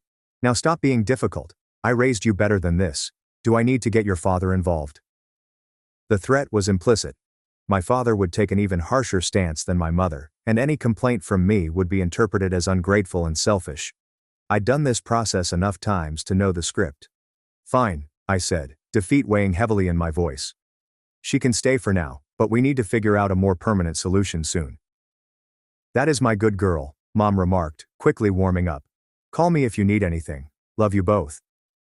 After hanging up, I stood in my kitchen, watching Martha proceed to make herself at home by moving my throw pillows and placing her framed photos next to mine on the bookcase. A wave of invasion poured over me, but I choked it down and maintained a calm tone. The couch pulls out into a bed. We will need to put it back during the day so I can work. I have meetings on Tuesdays and Thursdays from home. Martha scarcely glanced up. Actually, I was thinking I would take the bedroom.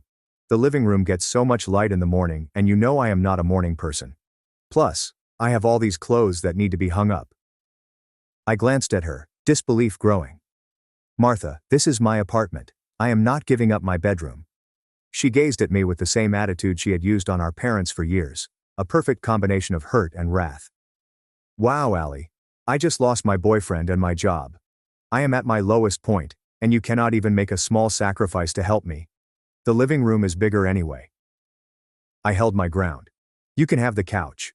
That is already a compromise. The standoff could have lasted, but my phone rang with a text from my mother. Be kind to your sister. Remember how many times she was there for you. I couldn't recollect these alleged incidents, but I realized this war wasn't worth fighting. Not now, at least. Fine, I said with gritted teeth. You can use the living room, but we need to establish some ground rules. Martha's expression immediately brightened. You are the best sister ever. This is going to be so fun, like when we were kids and shared a room. I didn't have the heart to explain her that those days were far from idyllic, with her regularly borrowing my belongings without permission and moaning to our parents whenever I tried to set boundaries. As she cheerfully resumed unpacking, I texted my buddy Sophie. I saw Martha. Just moved in. There is no warning, no choice. Send wine and patience. Sophie responded immediately. Oh no. Nightmare flashbacks to my college roommate days. I am coming over tonight with emergency supplies. Continue to be patient. Looking at my sister singing to herself as she took up more and more of my space, I wondered how long I could truly hang in there until something gave. The first week of cohabitation with Martha was every bit as difficult as I had anticipated. While I kept my regular schedule, waking up at 7 a.m. should start work by 8:30. Martha usually slept until noon. This would not have been a problem if she hadn't turned my once peaceful living room into a bedroom fashion boutique, makeup studio. On Wednesday morning, I had a crucial video call with clients. I had to carefully angle my laptop camera to avoid capturing the blanket spread across my sofa, the beauty items scattered on my coffee table, and the garments hanging from various doorknobs and chair backs. When my supervisor mentioned my atypical history, I mumbled something about redecorating and promised myself that I would discuss the problem with Martha that evening. But discussing anything with my sister was practically impossible. When I advised she look for a new career, she sighed deeply and claimed she needed time to heal. When I asked her to clean up after herself, she promised, but never got around to it. When I noticed the rise in my shopping expenditure, she reminded me that she was going through a difficult time and needed comfort food. By the conclusion of the first week, I realized my well-stocked refrigerator had been looted. The meal prep containers I had packed for my work lunches were suddenly empty. The pricey specialty coffee beans I treated myself to once a month were almost finished. Even my secret cache of dark chocolate had been found and drained. "Martha," I murmured one evening, as I found her curled in my favorite throw blanket and watching reality TV at full volume. "We need to talk about some house rules." She looked up, plainly upset that her entertainment had been interrupted. "Can it wait until commercial break?" "No, it cannot. I have been trying to talk to you all week." I sat across from her and pulled out a paper on which I had written some basic principles. First, we need to establish quiet hours for when I am working or sleeping. Second, we need to discuss shared expenses like groceries and utilities, which have gone up since you arrived. Third, we need to talk about personal space and belongings. Martha rolled her eyes. "Are you seriously giving me a roommate contract? I am your sister, not some random person off Craigslist." "That is exactly why we need clear boundaries," I explained, attempting to maintain my voice low. "Because we are sisters, things can get complicated if we do not communicate clearly." She laughed, actually laughed, and returned to her show. "You have always been so uptight. Allie, just relax, this is not forever." "How long is it then?" I inquired. "Have you started looking for jobs or apartments?" She breathed deeply. "Can you stop pressuring me? I told you I am taking time to process my breakup. Besides, Mom and Dad said I could stay here as long as I need to." That was when things clicked for me. "Wait, what exactly did Mom and Dad tell you about staying here?" Martha shrugged. "Just that you had plenty of space and could use the company, and that since they own the building, it is basically like staying with family anyway." My blood started to boil. Without saying anything, I strolled onto my small balcony and called my parents. My father answered the fourth ring.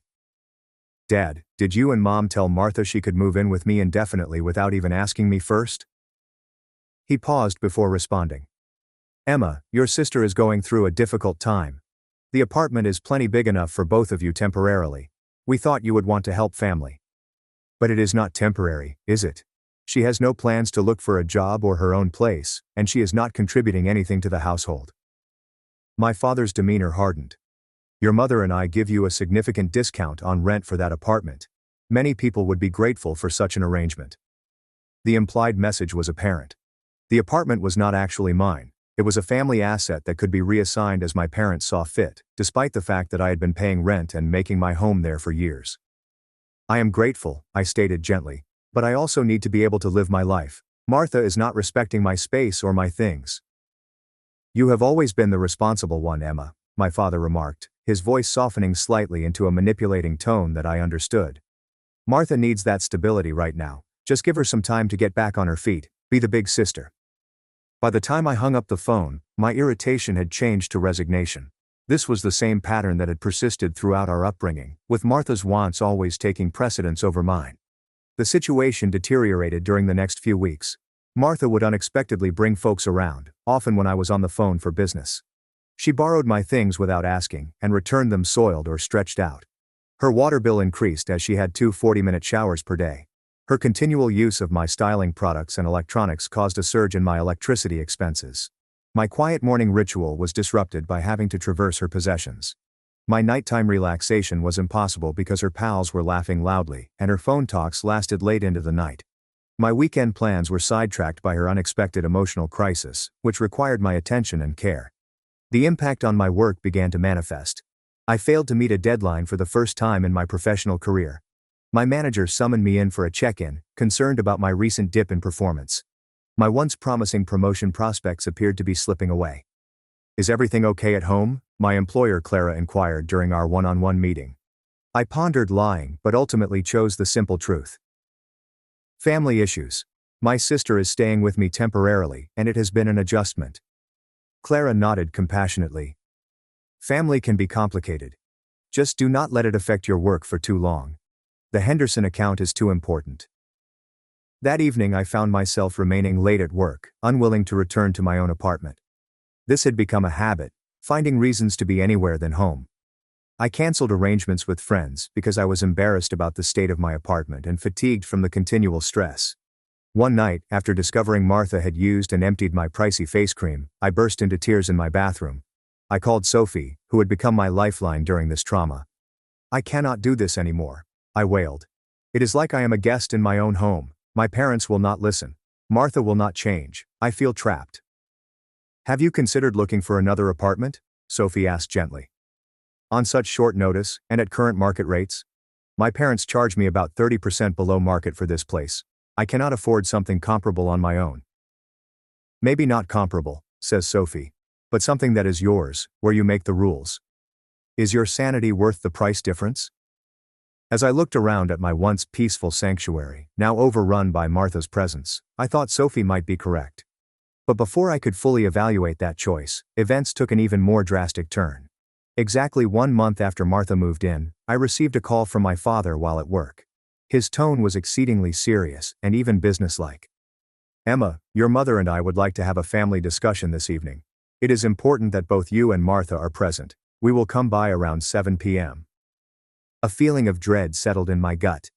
"What is this about, Dad?" "We will discuss everything tonight," he said cryptically before hanging up. I spent the rest of the workday distracted, going over different situations in my head. Are they going to take Martha back to their home? Have they found her an apartment, or is this something else entirely? When I arrived home, Martha had cleaned the apartment for the first time since her arrival. She appeared strangely quiet and kept checking her phone. "Do you know what this meeting is about?" I inquired, my suspicions rising. She shrugged, without meeting my gaze. "Not really. Dad just said they wanted to talk to us both." At precisely 7 p.m., our parents arrived. Mom prepared a casserole so we wouldn't have to worry about dinner, and Dad was carrying a folder, which instantly rang off alarms in my mind. We sat around my modest dining table, which I'd purchased at a flea market and meticulously refurbished. My mother served the casserole, and my father cleared his throat and opened the folder. "Emma, as you know, your sister has been staying with you for the past month. Given that the living arrangement appears to be working out, we need to make some adjustments to your rental agreement." I froze, fork halfway to my mouth. "What kind of adjustments?" My father slid a document across the table. "We will need to increase your rent starting next month. The new amount will be double what you are currently paying." I almost choked. "Double? Why would you double my rent?" "Well, there are 2 people living in the apartment now," my mother added, as if this clarified everything. "That means twice the utilities, twice the wear and tear on the property." "But Martha is not paying anything," I said, my voice rising despite my efforts to remain cool. "She does not have a job." "Which is exactly why we need to adjust your rent," my father said patiently, as if I were being obtuse. "We need to cover the additional expenses Martha incurs while she is getting back on her feet." I looked at Martha, who was intently scrutinizing her dish, a faint smile flickering on her lips. She had known. Of course, she had known. "Let me get this straight," I said carefully. "You want me to pay double rent to cover Martha living here? Even though I did not invite her, even though I did not have space for her, and am already dealing with increased costs and disruption to my life." "Now Emma," my mother added, her voice taking on the cautionary tone I knew well from childhood. "Martha is family. Family supports each other during difficult times. Then why is the support always one-directional?" I was puzzled. "Why am I always the one expected to give while Martha only takes?" My father frowned. "That is unfair, Emma. Your sister has had some bad luck recently." Bad luck or bad choices? I couldn't stop myself from saying it. The table went silent. Martha's eyes welled with tears on cue, a skill she had honed over the years. "I cannot believe you would say something so cruel," my mother reprimanded. "After everything we have done for you, giving you this beautiful apartment at below market rent for years." "I have paid rent faithfully every month," I answered. "I have maintained the apartment, improved it. Even this was a business arrangement that benefited both parties." "And now the arrangement is changing," my father stated firmly. "The new rent will be effective from the 1st of next month. That gives you 2 weeks to adjust your budget." I looked down at the paper that he had slid across the table. The increased sum would take up roughly 70% of my monthly salary after taxes. It would wreck my financial strategy and make it impossible to continue living my existing lifestyle. I cannot afford this, I stated plainly. Not on my current salary. Then perhaps you should look for a better paying job, my father said. Or take on some freelance work. You are always talking about those side hustles people do nowadays. Something snapped inside of me as he casually rejected my financial reality. Years of always being the responsible one, of seeing Martha get countless second chances while I worked twice as hard for half the recognition, all culminated in this moment. Or, I replied, my voice firm despite the rage and hurt surging within me, I could just move out. There was a moment of stillness before the three of them burst out laughing. Move out to where? My mother responded, chuckling. Do you have any idea what rental prices are like right now? You would not find anything close to what you have here, even at the increased rate, my dad replied confidently. Your whole life is here, Martha added. All your stuff, your routine. You would not really leave. Their callous laughter felt like a smack to the face. They honestly believed that I was imprisoned, with no choice except to accept whatever terms they imposed. Perhaps worse, they believed I lacked the fortitude to set out on my own. I will start looking for a new place tomorrow, I answered gently. My father waved his hand dismissively. Emma, do not be dramatic. Just sign the new agreement, and we can all enjoy this lovely dinner your mother made. I accepted the pen he offered and held it over the paper for a long time. Then I put it down without signing. I will let you know my decision by the end of the week, I told you. The rest of the dinner was spent in uncomfortable discourse, largely between my parents and Martha about her ambitions to find herself and pursue new employment opportunities. I stayed mute, a tempest of emotions and thoughts raging within me. Martha tried to pretend as if nothing had happened by turning on the television and returning to her customary seat on my sofa. They are right, you know, she added nonchalantly. You would not really move out. This place is too perfect, and you hate change. Something solidified within me as I watched her lounge on my furniture, use my Netflix account, eat my food, and speak with such entitled assurance. It wasn't just about the rent hike. This was about respect, setting boundaries, and standing up for myself in a family dynamic that had been broken for far too long. I went to bed without reacting, but I remained up for hours, my mind racing with ideas and plans. By dawn, I knew exactly what I had to do. The following day, I called in sick to work for the first time in over a year. As soon as Martha left for her daily coffee shop visit, where she pretended to be networking but actually spent hours perusing social media, I sat down at my dining table with my laptop and a notebook. First, I reviewed my financial condition. I'd been saving 20% of my paycheck for the past 3 years. While it was insufficient for a down payment on a property, it was a sizable emergency fund that could cover the first and last month's rent, security deposit, and moving fees if needed. I determined my maximum feasible rent using the typical rule of not spending more than 30% of my salary on housing. The figure was sobering, significantly less than what I was now paying, even before the projected increase, implying that I would have to make compromises on location, size, and amenities. Next, I contacted 3 real estate brokers that specialize in rentals. I was open about my financial limits and time frame, stating that I needed to move within 2 weeks. 2 of them were skeptical, but agreed to see what they could discover. The third, Olivia, was more positive. The market is tight, but not impossible, I was told. Especially if you are willing to consider neighborhoods a bit further from downtown or slightly smaller spaces. While I waited for the agents to respond, I reviewed my current lease agreement. I took the document out of my filing cabinet and carefully studied it, which I confess I should have done more extensively before signing. To my astonishment and delight, there was no minimum lease period indicated. After the first 1-year contract, which had long since expired, I was effectively on a month-to-month basis, with a 30-day notice to depart. More crucially, no condition addressed the apartment's furniture or fittings. Everything I had purchased over the years was legally mine to keep, from the sofa to the refrigerator. My parents had only supplied basic built-in appliances, such as a stove and dishwasher. I still wanted to be assured. I texted Sophie, whose brother was a real estate attorney, and asked, "Can you ask Derek a hypothetical legal question about tenant rights and furniture ownership?" Sophie called me back 20 minutes later. "Derek says that unless specifically stated in the lease, any furniture you purchased belongs to you regardless of who owns the building.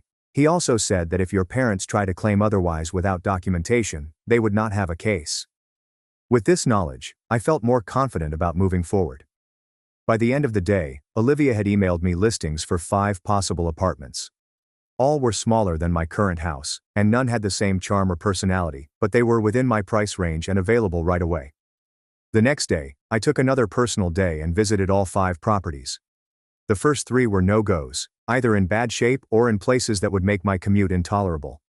The 4th had potential, but it was at the very top of my budget, leaving little space for discussion. The 5th apartment was the smallest, measuring barely 500 square feet, but it had recently been refurbished with new flooring and appliances. It was in a safe building with on-site laundry, and while it was 15 minutes away from my business, it was close to a direct bus route. Most importantly, the landlord was prepared to work with my tight deadline and even offered a little reduction on the security deposit if I could move in within 10 days. I signed the lease on the spot, paid the deposit with my credit card, and scheduled a final walkthrough for the following week. As I exited the building, I felt an odd combination of worry and excitement. I had just committed to a full transformation of my life in 48 hours. Back at my soon-to-be-old apartment, I started organizing the practicalities of the relocation. I made a careful inventory of everything I owned, categorizing it into 3 categories: must take, could sell, and could donate. I researched moving firms and was disappointed with the estimates I received on such short notice. Even the simplest truck with limited help would cost around $1,000. That evening, as Martha was on the phone with a friend discussing an upcoming party, entirely unaware of my plans, I contacted my circle of acquaintances.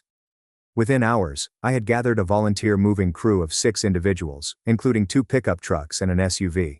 Sophie offered her garage as temporary storage if necessary, and her boyfriend, a contractor, offered to help remove and reinstall items. The final component of my plan was timing. I examined my parents' social media accounts and discovered what I had suspected. My mother had been posting about an approaching family reunion at my aunt's house, which was 3 hours away. They had been discussing it for months, and I had already denied the invitation due to work constraints. Martha, who was always looking for family attention, had confirmed her attendance. This provided me with an excellent opportunity. My dad and Martha would be gone from Friday evening to Sunday afternoon. I booked the move for Saturday, giving us a whole day to clear out the apartment of everything I had. As the strategy came together, I felt a surge of resolve. This was more than just avoiding an unfavorable financial circumstance. It was about me standing up for myself and altering a toxic family dynamic that had existed for far too long. The night before my parents' planned ultimatum meeting, where they expected me to sign the new rental agreement, I texted my father. "I've decided on the apartment. I'll talk about it with you when you return from Aunt Margaret's on Sunday." He answered immediately. "We need to have this resolved before the weekend. Emma, your mother and I expect you to be reasonable in this situation." I did not respond. For once, I wouldn't be following their script. The next 48 hours were a whirlwind of preparation. I sent my mail, scheduled utility transfers, and quietly packed important goods while Martha was away. I took out cash for last-minute expenses and complimented my former self for keeping detailed records of purchases, replete with receipts for the majority of big items stored on a cloud drive. By Friday evening, as I watched Martha prepare an overnight bag for the family reunion, I felt oddly peaceful. She had no idea that when she returned, the apartment, and our relationship, would be altered. "Are you sure you will not come?" she said as she walked out the door. "Mom says Aunt Margaret really wants to see you." "I have too much work to catch up on," I said accurately, but not for the reasons she expected. "Have a good time."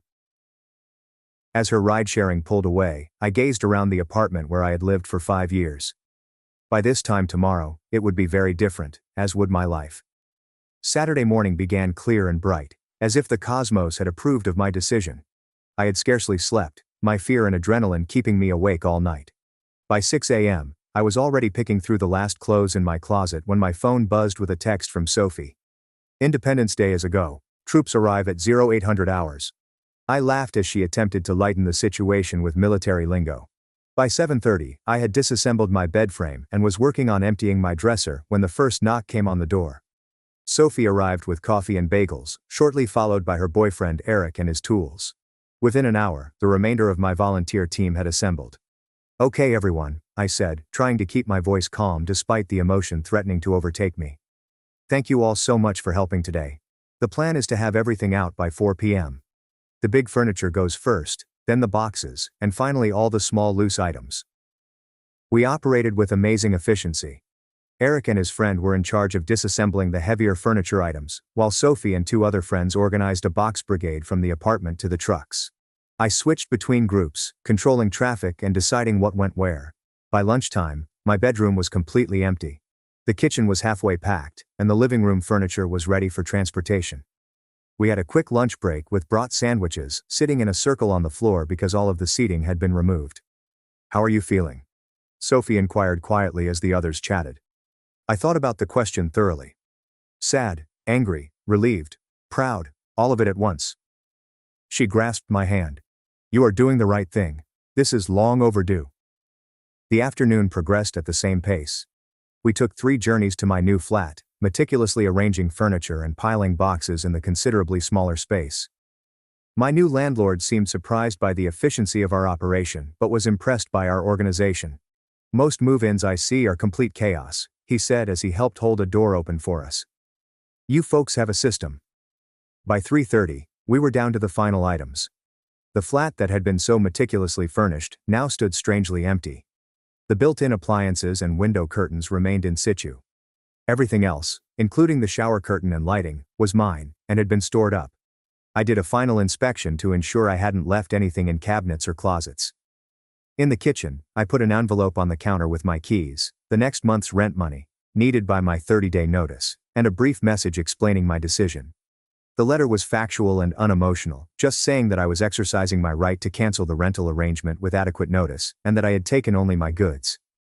Sophie wrapped her arm over my shoulders as I stood in the empty living room one more time. "Are you ready?" she inquired gently. I nodded, unable to speak with the lump in my throat. With one last look, I shut and locked the door behind me. The reaction came faster than I expected. We had just completed our final journey to my new apartment and were celebrating with pizza and beer when my phone exploded with notifications. First, Martha sent a series of texts. "What the hell, Emma? Where's all the furniture? Where should I sleep? Mom and Dad are furious." Next came the phone calls. My mother came first, followed by my father, and then my mother again. I let them all go to voicemail, needing time to gather my thoughts before the showdown. When I finally heard the messages, my mother's voice was almost hysterical. "Emma Elizabeth, what have you done? We came home to find the apartment completely empty. Is this some kind of joke? Call me immediately." My father's message was colder and more menacing. "This is completely unacceptable behavior, Emma. That furniture belongs in that apartment. You have violated your lease agreement. Call me back now before I have to take legal action." I waited until my friends had left, thanking them gratefully for their assistance, before calling my father again. When he spoke, his voice was tense and filled with barely contained wrath. "Explain yourself," he asked without pause. I took a deep breath and centered myself. "I decided to move out, as I told you I might. I gave proper notice as required by the lease, paid the final month's rent, and took my belongings with me." "Your belongings?" he exclaimed. "That furniture belongs in the apartment." "Actually, no," I answered quietly. "Every piece of furniture in that apartment was purchased by me with my own money. I have receipts for everything, if you would like to see them. The lease makes no mention of any furnishings provided by the landlord, which would be you and Mom." He recovered after a moment of astonished stillness. "This is not about legalities, Emma. This is about your sister having nowhere to sleep tonight. The apartment is completely empty." "There are air mattresses at Target for under $50, I told you. Or she could stay at your house. The guest room renovations must be finished by now, right?" Another longer silence. I suddenly realized that there had probably never been any renovations. It was just an excuse. "Where are you?" he finally inquired. "I have a new apartment," I said, without providing the address. "It is smaller, but it is mine." "This is not over," he said. "Your mother is beside herself. Martha is crying. Is that what you wanted? To hurt your family?" The guilt trip nearly worked. Almost, but I remained firm. "What I wanted was to be treated with respect," I said calmly. "What I wanted was for my boundaries to be acknowledged. What I wanted was to not have my kindness taken for granted." "So this is what? Revenge? Some kind of childish tantrum because we asked you to help your sister?" "No, Dad. This is me making a choice about my own life. I paid rent for the final 30 days as required. Martha can stay there if she wants, but she will need to get her own furniture. I heard my mother's voice in the background, demanding the phone. There was a rustling sound, and her tear-filled voice emerged. "How could you do this to your sister, to us, after everything we have done for you?" "Mom," I responded quietly. "I have done nothing wrong. I simply moved out of an apartment that was no longer working for me, taking my own possessions with me." "But where is Martha supposed to sleep? There is nothing left." "The same place she would have slept if I had never lived there in the first place. The apartment was unfurnished when I moved in." That simple fact appeared to cut her short. After a long gap, she spoke again, her voice different this time. "You really moved everything out in one day?" "Yes. And you have a new place already? You planned all this?" "Yes." Another pause. "I never thought you would actually leave." Her tone conveyed something, perhaps the beginnings of respect. A realization that I was not the pushover they had always thought I was. The talk ended abruptly with vague threats regarding future discussions and decisions. I hung up, exhausted, but strangely relaxed. For the first time in my adult life, I had drawn and kept a line, despite previous emotional manipulation and guilt trips. Later that evening, my father sent me a startling text. "The apartment seems different, vacant. I'd forgotten how it looked before you moved in. We'll chat more tomorrow." It was not an apology. Rather, it was an acknowledgement. And that was enough for now. In the weeks following my dramatic departure, I settled into my new flat. The area was significantly smaller, necessitating imaginative arrangement and difficult judgments about which belongings to maintain. My king-sized bed dominated the bedroom, leaving little room to maneuver around it. My cherished sectional sofa had to be disassembled into individual parts to accommodate the living room. My dining table now acted as both a desk and an eating area. Despite the limits, my new home had a lightness about it that had little to do with square footage. For the first time in years, perhaps ever, I felt completely in control of my surroundings and my life. Every object was precisely where I wanted it. Every decision, from when to do the laundry, to what temperature to set the thermostat, was entirely mine. The tranquility that accompanied this autonomy was far more valuable than the extra room I had left behind. I introduced myself to my neighbors, which I had never done in my prior building. To my pleasure, the woman across the hall was a graphic artist who worked remotely and offered me to join her for coffee on our common rooftop terrace. When I had to travel for work, the older gentleman next door offered to water my plants. I gradually created a tiny community in my new building, making genuine and helpful connections. Meanwhile, the situation with my family changed in unforeseen ways. Martha, confronted with an empty flat and no one to cater to her needs, was compelled to make changes. According to my mother's hesitant updates, she had obtained a part-time work at a local boutique, similar to her former one. It wasn't much, but it was a step toward financial independence. After the immediate shock and fury had gone, my parents appeared to be reflecting. My father, in particular, seemed to be questioning his role in facilitating Martha's dependence. During a brief phone chat 2 weeks following my move, he inquired about my new residence without the criticism I had anticipated. "Are you doing okay with the budget?" he asked, his tone perfectly calm. "Yes," I answered honestly. "It is tighter than before, but I am making it work.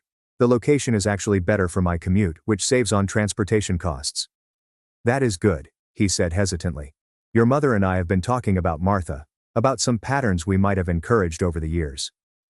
It was as close to acknowledging their preference as I had ever heard. And, while not an apology, it did feel like progress. My relationship with my mother remained tense. She still saw my actions as a breach of family devotion, rather as a necessary step toward healthy limits. Our chats were brief and superficial, centered on the weather and work, rather than the emotional elephant in the room. Interestingly, Martha was the first to reach out in a meaningful way. A month after my leave, she texted to see if we might meet for coffee. I accepted, wondering about what she wanted but resolved to stay inside my bounds. We met in a neutral cafe midway between our homes. She appeared different, with less makeup and simpler clothing than her typical elegant attire. "So," she asked when we got our beverages. "Your new place is good?" "It is," I said. "Different, but good." She nodded and fidgeted with her napkin. "I did not think you would really leave, none of us did." "I know, it was kind of badass actually," she said with a faint smile. The look on Dad's face when we walked into that empty apartment. I wish I had taken a picture. Despite myself, I laughed. It was not about revenge, you know. "I know that now." She looked down at her coffee. "I've been thinking a lot about stuff. About how I have always expected people to take care of me. How I never really had to face consequences because someone always bailed me out. I remained mute, allowing her to continue at her own speed. When you left, it was like, suddenly I had to figure things out. Mom and Dad brought over an air mattress, but it was uncomfortable and I hated it. So, I got a job to buy my own bed. And once I started working again, I realized I actually like having my own money, not having to ask for everything. That is fantastic, Steph, I answered, truly happy for her. I am still staying at the apartment, she swiftly added, but I am paying rent now, not much, but something.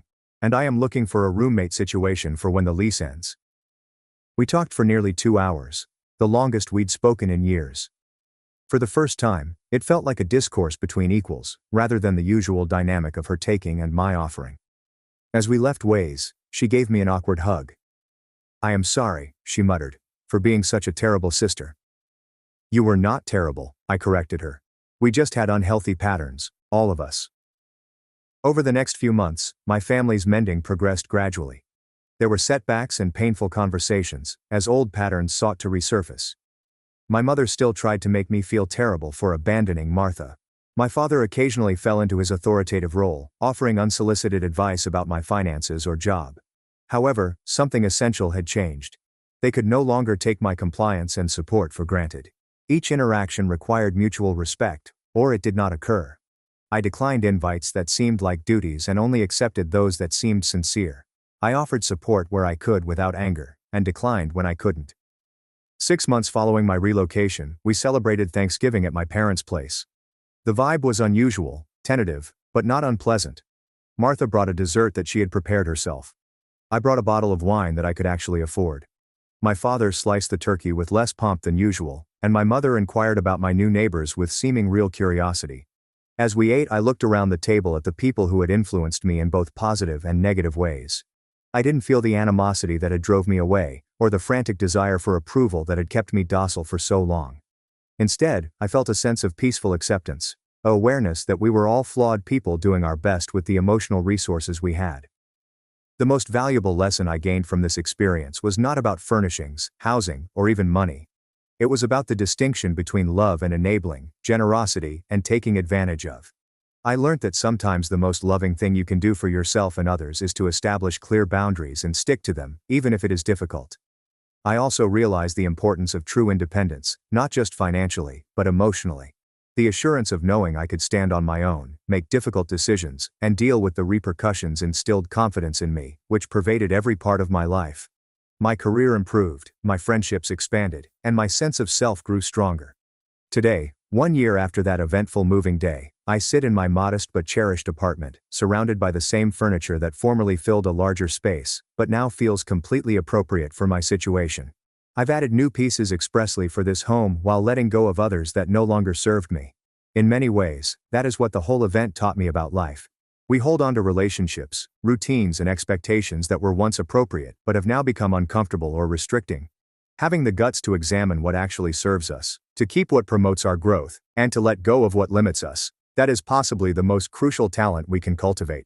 If you've ever been in a situation where your kindness was misinterpreted as weakness, where your boundaries were routinely violated, or where you felt trapped by others' expectations, remember that you have the right and power to change the dynamic.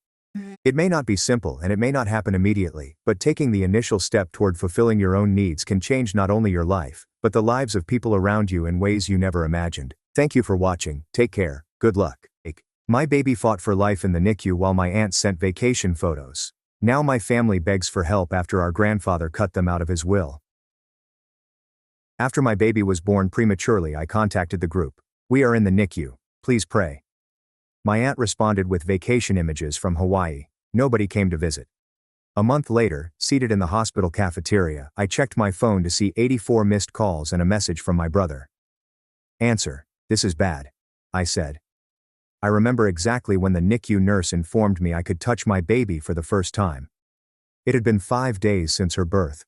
5 days of alarms, tubes, and watching her tiny chest rise and fall behind a sheet of glass. She weighed 2 pounds and 4 ounces and had skin so transparent that I could see her veins.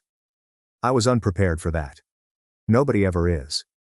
You believe you will give birth and hold your kid straight away, cry, snap pictures, and text the relatives.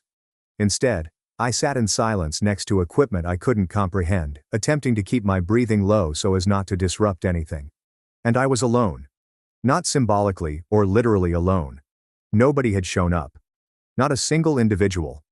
It did not hit me all at once. At first, I assumed they were simply waiting until the appropriate time. Perhaps they were giving me room. Perhaps they were on the way.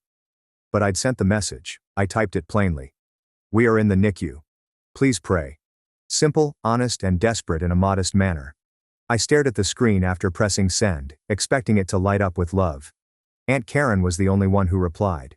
There were only 3 photos from Hawaii, her feet in the sand, a pina colada in her palm, and a sunset photograph labeled, "Best view ever." No mention of the baby, no queries, no concerns, just vacation photographs and hashtags. I did not say anything. I wanted to shout. I wanted to chuck the phone, but couldn't.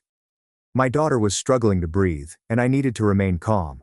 I was her anchor. She did not need to have a meltdown, she needed me to be steady.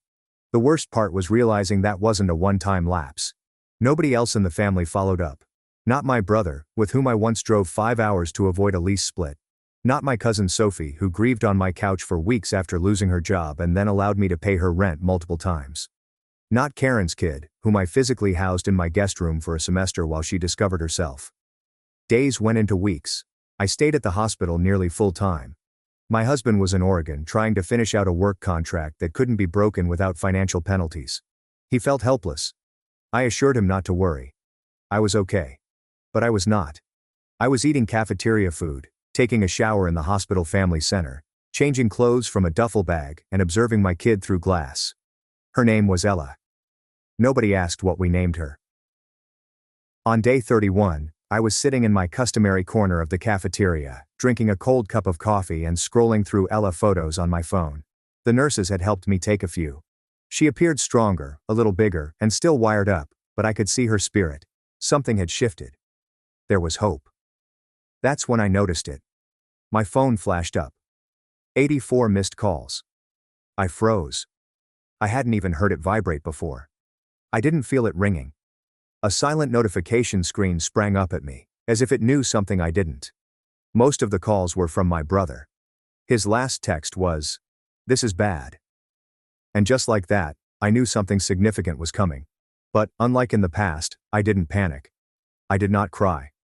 I simply set the coffee down, took a deep breath, and called him back. Because if it came to a family emergency, they'd find out what it was like to be alone. The phone barely rang before my brother answered. His speech was loud, hurried, and wobbly, as if he'd been sprinting. I overheard traffic, someone talking in the background, then a car door slamming.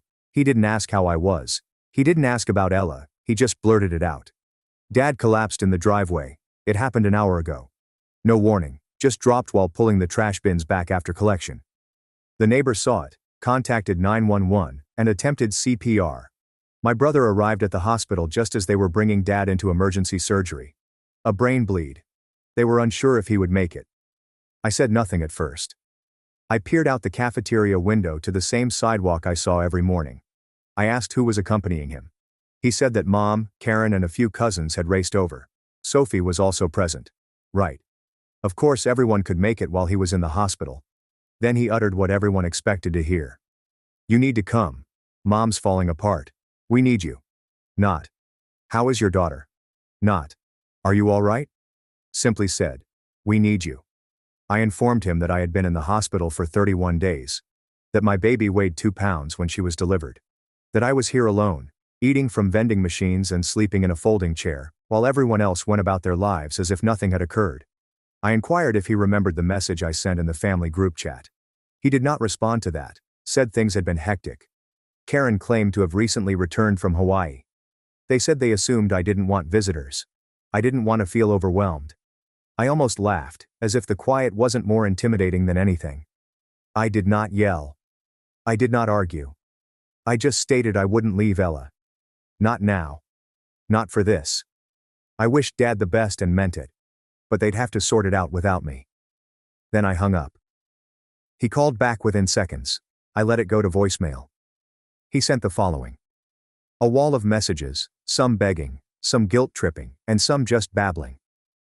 I sat there reading each one, then gradually began deleting them one by one. It wasn't rage that I felt. There is no longer any betrayal, only a hard, harsh certainty. For years, I had supported this family. I was the go-to fixer, the mediator, the person they relied on when things went wrong. I paid for items without being asked. I remembered the birthdays they had forgotten. I never turned someone down when they needed help. However, they left me alone while my daughter was on life support. They left me sitting outside an incubator all day and night without asking how I was doing. So that was it. I turned off the ringer, put my phone back in my pocket, and went upstairs. Ella was sleeping with her arms slightly spread out, as if she were floating. Her heart rate remained constant. She breathed without the CPAP for the first time. The nurse told me that we'd probably be starting bottle feedings shortly. I stood there looking down at her and felt something settle inside me. I no longer owed anyone anything. They may beg, call, and cry. It wouldn't matter. Whatever storm awaited them next, they would have to face it without me, because I was no longer their safety net. I was my daughter's mother, and I was tired of saving people who didn't show up when it was most important. The next 2 days seemed like being underwater, motionless, subdued, and weighty. My phone did not ring. Nobody texted. Not about Dad, nor about anything. After that barrage of missed calls and messages, it was as if someone flipped a switch and severed the lines. It was almost impressive how quickly they could vanish when they didn't get their way. I didn't reach out either. Not to inquire whether Dad made it through surgery. Not to see whether Mom was okay. I sat in the NICU, like I had for a month, watching Ella sleep in her small nest of blankets and cables as the monitors blink and hum. I waited. I offered them the opportunity to demonstrate their sincerity by asking about her and me. Nobody did. Instead, Ella gained 4 ounces. That was what mattered. We were finally weaning her off of oxygen. She opened her eyes wider and wrapped her entire hand around my pinky. Every time I witnessed her fight, I felt stronger. Palmer Harper. Karen arrived 2.5 days later. I found out about it from one of the nurses. She did not call ahead. I did not text. She stepped in with her sunglasses still on, holding a tiny shopping bag as if she were dropping off a housewarming gift. She did not ask to see Ella. She didn't ask where I was. I just left some pricey cookies with the nurse, smiled, and departed. That was her large gesture. Later in the day, my brother texted again. "So, you're just cutting everyone off now after everything we've done for you?" I stared at the message for a long time. I recalled the hours I spent helping him rework his resume when he lost his job. I offered him a loan when his car broke down, helped him pay his tuition, and delivered groceries when his wife was sick. I never retaliated. Never made him feel small for seeking assistance. I replied back, "You left me alone when my daughter was fighting for her life. I'm just doing what you taught me." I then blocked him, and something inside me clicked into place. That night, after Ella had fallen asleep, I logged into the tuition account I had created for my nephew. Canceled automatic payments and cleared the connected card. I did not warn anyone. I did not leave a note. Allow the invoices to roll in. Allow the school to call him. I launched another app and discontinued the monthly rent aid I'd been paying Sophie since March. She never asked me explicitly, only hinted at her problems, and I stepped in. Not anymore. Sophie messaged me the next morning. "Hey, did the payment not go through? Just checking, rent's due soon." I did not respond. Karen sent me a snapshot of flowers in a vase with the words, "Thinking of you and the baby," followed by a heart and a sun emoji. I erased it without reading the rest. By the end of the day, I had received calls from 3 unknown numbers. Likely cousins I hadn't heard from in months, who suddenly remembered my existence. I did not pick up. I already knew what they wanted. When people discover the person they rely on has left, they do not reflect. They scramble. They chat. They skew the narrative. They attempt to remedy it.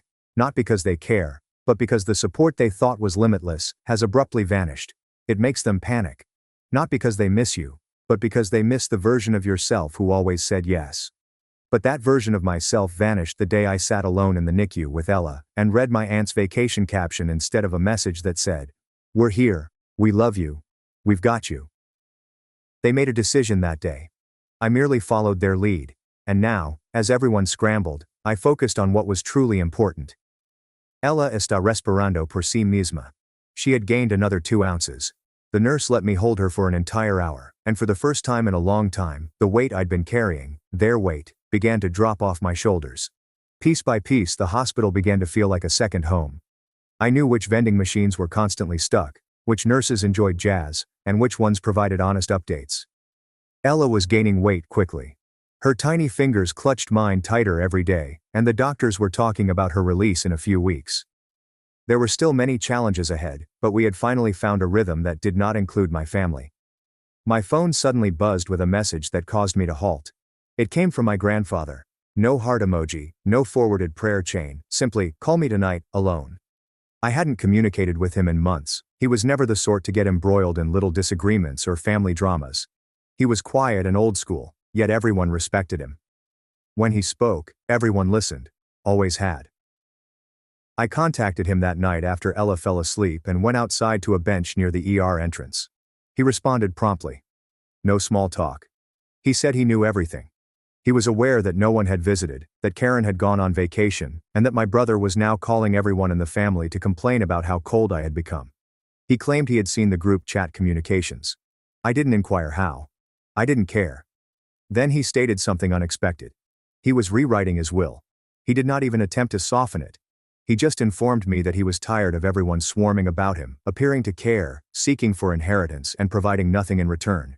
He said he'd been watching it for years, but what they did to me and Ella was the end of the line. He informed me that he had previously met with his attorney.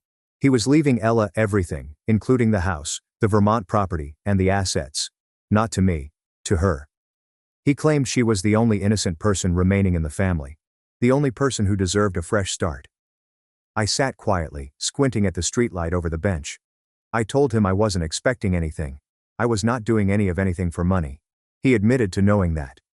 That is why it was sent to her. And then, as if reading my thoughts, he replied, "They think you need them. Yet you were the only one who kept this family together. Everything began to disintegrate the moment you stopped carrying them." We said nothing further after that, just a somber goodbye.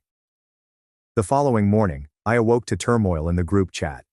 Screenshots, a hazy photo of a typed legal document, questioned whether it was a hoax. Karen is freaking out in all caps. My brother sends question marks. Nobody mentioned Ella. Nobody inquired how we were. It was all about money, property, fairness, and what she told him. Apparently, my grandfather convened a family meeting at his place without explaining why. Everyone showed up, possibly expecting him to make an announcement about downsizing or hand out early gifts. Instead, he handed out folders with the new will, then stood up and left the room. He did not explain it. He did not seek input. He just finalized it. Karen was furious. Sophie sent a passive-aggressive remark about respecting family traditions. My brother attempted to FaceTime me twice. I didn't respond. Instead, I sat with Ella in the NICU chair, keeping her close as she slept on my chest. Her tiny cardiac monitor beeped consistently and slowly. I could feel her warmth.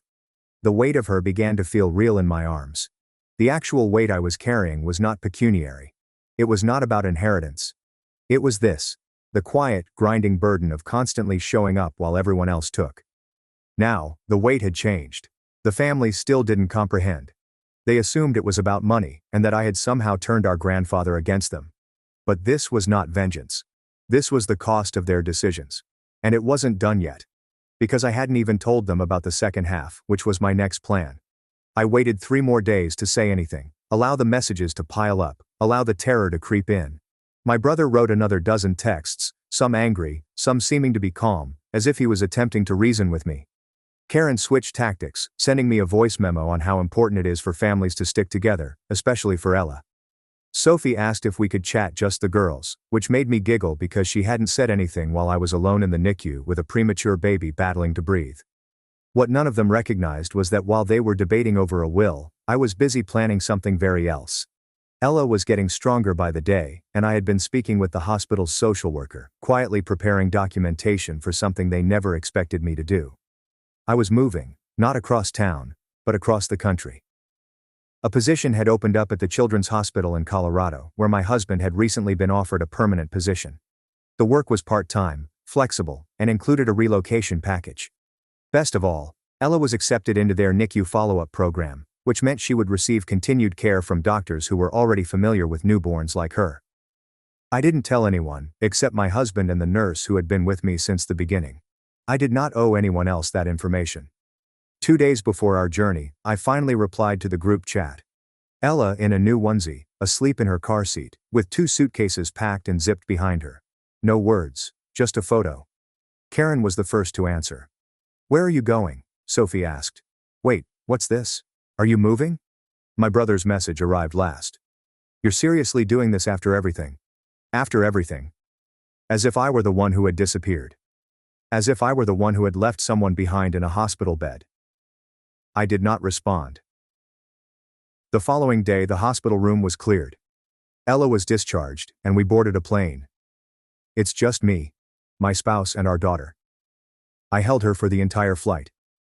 I did not cry. I did not glance back.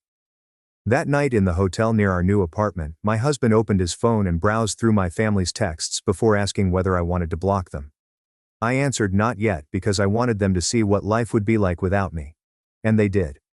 Over the next several weeks, I began sharing only a few quiet photos on social media. Ella's first nap in her new crib, her checkup at the new hospital, and a video of her looking at the ceiling fan as if it were the most beautiful thing she'd ever seen. The comments began pouring in. Not from them, they remained mute and watched. But I could see it. The views, the profile visits, and the quiet observation of people who were gradually discovering they were no longer part of the tale. Then it occurred. My granddad sent me a handwritten note. He stated he was proud of me. He claimed he hadn't informed the others yet, but he had made another modification.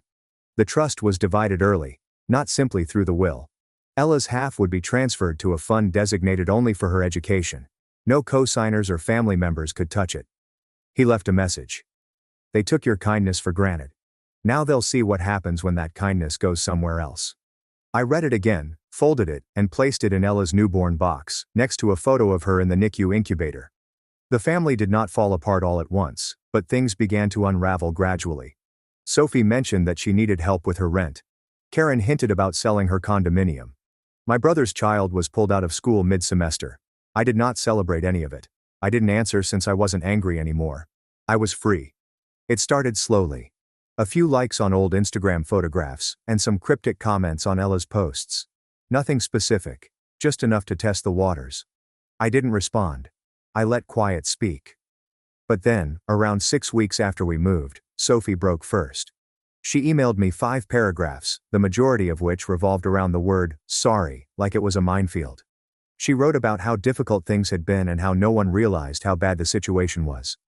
She mentioned that she had been thinking about Ella and hoped that one day they may reunite as a family. She finished with, "I'd love to get to know her. I think she deserves to know her roots." Roots. She did not mean history. She meant access. She meant her proximity to Ella, the money, and the life she could see from the outside looking in. I didn't respond. A week later, I received a box at my door. There was no return label, but I recognized the handwriting on the card before opening it. Karen. Inside were oversized baby clothing and a teddy bear with a gold ribbon that still smelled slightly of perfume. The card said, "For my little princess, with love from your great aunt Karen. Let's let the past go." I returned the bear to the box, resealed it, and placed it in the hall closet. Then my brother. He did not send a message. He did not write. He showed up. I received the notification from my doorbell camera while I was cleaning bottles. He was simply standing there, hands in his jacket pockets, staring up at the door, as if he couldn't believe it was real. I paused. I considered ignoring it, but something inside me wanted to hear what he had to say in person. I opened the door. He appeared rough. Not ill, just exhausted, as if they'd ran out of reasons.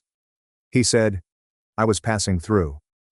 Despite the fact that we both knew he wasn't, I said nothing. Then came, "I just wanted to see you." I waited. He eventually uttered what he wanted to say. "We miss you." I let that hang in the air between us for a long moment. Then I told him, "You don't miss me. You miss the version of me who paid your bills, picked up the pieces and kept everything together." He didn't argue, just looked down. He continued, "Mom's been asking about you. She's confused. She thinks this is all a misunderstanding." I questioned if she was confused because Ella was in the NICU and no one showed up. He did not respond to that either. He glanced at me as if he wanted to say something more. He could have begged or yelled, but he chose not to. He nodded once before turning around. I closed and shut the door behind him. That night I sat in the nursery with Ella sleeping on my chest, listening to her quiet breathing. The glow of her nightlight filled the room, and for the first time in months, I felt at peace. They could try everything: guilt, nostalgia, and phony friendliness. It didn't matter. I'd finally figured it out. Love is not demonstrated in an emergency. It is proven in the calm days that follow, when there is no drama to solve and no audience to please. It's in who appears and who disappears. My family demonstrated who they were by not showing up at all. So I stopped waiting. I started creating a new circle. Quiet friends who offered soup without asking. A neighbor helped me carry groceries up the stairs. A co-worker of my husband's wife who dropped off lovely things that actually fit. These people had no obligations or secret expectations, and they showed more love than the people I shared blood with. Months have passed. Ella kept developing. Her cheeks grew round. Her laugh came effortlessly. The doctor stated she was doing well, and she was. One morning, I received a voicemail from my grandfather. He said, "They still don't get it, but that's not your problem anymore." He sounded tired but content, as if he'd made his decision and was at peace with it. The same week, my husband and I took Ella to a mountain cabin for the weekend. We stored our phones in a drawer. As I watched the sun rise over snow-covered peaks with my kid cuddled to my chest, I came to a realization. They'll always want back in. They will always test the limits. But I'll never forget the silence in that NICU room, filled not by strangers, but by the absence of people who should have been present. I'll never forget what it taught me. Not every family deserves another chance. Some people deserve a closed door. My ex cheated with my best friend. Years later, I crashed her wedding as my fake girlfriend's date, and we left the reception in total ruins. Lila was the girl in the office that made managers forget about their wives. I was the new guy who only spoke to people about code. But then she explained that her hated cousin's wedding was in 90 days, and she needed someone tall and handsome so her family would stop pressuring her to find someone. What she conveniently forgot to mention is that the cousin getting married was Serena's cousin, my ex who had left me for my best friend. We drew up an actual contract on my laptop right there. No kissing, hand-holding only when necessary. We'd break up a week after the wedding, and we'd split any cash gift 60-40 since she was paying me. She made me practice my boyfriend voice in the supply closet. "You sound like you're reading a hostage note," she said, fixing my collar. I had to practice calling her babe without cringing. Rehearse how we met until our story was bulletproof. She taught me her dad liked football, and her mom would judge my shoes. The first time I met her parents, I said we met at a conference while she said coffee shop. Her mom's eyebrow raised exactly 1 millimeter, but her dad laughed and said, "Can't keep your stories straight." Must be true love. They grilled me for hours. I left with them believing I owned a ranch back in Canada. Lila made a show of kissing my cheek on the way out. Very theatrical, very fake. But then, 2 weeks in, things started shifting subtly. At work, we kept our distance, separate lunch breaks, minimal interaction, but she'd started bringing me coffee without asking. Just left it on my desk with a sticky note for the performance tonight. Oat milk latte, extra shot, which I'd never told her. The family dinners were exhausting at first. All performance, hand-holding that felt like a business handshake, practice smiles.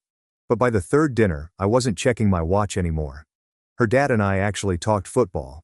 Her mom taught me recipes while Lila watched with this unreadable expression. Family game night changed everything. When we destroyed her siblings at charades, her dad pulled me aside. I've never seen her this comfortable with someone. That night in the car, Lila was quiet. "Sorry," she said suddenly. "For what?" I asked. "Just all of this.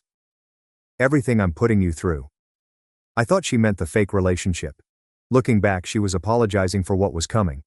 Our text conversations evolved too. First just logistics, dinner at 7 p.m., blue shirt. Then she'd text after family events, "You did good tonight." Then random thoughts at midnight. Then, "You awake?" at 2 a.m., followed by 40 messages about coworkers, movies, anything. She'd mention my idiot ex, who fumbled the best guy ever, and I'd tense up. "Seriously, who cheats on someone that amazing?" she'd push, watching my reaction. "Some people make mistakes," I'd mumble, and she'd look away, guilty about something I didn't understand yet. One night at the office, both staying late, we finally acknowledged it. "This is getting complicated," I said. "It's just method acting," she insisted. But her hands were shaking. "Lila, you brought me soup when I was sick last week. That wasn't for your family." She stood up, frustrated. "So what if I care?" "We need to stick to the contract," I said weakly. Right, she agreed. But her nephew's birthday party was when pretending became impossible. I did dinosaur voices to make him laugh, and when I looked up, Lila was staring at me like I'd solved world hunger. Other moms kept asking how long we'd been together, and she'd get this soft look. The cake tasting was what broke us both. She started sobbing over chocolate versus vanilla, but I couldn't understand why. I held her in the parking lot while she ugly cried into my shirt. "I'm so sorry, Alan. I'm so sorry." "It's not your fault," I said. "Yes it is," she whispered. And no matter what I said, she refused to feel less guilty. "Pretending to care about you is killing me," I finally admitted one night. She looked like she might cry. "Alan. There's something." I perked up, but then she couldn't bring herself to say it. "After the wedding," she said. "We'll talk after the wedding." That's when it happened. The rehearsal dinner was the first time I would meet her cousin, the bride. I walked in confident, her hand in mine, ready to charm great aunts and distant cousins. I had been genuinely looking forward to it, just to spend more time with Lila. But then I saw her, Serena, in a pearly white dress. We locked eyes, and suddenly the world stopped. Her champagne glass froze halfway to her lips. Then the worst possible thing happened. Kian stepped out from behind her, my ex-best friend wearing a matching pearl white tie. The three of us stood frozen while Lila's relatives milled around, clutching cocktails. Lila went rigid, and when I looked at her, I saw it. This was what she had been apologizing for. Serena started storming toward us. Kian followed her, saying, Wait. I can't do this." I turned to Lila. "Please." Her voice broke, but I was already walking out, leaving her standing there with her hand still extended toward where mine had been. She followed me to the parking lot. "Please, just get through dinner. You knew they'd be here." "I didn't know about Kian, but you knew about Serena. That wasn't a question." "Alan, I originally just wanted," I cut her off. I told her I needed time, then got in my car and left. She had to walk back in and make up some excuse about food poisoning. She texted me all evening, 72 messages and 21 calls I didn't respond to. But then next morning at 4 a.m., she showed up at my door. "The wedding's in 10 hours. Please," she sobbed. I stood there, not knowing what to do. She was shaking so hard her teeth were chattering, even though it was warm outside. I opened the door wider, and she practically fell through it. Her makeup had run down her face in black streaks, and her dress from the rehearsal dinner was wrinkled like she'd slept in her car. The neighbors across the hall had cracked their door open to watch, so I pulled her inside before they called security. She collapsed onto my couch and immediately started digging through her purse with trembling hands. Her phone screen lit up with dozens of missed calls from her family. She swiped past them and pulled up old photos from her camera roll. Two girls in matching red Christmas sweaters smiled at the camera, maybe 12 years old. Lila pointed at the taller one with perfect teeth. That was Serena. They looked like sisters almost. Same nose, same chin. But Serena's smile was bigger and brighter, even back then. Lila scrolled to another photo from high school where Serena wore a crown at what looked like homecoming, while Lila stood in the background. Another photo showed them at some family party where everyone surrounded Serena, while Lila sat alone at a side table. My chest got tight as the pieces started clicking together in my head. She'd known exactly who my ex was when she hired me for this fake boyfriend job. She'd known I'd walk into that rehearsal dinner and see the woman who destroyed me. My hands started shaking too, but from anger, not sadness. Lila must have seen my face change, because she grabbed my arm and shook her head so hard her earrings rattled. She tried to explain that, yes, at first she just wanted to show up with someone impressive to make Serena jealous for once in her life. But then everything changed when she actually got to know me. The coffee she brought me every morning, the soup when I was sick, the way she cried at the cake tasting. None of that was fake. Her voice cracked as she talked about how Serena always got everything first. Better grades, even though Lila studied harder. The lead in every school play while Lila worked backstage. The promotion at their grandmother's company that Lila had been promised. When Serena announced her engagement at Thanksgiving, their mom literally turned to Lila and asked why she couldn't be more like her cousin. I walked to the kitchen because I needed to do something with my hands before I punched a wall. My body went through the motions of making coffee without thinking about it. 2 scoops of grounds, water to the 4-cup line. Then I reached for the oat milk without even realizing I was making her drink, not mine. Extra shot of espresso. No sugar. Exactly how she liked it. My hands shook as I poured, and I had to admit to myself that I'd memorized every little thing about her without meaning to. She followed me to the kitchen and pulled up her text messages to show me dozens of unsent drafts from weeks ago. Each one started with her trying to tell me the truth about Serena. The timestamps showed she'd written them at 2 a.m., 3 a.m., right after our family dinners. But she never sent them, because every time I mentioned my ex, my whole face would change, and she couldn't stand being the one to hurt me like that again. The anger came rushing back, and I slammed the coffee mug down so hard that liquid splashed onto the counter. She knew I'd walk into that room and see them together. She knew what that would do to me after everything I'd told her about the betrayal. Oliver's toy dinosaur sat on my coffee table where he'd left it last week when they'd stopped by after his swimming lesson. Seeing it made everything worse, because her whole family had become part of my life, and now it was all built on lies. Lila completely fell apart then, sliding down the kitchen cabinet until she sat on my floor, sobbing. She kept saying she'd tried to prepare me by bringing up my ex in conversations to see if I was ready to face her. She thought she could somehow make it easier, but she was too scared to just tell the truth. Her whole body shook as she admitted she'd fallen for me and ruined everything because she was a coward. My phone started buzzing on the counter with text after text. What's really going through Lila's mind when she picks this specific guy for her scheme? She calls him tall and handsome, but there's something deliberate about choosing someone who only spoke to people about code.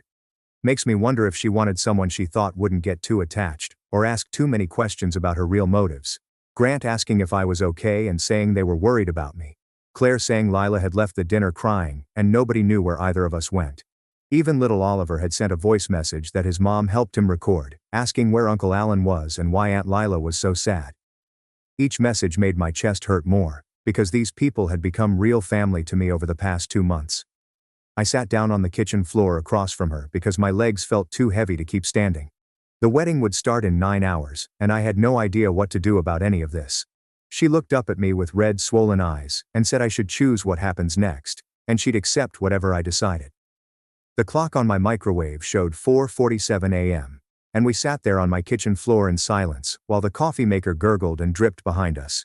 She finally pushed herself up from my kitchen floor and started laying out options while pacing around my tiny apartment.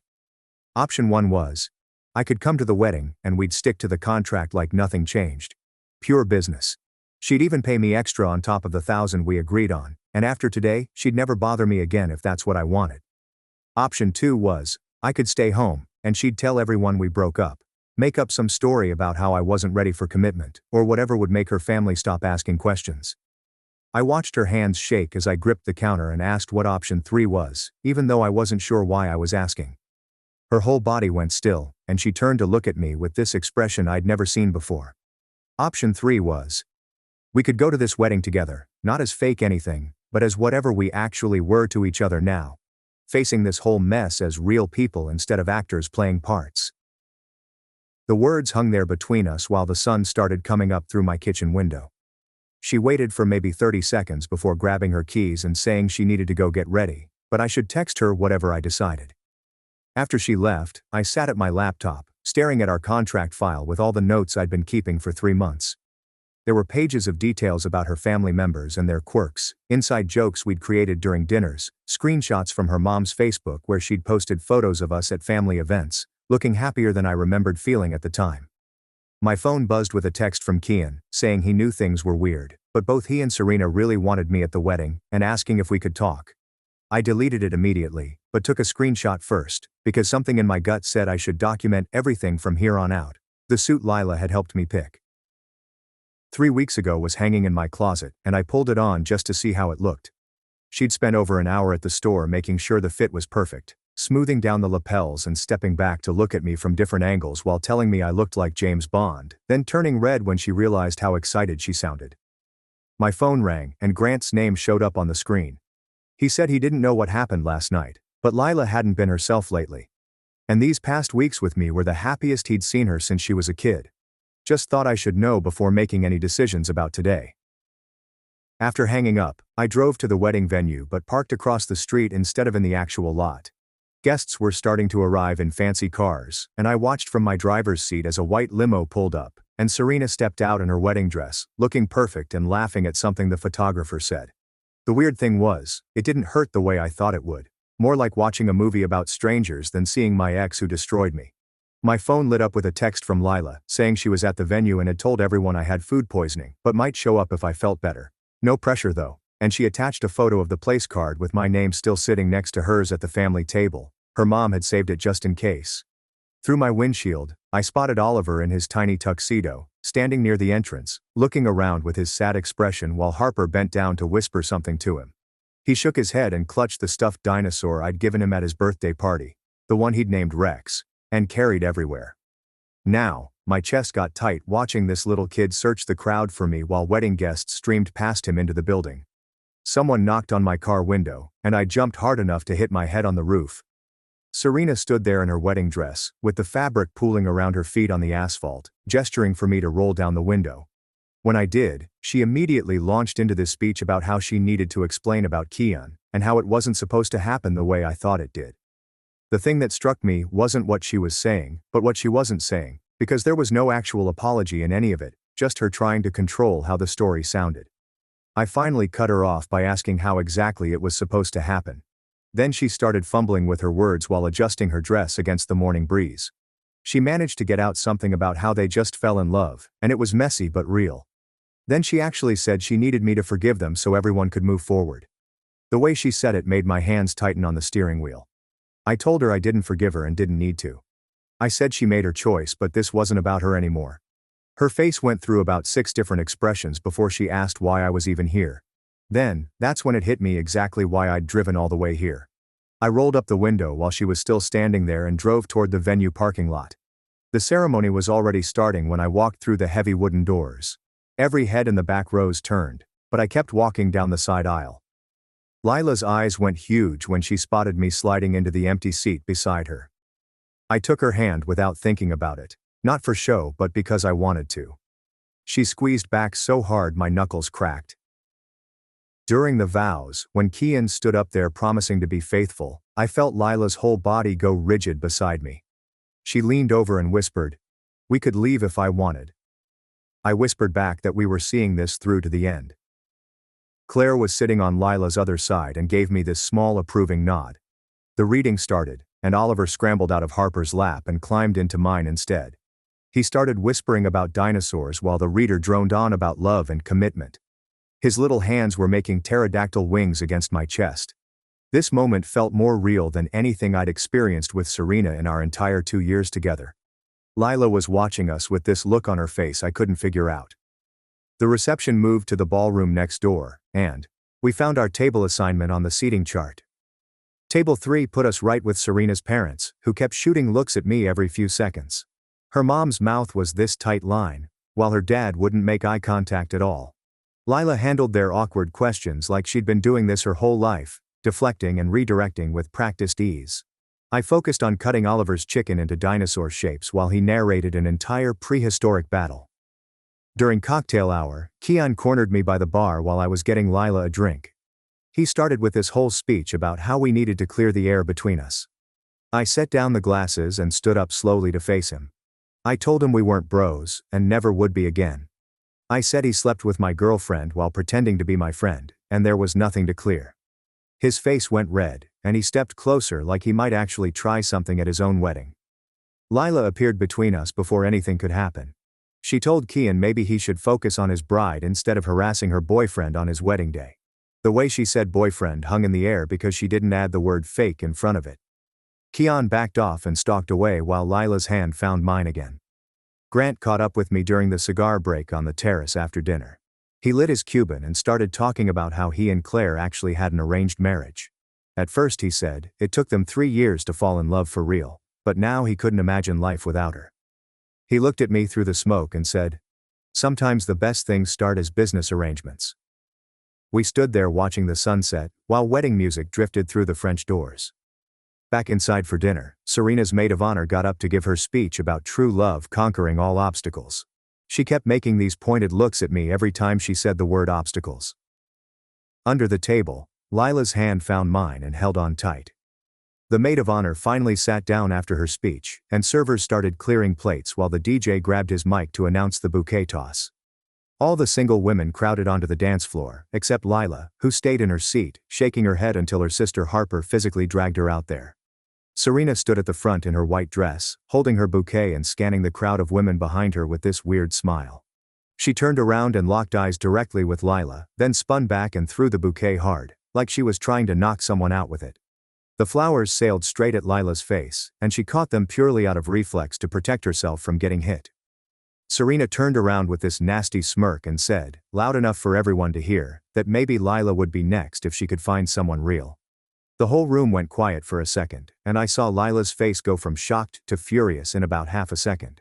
Catching a bouquet out of self-defense while your ex-best friend throws shade at your wedding, now that's a plot twist worthy of its own reality show. Someone call the producers, because this reception just got spicy. She stood up suddenly and somehow had a microphone in her hand before I could even process what was happening. I reached for her arm to pull her back down, but she was already talking into the mic, saying she wanted to make a toast to her cousin, Serena. The room went dead silent, and even the servers stopped moving as Lila raised her champagne glass and said, Serena always got what she wanted. She kept going, saying whether it was the promotion at their grandma's company, or the bigger wedding budget, or even other people's boyfriends. Gasps went through the crowd, and I saw Grant sit up straighter while Claire's mouth fell open in shock. Lila wasn't done though, and thanked Serena because her choices had led Lila to me, to Alan. Serena's face went completely white, and she tried to tell Lila to stop, but Lila kept talking into the mic. She said, I had spent 3 months pretending to love her for money, only to discover what we had was more real than anything Serena and Kian built on lies. The room exploded into chaos, with people talking over each other, and Claire trying to stand up to restore order while Grant actually started laughing at the worst possible moment. Serena's parents were demanding to know what was going on and pointing at Lila, while other relatives were pulling out their phones to record everything. I stood up and took the microphone from Lila's hand, before she could say anything else that would make this worse. I told everyone she was right about it starting fake, but that watching Lila with her family, and seeing her kindness and strength, had made me fall for real. Then I turned to look directly at Serena and Kian, who were both frozen in place, looking like they wanted to disappear. I thanked Serena for cheating on me and thanked Kian for being exactly who he was, because they both led me to find someone who actually fought for me. I turned back to Lila and said she fought for me even when she was scared of losing me, and even when I didn't deserve it. Serena grabbed her bouquet from where Lila had dropped it and threw it hard at Lila's head, screaming that she had ruined the wedding. Lila caught it and threw it right back, yelling that Serena had ruined my life first, so they were even. The two cousins started moving toward each other, and their parents had to physically hold them back while security guards in black suits rushed in from the lobby. 2 guards grabbed me and Lila by the arms and started walking us toward the exit, while the wedding guests were all standing and shouting. Claire followed us out, surprising me by how calm she seemed compared to the chaos behind us. She told us what we did was inappropriate, but then smiled just a little bit and said it wasn't undeserved since Serena had always been a bully. She said she was glad someone finally said what everyone had been thinking for years, before going back inside to deal with the mess. The security guards walked us all the way to the parking lot and stood there watching to make sure we actually left. Lila and I climbed onto the hood of my car, still wearing our formal clothes, and watched through the big windows as people inside tried to calm down. We could see Serena crying while Kian tried to comfort her, and the DJ awkwardly trying to get people to dance again. Lila looked at me and asked if we were still breaking up a week after the wedding like our contract said. I didn't answer right away, because honestly, I had no idea what to say, or what I even wanted anymore. We sat there for another hour, watching the disaster we had caused, until security came out and told us to leave the property completely. The next morning, my phone was going crazy with notifications, and I had 47 messages from numbers I didn't recognize.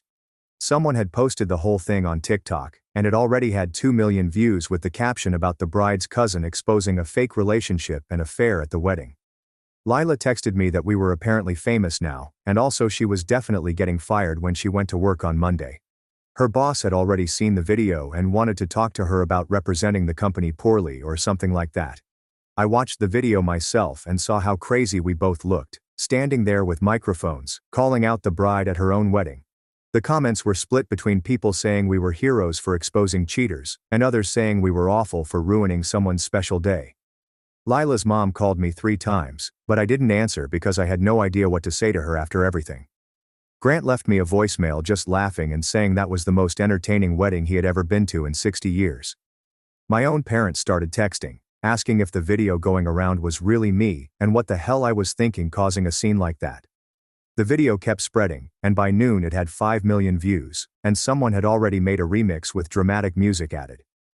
Lila came over to my apartment that afternoon, looking exhausted and carrying a box of her stuff from the office because they had already let her go. She sat on my couch, and we just stared at each other, not knowing what to say about the complete disaster we had created together. The next morning, we decided to meet at the coffee shop on 3rd Street, where we used to practice our fake couple stories before family dinners. I got there first and ordered my usual while watching the morning crowd rush past the windows. Lila walked in 10 minutes later, looking tired but determined. And when the barista saw us together, he practically jumped over the counter. He kept saying we were legends and showed us his phone, where the wedding video had another 1 million views overnight, then refused to let us pay for our drinks. We found a corner table away from everyone and sat there stirring our coffees without talking for a while. I finally asked when it stopped being fake for her. She stared at her latte and told me it was the night I made dinosaur voices for Oliver at his birthday party, when I didn't know she was watching and there was no one to perform for. Her phone started buzzing on the table, and she almost ignored it, but then saw it was her boss calling. She put it on speaker, and instead of yelling like we expected, he was laughing and talking about how the wedding video was the best thing to ever happen to their company's social media presence. Marketing wanted to meet with her about doing a whole campaign around it, and he offered her a promotion on the spot. We were both processing this when the coffee shop door chimed, and Serena walked in, still wearing her honeymoon sundress with sand on her sandals. She marched straight to our table and started going off about how we destroyed her life, and the video was everywhere, and Kian's parents wanted an annulment now. She wasn't wrong about the mess, but she also wasn't taking any responsibility for what she did to me first. Lila stayed quiet for a moment, then told her calmly that she destroyed my life first, but the difference was, I rebuilt it into something better. Serena turned to me and asked if I really loved Lila, or if this whole thing was just revenge. The answer came out simple and clear.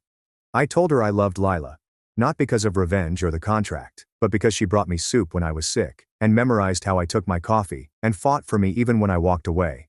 Serena stood there for a second, looking deflated, then turned and left without another word. Lila was staring at me with this expression I couldn't read and said I just told her I loved her. I nodded, and she asked if that was part of the performance. I reminded her the contract ended when we left the wedding yesterday. She took a deep breath and said she needed to tell me something. There was no $1,000, because she spent all her savings on the suit she bought me and all those family dinners we went to. She was completely broke and couldn't have paid me even if she wanted to. I started laughing, maybe a little too hard, and asked if she really hired me as a fake boyfriend with money she didn't have. She nodded, looking miserable, and said she was desperate and stupid and figured she would find the money somehow before the 3 months were up. We sat there in silence for a minute while I processed this information. Then I pulled out my phone and deleted the contract document we had made that first day in the office. I told her it was a good thing I wasn't in it for the money. Then she looked up at me hopefully and asked if I really wasn't doing it for the money. I told her about practicing my boyfriend voice alone in my apartment for hours until my throat hurt. About the notebook I kept hidden in my desk drawer with all her favorite things written down. The oat milk lattes she liked. The way she hated cilantro but loved basil. How she always touched her ear when she was nervous. I pulled out my phone and showed her the Amazon order history full of dinosaur toys I'd been buying for Oliver with my own money. Her eyes got wide when she saw the total. Before she could respond, the coffee shop door banged open and Grant and Claire walked in looking serious. Claire said they figured we'd be here and that the family was having an emergency meeting. Grant looked right at me and said I was still family no matter what happened. We followed them to their house, where the living room was packed with people I recognized from all those family dinners. Serena's parents were standing near the window, demanding apologies, while everyone else sat wherever they could find space. In the center sat an older woman I'd never met before, watching everything with sharp eyes. This had to be Grandma Johnson that everyone always talked about. The room went quiet when we walked in. Grandma finally spoke, her voice cutting through the tension like a knife. She said Serena stole her cousin's boyfriend's friend, and Lila disrupted a wedding, bringing shame to the family. Then she turned to look at me, and her face softened just a bit. Grandma Johnson shows up now, after all this mess already happened. I'm curious why the family matriarch who runs the company waited until after the wedding disaster to get involved, when she clearly knows everything about Serena's behavior and Lila's situation. She said I could have caused a scene at the rehearsal dinner but removed myself instead. Could have abandoned Lila today but stood by her. Said this was the kind of man they wanted in their family. Serena's parents started protesting, but Grandma raised one hand, and they went silent immediately. Harper stood up from the couch and said Oliver hadn't stopped talking about me for weeks. Said kids know when someone really cares, and that wasn't fake. Oliver ran over and wrapped his arms around my leg, asking if I'd still teach him about pterodactyls. I picked him up, and he buried his face in my shoulder. That's when the front door slammed open so hard it hit the wall. Keon stormed in, looking like he hadn't slept, his tie loose and his hair a mess. He started yelling about how insane this family was, how the wedding was ruined and the honeymoon canceled. Said his parents thought he was a homewrecker now. Serena turned on him fast, screaming that he was a homewrecker, and so was she. They started fighting right there in front of everyone, their voices getting louder and uglier. Serena admitted she went after Keon partly to hurt me for not proposing fast enough after 3 years together. Keon shot back that he was jealous of my promotion and my relationship, and wanted what I had. Their marriage was falling apart in real time while 40 relatives watched with their mouths open. Grandma stood up and told them both to get out until they could act like adults. They left separately, Serena crying and Keon slamming the door again. 2 hours later, after everyone had gone home and Grant and Claire were cleaning up, Lila and I sat in her childhood bedroom. Her teenage posters were still on the walls, mixed with photos from the past 3 months that her mom must have printed and framed. Pictures of us at family dinners, at Oliver's birthday, at the cake tasting where she cried. She asked what we were supposed to do now. I told her we should date for real this time. No contracts or payments or performances, just us figuring out if what we had was real without all the fake stuff around it. She looked scared and asked, "What if we were only good at pretending?" I reached over and pulled her close, kissing her right there on my doorstep, with no one watching, no family to perform for. Just us. She froze for a second, then kissed me back, her hands grabbing my shirt. When we pulled apart, she was breathing hard and looking at me like she'd never seen me before. We agreed to try for real this time. No contracts or fake stories or rehearsed conversations. The next week at work was weird because everyone had seen the wedding video that went viral. Apparently someone's cousin posted it, and it got millions of views. My manager called me into his office looking worried about the company's image. But then the CEO walked in laughing and said it was the best PR we'd gotten in years. Made us look human, instead of just another tech company. He even gave me a bonus for, quote-unquote, brand enhancement. Lila and I had to figure out new rules now that we were actually dating. We kept our separate apartments, planned real dates where we didn't practice what to say beforehand, and it was harder than pretending because now everything mattered. 3 weeks later, my phone buzzed with a text from Serena asking if we could meet. Lila saw it over my shoulder and tensed up, but I decided I needed closure. We met at a coffee shop downtown, where Serena showed up looking tired, papers in her hand that turned out to be annulment documents she'd already filed. She stirred her coffee for 5 minutes before finally talking. She said even when we were supposed to be fake, Lila and I had more chemistry than she and Keon ever had. She admitted she'd been wrong about how she ended things with me, but wasn't sorry they ended because we weren't right for each other. She said I was better with Lila, and that was probably the closest thing to closure I'd ever get from her. That same week, Keon sent me this long email, trying to explain his side, asking for forgiveness, saying he'd been drunk and stupid, and it just happened. I read it 3 times, but didn't respond or delete it, because some bridges aren't meant to be rebuilt, just left as ruins you drive past sometimes. A month later was Oliver's actual birthday party, not a performance this time. When he introduced me to his friends as his uncle, who knew everything about dinosaurs, Lila got tears in her eyes, watching me do all the voices for his dinosaur toys. Claire pulled me aside while the kids were eating cake. She looked at me for a long moment, then said she'd known it was fake from the start. Because mothers always know. But she also saw the exact moment it became real. She thanked me for not giving up on Lila after she lied about Serena.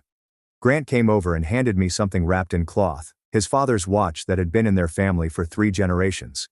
He said it stays in the family, and pushed it into my hands when I tried to refuse.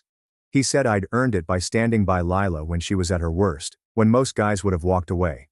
2 months after that, Lila and I had our first real fight, about money of all things. She kept insisting she needed to pay me back the $1,000 she'd promised, even though she never actually had it. I told her the whole thing was ridiculous, since we were together now, but she wouldn't let it go. Said it was about keeping her word. We argued in my apartment for 2 hours, her pacing back and forth while I sat on the couch, trying to make her see reason. She grabbed a pillow from the couch and threw it at me, hard enough to knock my coffee over. then started pacing again, while I cleaned up the mess with paper towels from the kitchen. The more we argued, the louder we got, until the neighbors started banging on the wall and we both froze mid-shout. She looked at me, with my shirt soaked in coffee, and started giggling, then full-on laughing until she couldn't breathe.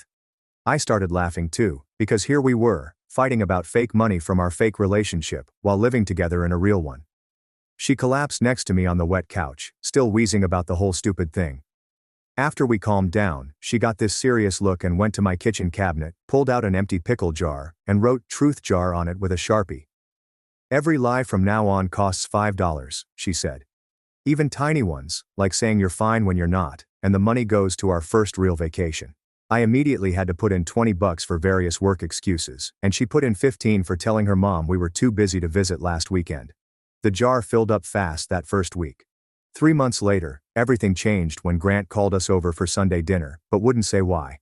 We found the whole family gathered around Claire's laptop, watching some viral video about wedding disasters that turned into love stories.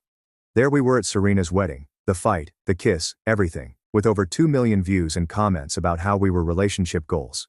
Someone had done research and posted that Serena and Kian's marriage lasted exactly 3 weeks before she caught him with her yoga instructor. Meanwhile, photos of Lila and me at the farmer's market the previous weekend were being shared everywhere as proof that fake relationships can become real. Love.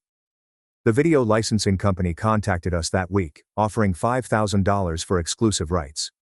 2 weeks after that, Lila's grandmother, who everyone just called Grandma Miller, invited us to her house for tea, just us, no one else. She lived in this massive Victorian in Pacific Heights that probably cost more than I'd make in 10 lifetimes. We sat in her parlor while she poured Earl Grey into actual china cups that looked older than the house.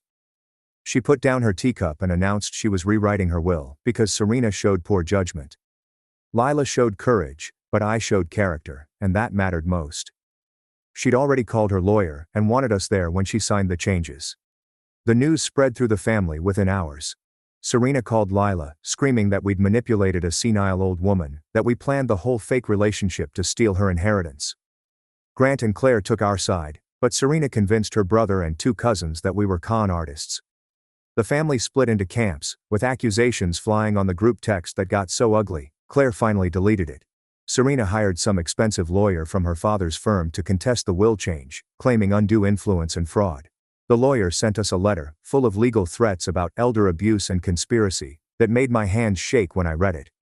We used the money from the viral video to hire our own lawyer, this woman named Patricia, who'd handled Claire's friend's divorce.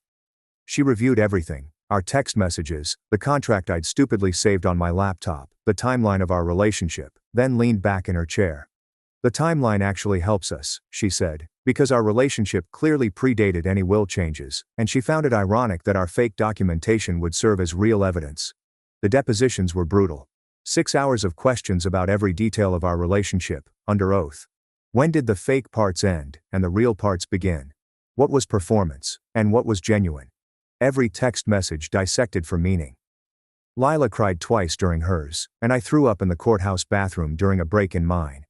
But it felt weirdly good too, finally telling the complete truth about everything, even the embarrassing parts, like practicing boyfriend voice in the supply closet. Serena's lawyer presented our original contract in court like he'd found the smoking gun, reading it out loud with dramatic pauses. But then, Patricia presented the marketing company's whole campaign as counter-evidence, showing we'd been publicly together for months since the wedding, with no contract needed. She had receipts from dinners, tagged photos from friends, even security footage from my apartment building showing Lila basically living there. Serena's lawyer reading their fake dating contract out loud in court, like he's performing Shakespeare, while Patricia just casually pulls out security footage, is peak legal drama comedy. Nothing says true love like documented evidence and time-stamped receipts. The judge asked pointed questions about the contract terms versus our actual relationship timeline. The night before the ruling, Lila couldn't sleep, kept tossing and turning, until I finally turned on the light at 3 a.m. She sat up, panicking about losing everything, her family, the money, maybe even me if this went badly. I reminded her we started with nothing real, and built something anyway. That we were good at making fake things true. She kissed me then, really kissed me. Not like the wedding performance but like she needed to make sure I was real. 2 weeks later, we sat in the courtroom, holding hands so tight my fingers went numb while the judge read her decision. She ruled completely in our favor, stating the will changes were made by a competent adult, with no evidence of coercion. But then she added something that made Serena storm out of the courtroom. She noted that what began as deception evolved into genuine affection, which, she said, was more than could be said for many relationships that start honestly, clearly referring to Serena's 3-week marriage. Serena just stood there for a second, then her face crumpled and she started crying right there in the courtroom. Not the angry tears I expected, but tired ones, like she'd been holding them back for months. She slumped into her chair and covered her face with both hands, while her lawyer awkwardly patted her shoulder. Grandma Parker walked over and put a hand on Serena's arm, offering her a tissue from her purse. She said something quiet that made Serena look up, and after a minute, Serena nodded and signed some papers her lawyer pulled out. Later I found out Grandma Parker offered her a smaller part of the inheritance if she agreed to get therapy, which Serena accepted without fighting. 2 days later, my phone buzzed with a text from Milo, suggesting we all grab a beer and move forward. I stared at it for maybe 10 seconds before deleting it and blocking his number. Lila watched me do it and squeezed my hand, but didn't say anything. Some things you forgive, and some you just leave behind. 3 weeks passed before Lila suggested we go back to the coffee shop where we'd written our fake boyfriend contract. The same barista was working and recognized us, making a joke about framing our original contract since we'd become regulars. Instead of laughing, Lila pulled out a notebook and started writing something new. Not a contract this time, but a list of promises, real ones without payment terms or breakup clauses. She wrote that she promised to tell me when she was scared. I wrote that I promised to stay, even when things got complicated. We both signed it, but this time it wasn't legally binding, just emotionally. The paper went into her purse, where she kept it for the next 6 months. 6 months after the wedding disaster, Lila came home from work looking nervous and excited at the same time. Her company had offered her a promotion to run their Seattle office, nearly double her salary, but it meant leaving San Francisco. She explained all the details while pacing around my apartment, saying she understood if I couldn't leave my job and friends here. I let her finish her whole speech before pulling out my laptop and showing her the email I'd gotten the week before. A Seattle tech company had offered me a senior developer position with better pay and remote options for when we'd visit her family. Her mouth dropped open, and she just stared at the screen. I'd been secretly interviewing for 3 months, researching Seattle companies, and taking video calls during lunch breaks. She kept looking between me and the laptop, like she couldn't process what she was seeing. I told her I'd practiced calling her babe in a supply closet, and learned her dad's entire football roster, and made up a whole Canadian ranch. Moving to Seattle was actually the easiest thing I'd done for her. She tackled me onto the couch, and we stayed there for an hour just holding each other. That Sunday we told her family at dinner. Oliver started crying until we promised he could visit and see the Space Needle, and maybe catch a Seahawks game. Grant immediately pulled out his phone to research Seattle sports teams and started planning which games he'd fly up for.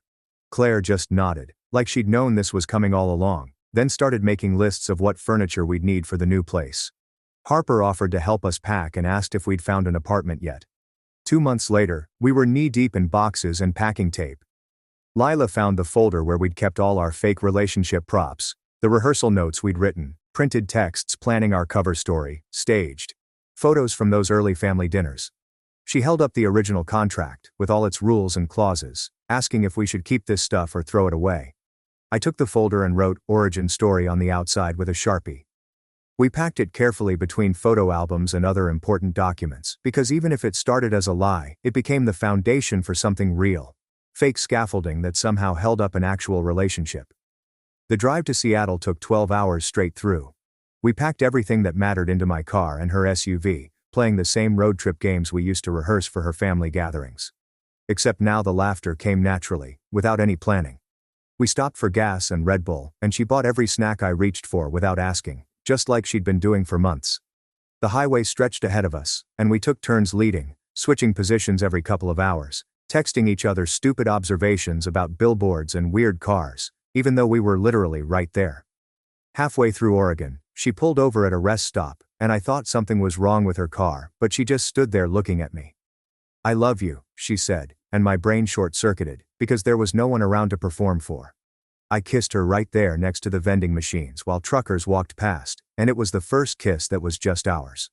We reached Seattle as the sun was setting over Puget Sound, painting everything gold, and found our new apartment building tucked between a coffee shop and a bookstore. The place was smaller than what either of us could afford alone, but we wanted to build something together from scratch. Oliver's dinosaur collection was the first thing we unpacked, because she'd promised him his own shelf in our new place. That first night, we were still setting up the bed when her phone rang with a video call from her whole family. They'd gathered at her parents' house for an impromptu goodbye dinner and wanted to show us what we were missing. "Distance doesn't change family," Claire said, and Grant held up a beer to toast us through the screen. Then, Grandma Ellis took the phone and looked straight at me through the camera. "You showed up as an employee and left as family," she said, and I felt my throat close up. We promised to visit for Thanksgiving and ended the call with everyone waving and talking over each other. 3 days later, a package arrived with no return address, but I recognized Serena's handwriting immediately. Inside was a note that made my hands shake. She wrote about starting therapy, learning to want her own happiness instead of taking everyone else's, thanking us for the wake-up call at the wedding. Under the note was a beautiful wooden frame with 2 spaces, one for a photo and one for a document. We put our favorite real picture from Oliver's birthday next to our original fake contract, the one with all its rules and payment terms. And the contrast told our whole story better than words could. 3 weeks into Seattle life, we had real routines that nobody had to plan or rehearse. Saturday mornings at the coffee shop downstairs, Sunday hikes at Discovery Park, Wednesday night video calls with Oliver where we read him stories and he showed us his new drawings. Everything felt easy in a way that our fake relationship never had, even when we got good at pretending. 6 months after that disaster of a wedding, we were walking through Pike Place Market on a random Tuesday, when Lila stopped so suddenly, I almost crashed into her. She turned around right there between the fish throwers and the flower stands, tourists flowing around us like water. "Let's get married," she said. And before I could process what was happening, I was already pulling out the ring I'd been carrying for 3 weeks. "I was thinking the same thing," I said, and she started crying and laughing at the same time. She said yes while the fish guys cheered and strangers took pictures, and everything about it was messy and public and completely, absolutely real. Well, that's been quite the journey to share with you. Plenty to wonder about after everything we've seen together. My sister screamed I was ruining her wedding after I defended her best friend. 3 weeks later, her husband told me the chilling truth. "I'm Rachel, 27 female, and I need to know if I was wrong for what I said to my sister Lauren, 31 female, at her wedding. This whole situation has torn our family apart, and I'm not sure if I made things worse." Lauren and her best friend Sophie, 32 female, have been inseparable since they were 7 years old. They met in 2nd grade when Chloe moved to our neighborhood, and Lauren was the first kid to talk to her. From that day forward, they were attached at the hip. They had sleepovers every weekend, shared clothes, went to the same college, and even got their first jobs at the same restaurant chain. Everyone in our family considered Chloe like a third daughter. She came to every family vacation, every birthday party, and every holiday gathering. Growing up, Lauren and Chloe made this pact that they would be each other's maid of honor when they got married. They talked about it constantly throughout high school and college. They even picked out each other's bridesmaid dresses when they were teenagers, saving magazine clippings in a scrapbook they called their wedding Bible. Our mom used to joke that she was planning 2 weddings because Chloe was over so much, helping Lauren dream about her future ceremony. Chloe has always been the more outgoing one. She's a fashion blogger with about 50,000 followers on Instagram, and has this really bold style. She wears vintage designer pieces, bright colors, and always looks like she stepped out of a magazine. Lauren, on the other hand, is more conservative with her clothing choices. She works as an accountant, and usually wears business casual outfits. Despite their different styles, they never had any conflicts about it. Lauren always said she loved how confident Sophie was, and how she could pull off anything. 3 years ago, Lauren started dating Adam, 33 male. He's a high school teacher and coach, who she met through a mutual friend. He seemed nice enough, though he was pretty quiet around our family. Lauren was head over heels for him from the beginning. They moved in together after 8 months of dating, and Lauren started talking about marriage almost immediately. Adam proposed 2 years into their relationship, right before the pandemic hit. That's when everything changed. The moment Lauren got engaged, her attitude towards Sophie shifted completely. She stopped inviting Chloe to family events. She would make excuses when Sophie suggested hanging out. She started declining invitations to parties where Sophie would be present. At first, our mom and I thought maybe Lauren was just stressed about wedding planning and needed some space. But weeks turned into months, and Lauren continued to distance herself from her best friend. The breaking point came when Lauren announced her wedding party. She asked me to be her maid of honor instead of Chloe. I was surprised, but tried to be supportive. I figured maybe she wanted to honor our sisterly bond. But then I found out through a group text that Chloe wasn't even invited to be a bridesmaid. Lauren had chosen 4 other girls, including 2 cousins she barely spoke to, and a co-worker she had known for less than a year. I confronted Lauren about this decision. She brushed me off and said that Sophie was too busy with her blog anyway, and probably wouldn't have time for bridesmaid duties. This excuse made no sense because Sophie had been asking about wedding plans for months, and offering to help with everything from dress shopping to venue hunting. When I pushed further, Lauren got defensive and said she could choose whoever she wanted in her wedding party. Our mom tried to talk to Lauren about the situation too. She pointed out that Chloe had been like family for 24 years, and that excluding her was cruel. Lauren's response was that people change and grow apart, and that she was focusing on her new life with Adam. She said Sophie would understand because she wasn't the type to cause drama. I decided to reach out to Sophie myself to see how she was handling everything. When I called her, she was clearly upset, but trying to put on a brave face. She said Lauren had been acting strange for months, and that she didn't understand what she had done wrong. She mentioned that Lauren had stopped responding to her texts, and had canceled their monthly dinner plans multiple times without rescheduling. Chloe said she was heartbroken, but didn't want to cause problems by confronting Lauren directly.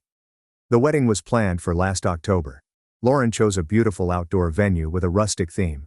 She went dress shopping with just me and our mom, even though she had always said she wanted Sophie there for that moment. Lauren picked a simple, elegant dress with lace sleeves and a flowing skirt.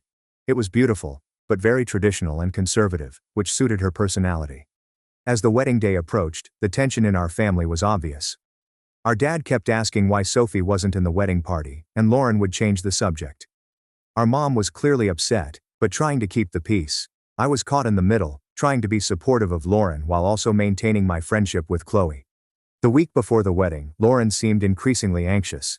She snapped at me during the rehearsal dinner preparations, and seemed on edge during the ceremony walkthrough. I assumed it was normal pre-wedding nerves, but looking back, there was something more intense about her behavior. On the wedding day, everything seemed to go smoothly at first. The venue looked beautiful, the weather was perfect, and Lauren looked stunning in her dress. The ceremony was lovely, and Adam seemed genuinely happy. But I noticed that Lauren kept scanning the crowd during the reception, and she had this tense expression that didn't match the joyful occasion. Chloe arrived at the reception wearing a navy blue wrap dress that hit just below her knees. It was form-fitting, but completely appropriate for a wedding. She had paired it with nude heels and simple jewelry. Honestly, compared to some of her usual outfits, this was quite conservative. Several other guests were wearing similar styles, and the bridesmaids were in tight-fitting dresses as well. But the moment Lauren saw Sophie, her entire demeanor changed. She went rigid and started whispering angrily to Adam. Throughout the entire reception, Lauren kept glaring at Sophie from across the room. She was clearly seething, and it was making everyone uncomfortable. Our mom kept trying to distract Lauren and get her to focus on her guests, but Lauren was fixated on Sophie. During the dinner portion of the reception, Lauren made several passive-aggressive comments about inappropriate wedding attire, within earshot of Chloe. She mentioned how some people don't know how to dress respectfully for sacred occasions. It was mortifying to watch, especially since Sophie's outfit was perfectly fine. After the cake cutting, Lauren finally exploded. She marched over to Chloe and started yelling about how she had no respect for the sanctity of marriage, and how she was trying to steal attention from the bride. She accused Chloe of being selfish and attention-seeking. Chloe was completely shocked, and tried to apologize even though she had done nothing wrong. That's when I stepped in. I told Lauren that she was being ridiculous, and that Sophie's dress was perfectly appropriate. I pointed out that Lauren had known Chloe for 24 years, and knew exactly how she dressed. If Lauren had such strong opinions about her outfit, she should have included her in the wedding party so she could choose her dress, or at least communicated her concerns beforehand. I said that Lauren was looking for an excuse to be angry, and that her behavior was embarrassing. Lauren completely lost it. She started screaming at me in front of all the wedding guests, calling me a terrible sister, and accusing me of ruining her wedding day. She said I was supposed to support her no matter what, and that I had chosen Chloe over my own family. The argument got so heated that Adam had to physically step between us. After the confrontation, Lauren stormed off to the bridal suite. Several guests started leaving early because the atmosphere had become so uncomfortable. Our dad was furious with me for causing a scene, saying that I should have kept my mouth shut and supported Lauren no matter what. Our mom was upset with everyone, and just wanted the day to end. Adam came to find me about an hour later. He looked exhausted and said that Lauren was having a complete meltdown and refusing to come back to the reception. He asked if I could try to talk to her, but I refused. I told him that Lauren owed Sophie an apology, and that I wasn't going to enable her behavior anymore. The reception ended awkwardly, with the bride nowhere to be found. Most of the guests left without saying goodbye to Lauren. Chloe left immediately after our argument, and I haven't spoken to her since that night. Our family rode home in complete silence. Since the wedding, Lauren has been giving me the silent treatment. She's been telling everyone that I ruined her special day, and that I'm a horrible sister. Our dad has been taking her side, saying that I should have kept my opinions to myself and supported Lauren no matter what. Our mom is caught in the middle, but has hinted that she thinks Lauren was wrong to treat Chloe so poorly. I keep replaying that night in my head. Maybe I should have stayed out of it and let Lauren and Sophie work it out themselves, but watching Lauren humiliate her best friend of 24 years over a completely appropriate dress felt wrong. I couldn't stand by and watch it happen. The thing that bothers me most is that Lauren's anger seems so disproportionate to the situation. Chloe wasn't trying to upstage anyone or cause drama. She was just existing in a dress that Lauren decided to have a problem with. The whole thing felt like Lauren was looking for an excuse to push Sophie away, and the dress was just the final straw. So, I need to know, was I wrong for calling out my sister at her wedding? Should I have kept my mouth shut and let her treat Sophie however she wanted? I'm starting to question whether I made the right choice, especially since it's caused such a rift in our family. Update 1. It's been 3 weeks since Lauren's wedding, and I thought I should update everyone on what's been happening. The situation has gotten much more complicated than I initially thought. The day after the wedding, I received several text messages from Lauren, calling me selfish and saying that I had destroyed the most important day of her life. She said she never wanted to speak to me again, and that I was dead to her. Our dad sent me a long message about how disappointed he was in my behavior, and how I needed to apologize immediately. Our mom texted me separately, saying that while she didn't agree with how I handled things, she understood why I was upset. I decided to give everyone some space to cool down. I figured Lauren would eventually realize that her reaction was over the top, and we could work things out. I was wrong. Instead of reaching out to me, Lauren doubled down on her anger. She started posting passive-aggressive messages on social media about fake family members and people who pretend to care about you. She unfriended me on Facebook and blocked me on Instagram. When I tried to call her, she had blocked my number. Our dad kept pressuring me to be the bigger person and apologize. He said that Lauren was still processing the stress of the wedding, and that I should understand she was emotional. He insisted that as the older sister, I should have been more mature and supportive. I refused to apologize because I genuinely believed I had done the right thing. Our mom was trying to stay neutral, but was clearly frustrated with both of us. She kept saying that this whole situation was ridiculous, and that we needed to find a way to move past it. She had been trying to get Lauren to talk to her about what really happened with Chloe, but Lauren kept shutting down the conversation. About a week after the wedding, I ran into Chloe at the grocery store. She looked terrible, like she hadn't been sleeping well. She thanked me for standing up for her, but said she wished the whole thing had never happened. She told me that she had been trying to figure out what she did wrong to make Lauren hate her so much. She said she had been going through their old text messages and social media posts, trying to pinpoint when things changed between them. Chloe mentioned that Lauren had been acting strange since she got engaged, but she couldn't understand why. She said she had been nothing but supportive of Lauren's relationship with Adam, and had even helped her plan some of the engagement party details. She was completely baffled by Lauren's behavior, and kept asking if I knew what was really going on. I didn't have any answers for her. The whole situation was as confusing to me as it was to everyone else. Then, last Tuesday, I got a phone call that changed everything. It was Adam, and he sounded upset. He said he needed to talk to me about something important, and asked if we could meet for coffee. I was hesitant because I wasn't sure if Lauren would be okay with him talking to me, but he insisted it was important. We met at a cafe near my apartment, and Adam looked exhausted. He said that he and Lauren had been fighting constantly since the wedding, and that he was starting to question everything about their relationship. He told me that Lauren had been acting paranoid and defensive, and that she had been making accusations that didn't make sense. Then he said something that completely shocked me. He told me that Lauren had been lying to him about Chloe for months. According to Adam, Lauren had told him that Chloe had been inappropriate with him at their engagement party, and had been trying to seduce him ever since. She claimed that Chloe had been sending him flirty messages, and showing up at places where she knew he would be. Adam said he was confused because none of this had actually happened. He barely knew Chloe, and had only met her a handful of times. He had never received any inappropriate messages from her, and she had never acted flirty or inappropriate around him. He said he had tried to tell Lauren that her accusations were false, but she insisted that he was being naive and that Chloe was manipulating him. This explains so much about Lauren's behavior. She had been systematically pushing Chloe away because she believed her best friend was trying to steal her fiancé. But the problem was that these incidents had never actually happened. Lauren had either misinterpreted innocent interactions or had completely fabricated them in her mind. Adam said that the dress incident at the wedding was just the final excuse Lauren needed to cut Chloe out of her life permanently. She had been building up to this confrontation for months, and she saw Sophie's outfit as proof that she was trying to get attention from men, specifically Adam. But there was more.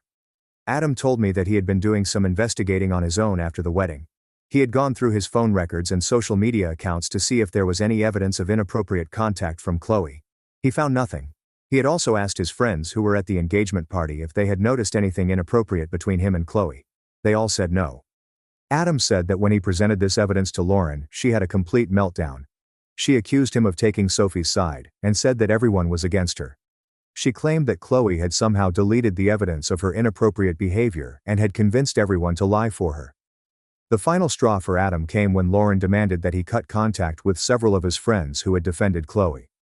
She said that anyone who didn't believe her version of events was obviously under Sophie's spell and couldn't be trusted. Adam realized that Lauren was asking him to isolate himself from his support system based on accusations that had no basis in reality. Adam said he had been trying to get Lauren to see reason, but she was completely convinced that Sophie was out to destroy their marriage. She had started monitoring his phone and social media accounts, looking for evidence of contact with Chloe.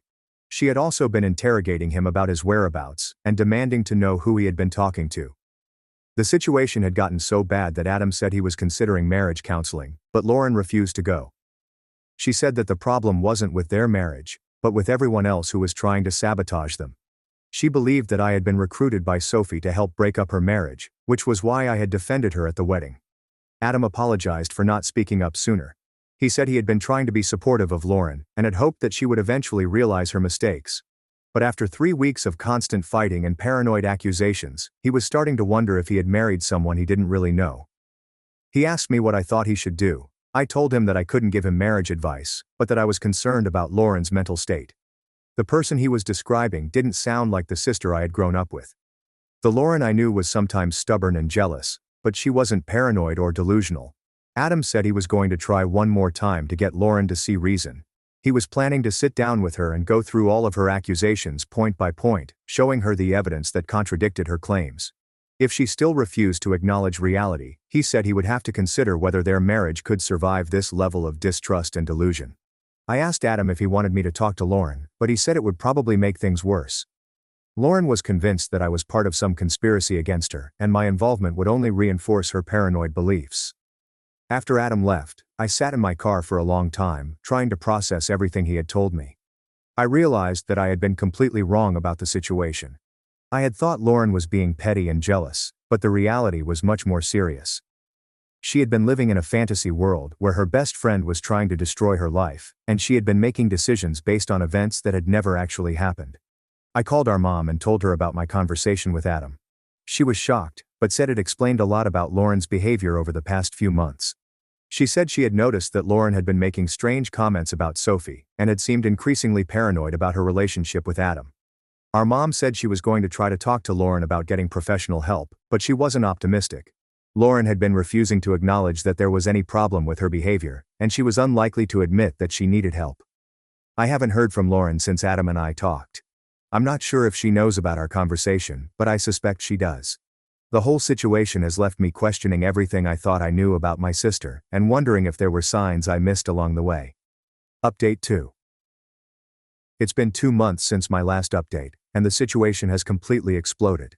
I honestly don't know where to begin because so much has happened. After Adam and I talked, he went home and tried to have a calm conversation with Lauren about her accusations against Chloe. He said he approached it carefully, trying not to make her feel attacked or defensive.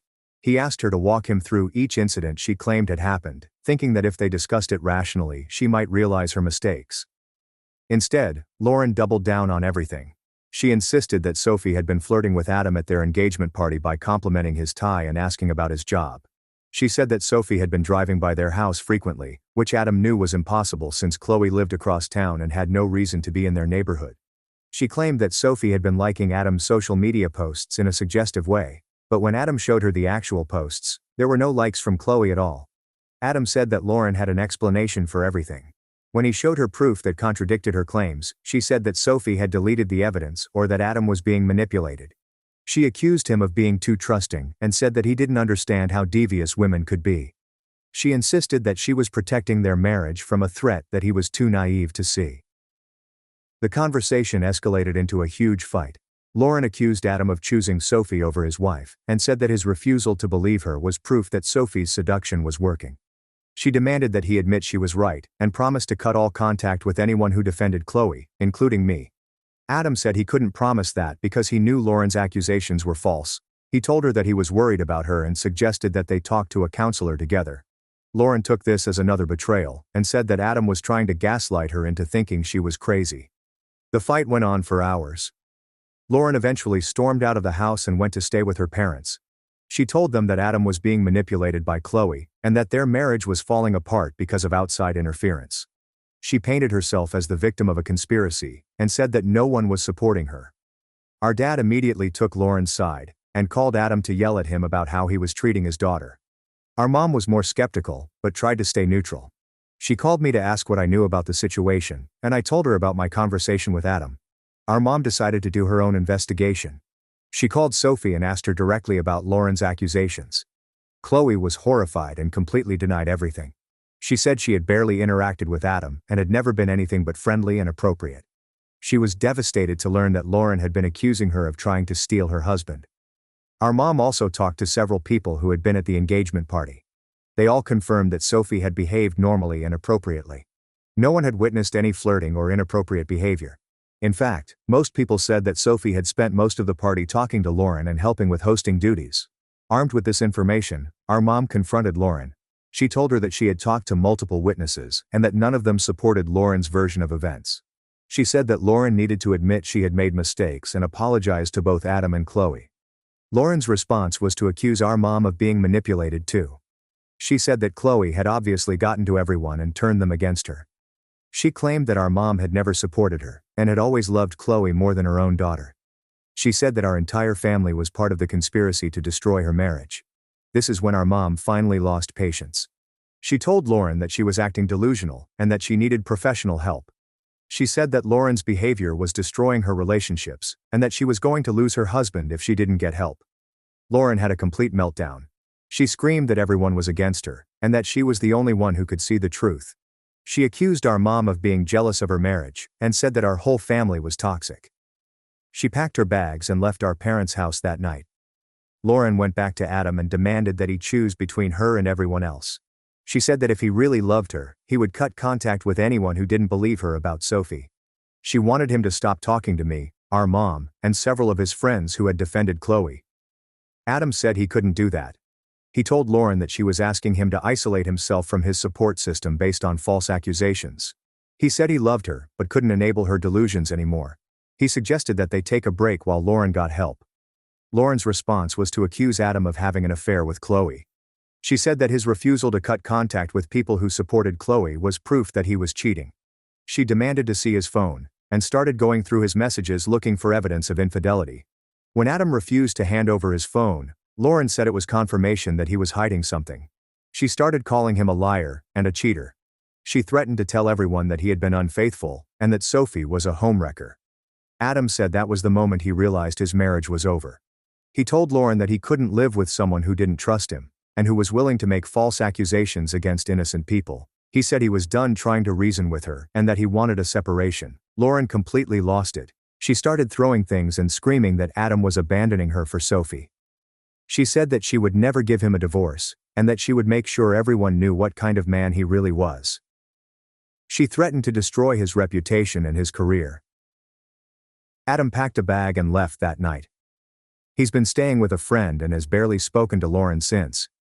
He said he feels like he married a stranger and that he doesn't know who Lauren really is anymore. Since then, Lauren has been on a campaign to destroy everyone who she thinks betrayed her. She's been posting on social media about how her family and friends abandoned her in her time of need.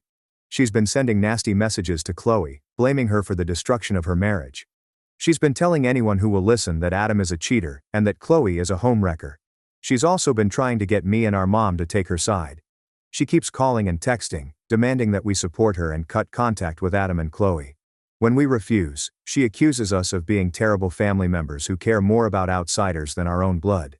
Our dad is the only one who still believes Lauren's version of events. He's been trying to convince Adam to come back and work things out. He says that Lauren is just scared, and that she'll calm down once she feels secure in her marriage again. He doesn't understand that Lauren's behavior is what's destroying her marriage, not some imaginary threat from Chloe. Last week Adam called me to say that he had filed for divorce. He said he couldn't live with someone who was willing to destroy innocent people to protect her delusions. He said he had tried everything to save their marriage, but Lauren refused to get help or admit that she was wrong.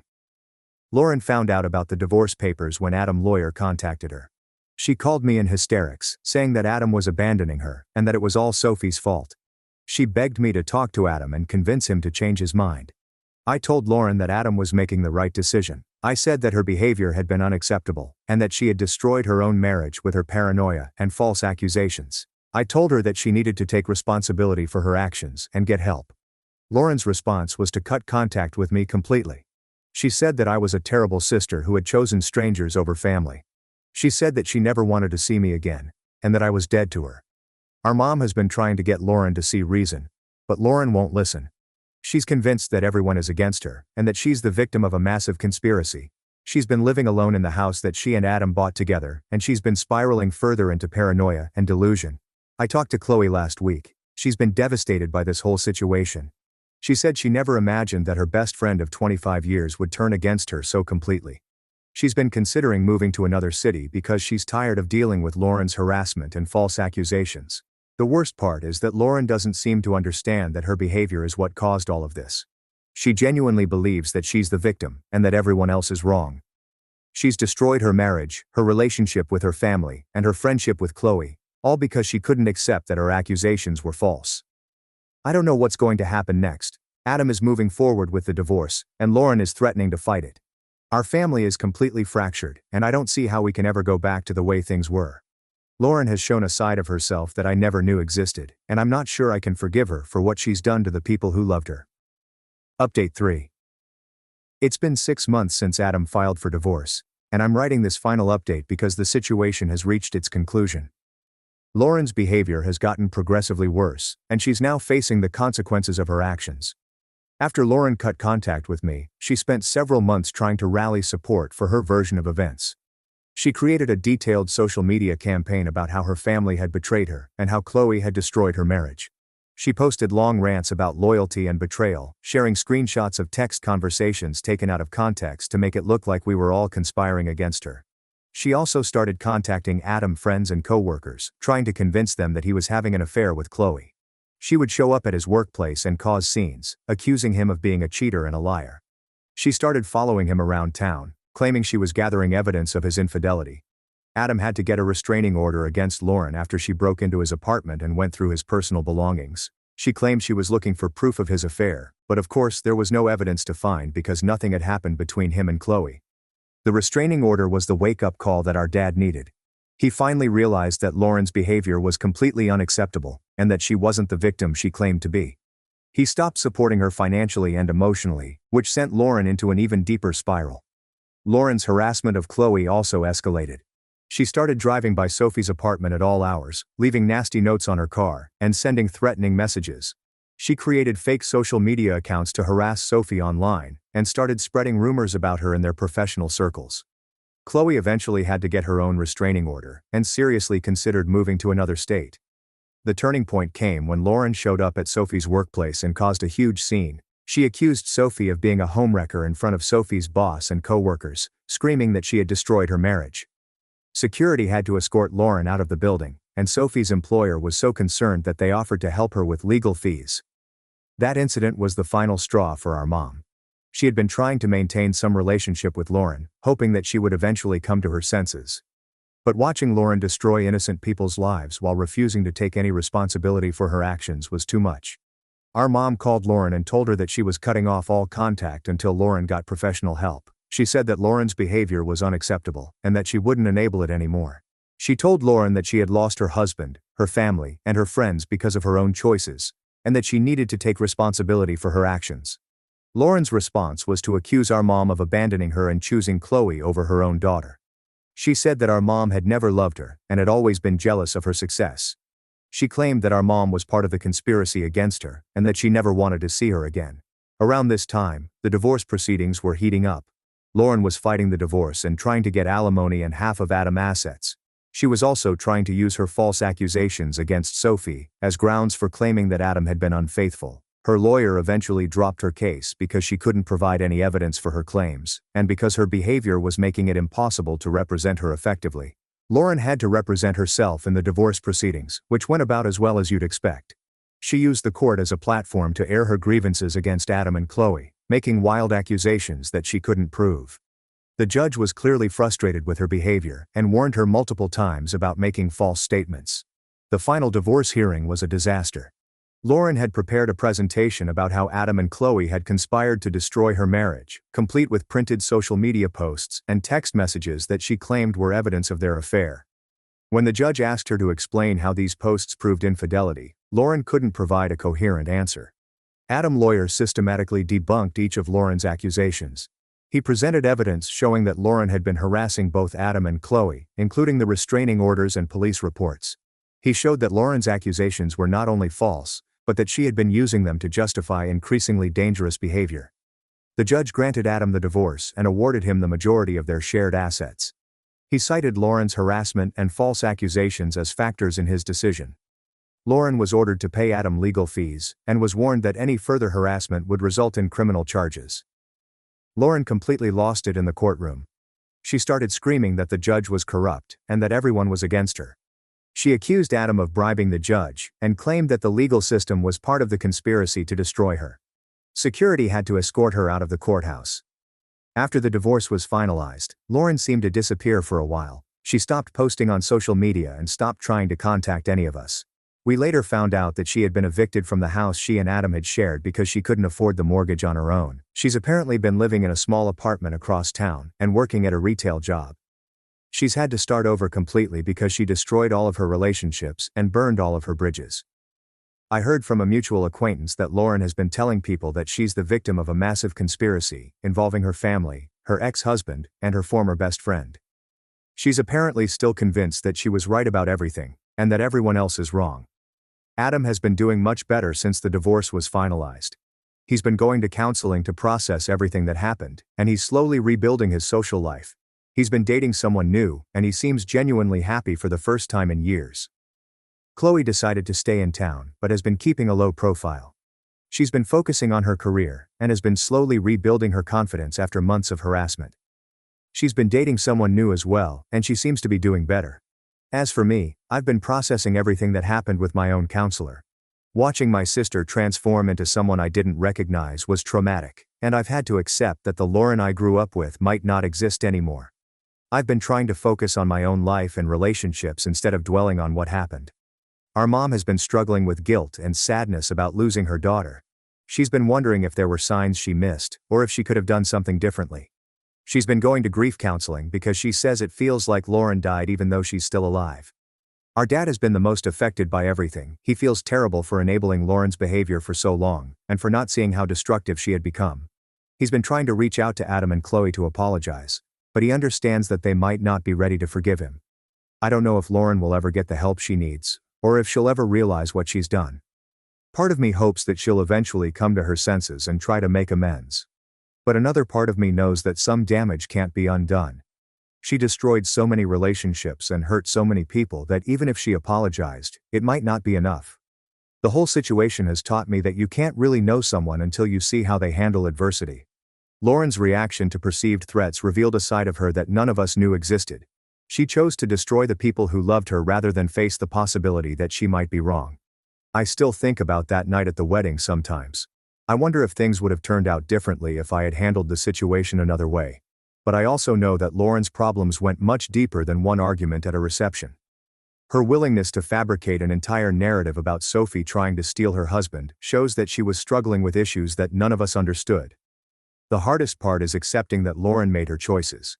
She chose to believe false accusations over evidence. She chose to push away everyone who tried to help her. She chose to harass innocent people rather than get professional help.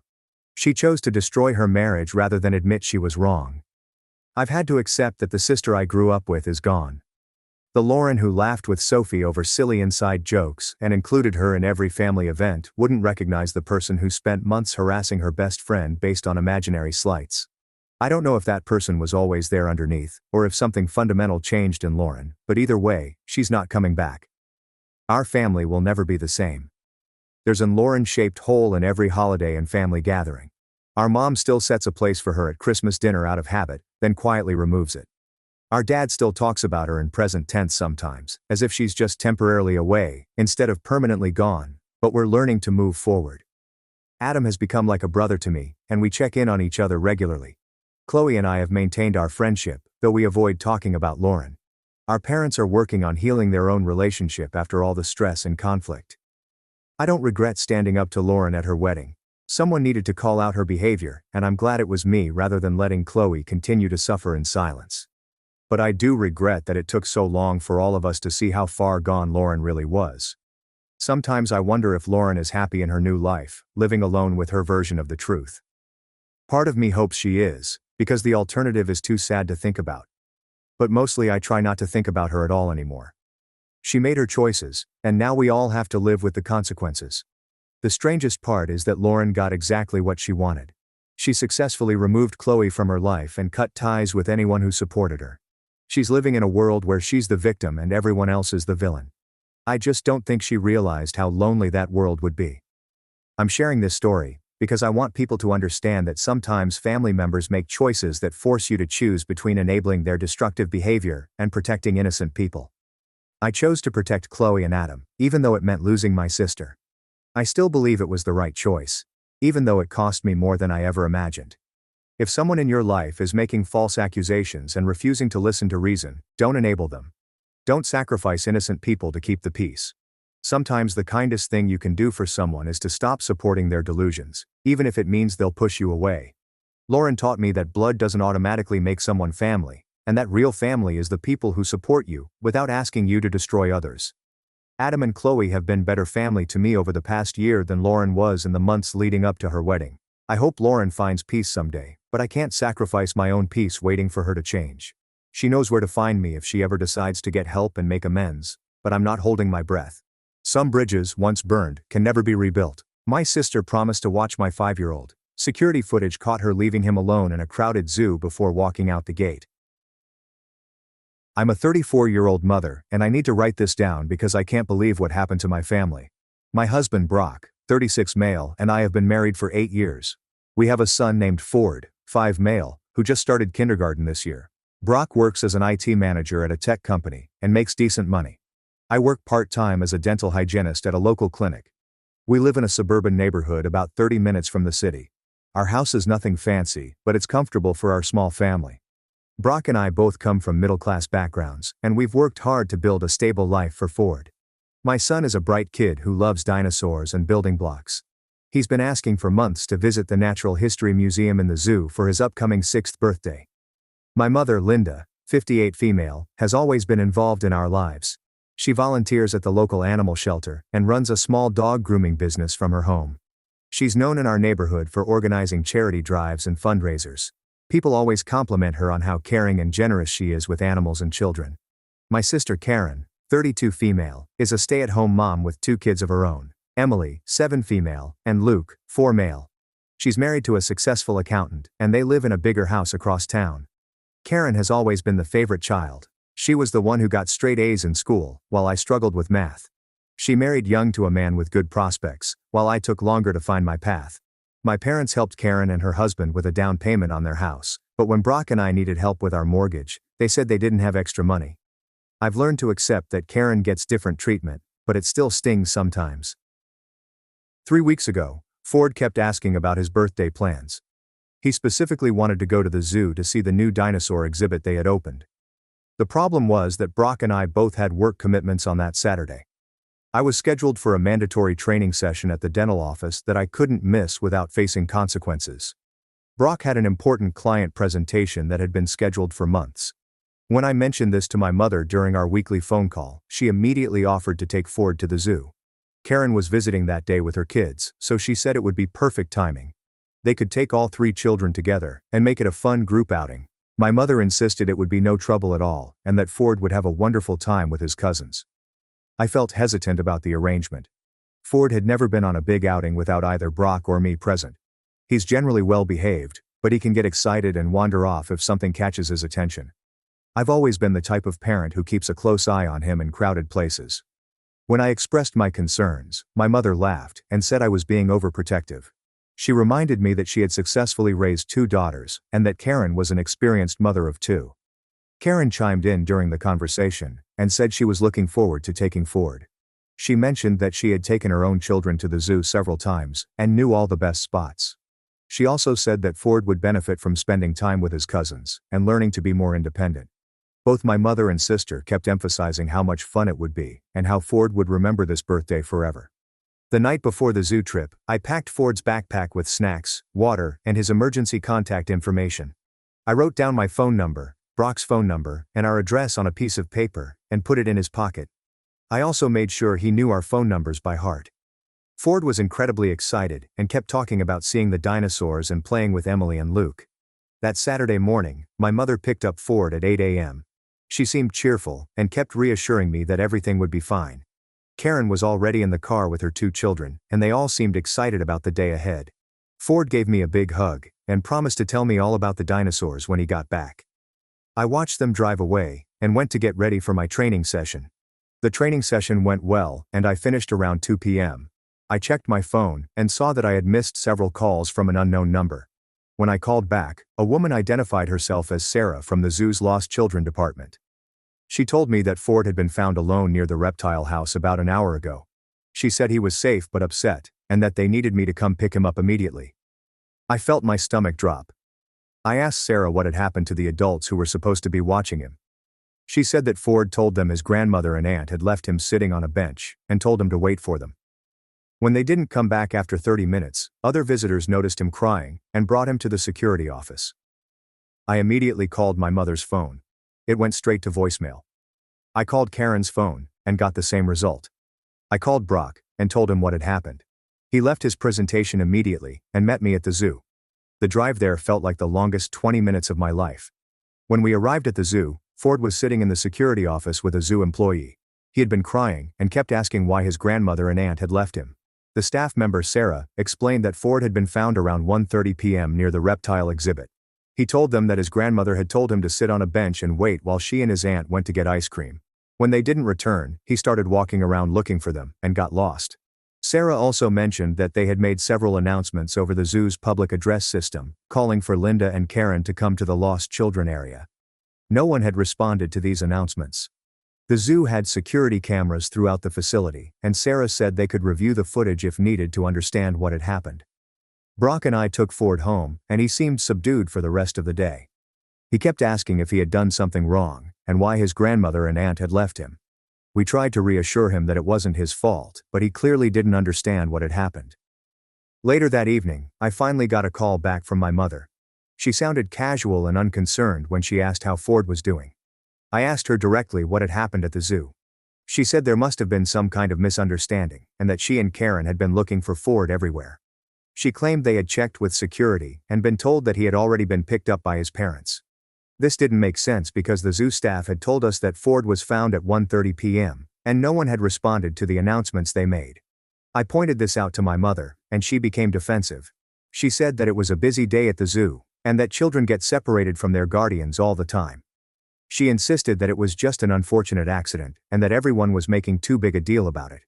When I asked to speak to Karen, my mother said she had already gone home and was busy with her own children. She suggested that we all just move on from the incident and focus on making sure Ford had enjoyed his birthday outing. This response made me more upset because it showed no acknowledgement of how serious the situation had been. The next day I called Karen directly.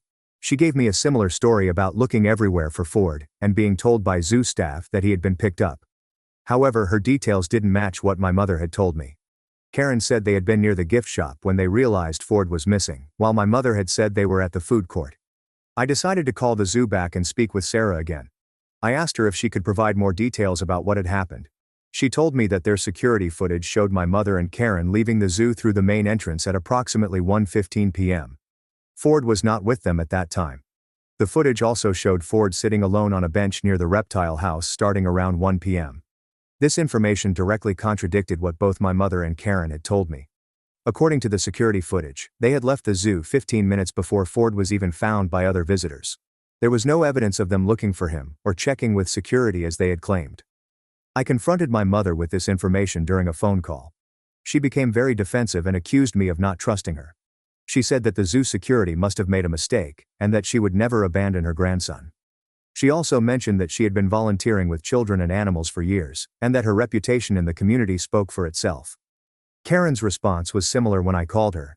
She said that the security footage must have been from a different day, or that the zoo staff had misidentified them. She also said that I was being dramatic, and that Ford was fine, so there was no reason to keep bringing up the incident. Both my mother and Karen have been avoiding my calls since then. When I do manage to reach them, they change the subject, or make excuses to end the conversation quickly. Ford has been asking when he can see his grandmother and cousins again, but I don't know what to tell him.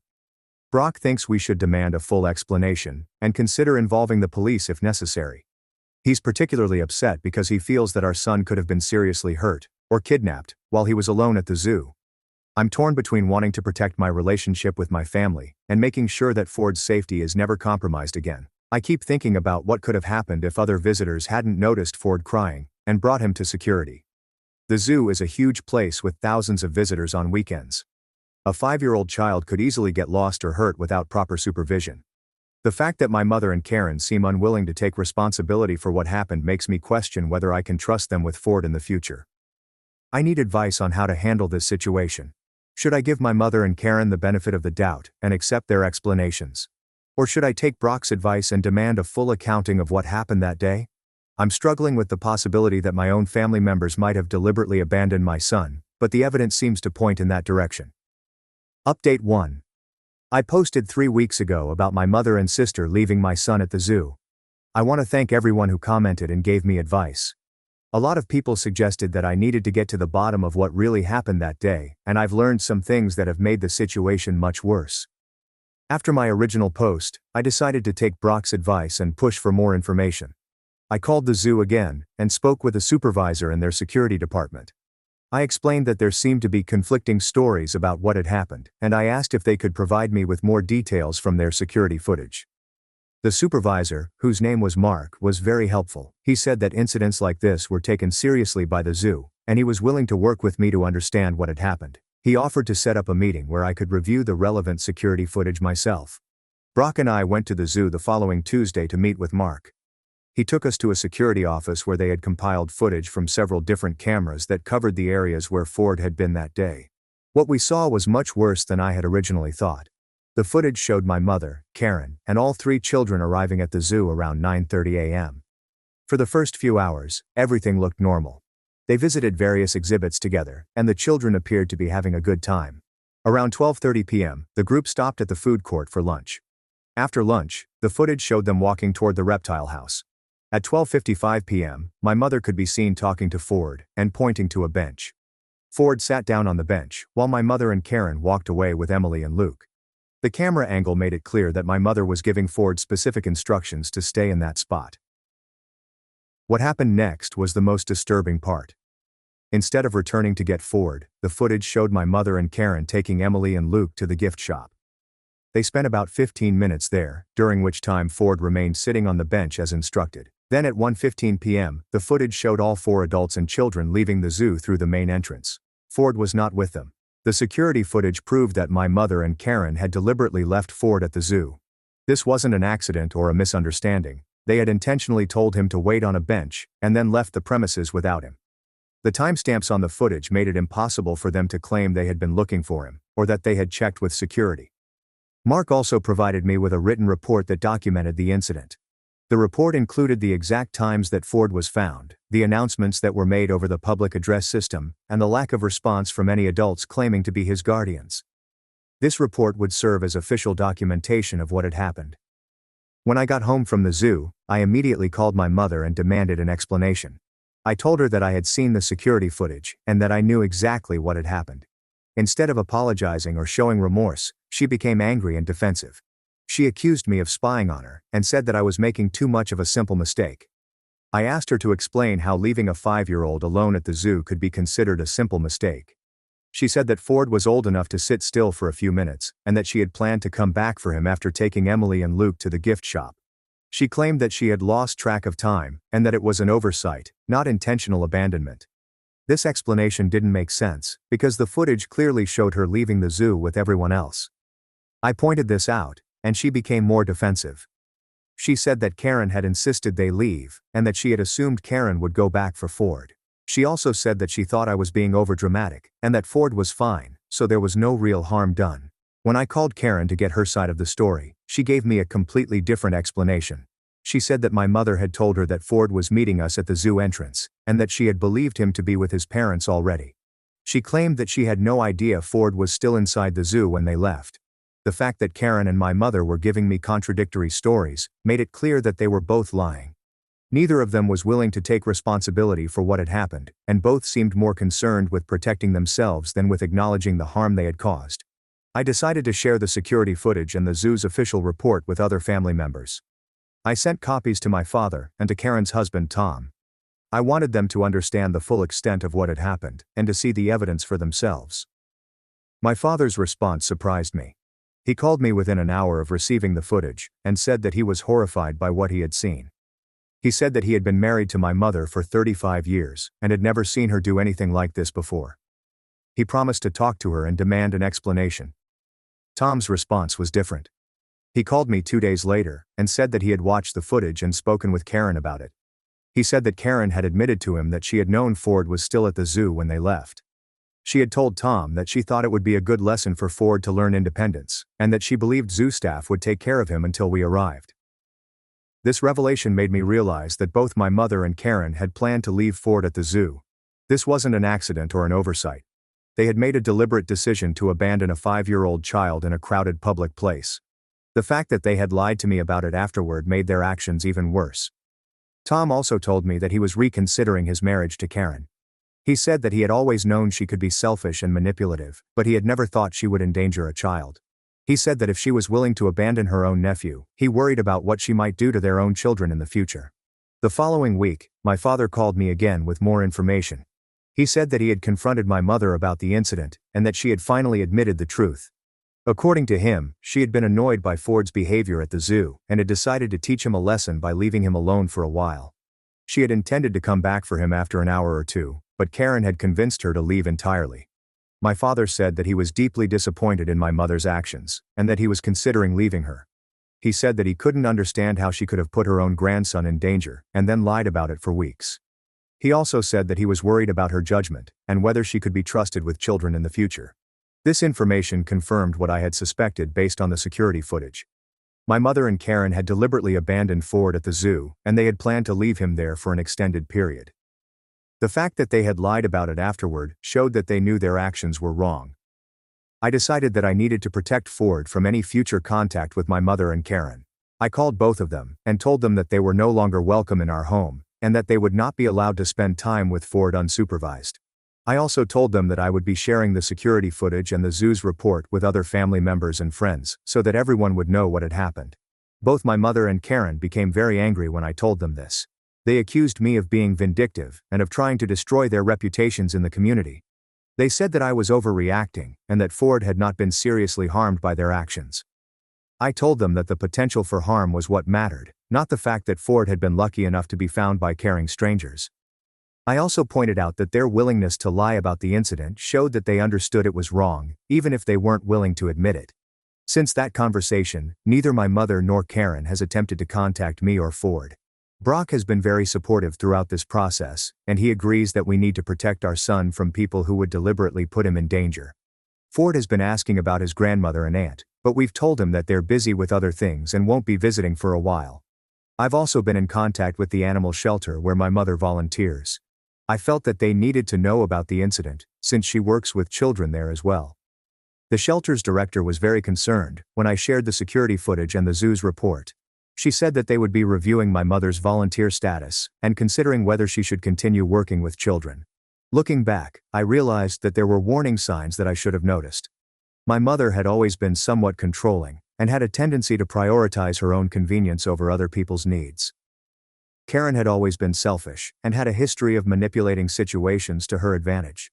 I had assumed that they would put Ford's safety first, but I was wrong. The hardest part of this situation has been accepting that my own family members were willing to endanger my child. I keep thinking about what could have happened if Ford had wandered away from that bench, or if he had been approached by someone with bad intentions. The zoo is a large, crowded place, with many potential dangers for a young child.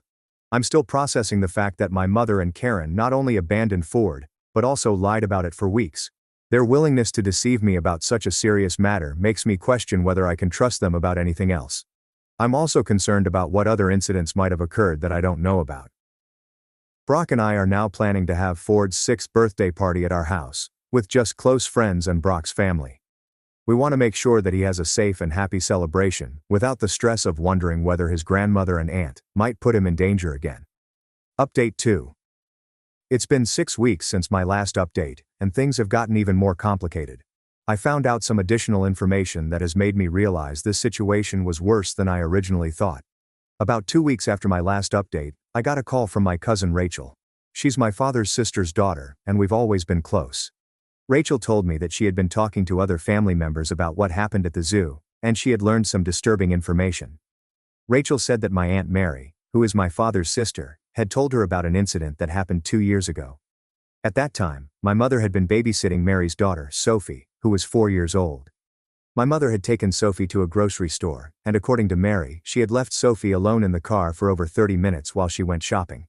Mary had only found out about this incident because Sophie had mentioned it weeks later during a conversation.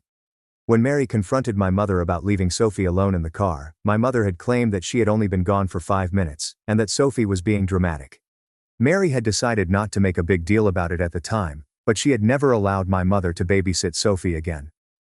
Rachel also told me that my cousin Brian, who is Karen's age, had a similar story. About 3 years ago, Karen had been watching Brian's son, Michael, who was 6 at the time. Karen had taken Michael to a park, and according to Brian, she had left him there alone while she went to meet a friend for coffee. Michael had been found by other parents at the park, who had called Brian when they couldn't find any adults supervising the child. When Brian had confronted Karen about this incident, she had claimed that she had only stepped away for a few minutes, and that she had been able to see Michael the entire time. Brian had been upset about the situation, but Karen had convinced him that it was just a misunderstanding. However, Brian had never allowed Karen to watch Michael unsupervised again. Learning about these previous incidents made me realize that what happened to Ford wasn't an isolated occurrence. Both my mother and Karen had a pattern of leaving children unsupervised in potentially dangerous situations. The fact that they had lied about these incidents and tried to minimize their seriousness showed that they knew their behavior was wrong. I decided to call Mary and Brian directly to get more details about what had happened. Mary confirmed Rachel's story and said that she had been very upset about the incident with Sophie. She said that leaving a 4-year-old alone in a car, especially during warm weather, was incredibly dangerous. She also said that she had considered reporting the incident to Child Protective Services, but had decided against it because she didn't want to cause family drama. Brian also confirmed his story about Karen leaving Michael at the park. He said that he had been furious when he found out what had happened, but Karen had been very good at making excuses and convincing people that she hadn't done anything wrong. He said that he had always felt uncomfortable about the incident, but had tried to give Karen the benefit of the doubt. Both Mary and Brian said that they were not surprised to learn about what had happened to Ford at the zoo. They said that my mother and Karen had shown a pattern of putting their own convenience ahead of children's safety. They also said that they were glad I had decided to keep Ford away from them. This information made me realize that I needed to warn other family members who might be considering leaving their children with my mother or Karen. I decided to send an email to my extended family explaining what had happened at the zoo and sharing the information about the previous incidents. The response to my email was mixed. Some family members were supportive and said that they were glad I had shared the information. Others accused me of trying to destroy my mother's and Karen's reputations, and said that I was being vindictive. A few family members said that they didn't want to get involved in family drama, and asked me not to include them in future communications about the situation. My father's response was particularly difficult. He called me after receiving the email, and said that he was upset about the additional information I had shared. He said that he had been trying to work things out with my mother, and that my email had made the situation more complicated. He also said that he felt like I was airing the family's dirty laundry, and that some things should be kept private. I told my father that I felt other family members had a right to know about the pattern of behavior that my mother and Karen had shown. I explained that children's safety was more important than family privacy, and that I wouldn't be able to live with myself if another child was endangered because I had kept quiet about what I knew. My father said that he understood my concerns, but that he wished I had talked to him before sending the email. He said that he was still trying to decide what to do about his marriage to my mother, and that my email had put additional pressure on him to make a decision quickly. 2 days after I sent the email, I got a call from Karen's husband, Tom. He told me that he had filed for divorce, and that he was seeking primary custody of Emily and Luke. He said that the information about Karen's previous behavior with other children had been the final straw for him. He was worried about what Karen might do to their own children if she was willing to abandon other people's children. Tom also told me that he had been documenting Karen's behavior for several months because he had been concerned about her parenting. He said that she had been increasingly neglectful of Emily and Luke, often leaving them alone while she went out with friends. He said that the zoo incident had convinced him that Karen was not a safe person to have around children. I felt bad that Tom's marriage was ending, but I also felt like he was making the right decision to protect his children. I told him that I would be willing to provide him with copies of the security footage and the zoo's report if he needed them for his custody case. A week later, my father called me again with more news. He said that he had decided to separate from my mother and that he was moving out of their house. He said that he couldn't continue to be married to someone who would endanger children and then lie about it. He also said that he was worried about my mother's judgment and whether she was mentally competent to make decisions about other people's safety.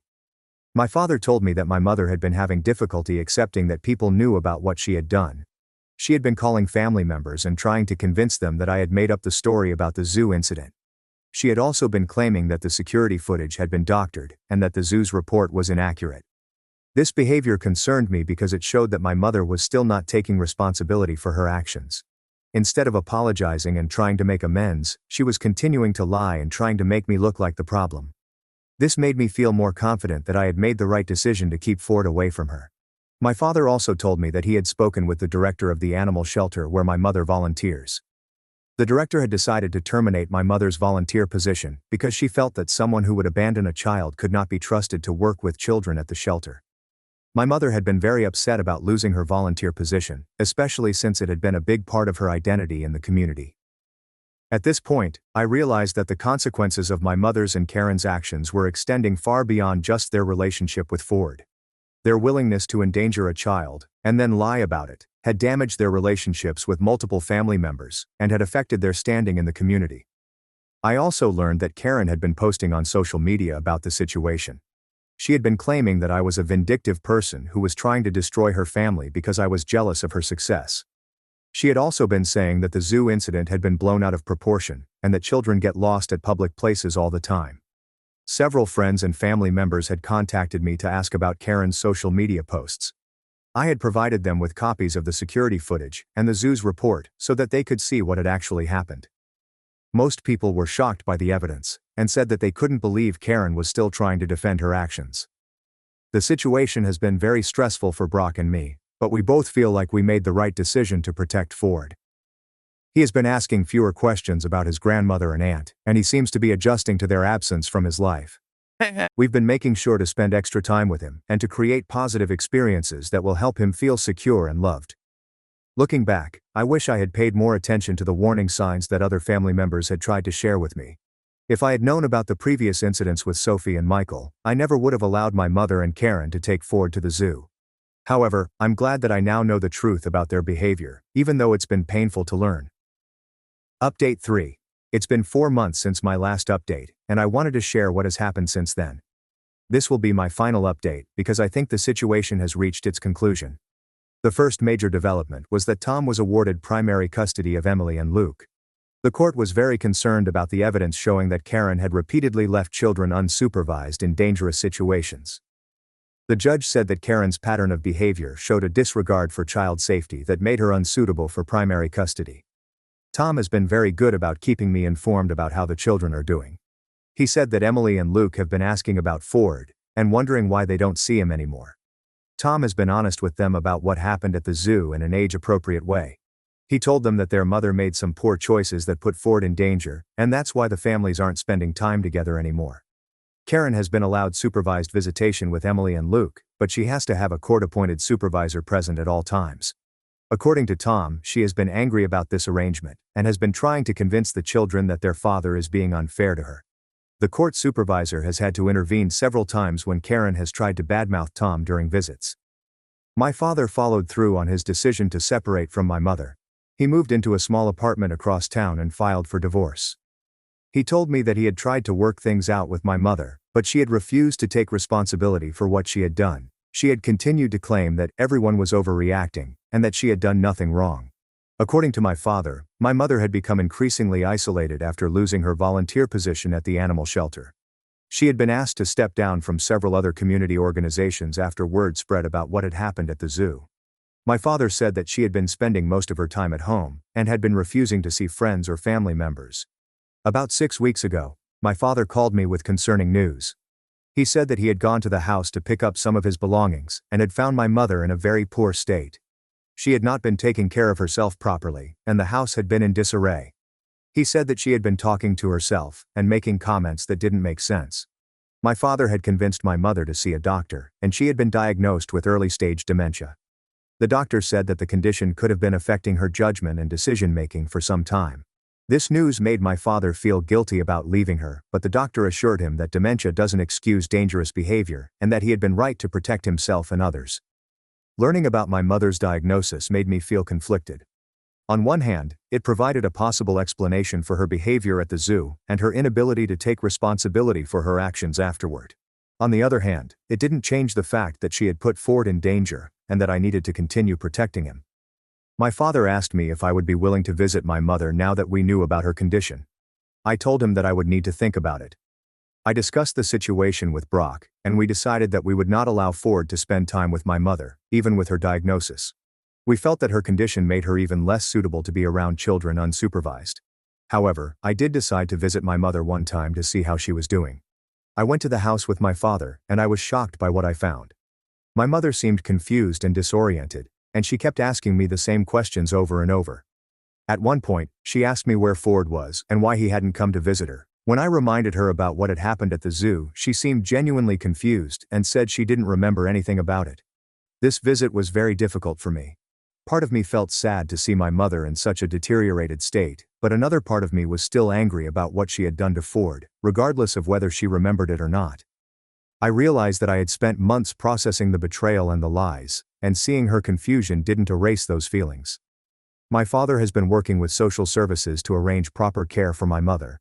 She is now living in a memory care facility where she can receive the supervision and medical attention she needs. My father visits her regularly, but he has said that she often doesn't recognize him or remember that they are divorced. Karen's situation has been different. She has not been diagnosed with any medical conditions, and she continues to maintain that she did nothing wrong at the zoo. According to Tom, she has been telling people that I manipulated the security footage, and that the zoo's report was falsified. She has also been claiming that my mother's dementia diagnosis proves that she wasn't responsible for what happened. Tom has been documenting Karen's continued refusal to accept responsibility for her actions. He said that this behavior has been helpful in his custody case, because it shows that Karen is not capable of making good decisions about child safety. The court has been very concerned about Karen's inability to acknowledge her mistakes and learn from them. About a month ago, Karen tried to contact me directly for the first time since the zoo incident. She called me and said that she wanted to apologize and rebuild our relationship. However, when I asked her to specifically acknowledge what she had done wrong at the zoo, she became defensive and said that I was being unreasonable. She said that she had already apologized and that I needed to move on. I told Karen that I had not received any genuine apology from her.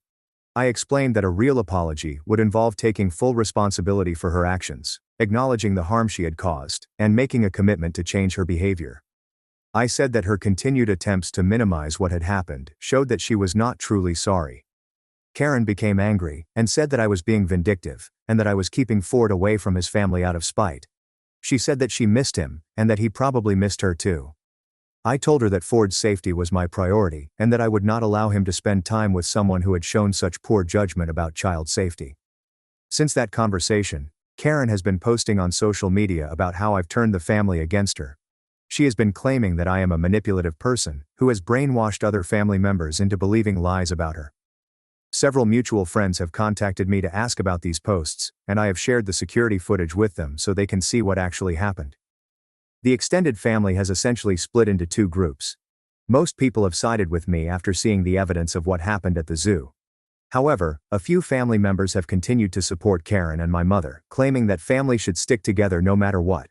These relationships have been permanently damaged, and I don't expect them to be repaired. Brock and I have been focusing on building positive relationships with the family members who have been supportive. We have been spending more time with Brock's family, and with my father when he is available. Ford has been thriving with these relationships, and he rarely asks about his grandmother and aunt anymore. Ford will be turning 6 next month, and we are planning a small party at our house. We will be inviting close friends and supportive family members, but we will not be including anyone who has shown poor judgment about child safety. I want Ford to have a happy birthday celebration surrounded by people who truly care about his well-being. Looking back on this entire situation, I am grateful that I discovered the truth about my mother's and Karen's behavior before something worse happened. The security footage from the zoo provided undeniable evidence of what they had done, and it prevented them from continuing to lie about their actions. I have learned that it's important to trust my instincts when it comes to protecting my child. I had felt uneasy about allowing my mother and Karen to take Ford to the zoo, but I had ignored those feelings because I wanted to maintain family harmony. Now, I know that my child's safety is more important than keeping other people happy. The situation has also taught me that some people are not capable of taking responsibility for their actions, even when faced with clear evidence of wrongdoing. Both my mother and Karen showed a pattern of endangering children, and then lying about it afterward. This behavior is not something that can be easily forgiven or forgotten. I have had to accept that my family will never be the same after this incident. The relationships that were damaged may never be fully repaired, and some family members will always be excluded from our lives. However, I believe that protecting Ford from people who have shown poor judgment about child safety is worth the cost of these broken relationships. Brock has been incredibly supportive throughout this entire process. He has never questioned my decision to keep Ford away from my mother and Karen, and he has been willing to deal with the family drama that resulted from my actions. Having a partner who prioritizes our child's safety above all else has made this difficult situation more manageable. Ford seems to have adjusted well to the changes in our family structure. He has stopped asking about his grandmother and aunt, and he appears to be happy with the family members who remain in his life. We have been careful not to speak negatively about my mother and Karen in front of him, but we have also been honest about why certain people are no longer part of our lives. I want to thank everyone who commented on my previous posts and offered support and advice. Reading your responses helped me realize that I was not overreacting to the situation, and that protecting my child was the right thing to do. Your encouragement gave me the strength to stand up to family members who were trying to minimize what had happened. For anyone else who might be dealing with similar situations, I want to emphasize the importance of trusting your instincts and prioritizing your child's safety. Family relationships are important, but they should never come at the expense of a child's well-being. Sometimes, the most loving thing you can do is to keep your child away from people who have shown they cannot be trusted. I don't expect to post any more updates about this situation. My mother is receiving the care she needs for her dementia, and Karen is dealing with the consequences of her actions through the court system. Ford is safe and happy, and that's what matters most to me. We are moving forward with our lives, and building positive relationships with people who truly care about our family's well-being. My sister hijacked the Hawaii trip I fully paid for, then convinced everyone to go without me, so I canceled her ticket and took back control.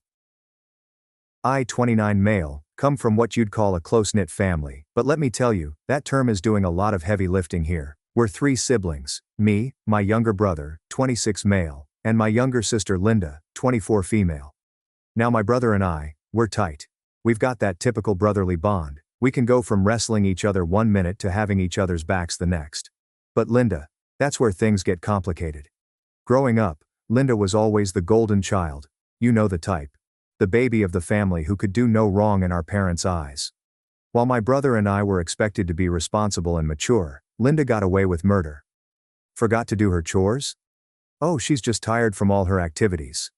Got a C in math? Well, she's more of a creative type anyway. Meanwhile, if I so much as left a sock on the floor, you'd think I'd committed a capital offense. This dynamic created a rift between us that only grew wider as we got older. It's not that I don't love my sister, I do, she's family after all, but her sense of entitlement has always grated on me. And it's not just me, my brother's patience with her antics is even thinner than mine. Put them in a room together for more than 5 minutes, and you can bet your bottom dollar there will be fireworks. Let me give you an example of the kind of stuff we're dealing with here. Last Christmas, Linda showed up empty-handed at our family gift exchange. Her excuse? I'm a broke college student, you guys understand, right? Fair enough, except she'd posted pictures of her brand new iPhone and designer boots on Instagram just days before. When my brother called her out on it, she burst into tears and accused him of being materialistic. Guess who our parents comforted? Yep, you guessed it, Linda. But despite all this, I've always tried to be the bigger person. I figured that, as we all got older, things would even out. Linda would mature, our parents would start treating us more equally, and we'd all laugh about the past. Earlier this year, I hit the jackpot at work. I'm talking a bonus that made my eyes pop out of my head like a cartoon character. After the initial shock wore off, my first thought was, I want to do something nice for my family. Our parents' anniversary was coming up, and I had this brilliant idea: why not treat everyone to a family vacation? It had been years since we all went on a trip together. The last time was probably when Linda was still in high school, and even then it was just a weekend at a nearby lake. This time, I wanted to go all out. I'm talking a week-long trip to Hawaii, all expenses paid. Flights, fancy resort, activities, the works. Why Hawaii, you ask? Well, that's where my parents went on their honeymoon. I thought it would be romantic for them to revisit the place where their journey began. This time with their children in tow. Plus, who doesn't love Hawaii? Sun, sand, surf. It's paradise on earth. When I announced the trip to my parents, you should have seen their faces. My mom actually teared up a little. Dad tried to play it cool, but I could tell he was over the moon.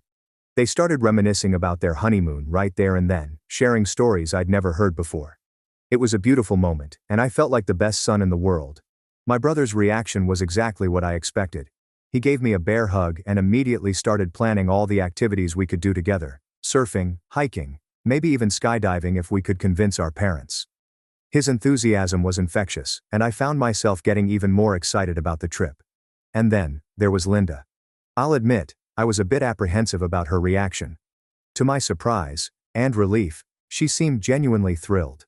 She started rattling off all the things she wanted to do, and the Instagram reels she was going to make. I rolled my eyes internally at that last bit. But hey, at least she was excited, right? For a moment there I actually thought this trip might bring us all closer together. Maybe this was the turning point in our family dynamic I'd been hoping for. Oh, how naive I was. The problem started almost immediately. Linda, in her typical fashion, decided that since I was footing the bill, she should be in charge of planning the trip. She didn't ask, she demanded. You're not good at planning stuff, she told me, as if I hadn't successfully organized this entire vacation. Just hand it over to me, and I'll make sure we have the best time ever. Now let me be clear, I had my reasons for wanting to plan this trip myself. First off, it was my treat. I wanted to surprise everyone with the activities I had lined up. But more importantly, I know my sister. When someone else is paying, Linda has champagne taste on a beer budget. If I let her take charge, we'd end up with gold-plated toilets and private jet tours of the islands. To give you an idea of what I'm talking about, let me tell you about the last time we went out to dinner as a family. Linda ordered the most expensive steak on the menu, paired with a $200 bottle of wine. When the bill came, she conveniently forgot her wallet. But when it's her turn to treat, we're lucky if we get a Subway sandwich. I tried to explain this to my parents, but they, in their infinite wisdom, suggested a compromise. If you're busy, they said, maybe you could let Linda help with planning the activities. I told them that the activities were meant to be a surprise, hoping that would put an end to it. But Linda wasn't having it. She insisted on knowing everything in advance so she could pack appropriate outfits. I assured her that there was nothing that would catch her off guard, but she kept pushing. Looking back, I should have stood my ground, but I was so desperate to keep the peace that I eventually caved and gave her the itinerary. Big mistake. Huge. The moment Linda got her hands on the schedule, she went into full control freak mode. She called me immediately, tearing apart my carefully planned itinerary. According to her, everything needed to be rearranged to make everyone feel comfortable. And you know what? Some of her suggestions actually made sense, so like an idiot, I agreed to make a few changes. That was all the encouragement Linda needed. Suddenly, she was acting like she was the mastermind behind the entire trip. She announced in the family group chat that she had taken over the planning and made some changes. At first it wasn't too bad. She suggested we all wear matching outfits each day, which was kind of cute, I guess. But then things started to spiral. A week before the trip, I logged into my account to double-check some details, and my jaw hit the floor. Linda had canceled some of the activities I had booked. Activities I had specifically chosen because I knew everyone would love them, and replaced them with her own preferences. She had even posted in the family chat about her executive decisions regarding the itinerary, instructing everyone to follow her lead. I was livid. This was supposed to be my gift to the family, and she had completely hijacked it. I called her, trying my best to keep my cool and reason with her. But Linda, in her infinite wisdom, was having none of it. "I'm better at planning," she insisted. "You should be grateful I'm helping." Grateful? Grateful? I was ready to explode. I told her, in no uncertain terms, that she had gone too far, that she needed to back off and let me handle the trip I was paying for. Her response? She accused me of being controlling and hung up on me. That night my phone rang. It was my parents, and they didn't sound happy. Apparently, Linda had run to them with some sob story about how I was ruining everything. I tried to explain the situation without giving away the surprises I still had planned, but it quickly became clear whose side they were on. "Linda's just excited about the trip," they said. "You should let her have some control over it." They didn't seem to grasp, or care, that she had completely disregarded my efforts and my money. Their attitude was essentially, "What does it matter who's planning or paying? We're family." I felt like I was taking crazy pills. Was I the only one who saw how messed up this situation was? In that moment, I was tempted to cancel the whole damn trip, but I took a deep breath and decided to take the high road. Fine, I thought. If Linda wants to be in charge so badly, let her handle it. I'll just sit back and try to enjoy myself, even if it's not the trip I had envisioned. But, oh my friends, the drama was far from over. 2 days ago, just 24 hours before we were set to leave, I received a notification that my tickets had been canceled. At first, I thought it must be some kind of mistake. I called the airline in a panic, only to be told that the cancellation had come from my account. There was nothing they could do. I knew immediately who was behind this. Linda. I called her. When she answered, she had the audacity to act like nothing was wrong. "Oh yeah," she giggled when I confronted her about the tickets. "Isn't that funny? I was seeing red at this point." "Care to explain?" And then she said, "Okay, I hate to say this," she said, not sounding sorry at all. "I know you were funding it and blah blah blah, but we can't have you on the trip, dude. You're too controlling, and your negative vibes would ruin the vacation for everyone. I have discussed this with everyone, and the family has agreed to dump you. You are not worth spoiling our trip." I couldn't believe what I was hearing. The trip that I had paid for, that I had planned as a gift for my family, was now happening without me. Somehow Linda had convinced everyone that I was the problem, and they had all agreed to go along with it. In that moment, something in me snapped. I wasn't going to let her walk all over me anymore. Without saying another word to Linda, I hung up and logged into my account. With a few clicks, I canceled her ticket and rebooked it in my name. Then, just to be safe, I changed the password on the account so she couldn't access it anymore, or make any more changes to the travel itinerary. I typed out a message to the family group chat. "Since Linda has decided I'm not welcome on the trip I paid for, I've canceled her ticket. If any of you wants to stay with her, I'll be happy to cancel your tickets too." The fallout was immediate. My phone started blowing up with notifications. The first call came from my brother. To my relief, he seemed just as shocked as I was about the whole situation. He swore up and down that he had no idea about Linda's plan to kick me off the trip. According to him, she had made the whole thing up. Neither he nor our parents had ever agreed to dump me. While I was still on the phone with my brother, trying to process this new information, my parents called. They were furious that I had canceled Linda's ticket, accusing me of being petty and vindictive. I stood my ground, explaining again that I had planned and paid for this trip as a gift to the family. If they didn't want me there, fine. I'd take a solo trip, but I wasn't about to hand over my hard-earned money and sacrifice myself for their comfort. To their credit, my parents seemed genuinely shocked when I told them about Linda canceling my ticket. They swore they had never asked her to do that, but they also weren't thrilled that I had retaliated by canceling hers. They kept insisting that we all needed to go on this trip together as a family. I told them, point blank, that I wasn't going to let Linda dictate the terms of my generosity. If she wanted to plan her own trip, she was welcome to do so with her own money, but this was my gift, and I wasn't going to be pushed out of it. Meanwhile, Linda was blowing up my phone with angry texts. She called me every name in the book, accusing me of ruining everything and being a terrible brother. I simply forwarded all her messages to our parents, letting them see for themselves what their precious baby girl was really like. My dad called me back a little while later, offering to mediate the situation. He suggested a conference call with Linda, where she would apologize to me, and then I could rebook her ticket. Part of me wanted to refuse outright. Why should I be the one to extend an olive branch when she had tried to kick me off my own trip? But another part of me was curious to see how this would play out. I knew Linda well enough to know that a genuine apology from her was about as likely as snow in Hawaii, so I agreed to the call. My dad added Linda to the line, but she was too angry to realize it was a conference call. Dad started off by telling her that she had acted meanly by canceling my tickets, and that she should apologize. Before he could even finish his sentence, Linda exploded. "Apologize to that jerk, my butt," she snapped. "I did the right thing. He was going to ruin everything with his controlling attitude." There was a long, awkward silence after that. I could practically hear the gears turning in my dad's head as he realized that they had been enabling Linda's behavior all these years. Without another word, he hung up the call. I gave it a few minutes before calling him back. "Do you now see how cruel your daughter is?" I asked him. "Or do you still want me to take her on this trip?" He was quiet for a long moment. When he finally spoke, "I'm torn between two of my children," he said. "I don't know what to do." And part of me felt bad for him, but a bigger part of me was just relieved that finally, my parents were seeing Linda for who she really was. As I sit here now, I can't help but feel a mix of emotions. On one hand, I know I've done the right thing. I refuse to be a doormat, to let Linda walk all over me and take advantage of my generosity. On the other hand, I'm sad that it's come to this. This wasn't how I envisioned this trip going at all. I wanted this to be a family trip, a chance for all of us to reconnect and create new memories together. And no matter how I feel about Linda, she is still part of the family.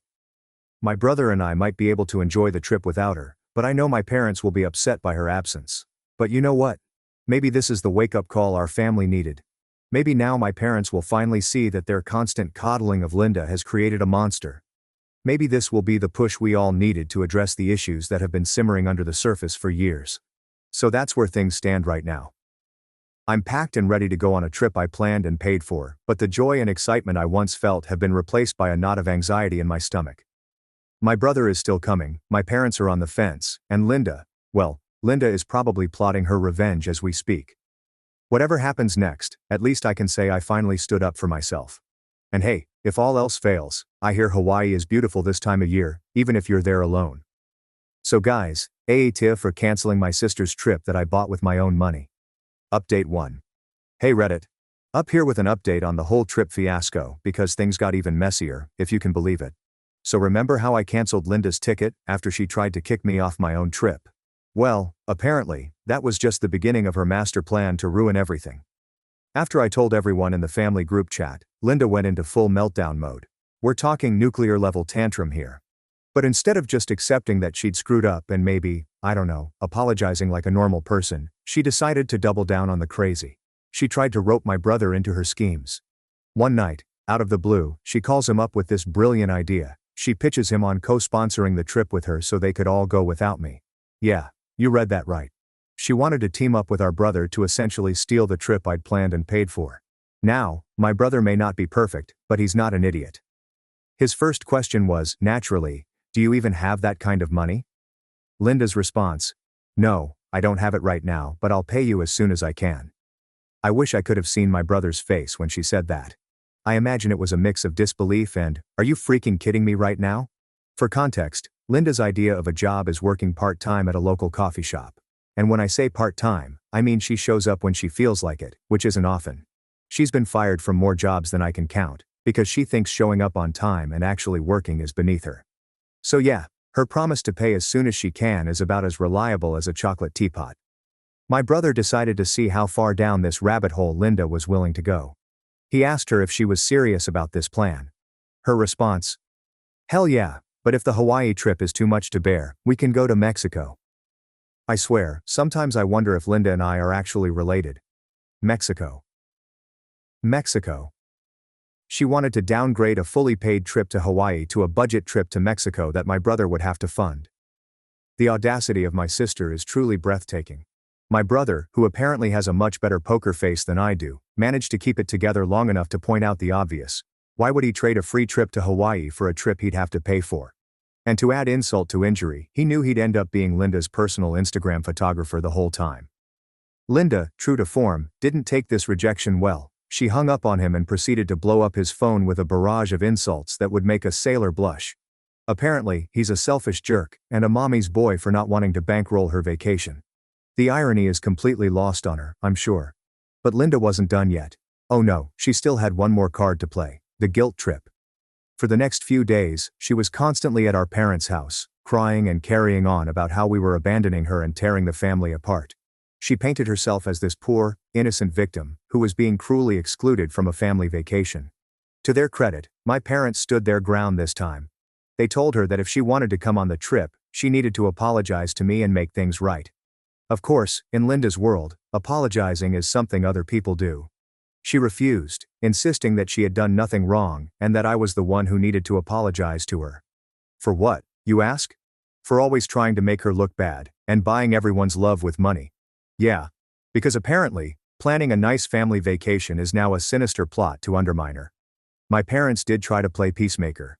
They called me, asking if I would consider being the bigger person and letting Linda come along. But I stood my ground. I told them that I wasn't going to reward Linda's behavior by giving in to her demands. If she wanted to come, she needed to own up to her actions and apologize, simple as that. The day of the trip arrived, and it was tense to say the least. My brother was excited, bouncing around like a kid on Christmas morning. My parents, though, they looked like they were heading to a funeral rather than a tropical paradise. As we boarded the plane, I could feel the weight of their disappointment. It was written all over their faces. We should all be here, the whole family. But you know what?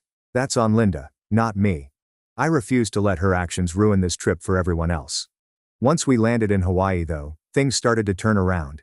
It's hard to stay mad when you're surrounded by pristine beaches, crystal clear water, and breathtaking sunsets. I threw myself into making sure everyone had an amazing time.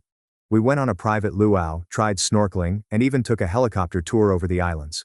Slowly but surely, I could see my parents starting to relax and enjoy themselves. But of course, Linda couldn't let us have this one nice thing without trying to ruin it. Throughout the week, my phone was constantly buzzing with angry messages from her. She'd swing wildly between rage. I hope you all get sunburned and eaten by sharks, and self-pity. I can't believe my own family would abandon me like this. My parents checked in with her occasionally, but even they were starting to see through her act. It's amazing how much clearer things become when you're not in the midst of one of Linda's drama storms. By the end of the trip, we had a suitcase full of incredible memories, and maybe a few too many souvenir t-shirts.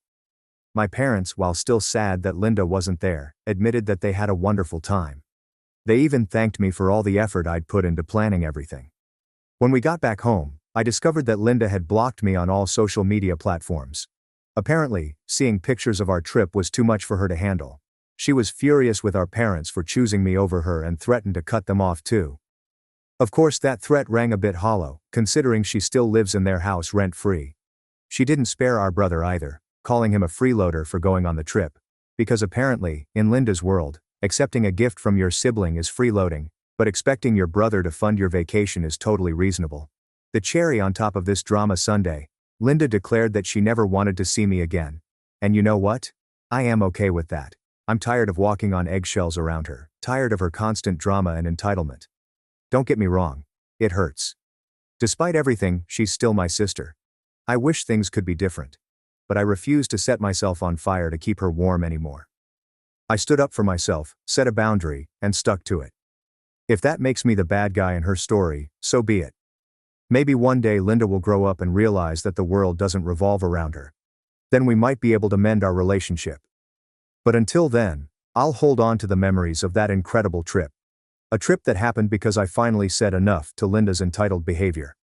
And hey, if nothing else, at least I've got a killer tan and some great stories to tell. Silver linings, right? Update 2. Alright Reddit. It's been a few months since the great Hawaii debacle of 2024, and I'll be honest, I was hoping things would have calmed down by now. If anything, they've gotten even more ridiculous. After we got back from Hawaii, I dove headfirst into work, partly because I had to make up for the time off, but also because I needed a break from all the family drama. I figured I'd give everyone some space to cool off, and Linda would take this time to reflect on her actions and grow as a person. Yeah, I know, I'm a hopeless optimist. While I was busy adulting, my brother and I may have indulged in a bit of petty revenge. We flooded our social media with pictures from the trip. Think perfect sunsets, mai tais on the beach, all of us with big smiles and only slightly sunburned faces. Was it mature? Probably not. Did it feel good? You bet your sweet bippy it did. Fast forward about 3 months. I finally had some time off and decided to swing by my parents' place for dinner. As I pulled up to the house, something felt off. It took me a minute to realize what it was. Linda's beat-up Volkswagen Beetle, a gift from our parents for her 21st birthday, wasn't in the driveway. When I got inside, the first thing I noticed was that Linda's room was empty. Not just, she's out for the day, empty, but someone moved out, empty.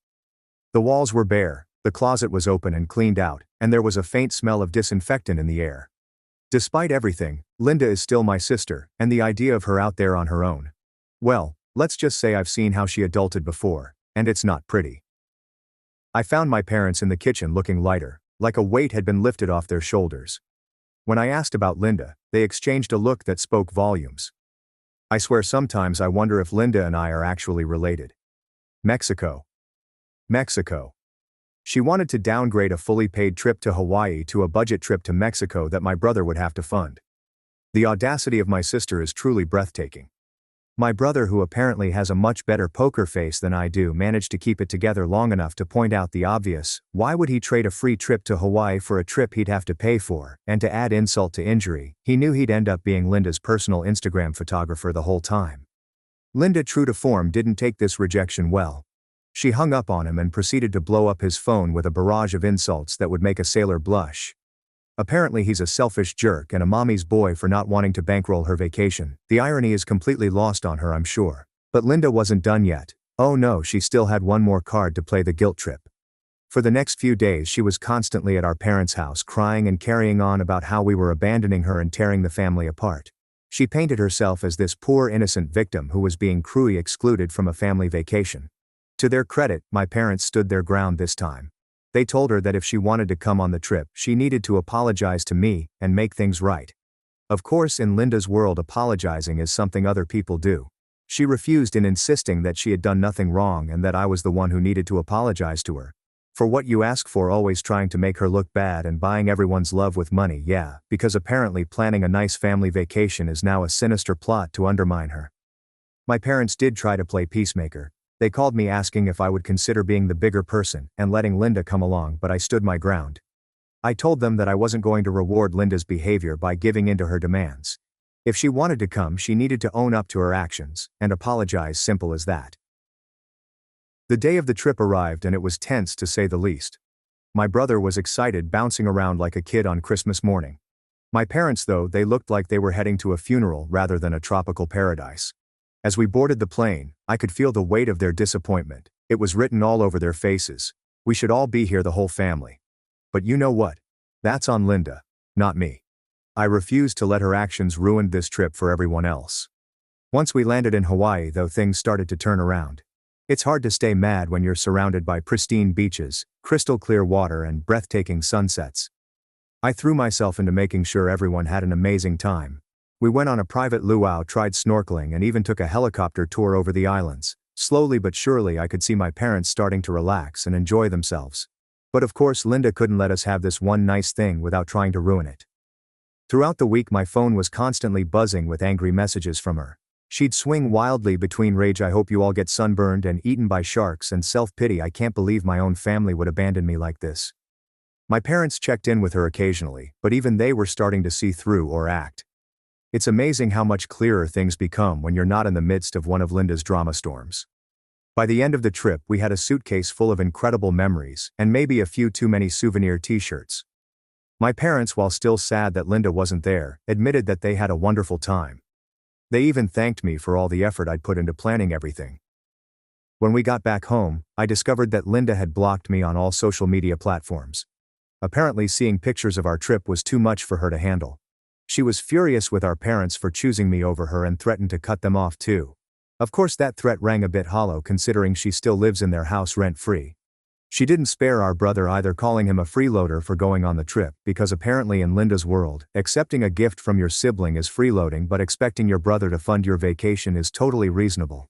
The cherry on top of this drama Sunday, Linda declared that she never wanted to see me again, and you know what, I am okay with that. I'm tired of walking on eggshells around her, tired of her constant drama and entitlement. Don't get me wrong, it hurts. Despite everything, she's still my sister. I wish things could be different, but I refuse to set myself on fire to keep her warm anymore. I stood up for myself, set a boundary, and stuck to it. If that makes me the bad guy in her story, so be it.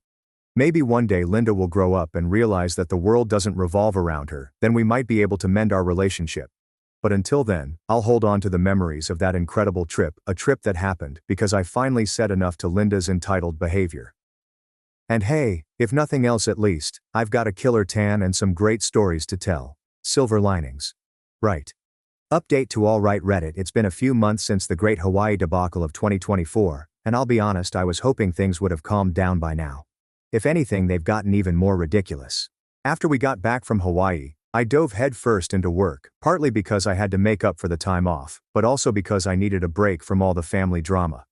I figured I'd give everyone some space to cool off, and Linda would take this time to reflect on her actions and grow as a person. Yeah, I know I'm a hopeless optimist. While I was busy adulting my brother and I may have indulged in a bit of petty revenge.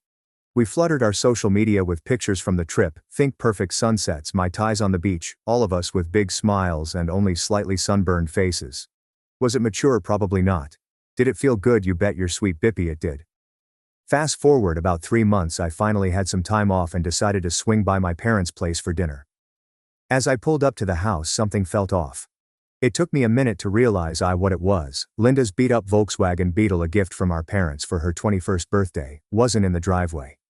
When I got inside, the first thing I noticed was that Linda's room was empty. Not just she's out for the day, empty, but someone moved out empty. The walls were bare, the closet was open and cleaned out, and there was a faint smell of disinfectant in the air. Despite everything, Linda is still my sister, and the idea of her out there on her own, well, let's just say I've seen how she adulting before, and it's not pretty. I found my parents in the kitchen looking lighter, like a weight had been lifted off their shoulders. When I asked about Linda, they exchanged a look that spoke volumes. Turns out they'd finally done what they should have done years ago, they'd cut the cord. Now, before you start thinking my parents are heartless monsters who kicked their daughter to the curb, let me give you some context. This has been a long time coming. See, Linda has never been big on responsibility, or work ethic, or basic human decency. She's bounced from job to job, never lasting more than a few months because apparently showing up on time and doing what you're paid to do is like totally unfair. A year ago, my parents finally put their foot down and told Linda she needed to start paying rent if she wanted to keep living at home. You'd have thought they'd asked her to donate a kidney. She threw a fit worthy of a toddler, calling them every name in the book and accusing them of not loving her. But my dad stood firm. He told her she could either pay rent or find somewhere else to live. Faced with the prospect of having to support herself, Linda grudgingly agreed to pay rent. Want to guess how many times she actually paid in the past year? 3 whole months out of 12. Every month it was a new excuse. I had to buy new work clothes, my car needed repairs, Mercury was in retrograde, and it's bad luck to pay rent during that time. I wish I was making this up. After we got back from Hawaii, Linda really ramped up the drama. She blew up at our parents, screaming about how they'd abandoned her and chosen me over her. When they tried to calm her down and gave her the gifts we brought back for her, she literally threw them back in their faces. That was the last straw for my dad. He told her to pack her bags, that he was done enabling her behavior. Linda, realizing she'd finally pushed too far, did a complete 180.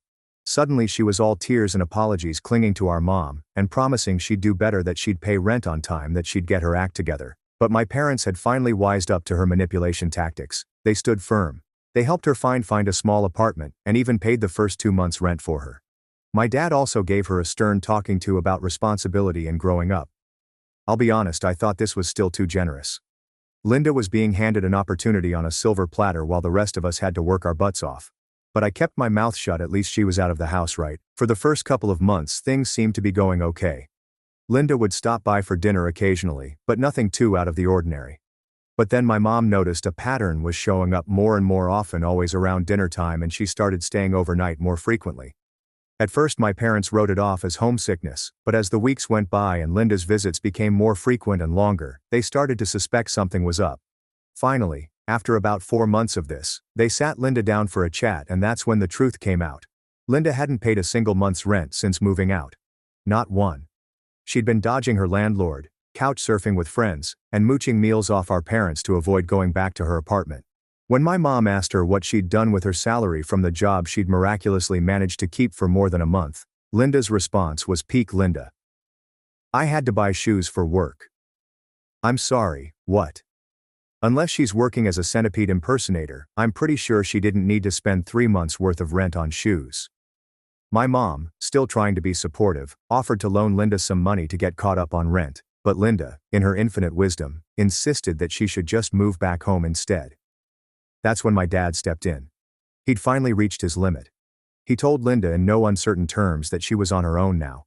No more bailouts, no more free meals, no more living at home. He even went as far as to say that if she showed up again asking for help, they wouldn't answer the door. Harsh maybe, but after years of enabling Linda's behavior, I think my parents finally realized that tough love was the only way forward. Of course, Linda didn't take this well.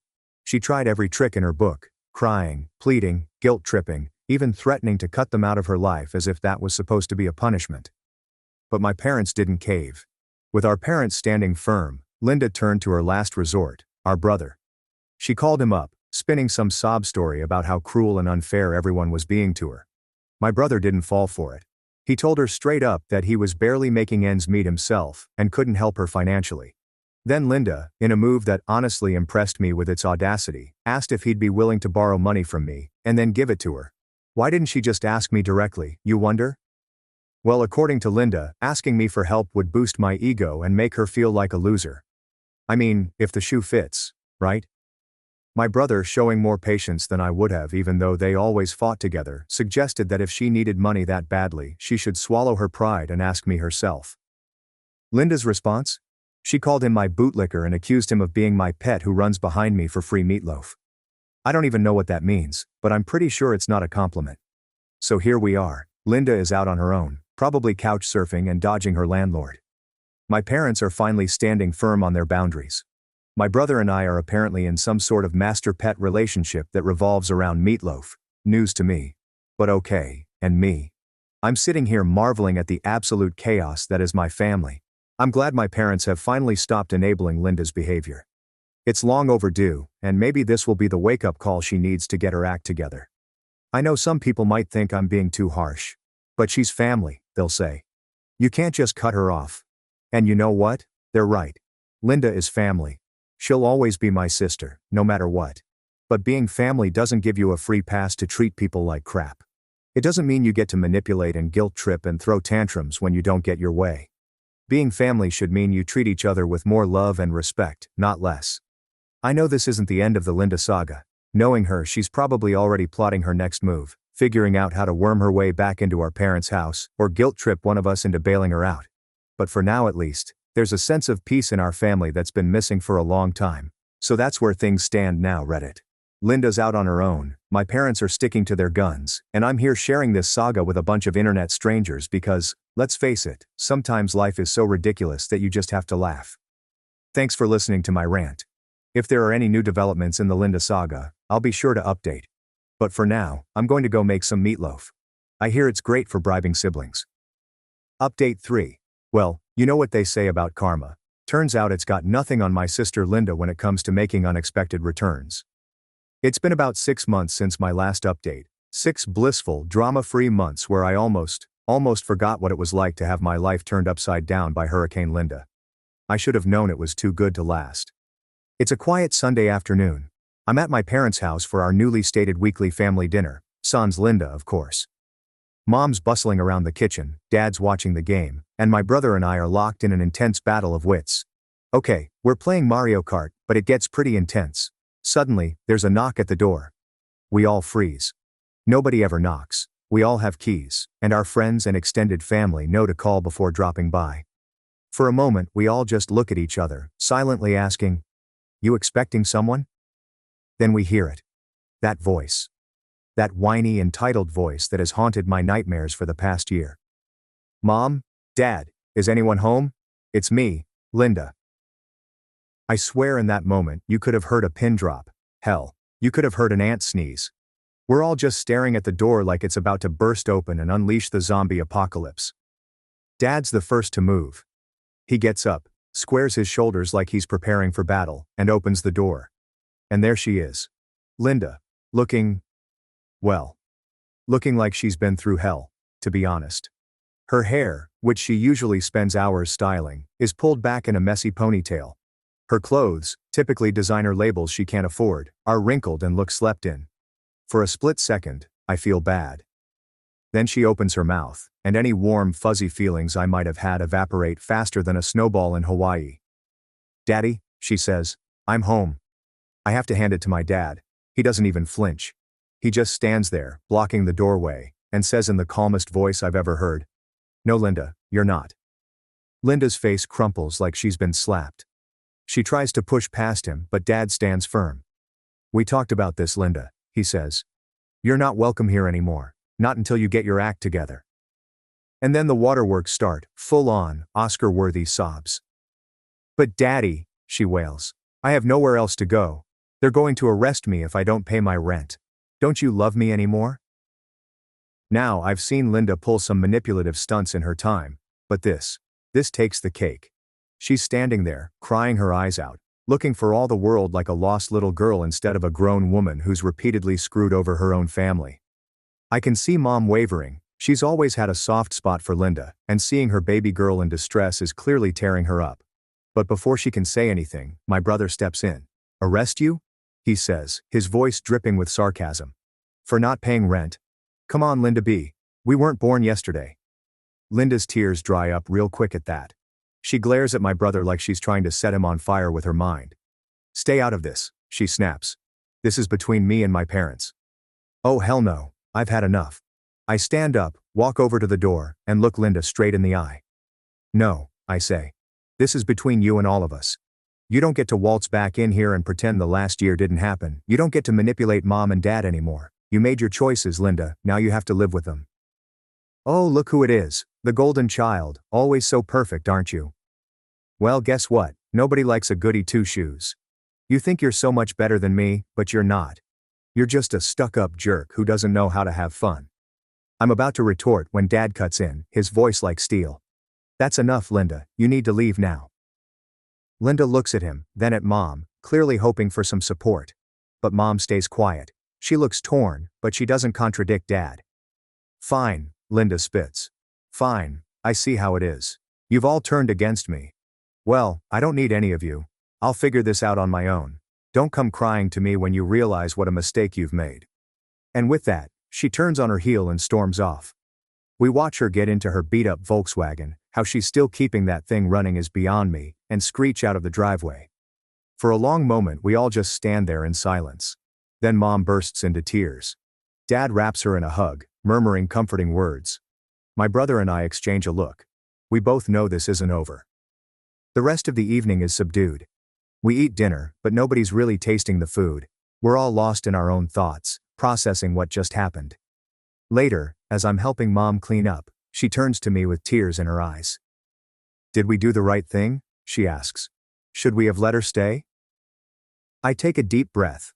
"Mom," I say gently, "you know as well as I do that letting her stay wouldn't have solved anything. Linda needs to grow up and take responsibility for her actions. We can't keep enabling her behavior." Mom nods, but I can see the pain in her eyes. "I just worry about her," she says. "Is she eating enough? Does she have a place to sleep? What if something happens to her?" I give her a hug. "I know, Mom. I worry too. But Linda's an adult. We have to trust that she'll figure things out. And if she really wants to change, she knows what she needs to do." As I drove home that night, I couldn't help but chuckle. Who needs soap operas when you've got family like mine? I should really start writing this stuff down. Who knows, maybe one day I'll turn it into a book. Living with Hurricane Linda, a survival guide for the chronically entitled sibling. Bestseller material right there, folks. Bestseller material. So that's the latest in the Linda saga. Reddit. Will I ever master the blue shell in Mario Kart? Seriously. That thing is the bane of my existence. Thanks for listening, Reddit. Your support and advice have been a lifeline through all this craziness. Here's hoping the next update will be about Linda turning her life around and becoming a productive member of society.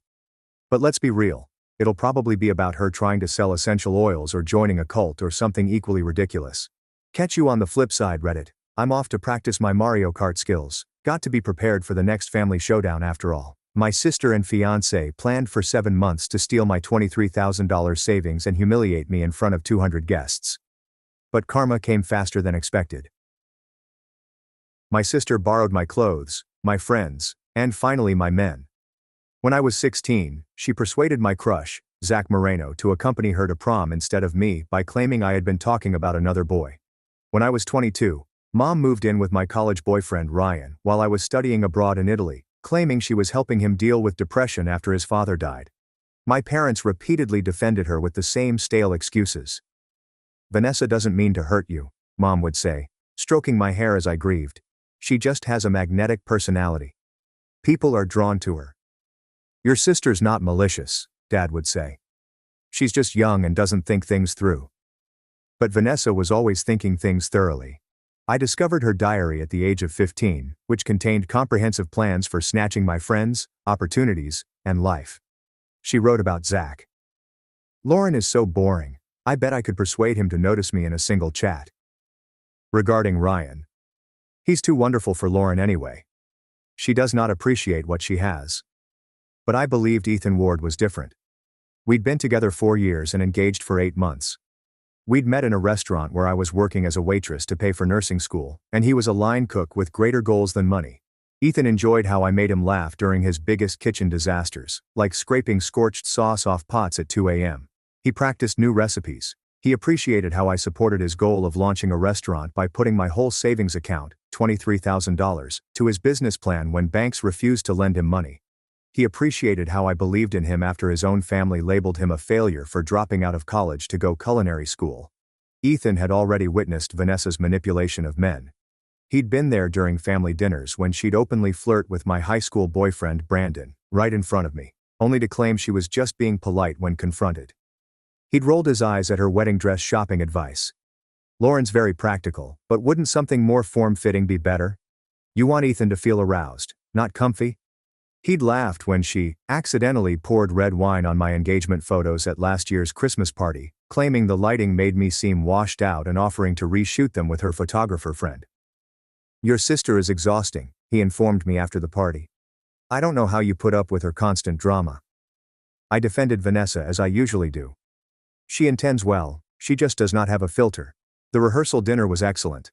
We had reserved a private dining room at Bella Vista, the restaurant where Ethan and I had our first formal date.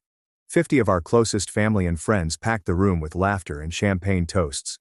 Ethan grabbed my hand beneath the table as my father delivered his speech about finding your person, how glad he was to welcome Ethan into our family, and how he'd seen Ethan grow from a struggling cook to a man deserving of his daughter's love. Vanessa sat across from us, stunning in her sapphire bridesmaid dress, which cost me $400, toasting our pleasure with champagne, and that smile I'd known my entire life. She had insisted on sitting right across from Ethan, insisting it was the perfect location for shots. Throughout dinner, she'd lean forward when Ethan talked, laugh a bit too loudly at his jokes, and touch his arm when discussing the wedding. "She's just excited for you," Ethan said quietly as I noticed her actions. "Vanessa's always been dramatic." Vanessa stood with tears in her eyes during the maid of honor speech, gripping the microphone as if she were addressing the United Nations. "Lauren has always been my role model," she explained, her voice breaking with genuine passion. "She's taught me about loyalty and the importance of always supporting those you care about." When Ethan entered her life, I witnessed my sister become the happiest version of herself. "Ethan, you're getting someone who will fight for your dreams and support you no matter what. Lauren, you are getting someone who recognizes your brilliance." She raised her glass with trembling hand. "To Lauren and Ethan, may you always choose each other first, no matter what challenges come your way." The room erupted with applause. Ethan stroked my cheek and whispered, "Your sister really loves you." I felt awful about ever doubting Vanessa's intentions. 2 nights later, I was unable to sleep.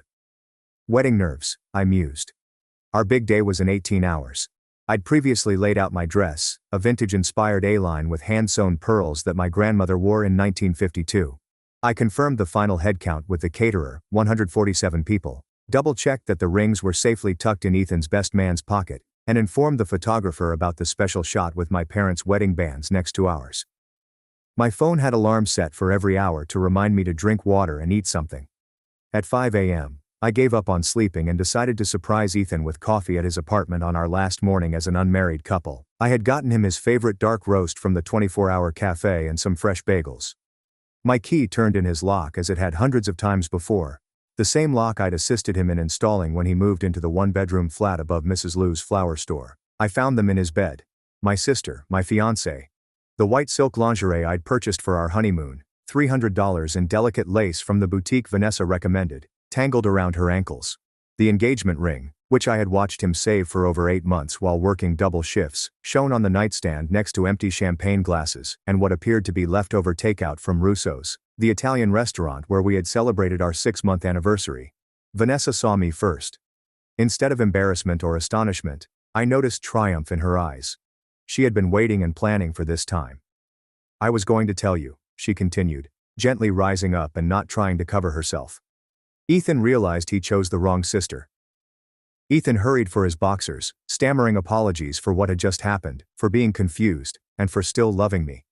His face was flushed with embarrassment and worry, sweat dripping on his brow as he sought to find words to express what I was experiencing. "Cla, this isn't what it looks like," he added, the most cliché lie imaginable. But Vanessa interrupted him with a laugh that chilled my blood. She laughed the same way she had when she told our parents that I had broken Mom's antique vase when we were 12. The laugh indicated that she had won again. "Stop pretending to be sorry, Ethan. We had been planning this for months. Tell her about your hotel room in Vegas when you attended that restaurant conference. Tell her about Christmas and how you shouted my name in your sleep. Tell her about last week when you mentioned you wished you had met me first." My knees nearly buckled. The Vegas conference was in March, 7 months ago. Vanessa had remained in the guest room next to us at my parents' house for Christmas. Last week, Ethan seemed aloof and reported work stress. "Tell her about the loan," Vanessa said, her voice becoming stronger and more confident. "Tell her how you're planning to use her savings to open a restaurant with me instead." The room swirled. My $23,000. The money I'd saved by working 60-hour weeks as a nursing assistant, picking up extra shifts over the holidays, and foregoing meals to save every penny. The money that was going to go towards our dream restaurant, Ward's Place. "Vanessa, stop," Ethan murmured softly, but she was on a roll now. "Tell her about the apartment we viewed at last week. The one with the large kitchen and garden view. Tell her how we plan to depart shortly after the wedding, take her money, and start over in Portland." Portland. Ethan mentioned Portland recently, claiming that a chef buddy had offered him a position there. I had urged him to think about it, thinking it would be beneficial for us to start over somewhere new. They planned my humiliation for months, while I was arranging flowers and scheduling cake tastings, mailing save the dates and picking centerpieces, verifying RSVPs, and finalizing seating charts. Ethan claimed he worked late nights at the restaurant and came home smelling like perfume from the female waiters. Vanessa canceled our sisterly shopping trips because she had a date with someone she couldn't tell me about yet. They'd both been so helpful with wedding planning, insisting on hiring the photographer and videographer themselves because they had connections who could save us money.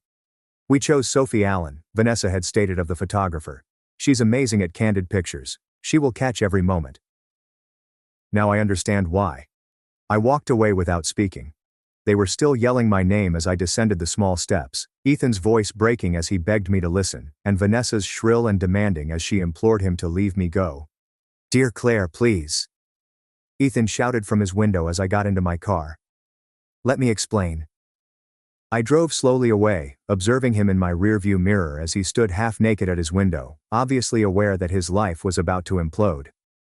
For the next 6 hours, I sat in my car at Sunset Beach, where Ethan had proposed 13 months before. He had arranged an extravagant sunset picnic, complete with my favorite Thai food and a playlist of music that were meaningful to our relationship.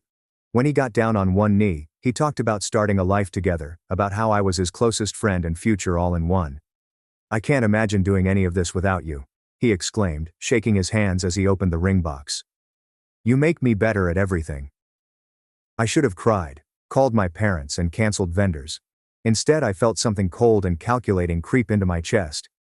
Vanessa had taken everything from me since we were kids, and I had always forgiven her because family was supposed to forgive. This time though, things were different. This wasn't a borrowed garment or a stolen boyfriend, it was my future, money and existence, which she had plotted to destroy. I drove home around 11 a.m. I discovered my parents in the kitchen, frantically calling vendors to cancel the wedding. Mom was sobbing after a talk with the florist about losing her deposit.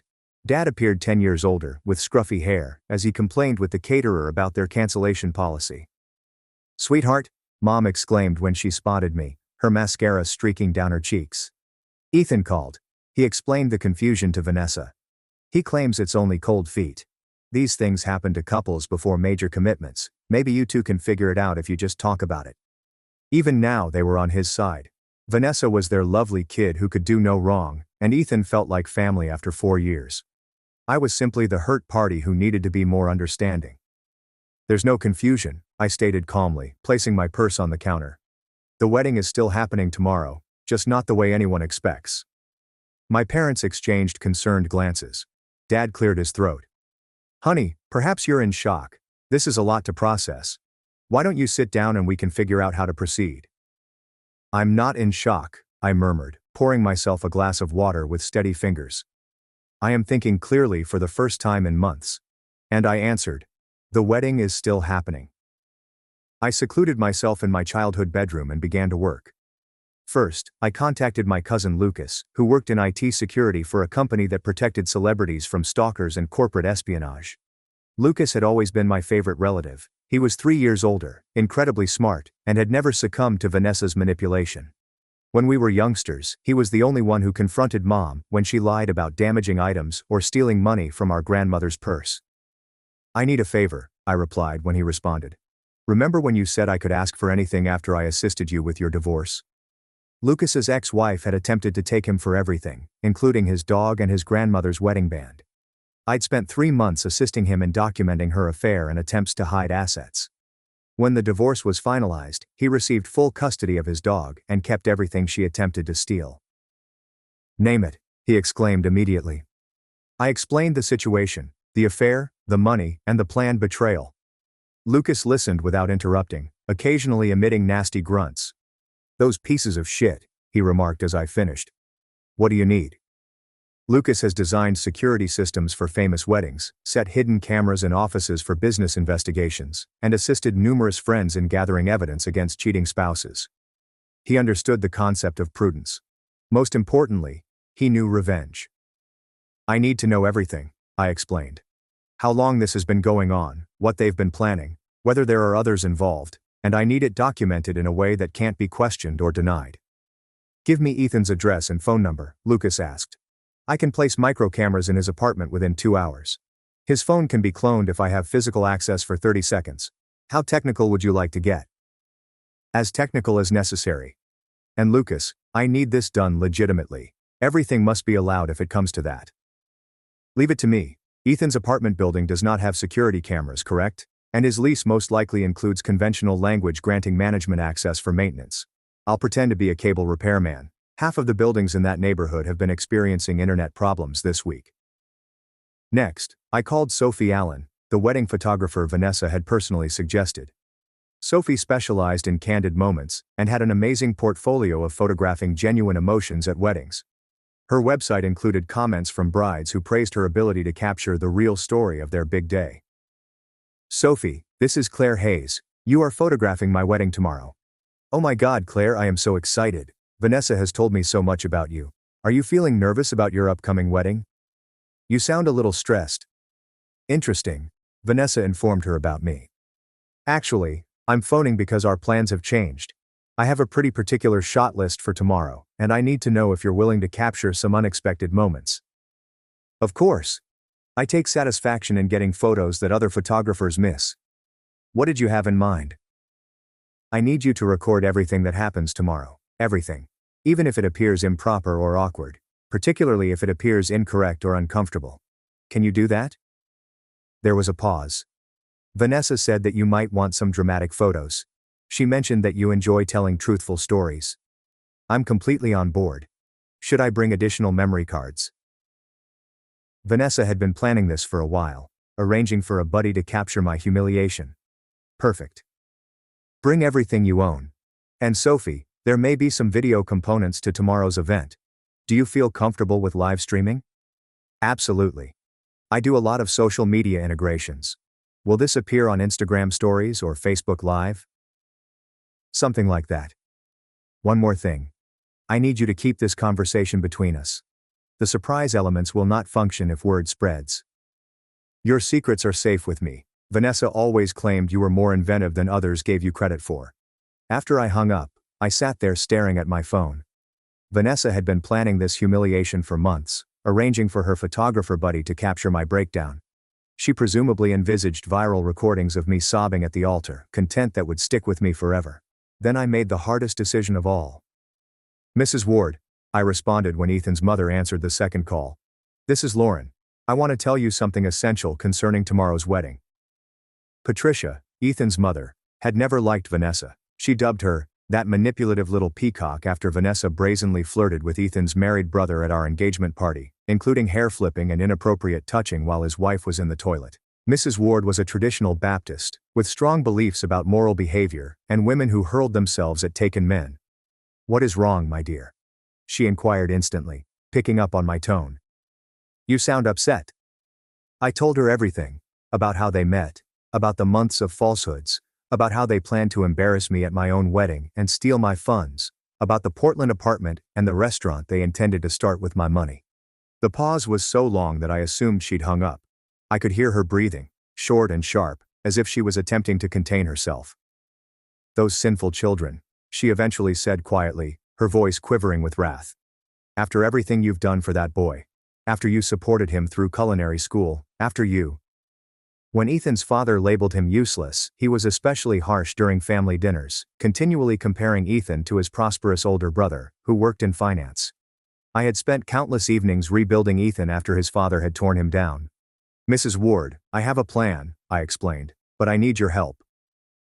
Sweetheart, tell me what you need. That boy has been destined for a fall his entire life, and Vanessa is the type of lady who will pull him straight to hell.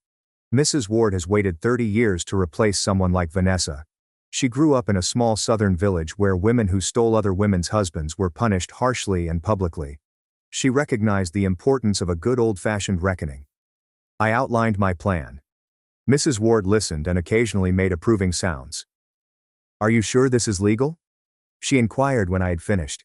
Lucas is managing the technical aspects. Everything will be documented correctly. And legally, all I'm doing is allowing the truth to be revealed, at my own wedding. Good. Ethan must learn that his actions have consequences, and Vanessa must grasp that not everyone will just give her what she wants. There's one more thing, I explained. I need you to ensure that Ethan comes up tomorrow. If he tries to run or cancel, this will not work. Oh, he'll be there, Mrs. Ward stated coldly. I will make sure of it. That boy owes you an explanation, in front of everyone who has come to support your relationship. The least he could do is face the music. I awoke at 6 a.m. on my wedding day, feeling more tranquil than I have in months. My phone was already humming with texts, bridesmaids inquiring about timing, suppliers checking specifics, and relatives requesting directions to the chapel. Vanessa texted me at 6:15. Ethan told me everything. I'm very sorry, sis. I never intended for this to happen. Can we speak before the ceremony?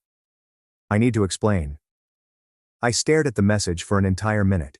Even now she was lying, attempting to mislead me one more time, possibly convincing me to gently cancel everything and slink away as she and Ethan rode off into the sunset with my money. I replied, of course. See you at church. We will have plenty of time to discuss. She had no idea I spent the night perfecting every aspect for her special day. Lucas had texted me at 3 a.m. Package delivered. Everything is in place. You're going to adore the supplementary footage. Supplementary film meant he'd discovered more than I had anticipated. Vanessa and Ethan had undoubtedly been careless, believing they were safe after the ceremony was finished. My hair and makeup team arrived at 8 a.m. I kept the original appointments, informing them that there had been some adjustments, but that we would proceed as planned. Tara, my makeup artist, observed my calm mood. You seem really zen for a bride, she commented as she applied my foundation. Usually by now, brides are crying or yelling or both. I'm exactly where I need to be, I said. Which was true. At 10 a.m., I arrived at St. Mary's Catholic Church wearing my bridal gown. The guests were already arriving. 200 people who had taken time off work, purchased gifts, reserved hotel rooms, and traveled from as far away as California to celebrate what they hoped would be my happily ever after. I saw Ethan's college roommates in the parking lot, laughing and fixing their ties. My nursing school friends gathered around the door, enjoying the flower arrangements I had spent months choosing. Vanessa waited in the bridal room, dressed in the sapphire bridesmaid dress I had purchased for $400. She appeared nervous for the first time in her life, messing with her hair and obsessively checking her mirror. When I went in, she leapt up, as if she had been caught doing something wrong. "Lauren, I need to explain." "No explanation needed," I remarked, gently fixing her hair. "You want Ethan, you can have him." Her face lit up with relief and victory, the same smile she used when she persuaded our parents to let her keep my bedroom when I left for college. "Really? Are you not mad?" "How can I be mad?" I smiled serenely. "You are my sister. If you believe Ethan is your soulmate, who am I to stand in the way of genuine love?" Vanessa absolutely sparkled. She'd gotten everything she wanted without facing any consequences, again. In her mind, I was the same pushover sister who always gave in when she wanted anything. "You're being so mature about this," she added, hugging me gently to prevent smudging our makeup. "I was worried you'd make a scene." "Me? Create a scene?" I laughed. "When have I ever caused a scene?"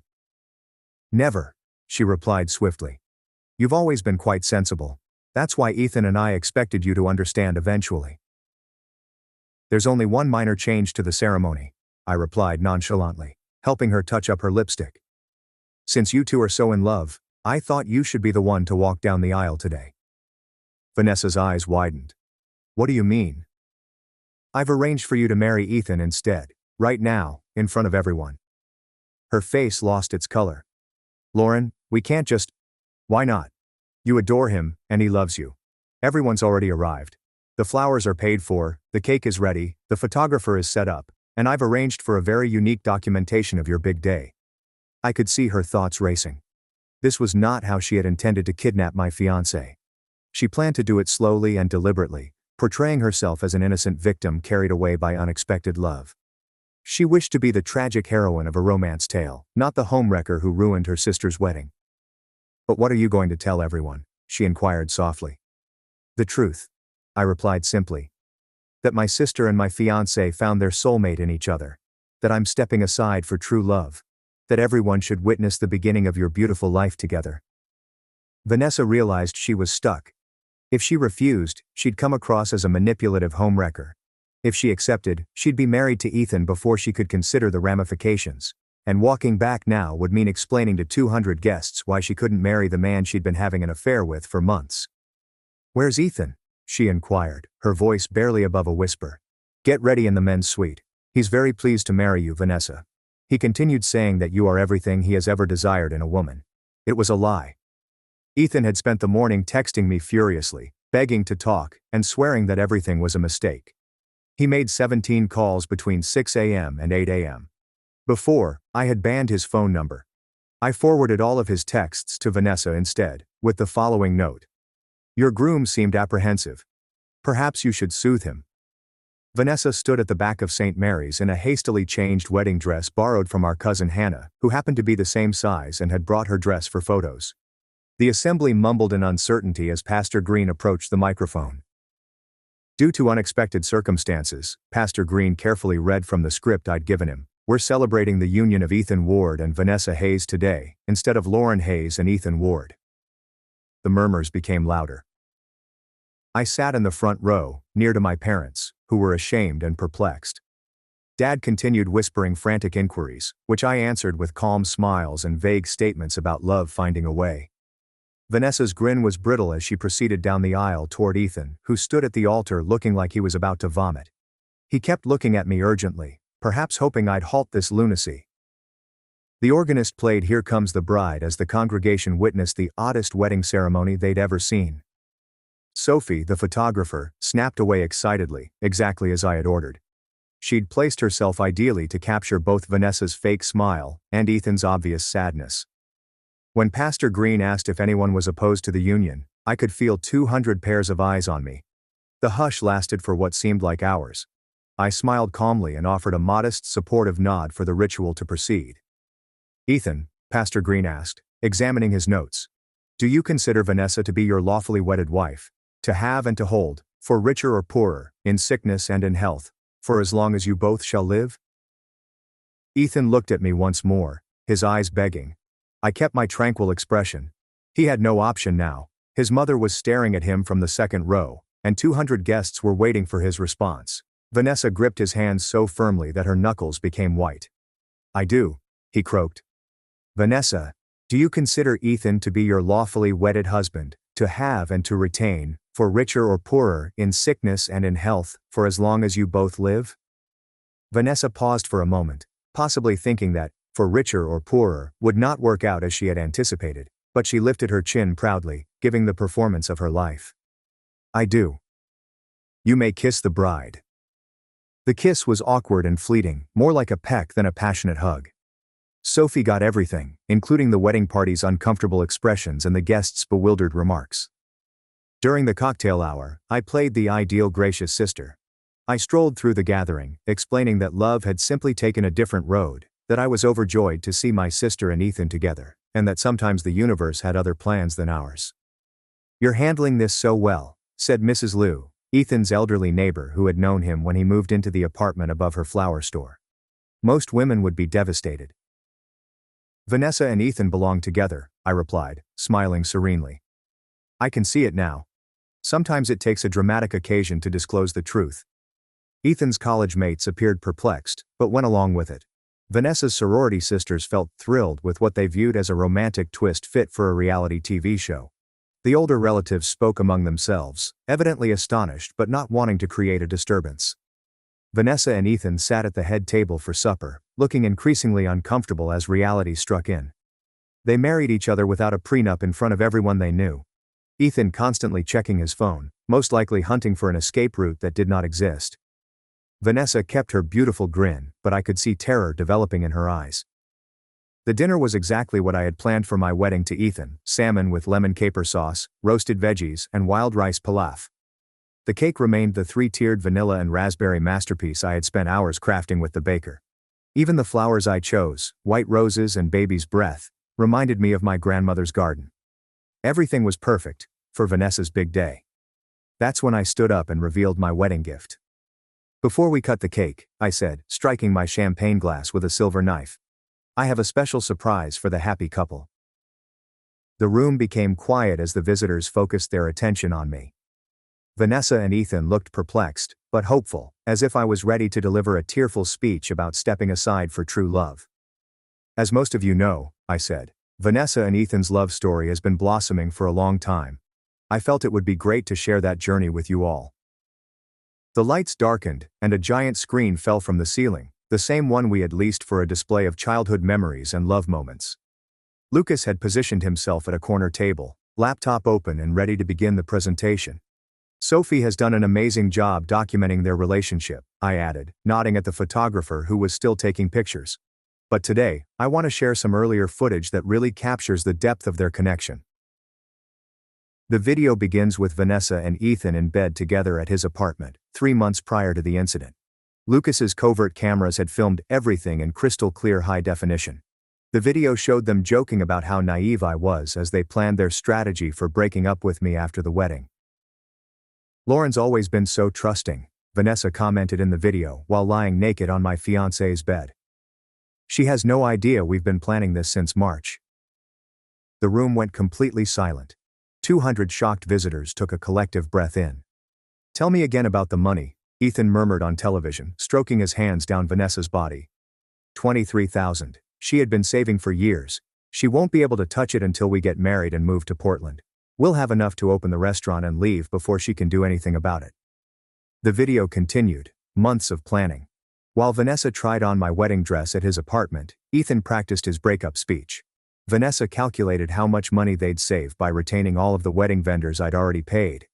Ethan mentioned how simple it would be to trick me into signing over power of attorney for the restaurant business.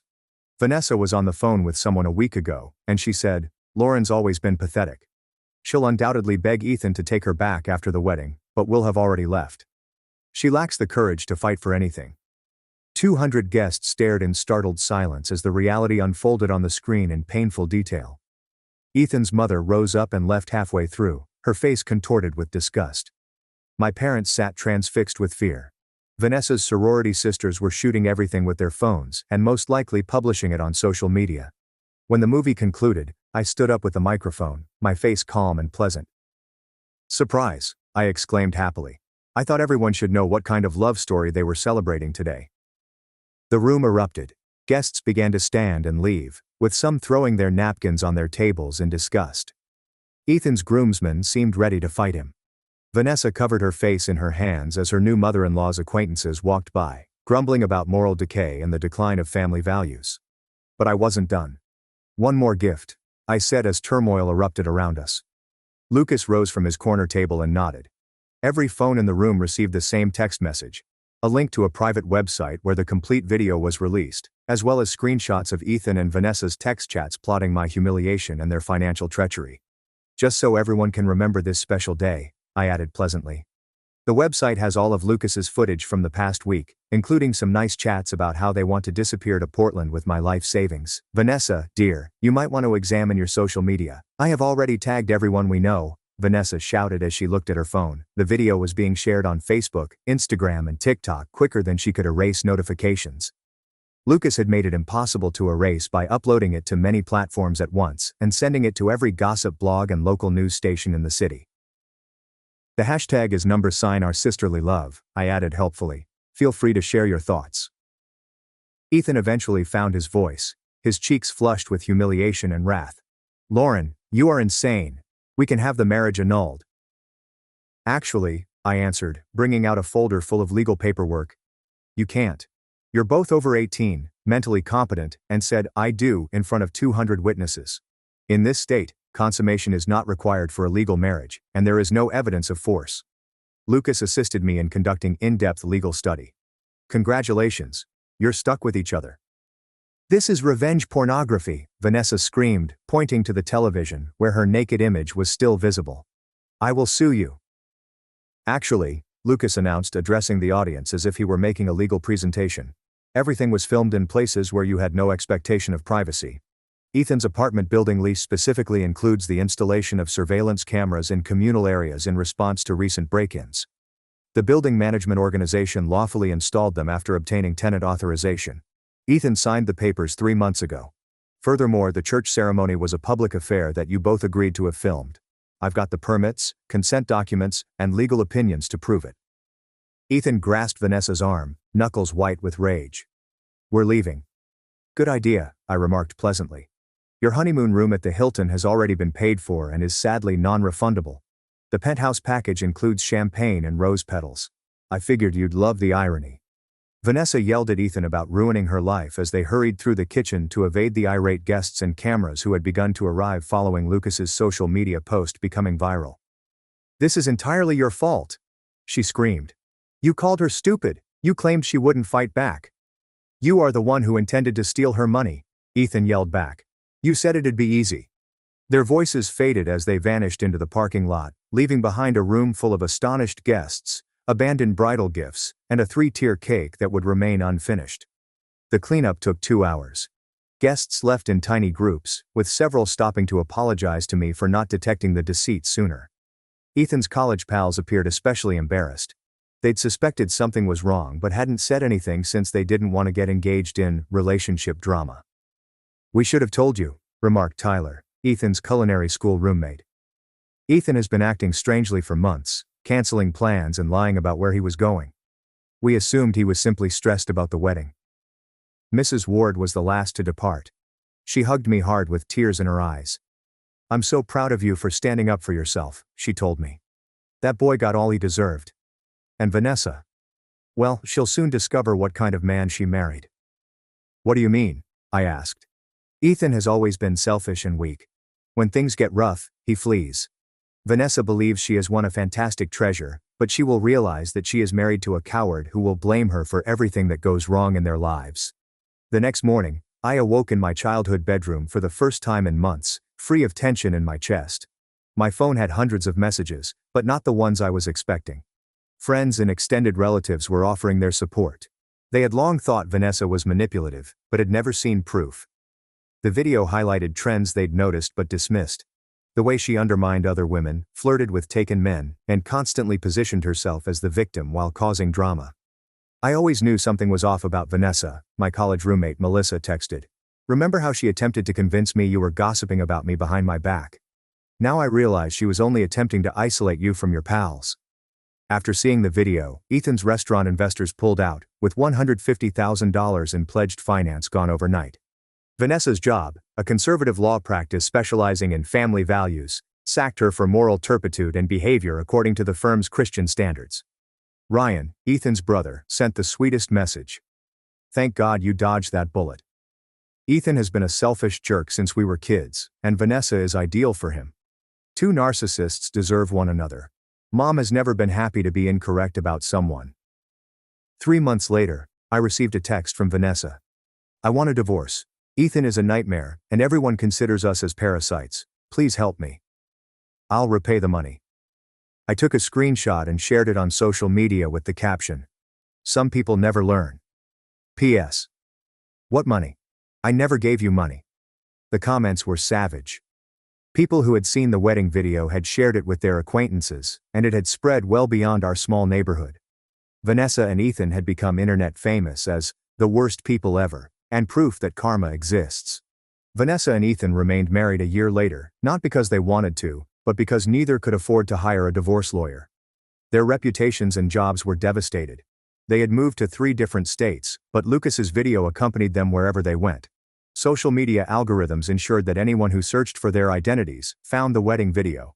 Vanessa had to legally alter her name and was employed as a clerk at a petrol station in Wyoming.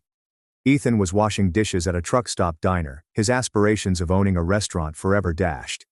Every time they tried to restart, someone recognized them from the video. Meanwhile, I'd spent the year traveling, starting my own nursing consulting business, and rediscovering myself without Ethan's weight on my shoulders. The money I saved for his restaurant became the initial investment for my own business, which helps hospitals enhance their patient care practices. Last month I got engaged to Lucas, the cousin who had helped plan the perfect retribution. He recognized loyalty, creativity, and the value of sticking up for oneself. As we worked together to repair my life, our friendship inevitably evolved into something more. "You know I fell in love with you during the planning phase," he informed me as he proposed. "Watching you take control of your life like that, it was the sexiest thing I'd ever seen." Vanessa sent a furious congrats card to my parents' house that read, "Hope your marriage lasts longer than your capacity for forgiveness." I replied with a simple, "It will." I eventually learned to select those who pick me first. The wedding takes place next spring. Vanessa and Ethan aren't invited, but I'm sure they'll find a way to watch the video online. After all, Lucas has already pledged to broadcast the entire event under the hashtag #OurRealLove. The guest list contains everyone who attended the first wedding. They're all excited to celebrate a true love tale this time. Mrs. Ward will escort me down the aisle, as my father died last October. Even Ethan's college friends are coming, bringing their wives, eager to see the woman who exposed those cheaters. What is the best part? Every vendor from the original wedding has given their services for free, including the photographer, florist, and caterer. They all want to be a part of a genuine celebration after unwittingly participating in Vanessa and Ethan's lie. This time, the cake designer explained, "We're making something sweet enough to wash away the bitter taste of last year's disaster." I could not agree more. My sister dated a dangerous man and said I overreacted when he hurt someone. Then she moved in with him in 4 months and ended up in trouble. I, 24 female, have a sister, 27 female, who has a terrible track record with boyfriends. My family has seen her get hurt by one loser after another, and it's honestly exhausting. To give you an idea, her past 3 relationships were all pretty bad. One guy cheated on her and even stole money from her. The next one would constantly belittle her and mooch off her. The most recent ex actually got physical with her once during an argument, so, yeah, not a great history. We've tried to be supportive through all of this, but it's hard not to be protective at this point. Now, she has a new boyfriend. Let's call him Patrick, 30 male. They've been dating for a couple of months, and she introduced him to us recently. Right off the bat, I got a weird vibe from him. He's creepy in a way that's hard to pin down at first. Like, the very first time I met him, he leaned in way too close and sniffed my hair. He sniffed my freaking hair without permission. I kind of jumped back, confused, and gave him a what the hell look. He just grinned and said something like, "Oh, sorry. Your shampoo smelled good." It was awkward as hell. I told my sister later that it made me uncomfortable, and she brushed it off, saying that's just his sense of humor and that he's socially awkward but doesn't mean any harm. I wasn't convinced, but I decided to give him the benefit of the doubt for her sake. Fast forward to last weekend. We had a family dinner at our parents' house, and my sister brought Patrick along. For context, I currently have a broken index finger on my right hand that's in a splint. I fractured it a couple of weeks ago doing something clumsy. Tripped while jogging. Long story. It's pretty obvious I have an injury. My two fingers are taped together, and the splint is big and bright blue, so everyone is aware to be gentle with my hand. At dinner, Patrick was sitting across from me. Out of nowhere, he reaches over the table and smacks my broken finger. It wasn't an accident. He literally smirked, reached out, and flicked my injured finger hard. I immediately yelped in pain. It hurt like hell, and I instinctively shouted, "What is wrong with you?" I might have dropped an F-bomb. I was in a lot of pain and shock. Patrick just laughed and said, "Relax. It's a joke." The room went dead silent. My dad looked like he was about to kick Patrick out then and there. I was on the verge of completely losing it. My sister jumped to Patrick's defense, putting her hand on his arm as if we were the ones attacking him. She said something like, "He didn't mean it like that. It's just his humor. You guys are overreacting." Meanwhile, I'm cradling my hand in agony, yelling that it's not funny to hit someone's injury. I told Patrick to get the hell away from me and that if he ever touched me again, we'd have a bigger problem. I admit I was furious and dropped a couple of loud F-bombs at him. My sister started yelling at me, saying I'm being dramatic and rude to her boyfriend. Patrick kept kind of chuckling like it was all no big deal, which made me even more furious. My dad finally told Patrick very sternly that he should apologize or leave. Patrick rolled his eyes and went, "Sorry, your finger is so sensitive," in the most sarcastic tone. At that point, I was done. I told my sister her boyfriend is a goddamn creep. She got very angry at that and said I was being judgmental. She actually left the house with Patrick in tow, still fuming that we humiliated him. Later that night, my sister sent a text in our family group chat, basically scolding us for not accepting Patrick. She said we all are being unfair, that we intentionally made the evening uncomfortable for him, I guess because we didn't find his jokes funny. She ended by saying if we don't give Patrick a chance and welcome him, she'll cut us off and we'll never see her again. She's essentially choosing this guy over family right now. I was, and still am, kind of shocked. I don't want to lose my sister, but I also refuse to pretend Patrick's behavior is okay. I've tried talking to her since that text, but she accuses me of trying to sabotage her happiness and being biased by her past relationships. Maybe I am biased because I've seen this pattern before and I hate it. But am I crazy here? I feel like any normal person would find what he did extremely creepy and cruel. Yet, she's making me out to be the bad guy for calling him out. I honestly don't know if I handled it the best way, or if I'm being too harsh because of her history. So Reddit, am I the asshole for not accepting my sister's boyfriend and calling him out for his creepy behavior? Update 1. Hey everyone, I want to address a couple of common questions and comments I saw. Did Patrick know my finger was broken? Yes, absolutely. My whole hand is in a splint brace. It's super obvious. Everyone at dinner knew I'd injured it. He even joked about my lobster claw hand when he first saw it, which I didn't mention before, so, he 100% knew it was broken. That was kind of the point of his joke. Was he drunk or something? No, he wasn't drunk or on anything as far as I could tell. We had maybe one glass of wine each at dinner. He seemed sober. He was just being an ass sober. Has he done stuff like this to anyone else? I honestly don't know him well enough to say. That dinner was only the second time I'd ever met Patrick. The first time was the hair sniff incident. My parents met him for the first time that night. No one else mentioned him doing anything creepy to them that evening, but then again, we were all kind of focused on the finger situation. Also, a few people suggested I might have overreacted by cussing him out in front of everyone. A couple of people even gave me an ESH, everyone sucks here, judgment for that. Look, I generally agree that losing your cool and swearing at someone at a family dinner isn't ideal. But I'll be honest, in that moment, I was in a lot of pain and just seeing red. Maybe I could have handled it more calmly, but I'm not going to beat myself up for having a human reaction when someone flicked my broken bone on purpose. Update 2. Alright, I met up with my sister for coffee this morning. I wish I had better news, but the conversation was not great. I tried to take the approach many of you recommended, staying calm, focusing on how I care about her. But she was defensive pretty much from the get-go. She showed up looking pretty on edge. No small talk or anything. As soon as we sat down, it was basically, "So what do you want to say?" in a stiff tone. I gently told her I was worried about how things went down at dinner, and that I wanted to hear her side, and also explain mine without us yelling. I even said, I know you really like Patrick, and I'm not trying to attack you or him, I just want us to understand each other. She immediately doubled down that I completely overreacted to Patrick's joke.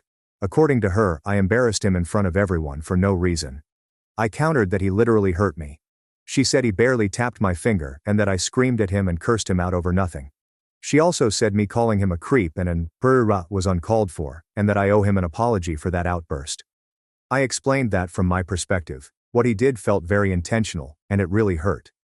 I described how it felt like he was mocking my injury on purpose. Her response? He just didn't realize it would hurt that much. He was trying to lighten the mood. She kept repeating that it was just his sense of humor, and that he has a different way of joking that takes time to get used to. I then brought up the hair sniffing incident. I said, look, even before the finger thing, you know I was uncomfortable when he sniffed my hair. That wasn't normal to me. She rolled her eyes and said I was making a big deal out of that too. She actually laughed and said, oh my God.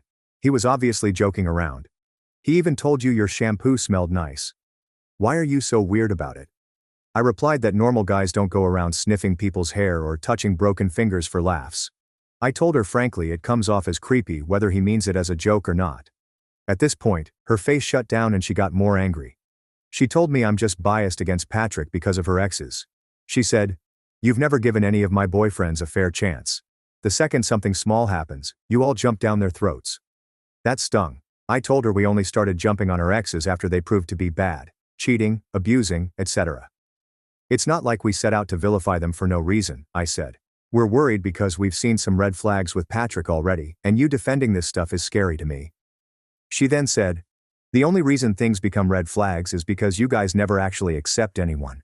You're all just waiting for a guy to mess up so you can say, see, told you so. That frustrated me because it's not true. We want her to be happy. We just don't want her to get hurt. It sounds like Patrick has been feeding her his version of events. She claimed that Patrick felt ambushed at dinner. She said I was looking at him with a "we" face even before anything happened. I honestly wasn't. I was pretty neutral until he hurt me. She also said, Patrick told me he could tell you all hated him from the start. He was nervous and trying to lighten the mood, but you were all so cold. So basically, he's making himself out to be the victim of our hostility. She even mentioned that Patrick wasn't thrilled about her meeting me today. She said he thinks all I'm going to do is trash him and try to turn her against him. I told her that's not my intention at all. I'm genuinely concerned and want her to be safe and happy. I said, if a guy is a good guy, none of us would have any reason to turn you against him. We went in circles for almost an hour. I did apologize to her for the dinner drama, but I told her, I'm not sorry for how I reacted to him hurting me. He owes me an apology, not the other way around. She didn't take that well. She kept pushing that I should have just laughed it off since she has no problem with his sense of humor. She said, if you want to stay in my life, you need to get along with Patrick. I really want you to like him. I said I tried to give him a chance, but he made it pretty damn hard. In the end, she basically gave me a repeat of the ultimatum. Accept Patrick and stop attacking him, or she's done with us. There was no hug, no nice goodbye. She just said, I really hope you can come around on this, and left in a hurry. Update 3. It's been a few weeks since my last update, and unfortunately, things have only gotten more worrying. My sister has essentially gone full throttle with Patrick. About 2 weeks ago she informed us that she's moving in with him. Mind you, they've only been together for like 3 or 4 months. Even in her past relationships, I don't remember her moving this fast. She didn't really ask for anyone's input or help, she just announced it via text. Just wanted you all to know I'm moving in with Patrick. We're really happy and this just feels right. Hope you guys can be happy for me. It caught my parents completely off guard. We all felt uneasy about it, but what can we do? She's an adult. If we protested, it would just push her further away. Since she moved in, my sister has been almost completely MIA from our lives. She rarely texts or calls anymore. Our small family group chat, which used to be active daily, now barely gets a response from her. The other day was our dad's birthday. We had a small get-together planned, just family. She didn't show up. She sent a text that morning saying, sorry, can't make it. Tell Dad happy birthday for me, claiming she had plans with Patrick. My dad was really hurt. I also heard from her best friend, M, who reached out asking if my sister was okay. Apparently my sister has ghosted her friends too. M said that ever since Patrick came along, my sister has been canceling plans and barely replying to messages. They're all worried. M also noticed that when they did hang out early on, Patrick was always there, glued to her side. If my sister talked to anyone else, he'd hover and even put his arm around her in a possessive way. We don't know Patrick's full background, which makes this more unsettling. I searched his last name online. Nothing obvious criminal-wise, but his behavior is enough of a red flag. My mom called my sister to say we're worried about how she's cut everyone off. My sister got annoyed saying, "I'm fine, Patrick and I are doing great, why can't you all just be happy for me?" She implied that we made her uncomfortable at family events by being cold to Patrick. At this point, it feels like we're watching a slow-motion train wreck. She's isolating herself with this guy, and we don't even know their exact address. Communication is minimal. Update 4. This is the update I hoped I'd never have to write. A few nights ago around midnight, my phone rang. It was my sister. She almost never calls me out of the blue, especially not that late. I picked up. She was whispering, terrified, asking, "Can you come get me, please?" I threw on clothes and headed out. She told me she was at a 24-hour gas station about 20 minutes away without her car, keys, or wallet. I called my parents on the way, and my dad insisted on coming. We found her sitting on the curb outside the gas station, no coat, hugging herself. She jumped into the car and broke down crying. At my parents' house, she told us what happened. Patrick had blown up after my mom's call that day. He accused her of siding with us, yelled in her face, punched a hole in the bedroom door, and grabbed her arm when she tried to leave. I saw the bruises. She ran out wearing his sneakers. She blocked his number after he spammed her with alternating angry and apologetic texts. We took pictures of the bruises just in case. Right now, she's staying in her old bedroom at our parents' place. She's not ready to go to the police yet, but we're focusing on making her feel safe and supported. Update 5. It's been about a week since the incident, and I'm happy to say my sister is safe and not going back to Patrick. Patrick tried calling from other numbers, sent emails blaming us, then apologizing. 2 days after she left him, he showed up at our parents' house, agitated and wanting to talk. My dad told him to leave or we'd call the police. We reported the incident to have it on record. Since then, Patrick has gone quiet. My sister went back with my dad and friends during the day to get her belongings. She's agreed to see a therapist next week to work on healing and breaking her pattern of bad relationships. Her friends have rallied around her, inviting her out and reminding her she's loved. None of us have said, "I told you so." The important thing is, she's away from that toxic situation,